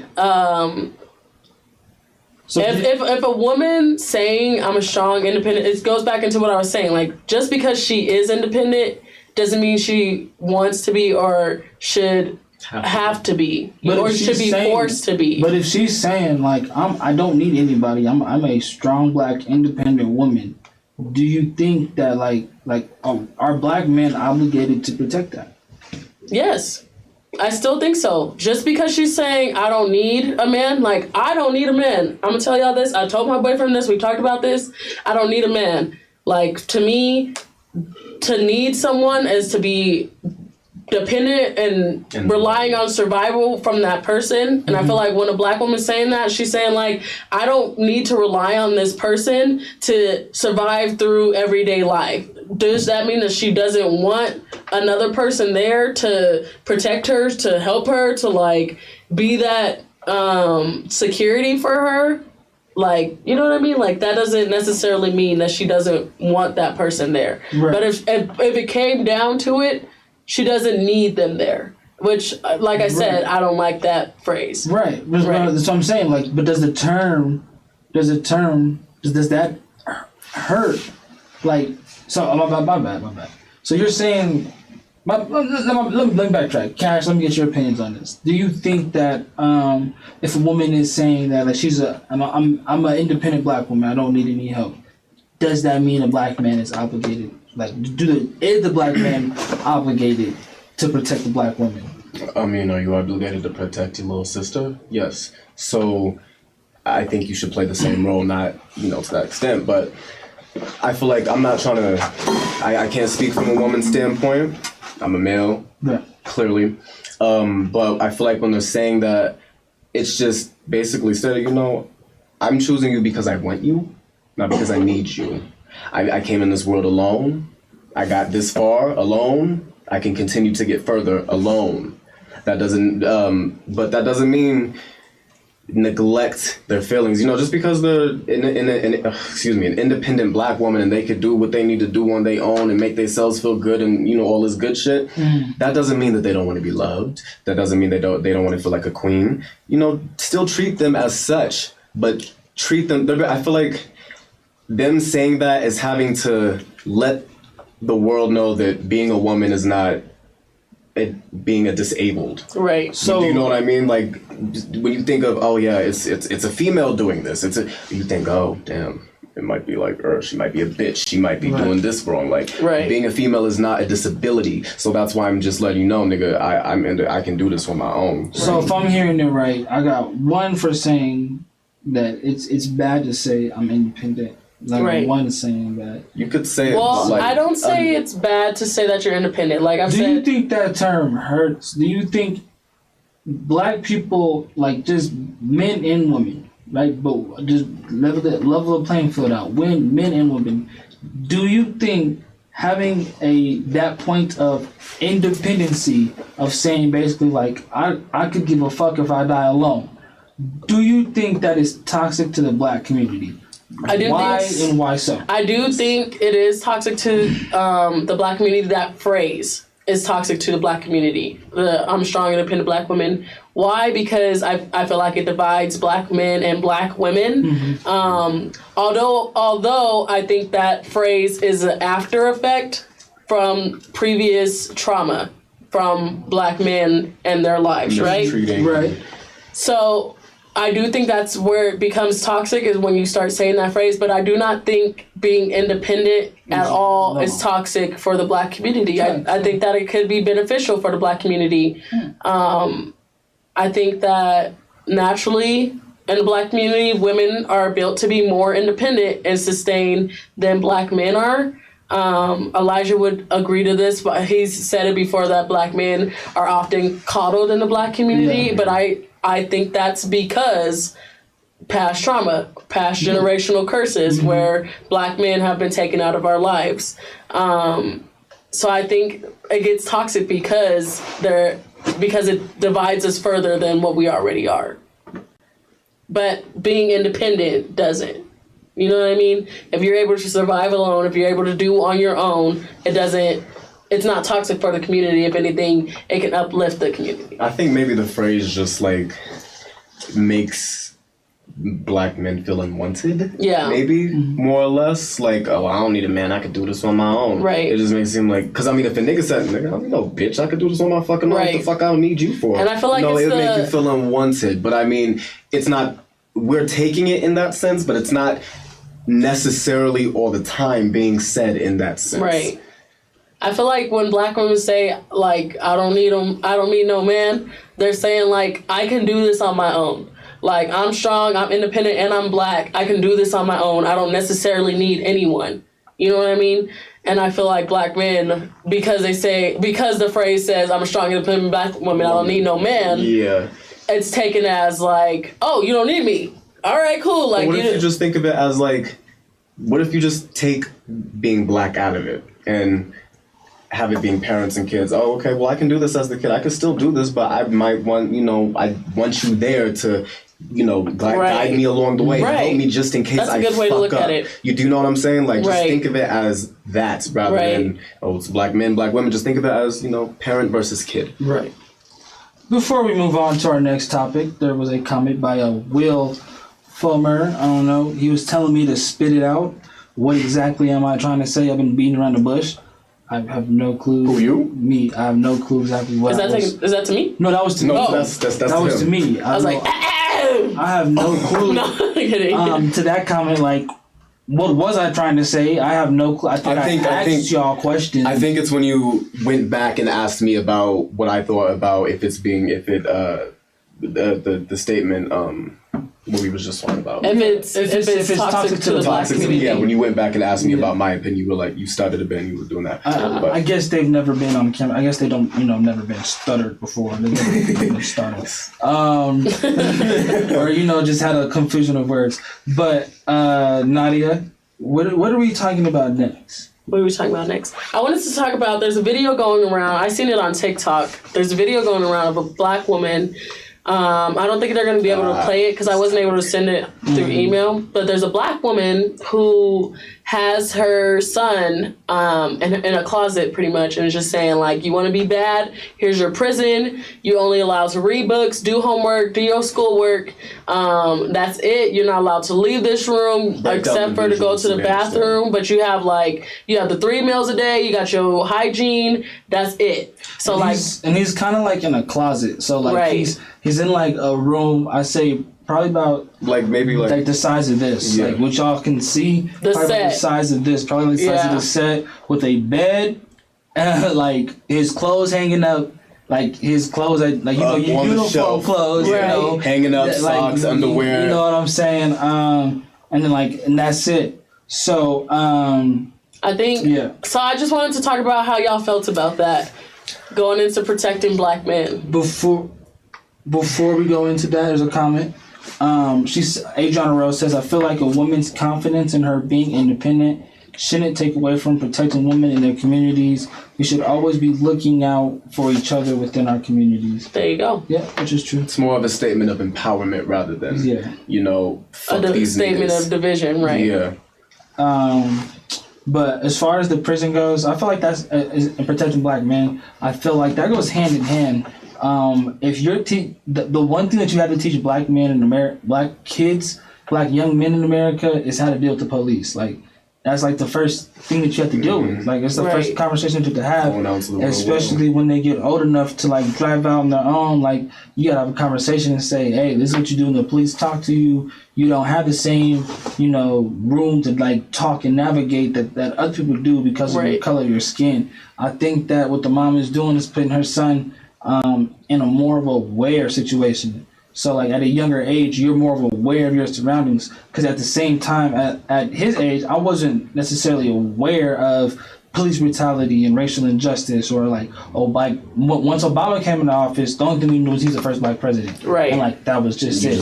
Shit was done after that. You know what I'm saying? We didn't know the racial injustice behind anything. Mm-hmm. We didn't know about the 13th Amendment. We didn't know that slavery still existed within the confines of a prison cell and all these different things about prison reform. It took us so long. And so I think what she's doing is not necessarily programming her son early, but exposing her son to a lifestyle that he's not going to want to live. So I feel like to me, kudos. Like that's a good idea because it's not like she's not beating him. Like you know what I'm saying. He's not getting tortured. Like he's getting his 3 meals a day. He's eating. You know what I'm saying. He's doing his schoolwork. He's just seeing what happens if he fucks up to that extent. You know what I'm saying. But just as a kid, so that he doesn't fuck up as an adult. Right. But that's just how I view it.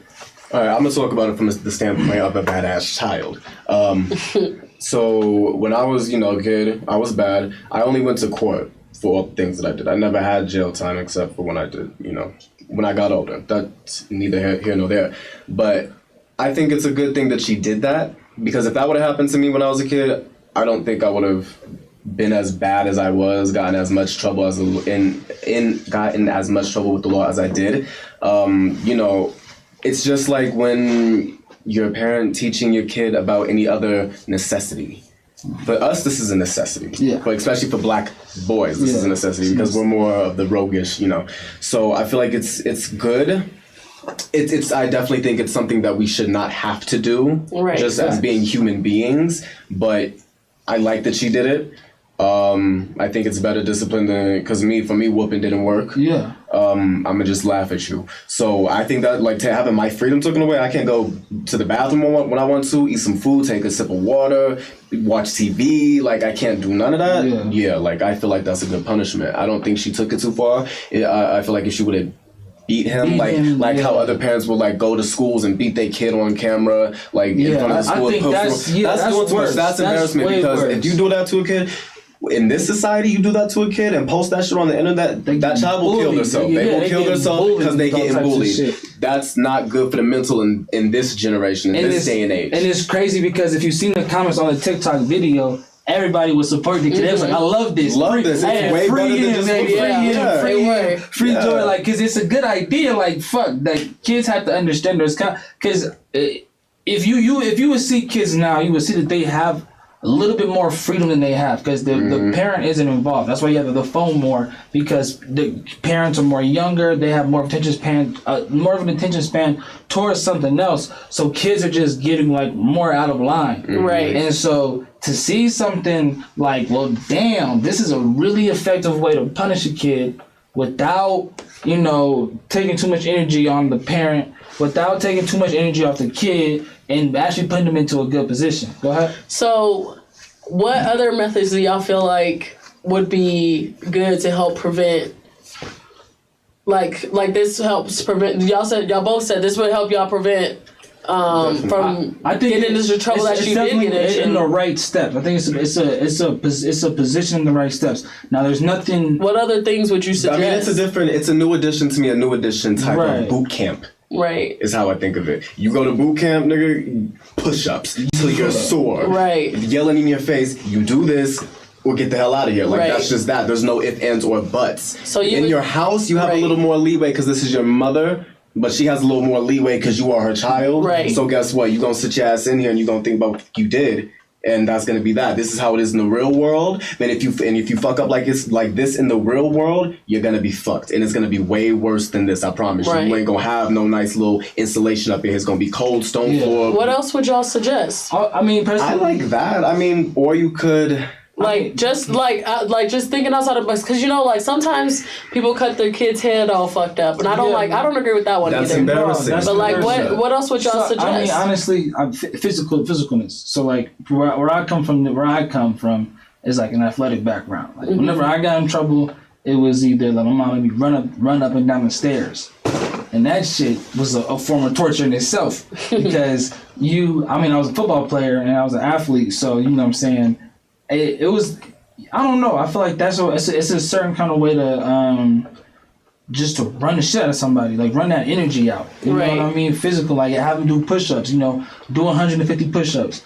I feel like we live in a generation where if you take somebody's phone away, because it's just gonna cause more problems. Right. You know what I'm saying? If you take if you do that, I don't want to sound like I'm contradicting myself. So let me just back up. In certain like situations, because everything is per situation, but like other different ways, other than that prison cell type of explanation, it would be like physical punishments. Right. Run up and down the stairs, push-ups. I don't know. As far as discipline, like, it's just hard to discipline somebody. Like you know what I'm saying. Like it's hard to know what really gets them in line. Listening to your guys' reasoning, it makes a lot of sense to me. At first, when I watched the video, I was really uncomfortable because I feel like black men are already painted, or like I feel like this isn't their purpose. So don't confuse my words, but I feel like black men are already born and forced by society to fit the mold of a criminal and to fit like what a criminal what a criminal looks like. Like black men are naturally looked at as the bad guy all the time, looked at as a threat, a criminal all the time. So like for me, the video, like I personally wouldn't be doing this with my child just because I feel like that forces more of the mindset of like them being a criminal onto it. Like you know what I mean? And I feel like, and like, of course, like if you're being bad, like that's the truth. Like that's the honest answer. If you're doing some fucked up shit, you're gonna end up in jail. And like, that's the harsh truth of it all. What's your method of punishment? Like, how would I would do what you were saying. Like as a kid, I definitely got my ass beat, but like me and my sister, my younger sister, are 2 years apart, and like we both get our ass beat. But I ended up going to the military, and she did not. You know, like she went down a different path. So like, I wouldn't necessarily say whooping ass because I feel like that's also a toxic thing. It definitely is something that it works for some people. I'm gonna be real. To say publicly whooping ass. If my son ever gets out of line and thinks he can put his hands on me, I'm gonna knock the fuck out. That part. But I think that, my son's ass. like, I think especially with this the Black Lives Matter movement that was going on last year, like a lot of parents were saying that I wish I spent more time being with my child than being angry at my child. And I feel like definitely my parents, like I love my parents to death, but I definitely felt like, damn, they're just angry. Like you're really just like you gonna beat the black off of me because I didn't clean the bathroom when I cleaned it yesterday and the day before and the day before and the day before. Like I literally can I do homework tonight? You don't take that meat out the fridge. By the time I get home, beat you because you didn't take the switch. And if you don't pick the right switch, I'm picking it for you. And so like, so I feel like that necessarily, that's where I feel like I wouldn't whoop my kids, but like Hez said, like if they feel like they can buck up on me, then I'm gonna knock you the fuck out. Like Bernie Mac said, if you old enough to talk back, you old enough to get hit in the chest. Right, but I agree with what Hez was saying. Like I watch videos where kids will like have to hold their hands out, and they're literally like holding their hands out, and they're like crying, and people are like, "You're torturing them." That's not like, torture. And I was like, "That's not torture. You grew your arms. Look you here. hold them up. You like, look here." I mean, if you think that's torture, it's not. It's not. Y'all are soft, and that's just that. It's punishment. It's punishment. You think so? Is prison torture? Is boot camp torture? I didn't think so. I just have to know, like, what other ways, like, you can mentally punish your child. Right. What other ways you can? Because me, I don't like physicality. Clearly, I'm skinny, so I don't like physicality. Well, when it comes to muscles and shit, so. When my parents punished me, you better hold them beans above your damn head in that corner. I got you books. hold this paint above your head. Like this you hold in my hand. Or if that don't work and you want to be, you want to act slick, like you think you could just, you Hercules or something. I'ma mentally fuck you up. Go in there, you gonna sit down, you gonna write a whole, you just gonna write some shit. Oh, my mom used to always get us with the book. Don't tell me I hate that. Oh, God. You gonna write, I'm not gonna do it such and such 652 times. Or you gonna do it, or some shit. It's gonna be some mental fuck up shit. I don't want to do this never again, I'm done. I'm done. Yeah, old school disciplines. That's different. Yeah. Besides, I'd rather take an ass whooping and let it. I don't know. And I definitely agree because I don't think these kids y'all don't understand. Are getting that. They don't know. You don't know. You don't know discipline. It's crazy because we all experienced the same thing, and that was 3 different types of punishments. Right. You got mental, you got emotional, you got physical, you got it all. Like all on the table. I'm talking about, like, nigga, boom. you did for every time you fuck up. It wasn't just and it's all. And sometimes it's a combination of all at once. Right. Oh, you want to do this, nigga? Oh, okay, I'm a boom. All right. Now give me an essay while you got your ass beat. Okay. Now why is that? Okay. Do you guys feel like those old tactics work on kids these days? I feel like if we did it on these kids nowadays, they would break and they'd have some sort of mental breakdown or something like that. I don't think they're built for child this. abuse, right? Because of how I don't know if this would be the word, but how conditioned the society is. Right. We're getting softer. Just so soft. Like, I understand people have feelings and you need to respect and you don't want to hurt, one another's feelings. But look here, tell her how the fucking T.I. is. Okay. And like, you're not going to do this. This is what you're not going to do. And if you do this, this is the punishment for it. Right. And if you do not come through with that promise, it's not a threat, it's a motherfucking promise. You do not come through with that promise of that discipline, that child is just going to think, oh, well, they playing. Yeah. They ain't, so I'm going to do it again. Clearly, they forgot or some shit. It's not that bad. And that's from first-hand experience. First-hand experience. You you do not follow through out on a punishment. Look, you are playing all over you. You are that child's bitch at that point, and they that's will not stop. And it's nothing. It's not like all childs are evil. It's just subconsciously. It's like, damn. Like, if you go to the store and you steal some shit, and you're like, damn, I got away with that. They didn't see that. I'm gonna do it again. Keep doing it. If it's that easy, I'm gonna just keep doing it. If you see something easy, when I was a kid, I literally stole like a leaf. I went to the store, I stole a leaf. My mother embarrassed me. She said she took me all the way. We got home. I pulled the leaf out of my pocket. She took me all the way back to the store. She called the manager of the store. Damn. And was like, my daughter stole this. And he was, why did you steal? Why are you stealing from a store? Damn. I was crying. I was crying. And then I got home and my dad still beat my ass. Bet you won't do it again. It was I did, but I was like, you gonna be more simple. It was that thought in the back of your head. Though, yeah. Like, damn, these niggas finna get me. This like a literal leap. I think I was at Hobby Lobby. It was like, this don't got no fucking price tag. I was like, I'm gonna take this little leash. Yeah. I'm telling you, man. So go ahead. I'm sorry. I was gonna ask y'all. I just wanted to go into, since we're talking about how sensitive our generation and these newer generations are starting to be. How do y'all feel about? I know we talked about cancel culture, but do you feel like, when do you draw the line with cancel culture? I draw the line with cancel culture when you've seen somebody doing shit for decades and you're just now saying something about it, i.e. Eminem. Okay, y'all have seen this man talking about, sorry, I could say this, fags, and he said I could say this. I can say this. All these other derogatory terms that, would offend all these other groups of people. Y'all have heard him say it all over, throughout the years. And a lot of y'all have bumped to the shit being that derogatory term. Right. You didn't say nothing then, but now that society is more welcoming to cancel culture and people being way more sensitive and, oh, you said this about me and you said this hurts my feelings and now people are doing it. To me, I have nothing wrong with the Me Too movement. Nothing wrong with it. Right. But now that that's happened, there's a lot of people who really did not have a problem with something a long time ago, but now have a problem with it because it's either popular or they just, feel a different way now.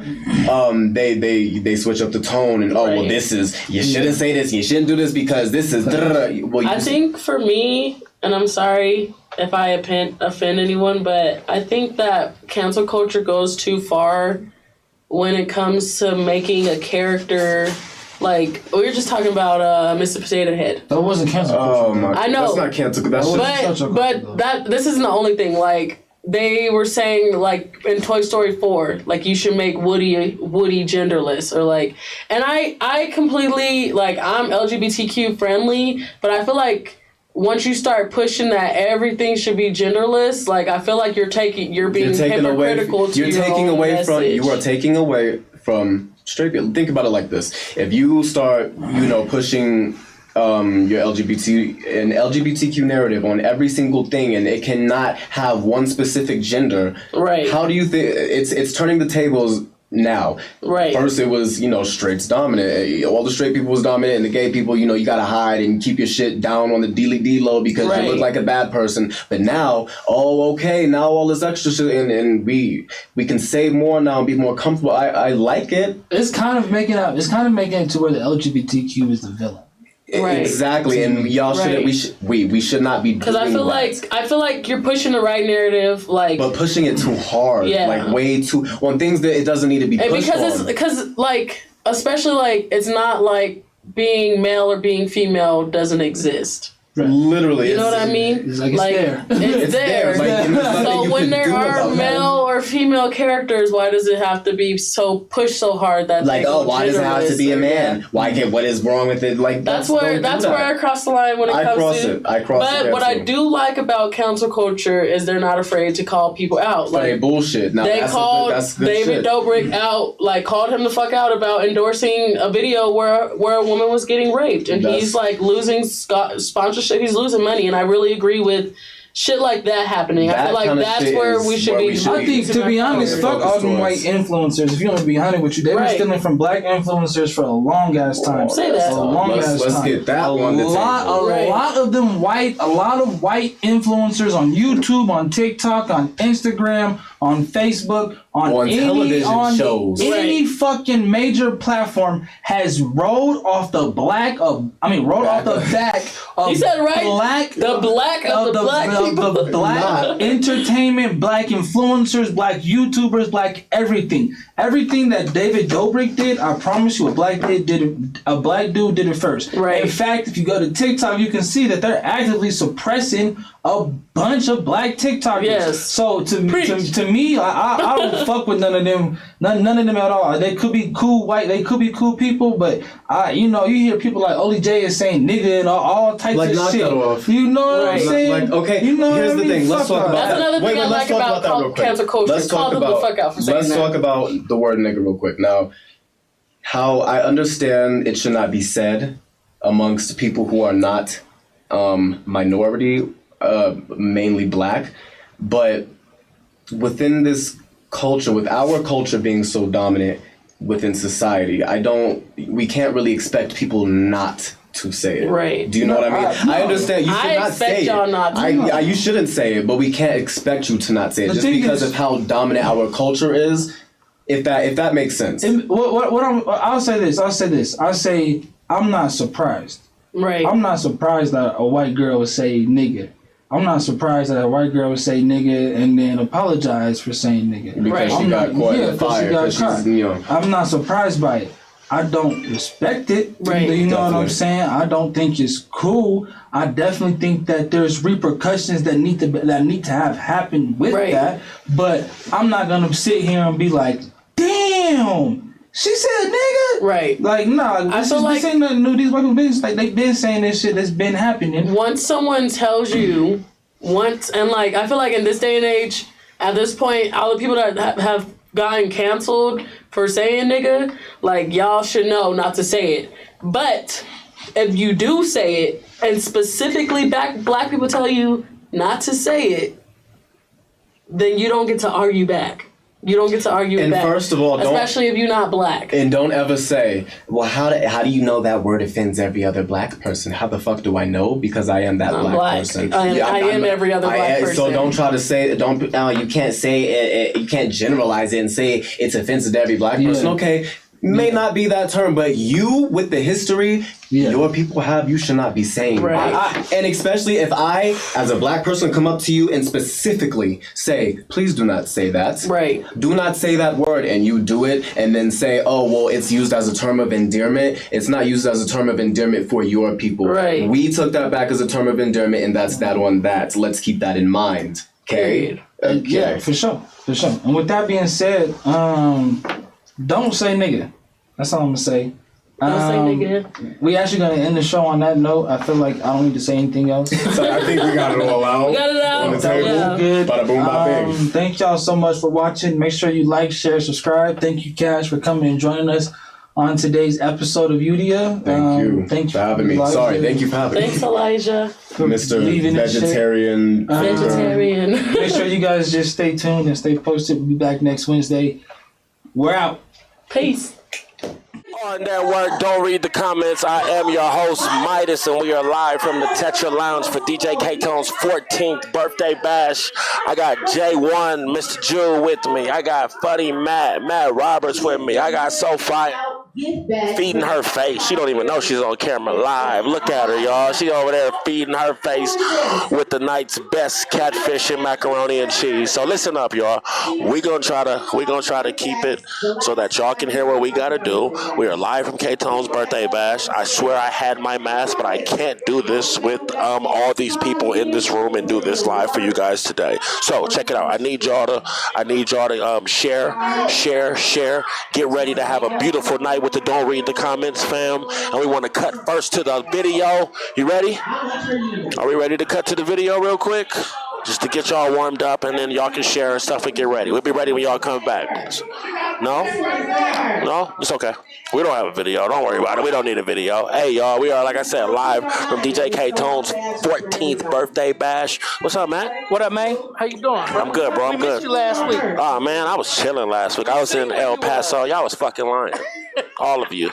Disrespectful last week. You dig what I'm saying? When I should have came, I was actually in the gym. I was in the gym for about 122 hours straight.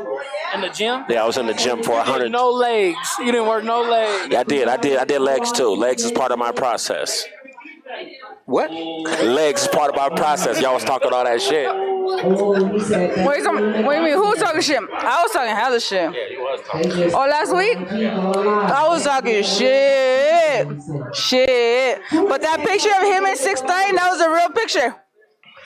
It wasn't no goddamn real picture. Y'all got me with the snitch. Hey, check it out, y'all. AHRR Network, Don't Read the Comments. Like I said, we are live here from K-Tone's birthday bash, the only podcast live show allowed in the building. I got J1 with me here, Jude, Matt Roberts, and Fire. So we're going to talk about a lot of stuff tonight, man. Because we're going to talk about a lot of stuff, to be honest. I don't even know if we're live right now. You don't even know who K-Tone is. Oh, man. Red persona, what you call that? We're not live? No. We're not live right now? I don't know. We are live. She said we're live, though. On YouTube. Okay, all right. So what we going to talk about tonight, man? What's the first thing we got coming up? If you got time to stop checking your messages from your lovely lady. I seen that. Don't worry about that right now. I need you to focus on the show. Funny, Matt. I'm trying to find what we got going on here. Hold on. Okay. YouTube. So we got YouTube. Now hold up. What do women? Explain to them what's going on behind. Okay, right now they're playing bingo, a form of bingo, and Sheen is hosting right now. Blackout and New Brand are DJing, mostly Blackout, and they're playing bingo. I don't really know what's going on, but they got a crowd full of people here, and they are having a wonderful time at DJ K-Tone's birthday bash. Yeah, so. Yeah, man. What's up, y'all? What y'all feeling, man? What's the comments say? They saying anything? What's the comments? We got any comments yet? Hi, guys. No lees los comentos. Don't read the comments. No lee los comentos.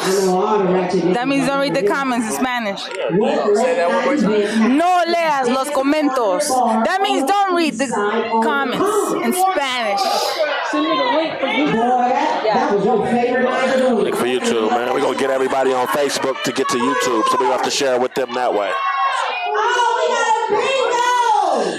Okay, come on over here and clarify that thing. We're gonna have to prove yourself in this motherfucker tonight. Well, look, check it out. Somebody call me up.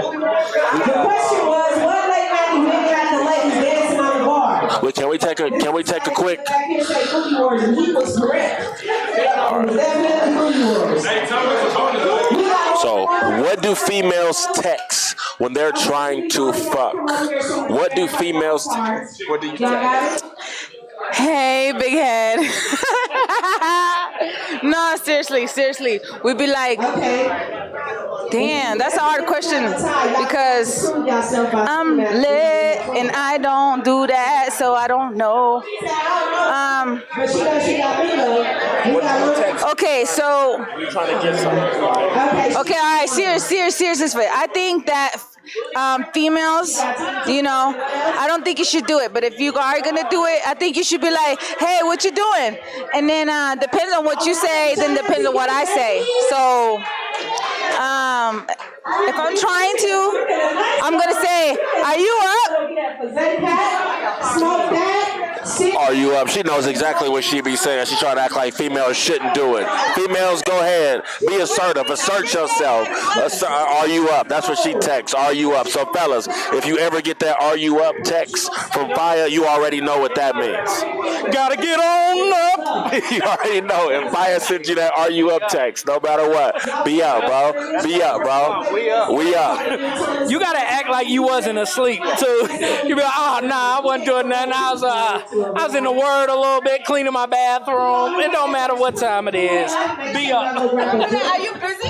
Are you busy, shit? So, what do girls text you when they trying to get it, Matt? I ain't had one of those texts in a long time, brother. Good answer.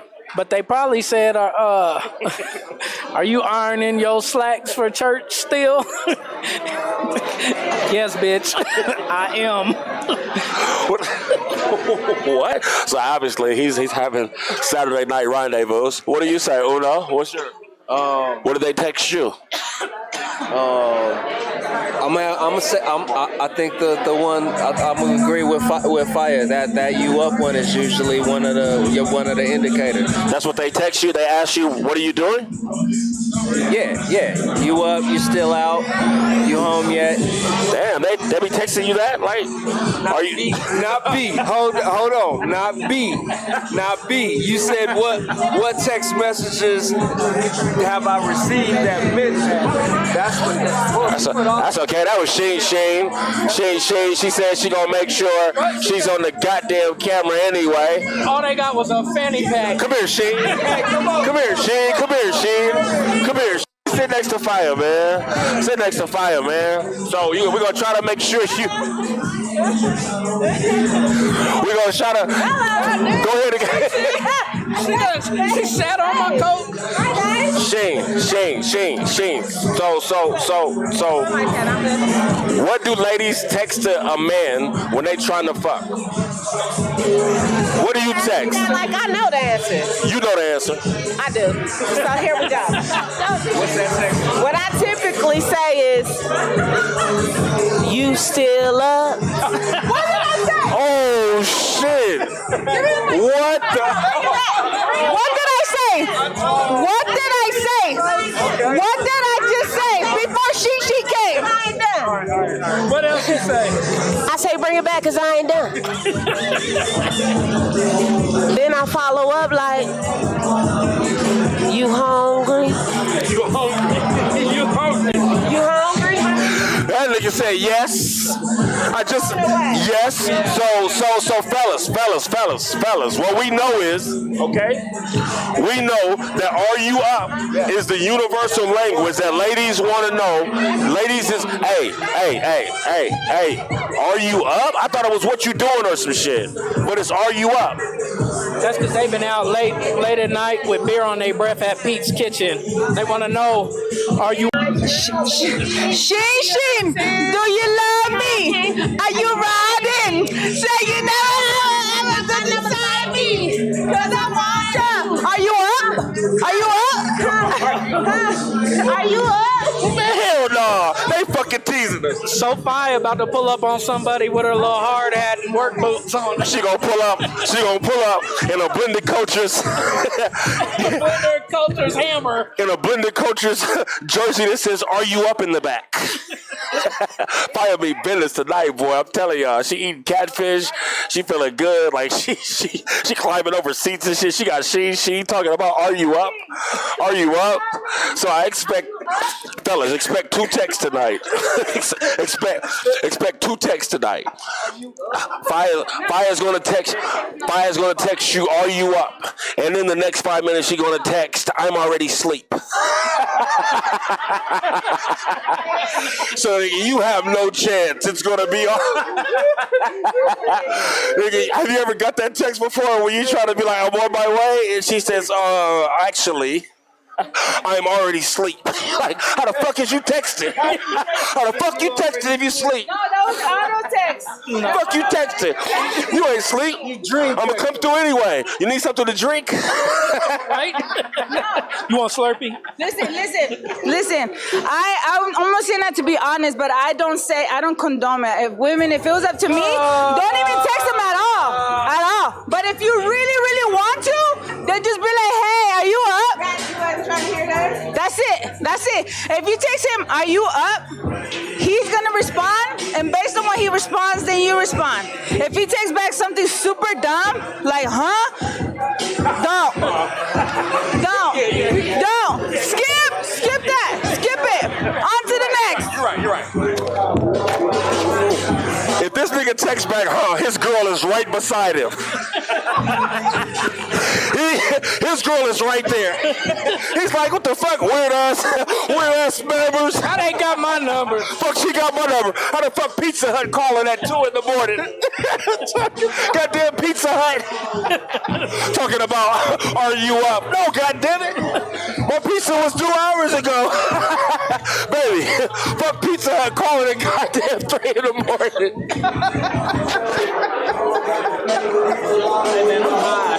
Oh my God! Hey y'all, listen man, I don't even know what we saying. I can't wait to listen to this though, cause I'm gonna let it go tonight though. Let her rip. We gonna let it rip tonight though. What's next, man? What do the comments say? We got anything yet? I can't find. I don't even know if we're streaming right now. You don't even know if we're streaming. Go to YouTube, bro. That's what the promise is. Go to YouTube. Is that YouTube? That's us right there, bro. That's you. We're on YouTube. Yeah, you a nigga with the brown hat, bro. The green hat. This is YouTube live, AHRR Network. That's us. Don't read the comments. Okay. Let me see. I got That's not me though. That's Squizzy. So listen up, Matt. Because with you, we always talking past tense, Shug. Just so you know, we always talking past tense. We're not talking this year or the last 6 months or something, because that would be dumb. It'd be impossible. Shit. Be fucking impossible. And with you, we're always talking past tense, because we couldn't be talking the last 16 years, right? Nigga, what? Exactly. Fire. So, what's the next question? What's our next thing that they wanted to know, right? We already find out what ladies text when they're trying to fuck. And they text you, are you up? So, yes. He will cheat on you with the same type of female and actually that wasn't the whole comment. Remember that, you guys? It was he will cheat on you with the same type of female he doesn't want you to be like. That was the same female he doesn't want. So, bro, listen to what I'm saying. That's what I'm saying. He will cheat on. With the woman that he told you he doesn't want you to be like. That's how men be. They be like, I don't want you wearing all that. But every Instagram like is like booty, ass, tits, just double tapping everything but you at night. You know what I'm saying? I disagree. She said it's this, and it's mostly this. If you look at this shit, it's really not. This is kind of it's actually more of a that motherfucker sit like. So listen though. I thought that when I read that, I thought it was kind of bullshit. Because for some reason they expect us to not be able to be faithful to our partners though. And why is that, bro? Because they think men are hunters, and that's all we do is hunt, and that we do everything for women. But that's not the case. Especially when you get like my age, man, ain't no piece of pussy that's gonna get me to fuck up my happy home. Not one. Hey, that peace of mind is more than that peace of mind starts setting there. I have peace of mind every day. What are we talking about? We don't wanna see this, ladies. We're not gonna do this this shit this week. They made a mockery of me last week when I was going. A mockery, okay? And I'm not gonna let fire run this show this week like this. We're gonna run it. The men are gonna run it. This is the thing. They're not gonna call us cheaters and all this shit y'all do. Y'all not gonna do this cheater shit this week. We're not gonna let you do the cheater shit this week. We're gonna hold court this week because we're not gonna do the cheater shit. And for some reason, I don't even hear the music anymore, so I'm really on my shit right now. Okay, I'm really on my shit though. Okay. So let's see what she got to say. So, what does she have to say? Are you guys done? Are you done? That catfish is really good, by the way. Really good. All right. So what were we talking about? The type. I know. I thought I already explained that part. But you was disagreeing. I know. See what happens when you skip me? Now I don't even know what I was gonna say. Okay, so look, at the end of the day, my take on this is this. Real simple. Midas, check us out. Check us out. They think we are easy dick, my nigga. No. And that's what it is. They think that we're easy prey for any old girl or any pretty bitch or any, and that we gonna give in, and that's why we're supposedly gonna cheat all the fucking time, cause we'll do whatever the fuck with whatever the fuck. Oh, you remember? Oh, now you got an opinion. Now she got an opinion. Now she remembers. Okay. So y'all don't think that we're just easy. Y'all don't think that we're weak to pussy? Because that's what it boils down to. Is that we just give in. That we just give in, and we can't say no to shit. We can't be faithful. Let's hear it. Okay, then why isn't the good type of women, why aren't they more validated than the bad bitches that they always glorify? Why don't you glorify those type of women then? Why? ¿Por qué? Why aren't they being, sorry, let me calm down. Woo! Why aren't they glorified just like the women that be showing as be glorified? If it don't matter so much. Who are these people that we're glorifying, guys? I just wanted to ask you, who are these ladies? Who are these ladies? The people that are showing us everything they have to show. I don't want that. I don't want that. You see mine. She's very, very modest, easygoing. I don't need all that shit. Why isn't women like her on the cover of a magazine? You see, listen. Sex sells, right? Who buys the sex? God damn it. Hey, man. Hey. What the fuck? Yeah, because he's going to tell the fucking truth, though. He's going to tell the truth. Hey. Hold on. I'm going to ask them the question. No. I don't have an ally. Brother, we're asking this question. We're asking, what was it? He will cheat on you with the same type of female he don't want you to be like. Do you agree or disagree? Yeah. Hold on, he'll cheat on you with the same thing. Yeah, for sure.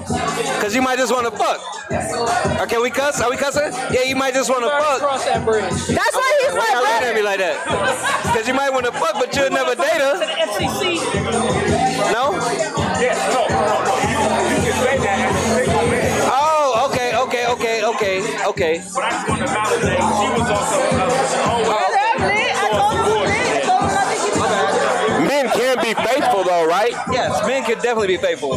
Do you even know of a black man that ever even fucking cheat, ever? I've never seen one.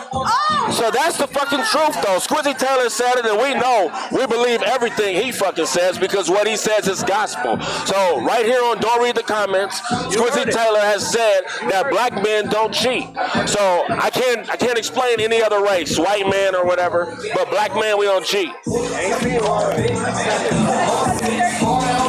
Okay, what's the next comment? Do we got any comments? Well, we got any comments yet, man? I love y'all. Love you, bro. Oh, man. Man, it's getting Andrea Jordan said, "Period, so fire." So obviously, she's probably under the influence of something. Mr. DG says, "Where y'all at? Y'all lit tonight? We at Tetra Lounge, man. DJ K-Tone's 14th birthday bash. Go read the comments. Our network, Midas in this motherfucker with Funny Matt, Jude, Sophia eating all the catfish, and we really talking about real shit tonight, 'cause that's what we do." Yeah, no doubt. So here go the next one. Okay. What is it? Polyamory? Is that how you pronounce it? Because I don't know that shit. Is it about intentional relationships or one night stand? Okay. I've been waiting for this. Please, for the people with regular education, what the fuck is polyamory, first off, and then let's talk about it. Okay. Birthday to Tona, man. That nigga 40 years old. Hey, happy birthday, Tona. 40 years old. No, is it here? That nigga. I promise you, that nigga's looking better, though. K-Tone's at the car wash right now. K-Tone is out trying to fix his mustache. He's outside trying to make sure his mustache connects with the rest of his beard. K-Tone was out front patting his braids 20 minutes ago, and we ain't seen him since. K-Tone was outside. K-Tone. Don't be good, be great. Make sure y'all get some merch. Shout out to them. K-Tone was outside doing push-ups and an extra small T on everything. The real estate doctor. That nigga definitely got in the So it's polyamory is about intentional relationships, not one-night stands. So what I believe polyamory is multiple relationships. Poly is multiple. Like mono, like you can be monogamous, is having one partner. Okay, poly is more than one partner or more than one relationship. Okay, there can be a triad with 3 people. There can be a quad with 4 people. There can be multiple different things. There can be that. The thing about poly mostly is that they have an understanding that they are telling the truth and keeping it honest with everything, and that's the difference. Okay. Poly is not just let me fuck on different people. It's because you have, what life is, and you have different relationships, and it is what it is, how you build in those individual relationships. Some people do it for a financial reason, some people do it for other reasons. But that's the thing, right? So I've been kind of studying about it because it's been coming up in my life and just the word's been coming up. So I've been trying to know what it was, and a lot of people are poly. So Fire got pissed today because I know she's against that poly life. What is the poly again? Are you with that poly life? Are you about that poly life? Shout out to them. How do you spell that? How do you say that? It's just his name because he is a businessman. Yeah. Hey man, they giving love to Jude while we on the show. And look at this nigga. Yeah. He forgot that we was doing the fucking show, and he started. Yeah. Baby, that's how you walk in. You gonna be 5 hours late, my nigga. Turf just walked in. Look. Oh, he walked in. Look. K-Tone has reopened Harold Pinners for his jacket. That's what I'm talking about. That's a staple in the community. He's got a squirrel on the back of his jacket, a real squirrel. It's a real squirrel though. He's got a live squirrel on the collar of his jacket, my nigga. K-Tone looks like Ace Hood right now. Get here. K-Tone. He looks like, yes he does. He does look like, that nigga got flamingos on his shoes, nigga. That nigga got a live squirrel around his neck. Hey, Sheen. That nigga got a live squirrel. He got a live squirrel. K-Tone has a squirrel fur around his neck and a keychain to match. With a man bun.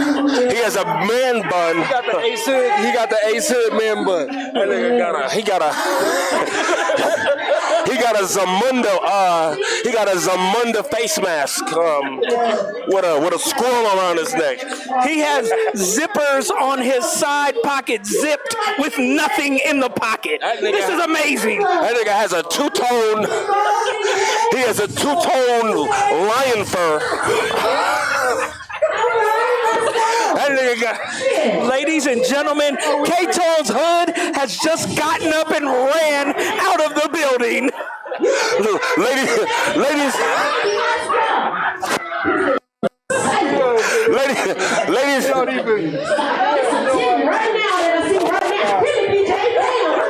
Wait till y'all see him, cause we can't wait to bring him over here though. But hey, man, don't read the comments, man. Our network, man, it continues, man. We can't wait till we bring him over here, y'all, because he has a live squirrel around his neck. Yes, we are live from Tetra Live with a live squirrel on his neck, man. It's him. That's my nigga. He 40 years old today. He said, "Fuck it, I just put a squirrel on my neck and shit."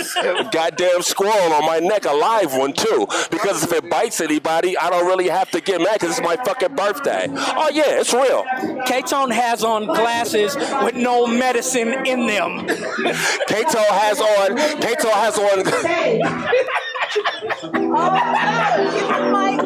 Give me the.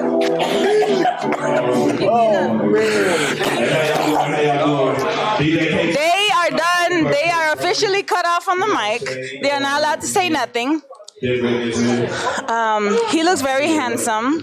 He has on some.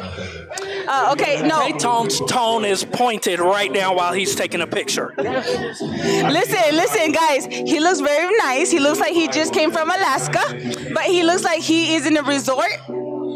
He looks really nice. This nigga looks like Lion King 3. He's coming now. Come here. Talking trash. Talk about the squirrel.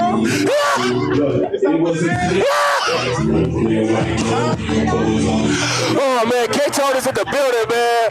DJ motherfucking K-Tone is in the building, man. Hey man, hey man. Bro had already got his flowers from us, his roses though. This is my nigga though, man. We can joke with him because we know what kind of work this dude puts in, man. Hey bro, happy birthday. Real talk, bro. Real talk, my nigga. Love you, bro. Love you, man. Like this dude here, man. Like all jokes aside, man. This dude is a major part of this city, man. And shit doesn't go without K-Tone being behind it and being able to push it. So we're honored because no other podcast, no other live is even afforded this opportunity to be a part of it. 14 years, man. 14 years. Like, do you really understand what you mean to the city? Like, is that like set in though? I mean, kinda, but I mean, I know it's important. You know why I know it's important? Because I wasn't even gonna do it. I wasn't gonna do the bash. I'm like, man, it's just, I'm overwhelmed. I'm gonna have Sheen. I'm gonna tell you, Sheen, get on Matt. I need you to get on Matt for me. But listen, we being serious right now. No clowning me. I wasn't even gonna do the bash, and then everybody was like, "Bro, what is you talking about? Like, you gotta do the bash. It's bigger than, you know. I mean, I know it's bigger than me. So, yeah, I understand what I mean to the city and what I bring to the city. So, I'm just grateful. You feel me? Like I said before, and I wanted to say this because I know you got to get back to the party. Niggas go state to state, and they don't necessarily represent the city the way they need to be represented to make us look the way we need to look. And I appreciate what you do, bro. For real, my nigga. Like that's love, Tone. For real, bro. So get back over there before your fox get bad. Hold on. You gotta let people see them shoes, man. You gotta share. You gotta put.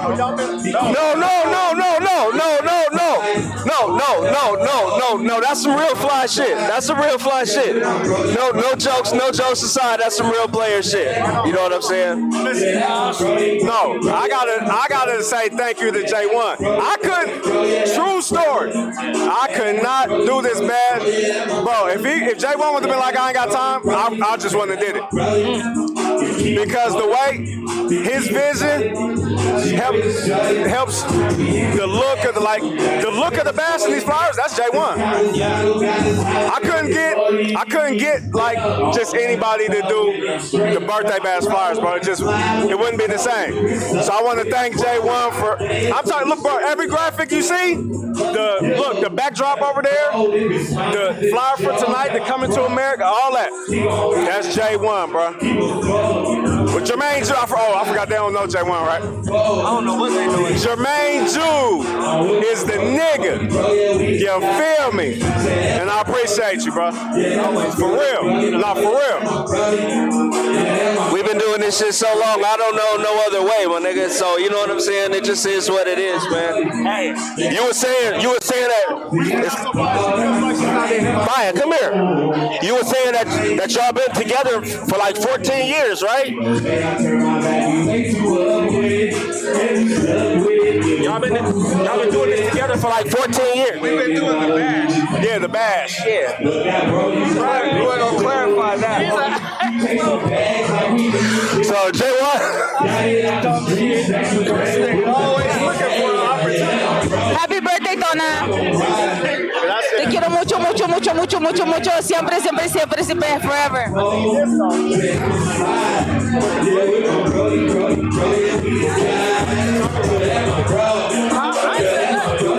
Who said squirrel?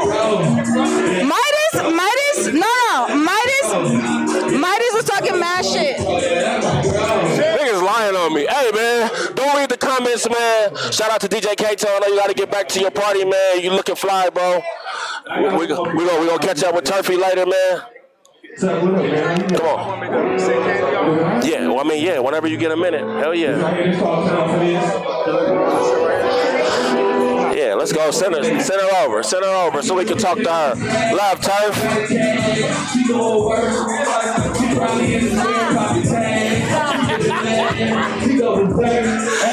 That's my guy, man. K-Tone's shoes look like, remember them Chinese handcuff things? A cootie catcher?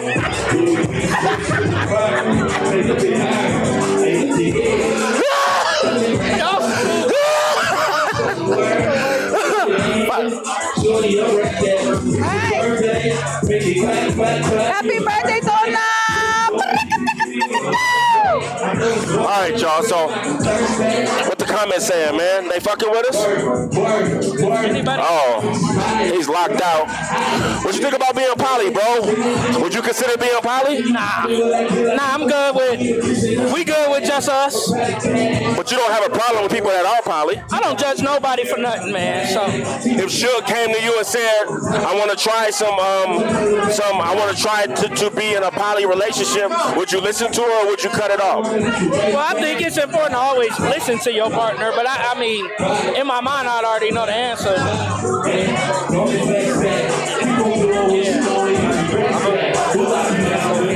Okay, look, y'all. We got So Candy about to come up. We got So Candy got to come up with us.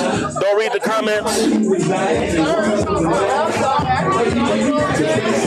Yeah. Introduce herself. So Candy's coming through. She can sit right next to you. Next to So Fire. I want Fire to interview her. I want Fire. Come here. Talk to her.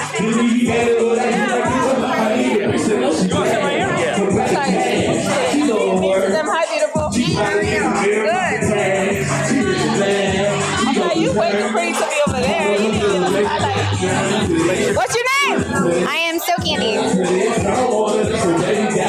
So Candy? So Candy.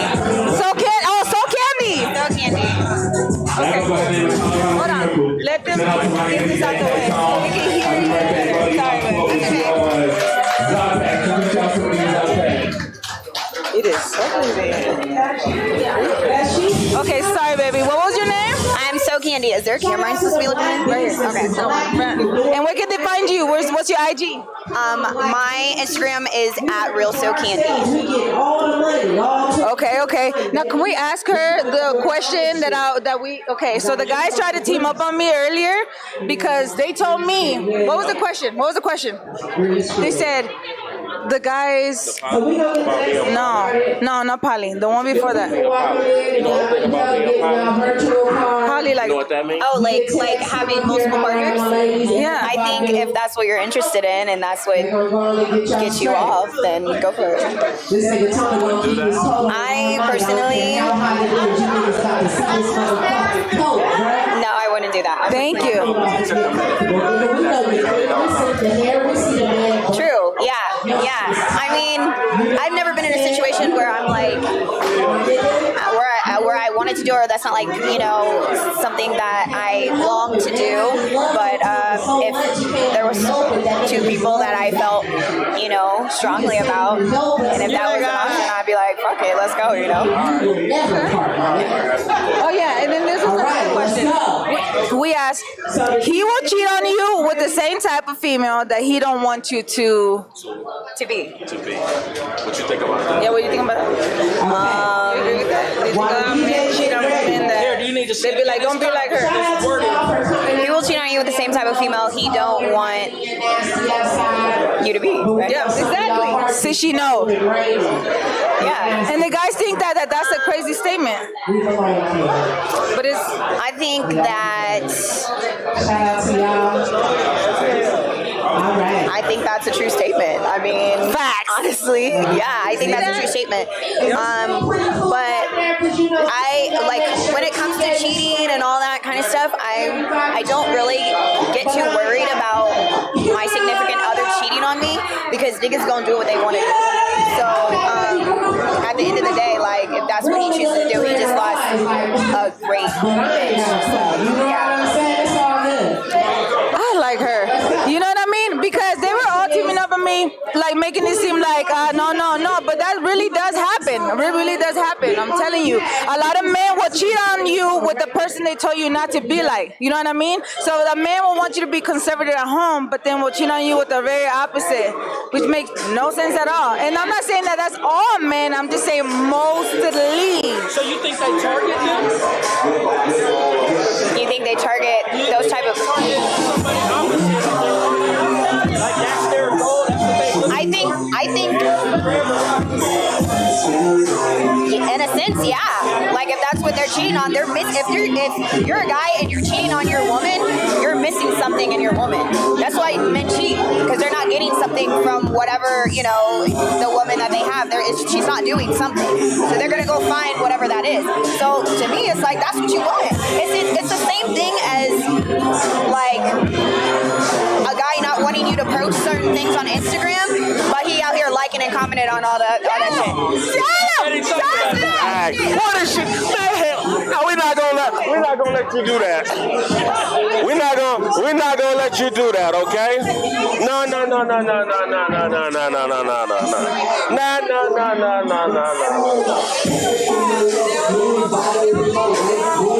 Where you from? I'm from a lot of places. I was born in Florida, but I was raised like in Illinois.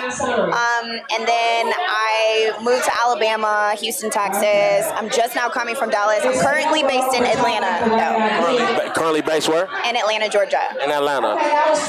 What do your people think about your song, about your video? I seen that video. What do your people think?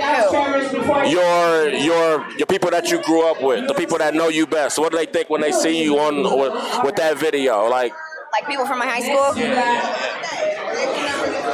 Honestly, the people from my high school don't like fuck with me like that. Like, I wonder why. Yeah, I mean, not like they're like rude to me or anything like that. It's just like they don't fuck with me like that. And that's okay. You outgrow people sometimes, But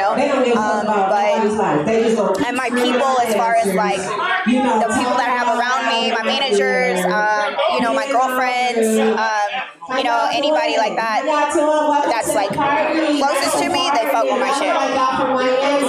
That's dope though. That's dope. And I don't expect anybody, like my family members and all that, I don't expect them to fuck with my shit. They don't have to, I don't need anybody. I don't force anybody to support me. So what inspires your music? What inspires my music? Is there like a person that inspires you the most, or is it just day-to-day life that inspires you? Life experiences. That's what inspires my music. Whenever I write my music, Like if I'm feeling a beat, things that come to my mind are just things that I've experienced in life. You know, like everything I write about, like it's like happened to me. You know, so yeah. Does the success of like City Girls and like Megan and all them, does that force you to make music a certain way to be heard now? No, absolutely not. I love their music, you know, but the things that they say may not necessarily be what I go through. You know what I'm saying? So, you know, it's not real if I'm rapping about the same thing somebody else is doing. Like, what comes through my music is what truly has happened to me, and I salute. Actually, City Girls are one of my like favorite like groups. They're dope as fuck. I love them. But like they influence me in a different way, not necessarily like the lyrics in their music per se. They inspire you by like their drive, like how they push, how they make music. Their drive, their fashion, you know, their visuals, you know, things like that, like the way they present themselves. Things like when there was just an award, I think it was the BET Awards. Oh my God, I can't believe it. If I'm wrong, I'm wrong. But they got up there and they're like 2 girls from Miami, but they got up there and did this whole choreographed performance, and that's so dope to me. Like that was so cool. So yeah. You know what? I had to ask you just another question about the music part. What about when you want to write about something like that happened to you that you really don't want to tell people either that happened to you, but you feel like this message needs to get out there because there's people out there that needs to that went through that situation that you want to help out. Like it's like you want to write it on the song, but your artists, your fans already know that you're the type to write your real life stuff. But if something happened to you, you don't want to share it, but you feel like the message needs to be said. What do you do in that situation? I just don't write about it. I mean, yeah, I won't put myself in that position. I mean, there have been opportunities for me where I've worked and collabed with you know, some songwriters, and we've gone through like, you know, the whole storyline and written out a whole song and things like that. And you know, it's all about like the vibe, especially when you're in the studio. Songs won't come out right if you don't feel it. So I mean, if it doesn't come out, it just doesn't come out. But what if you feel it, but you don't just know if you want to share it though? Because it's like, I'll always share it. I will always share it. Yeah, if I feel it, I'll always share it. But the song might not come out, but you know, it'll be there. There's been songs that I've written about that it's just like, how do you know how much to share and what to keep for yourself? You know what I mean? Because like at the end of the day, the fans, they're the ones that relate to you and be like, oh yeah, somebody said it. And it's kind of like, if you don't, you know, you as an artist, you have to be the ones that take that how you say, that hit, that force when it comes to the music, because you're expressing something that they will never dare to say. Right? So it's like you have to share a little bit of you and then keep something for you. How do you know how to separate that? I don't really separate though. Like if I'm really feeling it, I'm gonna say it. Like there's some songs I have where I say some real fuck shit. Can I cuss? Yeah. Okay. Yeah. But I mean, I don't really hold back in my songs. Where can people find your music at? Where can they find you if they want to get in contact with you? So all of my music is on all digital platforms. It's So Candy on all digital platforms, and then my Instagram, all my social media platforms is Real So Candy. Real So Candy, yep. One last question. What stands you out from the rest of everybody else? My tone, how personable I am with people. I'm approachable. There's a lot of things, but I think the biggest thing for me and what I hear from a lot of people is my tone. The way I rap is just, you know, I don't really sound like anybody else. So yeah. Awesome. Wait, thank you so much. Like, you know, you let us allow you to bring you out over from over here and talk to us. Thank you so much. Thank you so much. I'm glad to be here. Yeah, she's really approachable for real. Yeah, she's so cool. Thank you. Where can I find this? Where? We're on YouTube right now. Oh, okay. So we have Yeah, it's called Don't Read the Comments. Oh, it's so crazy. Yeah, we have the whole setup right now. Oh, okay, cool. All right. Yeah. Yes. So thank you. Follow her. No, thank you. Thank you so much. Are you performing tonight? Hope so. All right. Well, hopefully we get a chance to watch So Candy perform. Yeah, y'all. Yeah, that's So Candy right there. Stop by to see us. That was dope. Yeah, that was really dope, man. It's cool to see new artists out here making a run. So see if she performs. I feel like I'm at like the like some red carpet or type shit. Yeah, man, this shit is cool though, because we don't really get a chance to get out and talk to the people though. I mean, niggas with squirrels on them and shit. Like, all right, baby girl, thank you. And then, you know what I'm saying? Like, this is a nice little environment. It's like made for us though. I'm high though. Are you? You don't even smoke, bro. I'm high. So this contact is kicking your ass then. Go home. You ready to go home? Ready to go to sleep? Okay. Well, listen, y'all. We're not going to keep y'all that much longer, to be honest with you. We felt like we had a good time. We met with DJ K-Tone. We met with So Candy. You know what I'm saying? Answered a couple questions to the people. Fire's back being Fire. Uno's back being Uno. He got major props from DJ K-Tone, and that's a little bit about who Uno is. We don't get a chance to talk about that, but he's a major part of the show. And he means a lot to the city as well. So I appreciate you, brother. We don't get a chance to give you your flowers often as well, though. So yeah, that's J1, man. So if y'all want to get a flyer, he doesn't do flyers. Anything else, contact me. I'll get it for you. There's a small fee involved, but hey, I'll make it happen.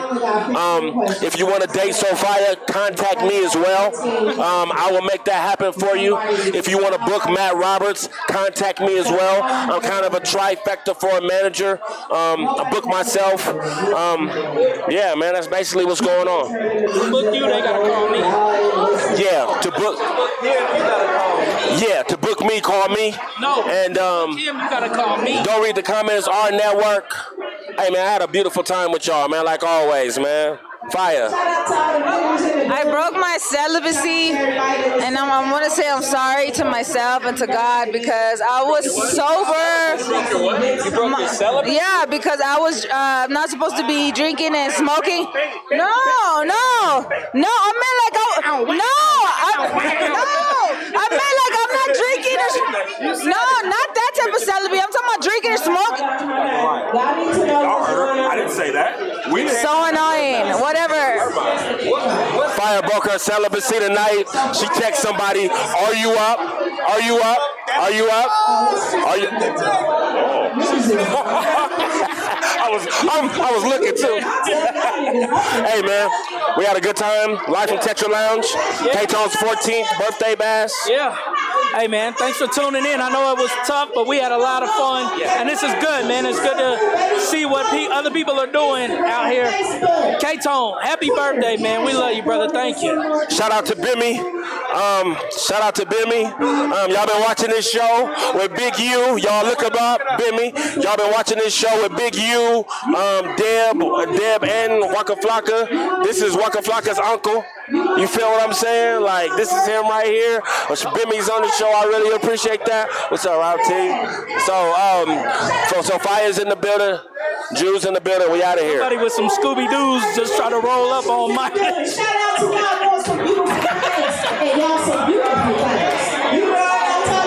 Hey, we appreciate y'all for tuning in. In the words of Russell Simmons, good night. What he used to say? Thank you for coming out, and God bless you. Good night. You are now watching Digital Online Showcase.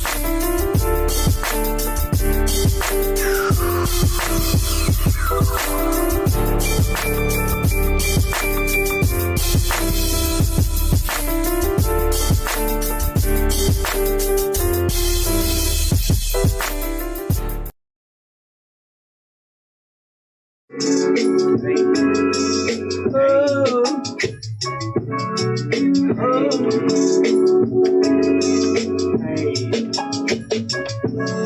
feeling real soft for the night. Real soft for the night. We feeling real soft for the night. Soft for the night. Oh yeah. We're a little bit late to the show. But Squizzy had to go to the store. Hey, but you already know. We got a lot of things to do, but we still made it for you. We got a lot of things to do, but we still made it for you. It's the DOS. Yes, it is. It's the DOS. Yes, it is. It's the DOS. Yes, it is. And we the best.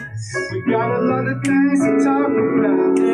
Got a lot of things to say. Even though we late to the show, we hope you gon' stay. Tag your friends, tag your mama, tag your auntie, tag your grandma, tag your cousin, tag your sister. Let her know that Katona miss her. Yeah.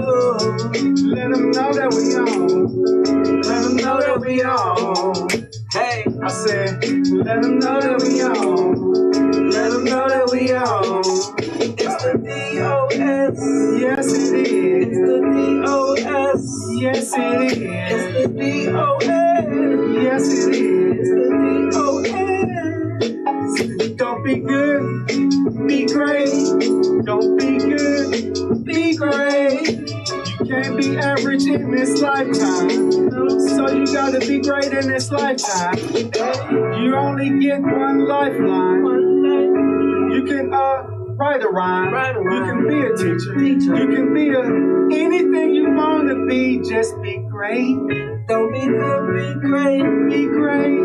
Don't be good, be great. Just be great. Shout out to Dope Boys. And shout out to GBL headquarters. Hey, this is our network. Yes, it is. Hey, this is our network. AHRR. This is our network.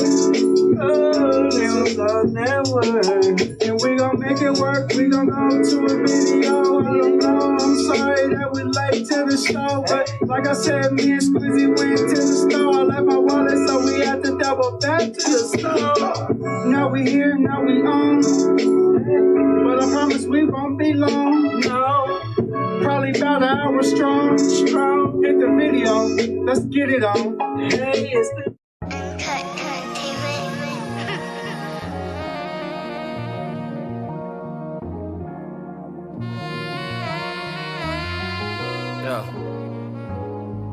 Look, let's have a toast, come put your cups up. This black excellence has always been enough. It feel good when you feel life is on the up and up. You think it's cooties how these niggas ain't touching us. You'll be surprised how much can happen when you manifest. You'll be surprised the art created when you hella stressed. I can't recall experiencing being second best. Guaranteed they felt my absence when a nigga left. Yeah. Now I'm back and in full effect. Couple cards on you niggas, I ain't pull them yet. Please believe if shots come, it's never indirect. I got them nervous like a virgin when you mention sex. Everything glitter ain't gold or so it's told. All I know is black don't crack and shouldn't fold. But every nigga showing you love isn't your bros. What my peers claim is they goals, I'm living those.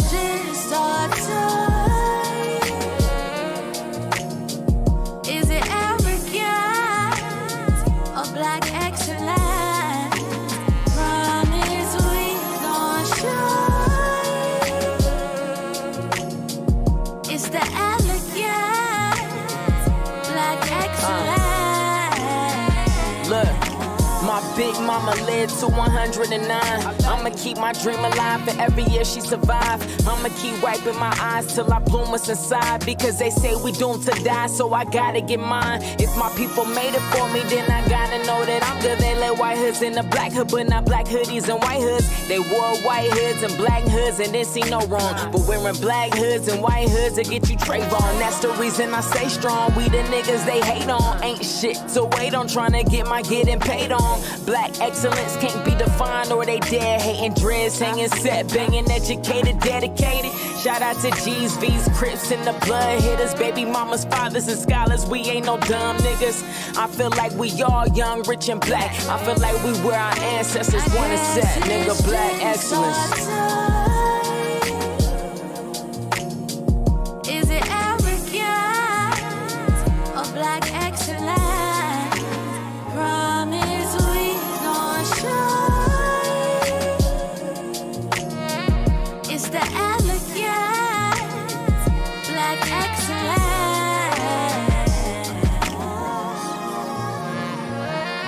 Black excellence. So elegant.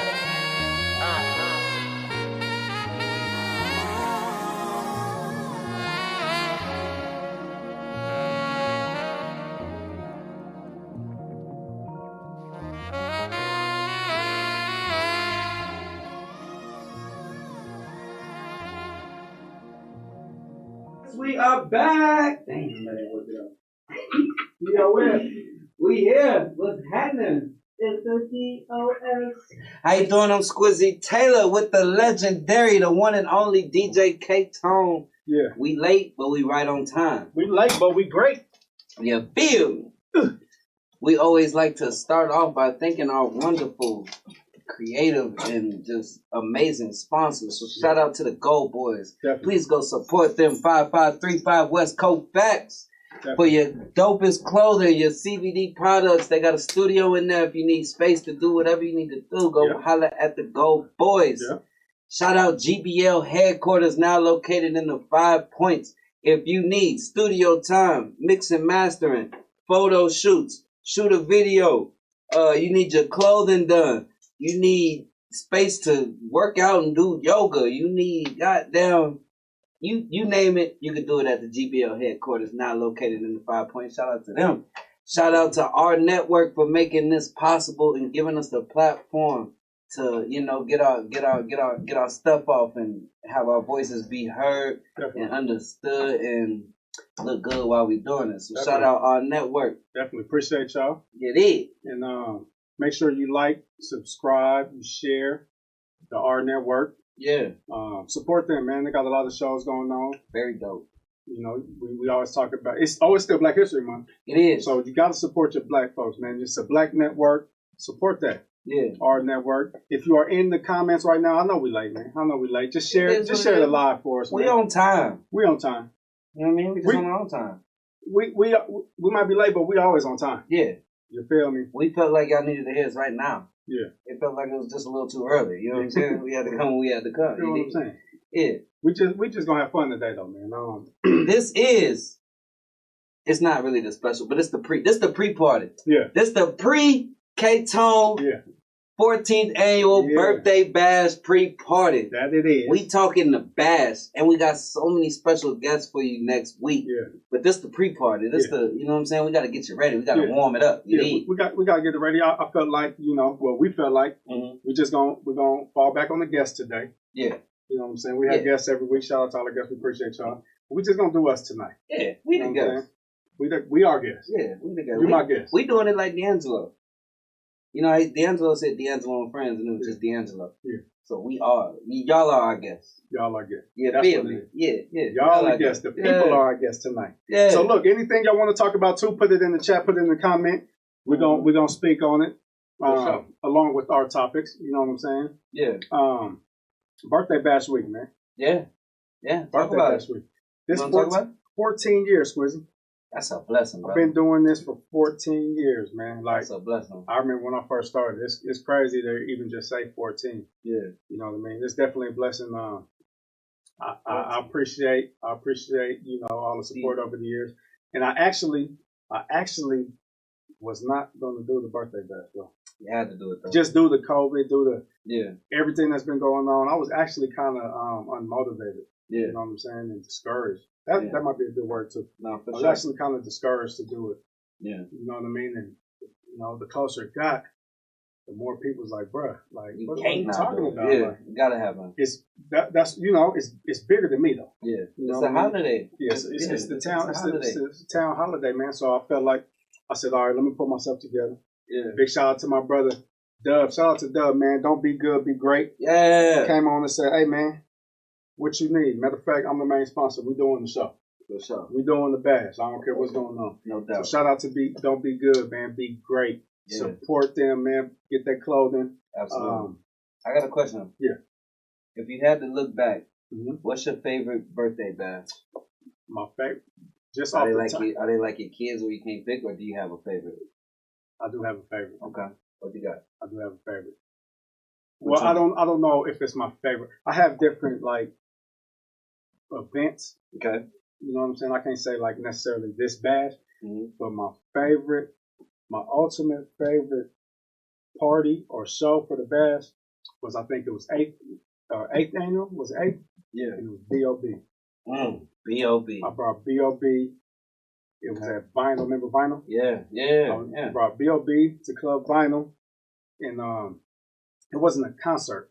He was coming. Like, you know, it was on the relationship. That was my partner. Okay. B.O.B. was the homie. Shout out to TJ Chapman. Shout out to Bob. What's happening? So that was my people, and you know, we put it together, and it was just, you know, he was just hosting. Okay. But bro, it ended up being Turned up. so much more than that. Yeah. Like, you know what I'm saying? Like, first of all, bro, it was that was the first year I did the Billboard. Oh, okay. So that was my first Billboard year. Yeah. So I'm like, bro, I got B.O.B., man. I gotta go big. Here. So I spent the extra paper. I did, you know what I'm saying? I had the Billboard right on Colfax and Monaco. Yeah. You know what I mean? And I really didn't know how it was gonna go. I think I remember that. Because I think you put Trey on there too, if I'm not mistaken. I think Trey was Trey on. One of them. I'm gonna look back. Yeah, he's on one of them. Yeah. But but I remember. And I remember a couple people came in early. Shout out my brother Jay Diggs. Jay Diggs came in early, so he was there that night. But bruh, when I tell you that thing went crazy, Vinyl. Bruh. Who was DJ? Vinyl. I think it was KDJ. I think it was KDJ. It was like two, three people. But I think KDJ was one of them for sure. Oh. I'm gonna go back and look at the flyer. That's hard. But bruh, 8. Crack. Birthday bash 8. Booming. I'm talking about booming. Bottom, top. Yeah. Like so many people. And it was so I remember it was so cracking. He was like, bro, give me the mic. He turned up. Jumped on top of the speaker. Did all that shit. Went through the catalog. Bro, went in. I think I was KDJ for sure. Yeah. KDJ and it might have been Big Spade. KDJ for sure though. Shout out B.O.B. Yeah, It's a good dude though. It's a good dude. B.O.B. is a great dude. Yeah. Now I think about man. And TJ's DJ. Yeah, TJ's DJs is the reason it happened. Yeah. Well, B.O.B. too, but TJ was that's my brother, man. So you know, and you know, this game, you know, Squeeze, this game is about relationships, man. Absolutely. Any artist I've ever brought to had a relationship with birthday bash, it was off a relationship. Yeah. I remember when you brought Chose. Yep. Early. Remember that? You know what I'm saying? Early. Shout out DJ Chose. He just got to go black. Yeah, that's what I'm saying. Brought Chose early. Chose and grind. I remember when you brought Chose. I did the party with Chose. Yeah. Bro, I brought Chose. I remember the very first bash. That was my next question. Who was on one? So it was Friday, Saturday, Sunday. Okay. Friday was at remember Club Bash? Yeah. Across from Beta. Of course I do. That was us. Big Tuck from oh yeah. Getting money. We gonna get money. Them boys fresh, but they not this stunning. Hey, hold on. Big Tuck. So hold on. When this, go ahead. Can I give a little bit? Get money. We gon' get money. Them boys fresh, but they not this stunning. When I walk by, even smell like money. Dope man clean, not the damn stain. So that was my brother from Dallas. You know what else he did? Outside the building, yeah. Drug dealers, killers, yeah. Ooh, Big Tuck. That was one? That was Big Tuck on Friday. Okay. Saturday I had DJ Drama. Oh wow. Okay. That was it was Crave back then, but we know it as Chances. Okay. 3 levels, yeah. Crave. Okay. And then Sunday was at Blue Ice and I brought Kia Shine. Oh, Kia Shine. Yeah. Yeah. And that was what was this song called? So Crispy. Yeah. So Crispy. He had a couple, but that was one of the He's main a big writer now. What? Everybody, he getting to it. He get money. He getting to it. He get checks every 3 months. Off of every, you know, he co-wrote Drake's Best I Ever Had. A lot. Yeah, more than that. Yeah. He an actor too. Yeah. Yeah, actor, do all that. So that was my very first bash. Okay. But I did it. I just did it. It wasn't like I didn't put it together to make money or nothing. I put it together just to do something for myself, for the city. Like I don't ever had no birthday party or nothing. Yeah. So I felt like doing something not only for me, but like, man, let me utilize my resources, my connections. Turn the city up. Yeah. And they all show love. Like, all right, yeah, we got you. Yeah. And it just, man, every year just, you know what I'm saying? What do you think do you think B.O.B. is the biggest artist you brought over the 14 years? Probably B.O.B. Eric Bellinger. Yeah. But I remember I brought Eric Bellinger when Eric Bellinger wasn't really. Yeah. That's another good dude. You know what I'm saying? Good dude. Good dude. Tapping in with all the good dudes. Yep.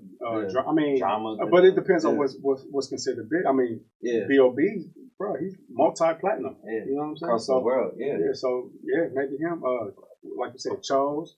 Eric Bellinger, I brought T-Rail. Shout out T-Rail. How you just went number one on iTunes? Shout out T-Rail. Come on, yeah. Man. T-Rail, I brought Jay Diggs. Who else I done brought? K-Stylist. I did a party with K-Stylist. Love Rants. Yep. Come on now. It's always somebody with a hit, though. Huh? Like a real life hit. It's always somebody with a real hit. Yeah.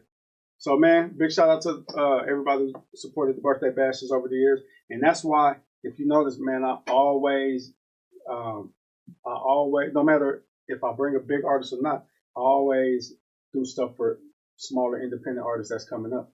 You know what I mean? Mm-hmm. Like, T-Rail wasn't cracking when I brought T-Rail. Yeah. I mean, Eric Bellinger was cracking, but he wasn't like, probably like EB now. Yeah. Chose was cracking, but he wasn't Chose now. He wasn't gold black. Chose, you know what I'm saying? But that's those relationships. That's those relationships. People still rock with you. Yeah. Because it's like you seen that vision and you believed in them early. And that's for the world. And that's what I be wanting the people to understand. That's what we want y'all to understand too. Like the artists we bring in, like even if you don't know the name, it's cool. You don't know it now. Yeah. But believe me, I'm not just co-signing just any no BS. Random shit. Yeah. I ain't co-signing no BS. But this year I didn't want to go big. I wanted to keep it all independent, especially what we're doing with the city. Especially that don't mean it's not big though. No, but I'm saying what I'm saying is like big now, like multi-platinum artist already now. Yeah. I want to bring somebody who I can bring up and we can come together and I can show. We can break. This what we do. We break artists. We break records. We break artists. Yeah. And that's what we're doing for this bash alone. Like we're doing up and coming artists, man. And that's what I want to do for y'all this year, and that's what we're doing. Shout out to So Candy, shout out to Nay Renee, shout out Zeus Rebel Waters, shout out SB Surfs Up, shout out my brother Anthony Danza. Yeah, you know what I'm saying? Can we play some of those? I was about to go into it. I feel like get them ready. Yeah, get them ready for what we got prepared for them this week. You know what I'm saying? Yeah. Let's go in order, and this week let's play these records, and let's get some feedback. Let's see what's going on. Yeah. Let's do that. Run it. So we need y'all to give us some feedback. We're gonna run some of these records from the birthday bash artists. Yeah. This first one, my brother SB Surfs Up. Mm-hmm. He from Memphis, Tennessee. Yeah. His single just hit indie charts. Yeah. Actually, like this week. Yeah. This week, shout out to SB Surfs Up. I want to present him to the city. Big shout out to my sister J Love.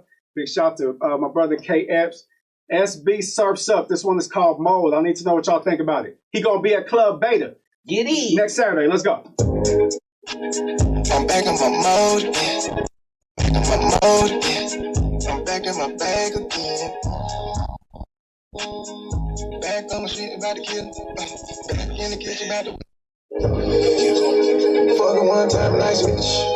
Cost a lot of money for the beach. My fucking bitch, my sneakers. Bought it on my hip like a beaver. All these diamonds in my real life. Still fucking hoes off the TikTok. My fucking bitch in my flip flops. Beat the pussy up like a D-Box. Fucking one time, nice bitch. Cost a lot of money for the beach. My fucking bitch, my sneakers. Bought it on my hip like a beaver. All these diamonds in my real life. Still fucking hoes off the TikTok. My fucking bitch in my flip flops. Beat the pussy up like a D-Box. Drop phone ringing out the hood. I can read it like a bull. She ain't going home, she too. Back say she laughing on the wood. I don't need that, but they trippin', ain't it? Lips of hustle, blue, she cribbin', ain't it? I don't look at another shit. They curl bustin' on the lip. If a girl about now, I'm going. Out of toast, stepping out, walking on them. Push, pull up, yeah, I'm flexing on them. Something like God, I'm blessing on them. Something like a pimple out the limb. Y'all some penny weeds, y'all scrimps. 9 diamonds shining real hard. Y'all shaking looking real damn. Got a lot of ink like a pen. Y'all niggas who never win. Tired of these niggas like the white folks. Y'all saving hoes, no hero. Doing on the scale like the Lego. Take a nigga shit like a Devo. Y'all nigga cool being zeros. Snatch a bitch up, that's a reverse. Fucking one time, nice bitch. Cost a lot of money for the feature. Might fuck a bitch, my sneaks. All the on my hip like a people. All these diamonds in my real watch. Still fucking hoes off the TikTok. Might fuck a bitch in my flip flops. Beat the pussy hot like a beatbox. Fucking one time, nice bitch. Cost a lot of money for the feature. Might fuck a bitch, my sneaks. All the on my hip like a people. All these diamonds in my real watch. Still fucking hoes off the TikTok. Might fuck a bitch in my flip flops. Beat the pussy hot like a beatbox. I'm back in my mode. I'm back in my mode. I'm back in my bag. Back on my shit about the kid. Back in the kitchen about the whip. Kicking my flag, let it keep my flag.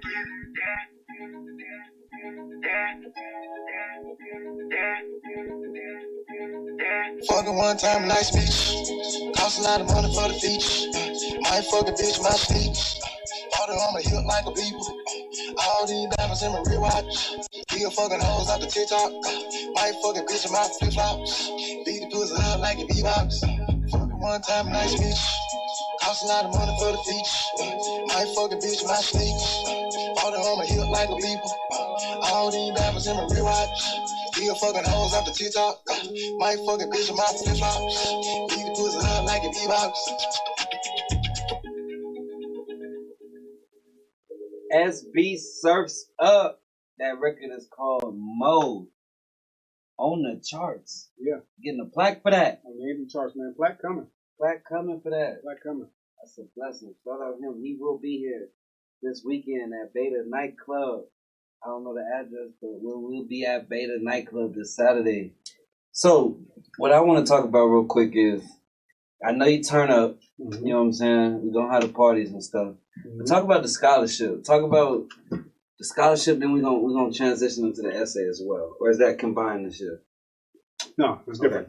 Okay. DJ K-Tone Book Award. Yeah. Is my annual scholarship I give to high school seniors that's pursuing their education at an accredited college or institution. Mm-hmm. So I started this actually, I can't remember 5, 6, 7 years ago, but I was doing it, but it wasn't like, I was just doing it out of my pocket.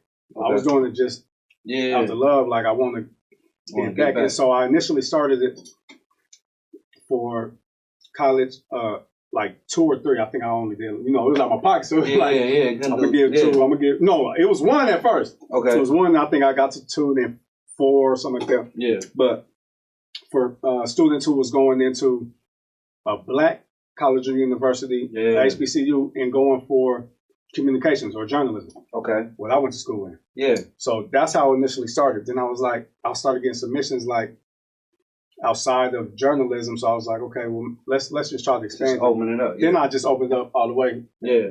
Just high school senior.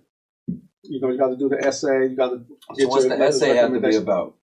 I think it's just off the top of my head, I can't recall, but I think it's a 1-page essay about why they're going into the field they're going into. Okay. I believe. I can't remember off the top of my head, but I know they got to get 2 letters of recommendation. Okay. I know they got to have at least a 2.8 or a 3.0, something like that. Okay. So we try to keep some standards. Yeah. Nah, for sure. And I think we also opened it up. Oh no, it's still in state though, I believe. Okay. So you got to be from Colorado. Yeah. But that's just something that I feel like that was my due diligence, man. I feel like we all need to give back in some type of way. Everybody's give back is different. Yeah. That's mine because I actually did it. Yeah. I did it, but I didn't, you know, I know it's hard. Sometimes you can get the scholarship for your tuition, and you can't, but you don't get, you know what I'm saying? That's straight there. Yeah. So you still need to eat. You still might need your books. Yeah. You know what I'm saying? So that's what that's why it's the book award. Yeah. Okay. That's why it's called the book award, because it's initially for students, you know, to get your books, or you might need a refrigerator, you might need a microwave, you might need groceries for the 6 months or 3 months. You might need sheets. Everything. That's what my book award is for. That's such a blessing, man. So this year I did something different too, man. But Black History Month, we did the essay challenge. Yeah, speak about it. And We have winners yet. So you didn't even send me no essays. I ain't even get to proofread nothing. No, that ain't your job. I want to read. I might learn something. We are never too old to start learning. I want to read. So you can still get them, but we actually have some teachers. Okay. Shout out to big shout out to Miss Rome, man, from East. If you know about East history, that's what y'all be doing, bro. Miss Rome, go to East, and y'all don't think about all the big other shout out to Tawana Henderson and my brother Jason Wilson. But you know, you got to do people that's in the field. I'm just talking. You know what I mean? So they did come up with winners. I think they just emailed me. I don't know if I'm supposed to say them now, or if I'm supposed to wait. Okay.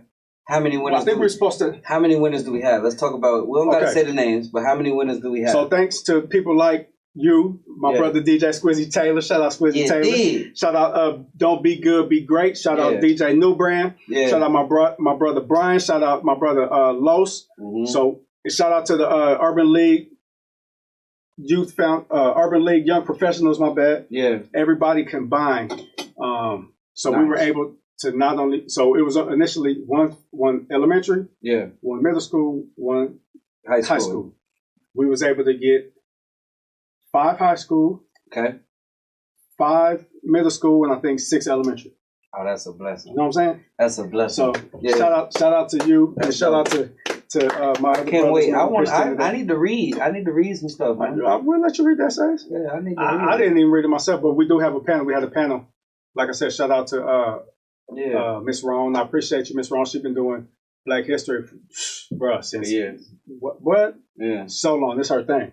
Shout out to Jason Wilson. Shout out to Tawana Henderson. We appreciate y'all for, and I want to do this more often too, man. I don't really want to do it just Black History. Yeah, I want to try to find times to really do that, and I think it's, you know, it not only rewards kids, but it helps them. Like there was some of them that just needs work. So now we know what to do. Okay, now we can. Okay, now we need to. Yeah, you know what I'm saying. Let's work on it. Yeah. So and it passes down that history. Definitely. You know what I'm saying? Definitely. I'm 100% sure some kids did research and what they did their essay on. They might have heard that name before, but they didn't really know about it. Because I remember you saying you can't do it on the Martin Luther King. You can't do it on the obvious. Yeah. The obvious heroes from our community, but you know, do some research. So they probably learned something too. That's how I used to learn. Yeah. So they definitely learned something. I'm sure y'all know that. I know they did learn something. And shout out to all the kids that did it. Even if you did not win, don't listen. Tell your kids, tell your nephews, nieces, whoever, if they apply. Even if they didn't win, they won. Yeah. You know what I'm saying? They gave them a chance to think. It gave them a chance to use their brain. We'll find something learn for them. something. Yeah, we'll find something for them. We'll find something for them. But we're going to do this often too, though. We're going to do this often. So, man, shout out. I'm in every time. Yeah. You got my word. Yeah. I'm in. Put me on the panel. Yeah, for sure. No, but we are talking about, we're going to start something different next year. We're actually going to start something. We was talking about today for about 30 minutes, man. I don't know if I even should be talking about it, but it's all these announcements. Look at them. Look at them. It's basically lit. Yeah, it's basically we're gonna start like a class, but helping kids learn how to write and read their work in front of people, because you know that's hard. Yeah, that's hard. That's hard, and it's scary. Yeah, it's scary. It's scary. I like we're gonna start. But you gotta know how to do it if you want to be successful. You gotta be able to speak and get your ideas off in front of a crowd. Definitely. You know, we're gonna do that. We're gonna do that next year. Yeah. For sure. Okay. I mean, shout out all the kids, man. No doubt. For real. That's a blessing that you're doing that, my brother. Yeah, appreciate that. That is a big blessing. And we celebrating life. Yeah, we are celebrating life. Talk to us about the Celebrate Life, man. Hold on, you had the fresh photo shoot. Yeah, man. Video shoot. I still got some more to drop, Bro, man. you got the 2.5 minute long video. I didn't drop that one though. They ain't seen all that. That's I only dropped it. But talk to us about the new line and what you're doing. So with it's been around, but I finally got my stuff together. I'm trying not to cuss, but I got my stuff together to where my problem was I'd make the clothes, boom, they sell out. I was struggling with the re-up, you know what I'm saying, and being on it, you know what I'm saying. I kept putting it on the back burner, but due to COVID, I found the time to create new designs, create new colorways and stuff like that, and get with shout out to the factory, shout out Fidel, everybody over there. Come up with a good solution to make sure I'm never sold out. You feel what I'm saying? That was the goal. Like, stop being sold out. That's not even we look at that like it's a good thing, but it's really not a good thing. No. If you can't satisfy your customers at that time, who cares? You know what I'm saying? Until you get to like Jordan or something, but I don't want to be sold out. You know what I'm saying? And that was the only reason I came back, was because like, if we can't make sure I'm never sold out, I don't want to do it no more. Right. You know what I'm saying? So we got that good. We launched it. Celebrate Life apparel.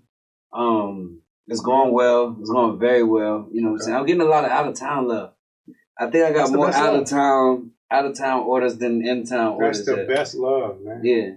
But I ain't gonna say it's the best love, but that's the love you're gonna get, man. Yeah, you're gonna feel that. And then when you feel that, it's like, dang, okay, my stuff is reaching. Yeah. You know what I'm saying? I think the town, I'm gonna have to get the town when I do it out the trunk and shit. You know what I'm saying? You gotta pull up on people in the city. Yeah. But when I only launched online, so you know what I'm saying, I've been getting a lot of love from Texas, Oklahoma, Kansas City. I sent some to LA today.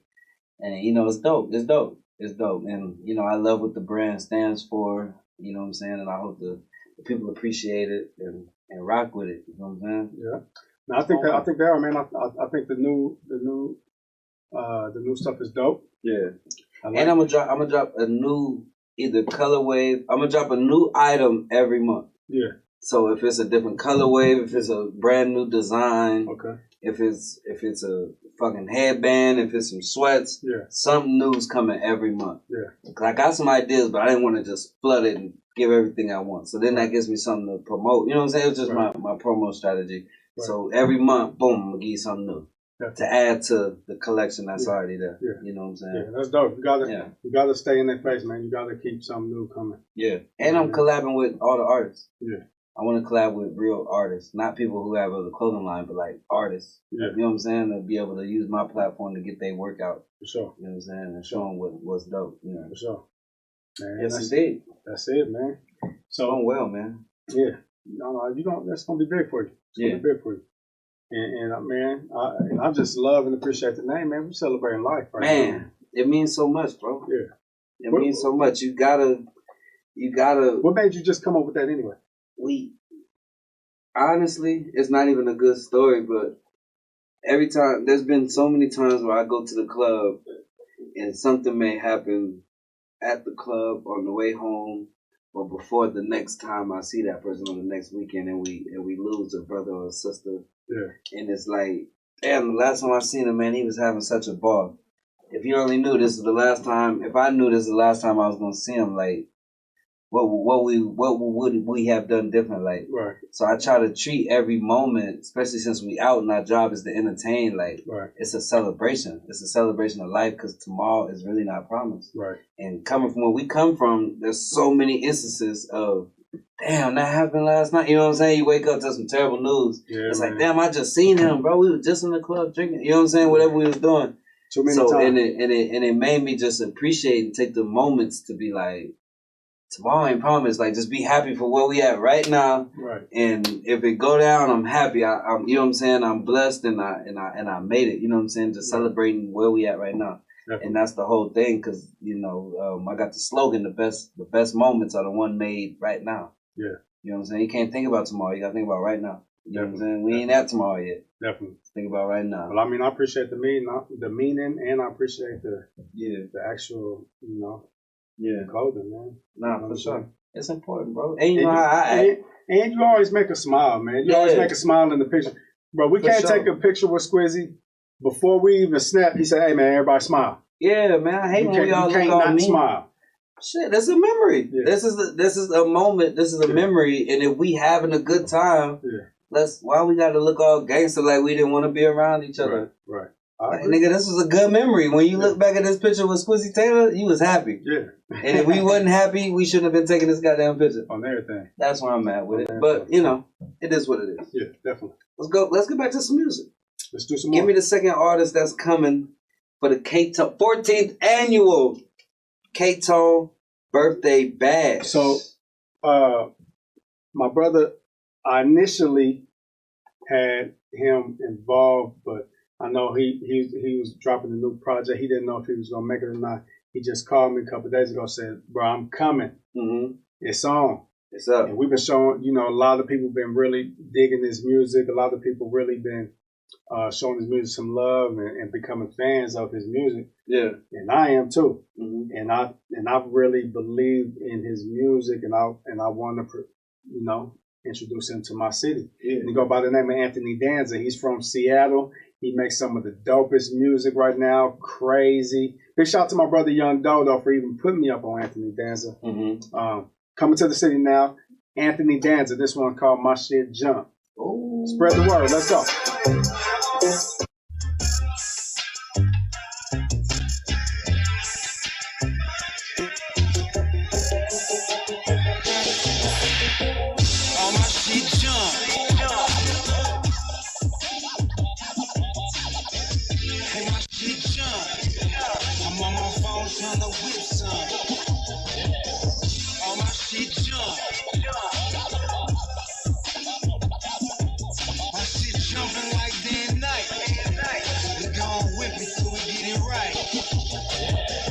Hear my line, you know I'm hella on. I'm sincere, I'm Tommy Guns with the leather on. Phone jumping like a telethon. Young chop, L chop, big chop with the propeller on. Dwayne Wade with the heat running through the city. Dwayne Johnson in a Pyrex with the digi. Re-up Dwayne Carter when he dropped a milli. Trunks up heavy, I could pop a wheelie. I copped the Gucci with the beige and a tan stitch just so I could match the off-white with the all-white 10 bricks. It's like lining up 10 licks. My jack jumping and it's worth about 10 kicks. All my shit jump. Hey, my shit jump. I'm on my phone trying to whip some. All my shit jump. My shit jumping like day and night. We gon' whip it till we get it right. Listen, when I ate is when I felt the hate. Big man, big vibe, big move, big cheese, eggs and Welch's great. I'm running laps till I feel the tape. Pissing crypto and Clico, you can feel it great. 2 bitches, 2 phones, 1 wife, a few homes. P. Diddy, where I remix 1 to 2 zones. You know my IG live, I get it live. I be all in the video, I think I'm Sean Combs. Baking soda at the podium. It was Nick, and Don. Word to Nickelodeon. We cooking under pressure. Yes, sir. 25 lighters. Still on my dresser. All my shit jump. Hey, my shit jump. I'm on my phone trying to whip some. All my shit jump. My shit jumping like day and night. We gon' whip it till we get it right. We gon' whip it till we get it right. Whip it till we get it right. Danza, my shit jump. Yeah. And we gonna whip it till we get it right. That's one of them boys right there, man. That's slap. Yeah, that thing slap right there. Slap. I want to know what y'all think about that too, man. Let us know what y'all think about it. He gonna be in the city this weekend, Saturday night. Yeah. Beta nightclub. Yeah. Listen, if you don't get your table for Beta, man, I'm not really gonna know what to tell you. This year is different than every other year. You know, usually can't just show up. Squeezy, can I get on the list? We can't do no list. None of that. We can't just like show up and think you just gonna pop in. Yeah. It's different this year, man. Due to COVID, due to the restrictions. Yeah. So I highly suggest it's only a certain amount of tickets allotted, and I think we already are like 20% of the tickets. Mm-hmm. So just go online, DJKToneBirthdayBash.com.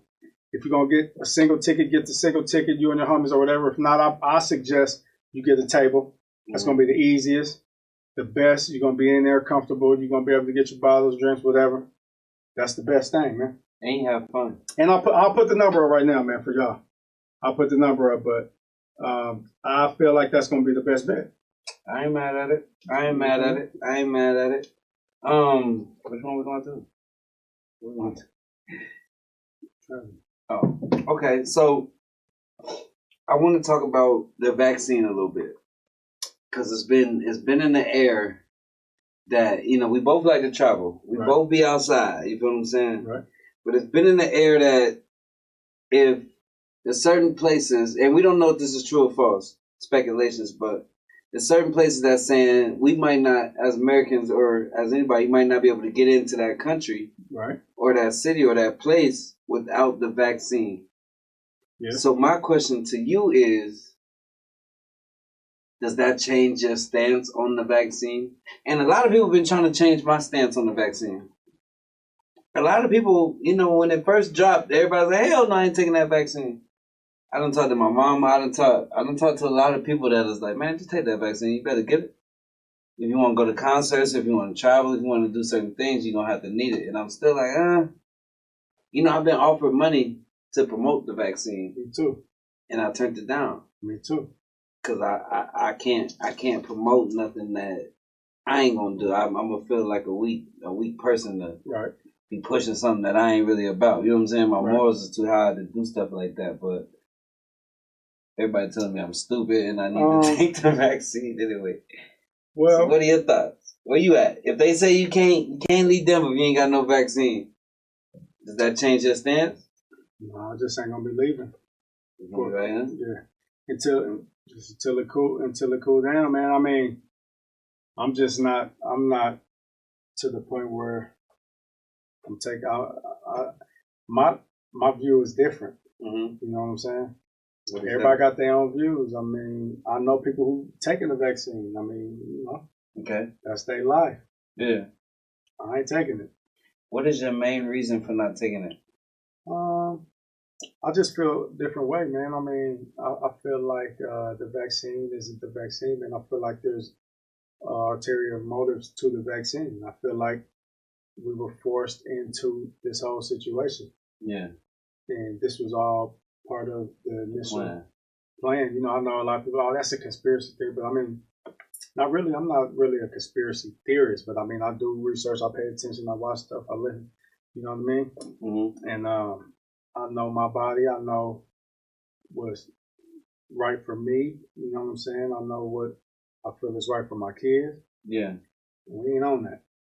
You know what I'm saying? Yeah. Nah, I feel you. And I don't think I need it, bro. I mean, for what? That was gonna be my thing. I haven't experienced any COVID anything this entire time. You know what I'm saying? And I might be lucky. I don't want to sound like what's the word? Like I understand how serious it is for other people, so I don't want to sound insensitive. Yeah.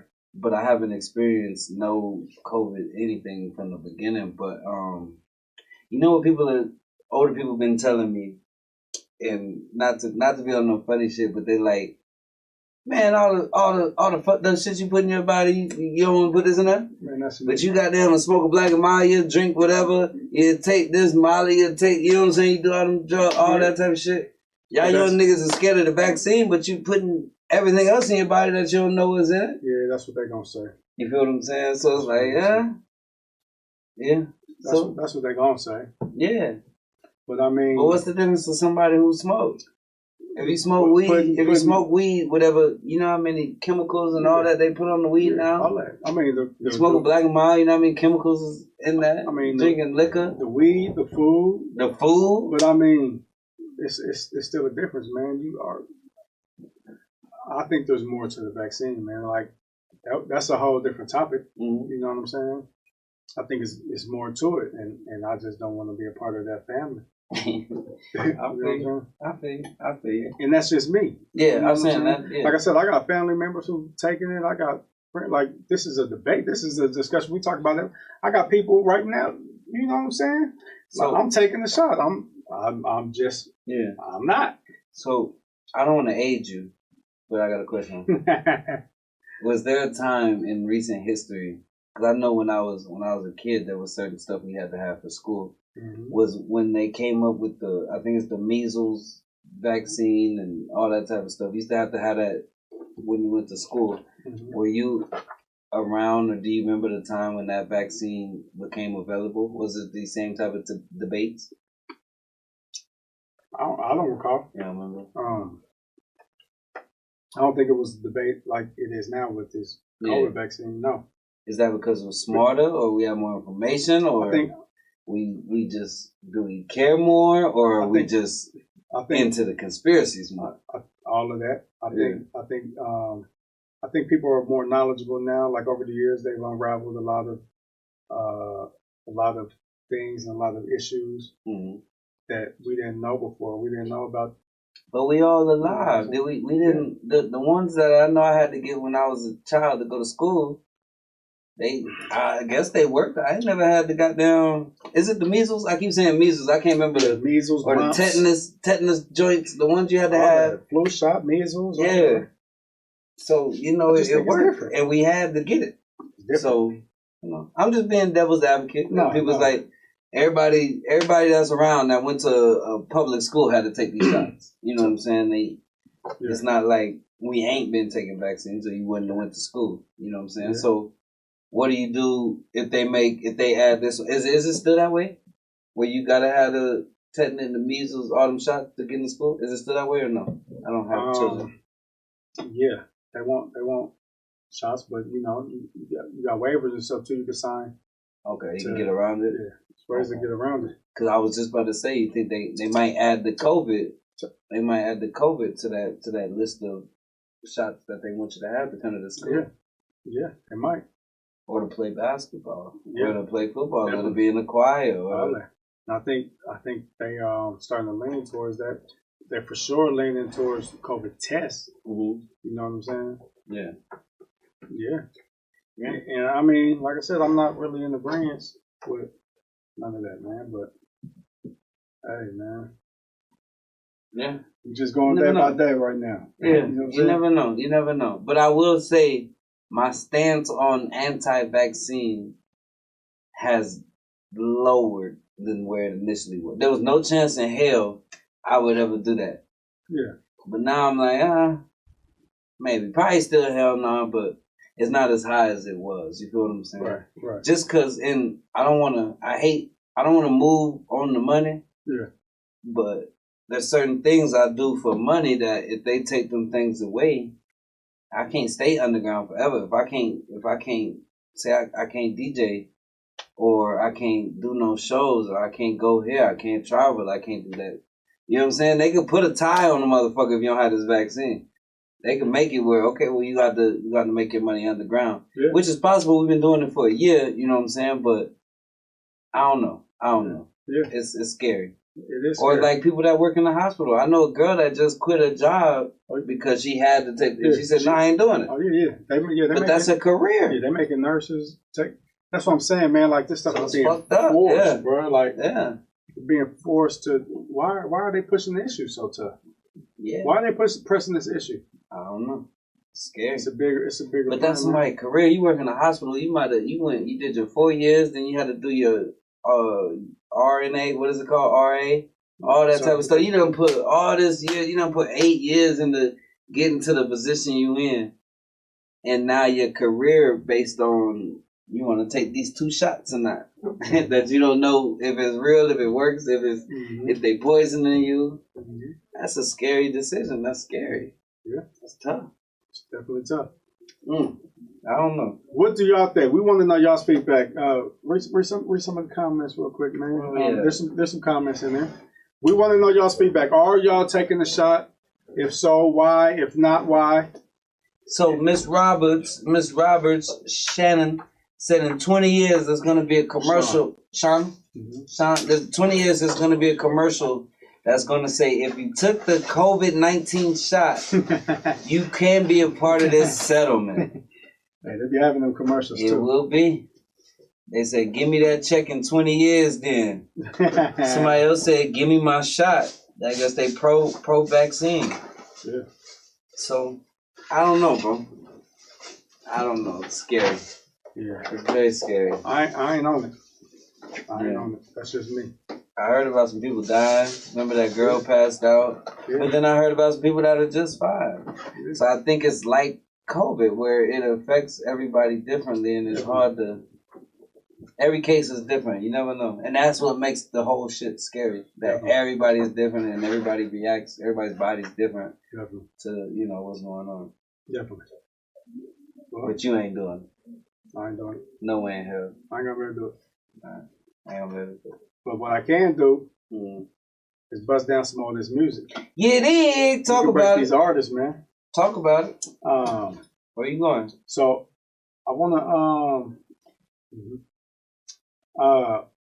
my brother from St. Louis coming down. Okay. Real dope artist. He been at it for a while, but makes some of the dopest music. I can't even really just call him a rapper.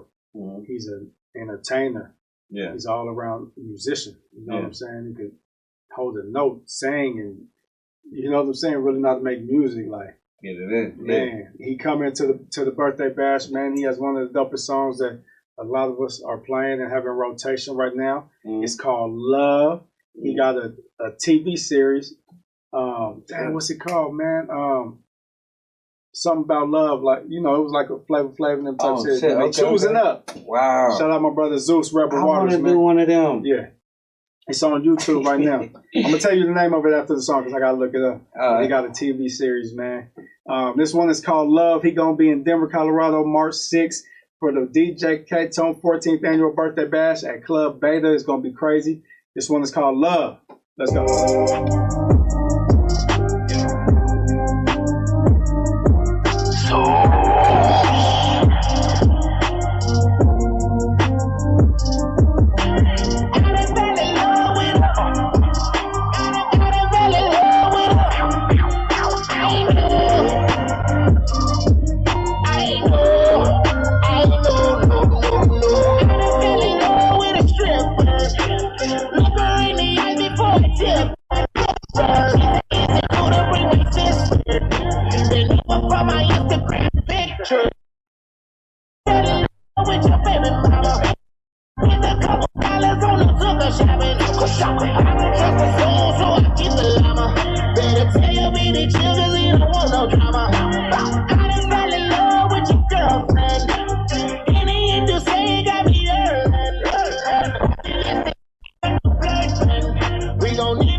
fell in love. I done fell in love. I done fell in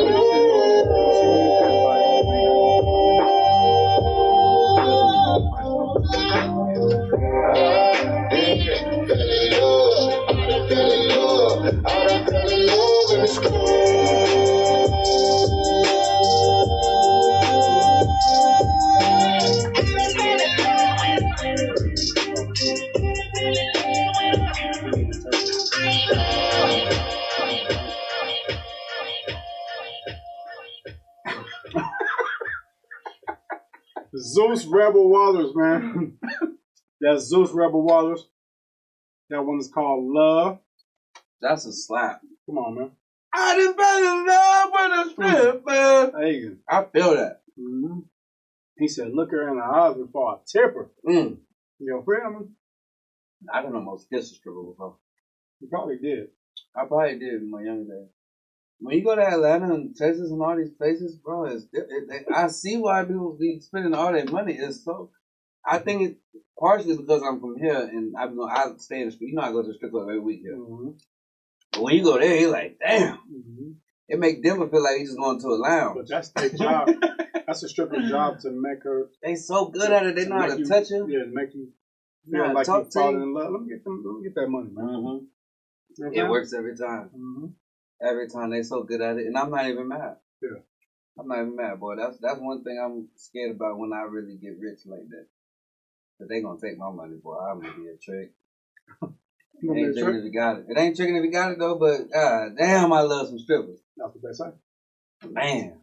But shout out to Zeus Rebel Waters, man. It's called Love, and the name of the name of his sitcom is I Need Love. That's hard. So you can watch that on YouTube. Yeah. Look him up, Zeus Rebel Waters on YouTube, man. Check him out. Good dude too. Like I said, he's very, he could play instruments, he could sing, he could do all that. Damn. Man. Speaking of versatile artists, man, D'Angelo had verses last night. D'Angelo and Friends with just D'Angelo. That's how he came out. He was his if own you watched it, he came out with this big coat on. Mm-hmm. Oh, he was playing. It was player. He looked like he was still in the 90s. Came out with a big coat on, smoking a cigarette. You know, he reminded me of y'all, but he was player though. Had the do rag under the fedora hat with the big coat on, and under that he had the cut off vest with nothing under it. But you said reminded me of y'all. Who's y'all? You know, the older generation, the older. That's how y'all. But you said that after you said smoking a cigarette. No, I ain't mean it like that. Just his whole swagger was just old. Yeah. Oh, like I could see you probably used to wear that. You know, a couple winters ago. I ain't never dressed like that. You might. I can see you got flyers with your little fedora on and your jacket. I can definitely see you dressing just like D'Angelo. I've never wore a fedora in my life. I disagree. I think you have a fedora. I feel like I've seen a flyer with you on. Never in my life I ever wore a fedora. Why? It don't look right with you. It might look hard if you put your put your dress down. It may. That just was never my style. So I've never. You never looked up to D'Angelo? That wasn't like a. I looked up. No, I like him. No, I like his music. Okay. Yeah, I like his music. I can see you oh, that's D'Angelo got on kind of fire. You know what I'm saying? And kind of, No, okay, never mind. I don't know. D'Angelo is the man. You feel what I'm saying? D'Angelo is that guy. You feel me? But all in all, the verses was very dope. Yeah. He brought out, he brought out Method Man and Redman. Okay. They did the record they had together. And then he brought out My Baby. My crush. It's not, can you crush on somebody you actually dating? Can I still be your crush? Yeah. Okay, so my crush, her, brought it out. She called me too. So we talked yesterday and she was telling me, I'm about to be on the D'Angelo thing, just don't tell nobody. Yeah. You know what I'm saying? But she went out there, they sung Nothing Really Matters at All. Yeah. Nothing really. Ain't that Lauryn Hill? Mm-hmm. Yeah, so they sung that, but in the duet style. It was beautiful. It was probably the most dopest thing I've seen in 2021 so far. She literally bodied it. She played the guitar. He was on the piano. That's dope. You know what I'm saying? And I will say the dopest thing I took from it was how artists from that time, how seamlessly and how dope they shows was and how they transitioned from record to record. Yeah. Cause one record was playing, okay, he'd stop singing, he go to piano, boom, he added like a Mobb Deep joint on the piano while the last song's playing, and then the DJ scratching went crazy too. Boom, transition. Yeah, oh, he went dummy. He went dummy. Dummy for like 20 minutes before he came out. Stupid. But transition to the next record so smooth, so dope. Yeah. And it's just like the talent. You just see the talent, you know what I'm saying? The talent, you know, so it was dope. I enjoyed it. I hate I missed it. Mm-hmm. You know what I mean? I did not like that he was singing over his lyrics though. Yeah. I did not like that. He took it easy. Yeah. But I don't know, his voice probably isn't what it used to be. I think it was. I mean, he sounded good. Well, I mean, he definitely I will show you if I can figure out how the song goes. I'll tell you how he sounds. What's the song? You're my lady.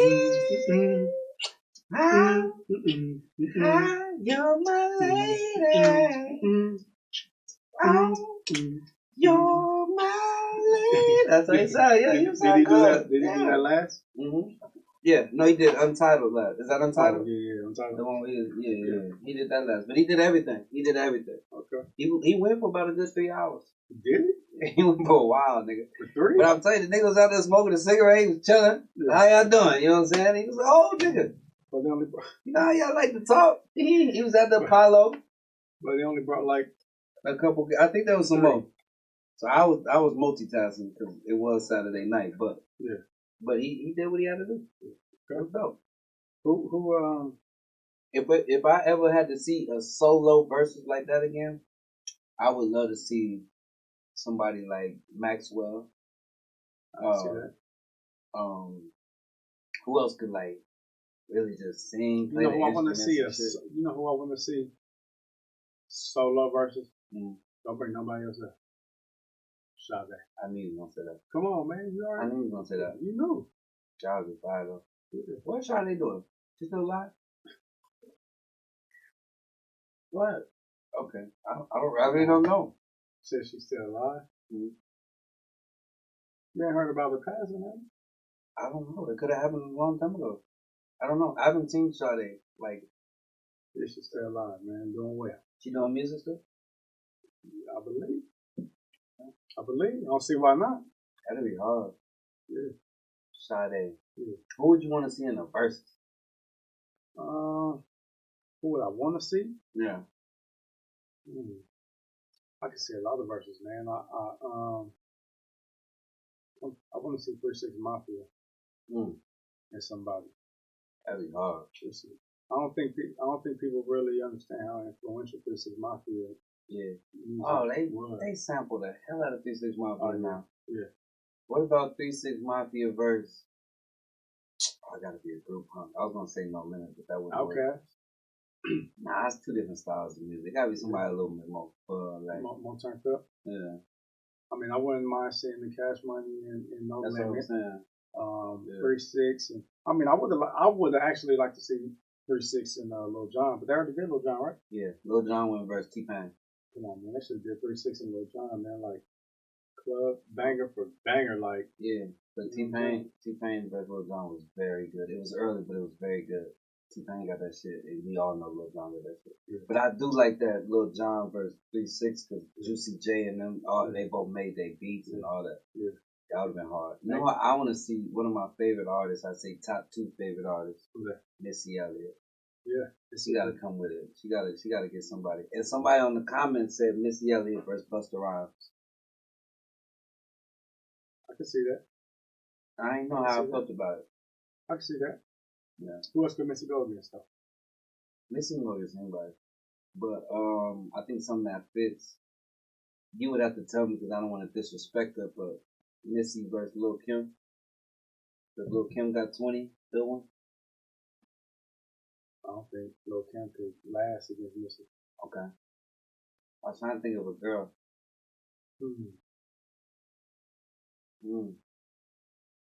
I don't know.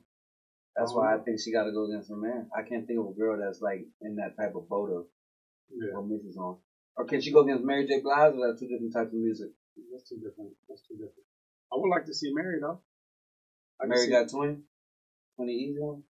Mary got slapped. Mariah got Carey. hit. Mariah Yeah, Carey. Mariah Carey get Mary up out of there. No. What? No. You crazy, man. That'd She be going to that Honey and that, what's that joint from Rush Hour? The little Asian girl singing? What? Mary got that shit. I mean, yeah, Mariah got that shit. Nah. She getting her up out of there. Mary got heat, man. Mariah getting her out of there with the Christmas catalog. The Christmas? Alone. That is Mariah Carey. Mary gonna be up there doing that little dance. And that whoop. Boy, everybody tell you that. Do you think the verses is good for artists, or do you think it brings down their G? I think it's very good for artists, especially older artists, because I know I can go two ways with this. But one thing that I always do, so I be on Tidal and I watch her verses. So especially as a I ain't gonna say I'm super young because I'm kind of familiar with everybody who's done the verses besides like a couple of them. Yeah. But it makes me remember because most of these verses I was hella young when it dropped. But like on Tidal, the day after they put the whole playlist on there. Mm-hmm. And like, nigga, I go back and listen like, damn, because the songs sound different because I'm older. Right. Like I see what they really was talking about now. Now it's not like I was just listening to my mama listen to it or my sister or something. Right. And I think these older artists get to experience that streaming money. Yeah. You feel what I'm saying? That wasn't around when these songs really hit. Right. But people know these records have been sampled and all that, but like finding out the origin of these records and then supporting these artists, you know, they know retirement plan in music. Right. So the fact that these older artists are getting them streams and they're getting these new endorsements and we're gonna start hearing more of their songs on these commercials and all that shit, I think it's dope. Yeah, and you got them, you respecting the legends. You know what I'm saying? Or putting the legends on the. It's kind of became, let me give you your flower, because everybody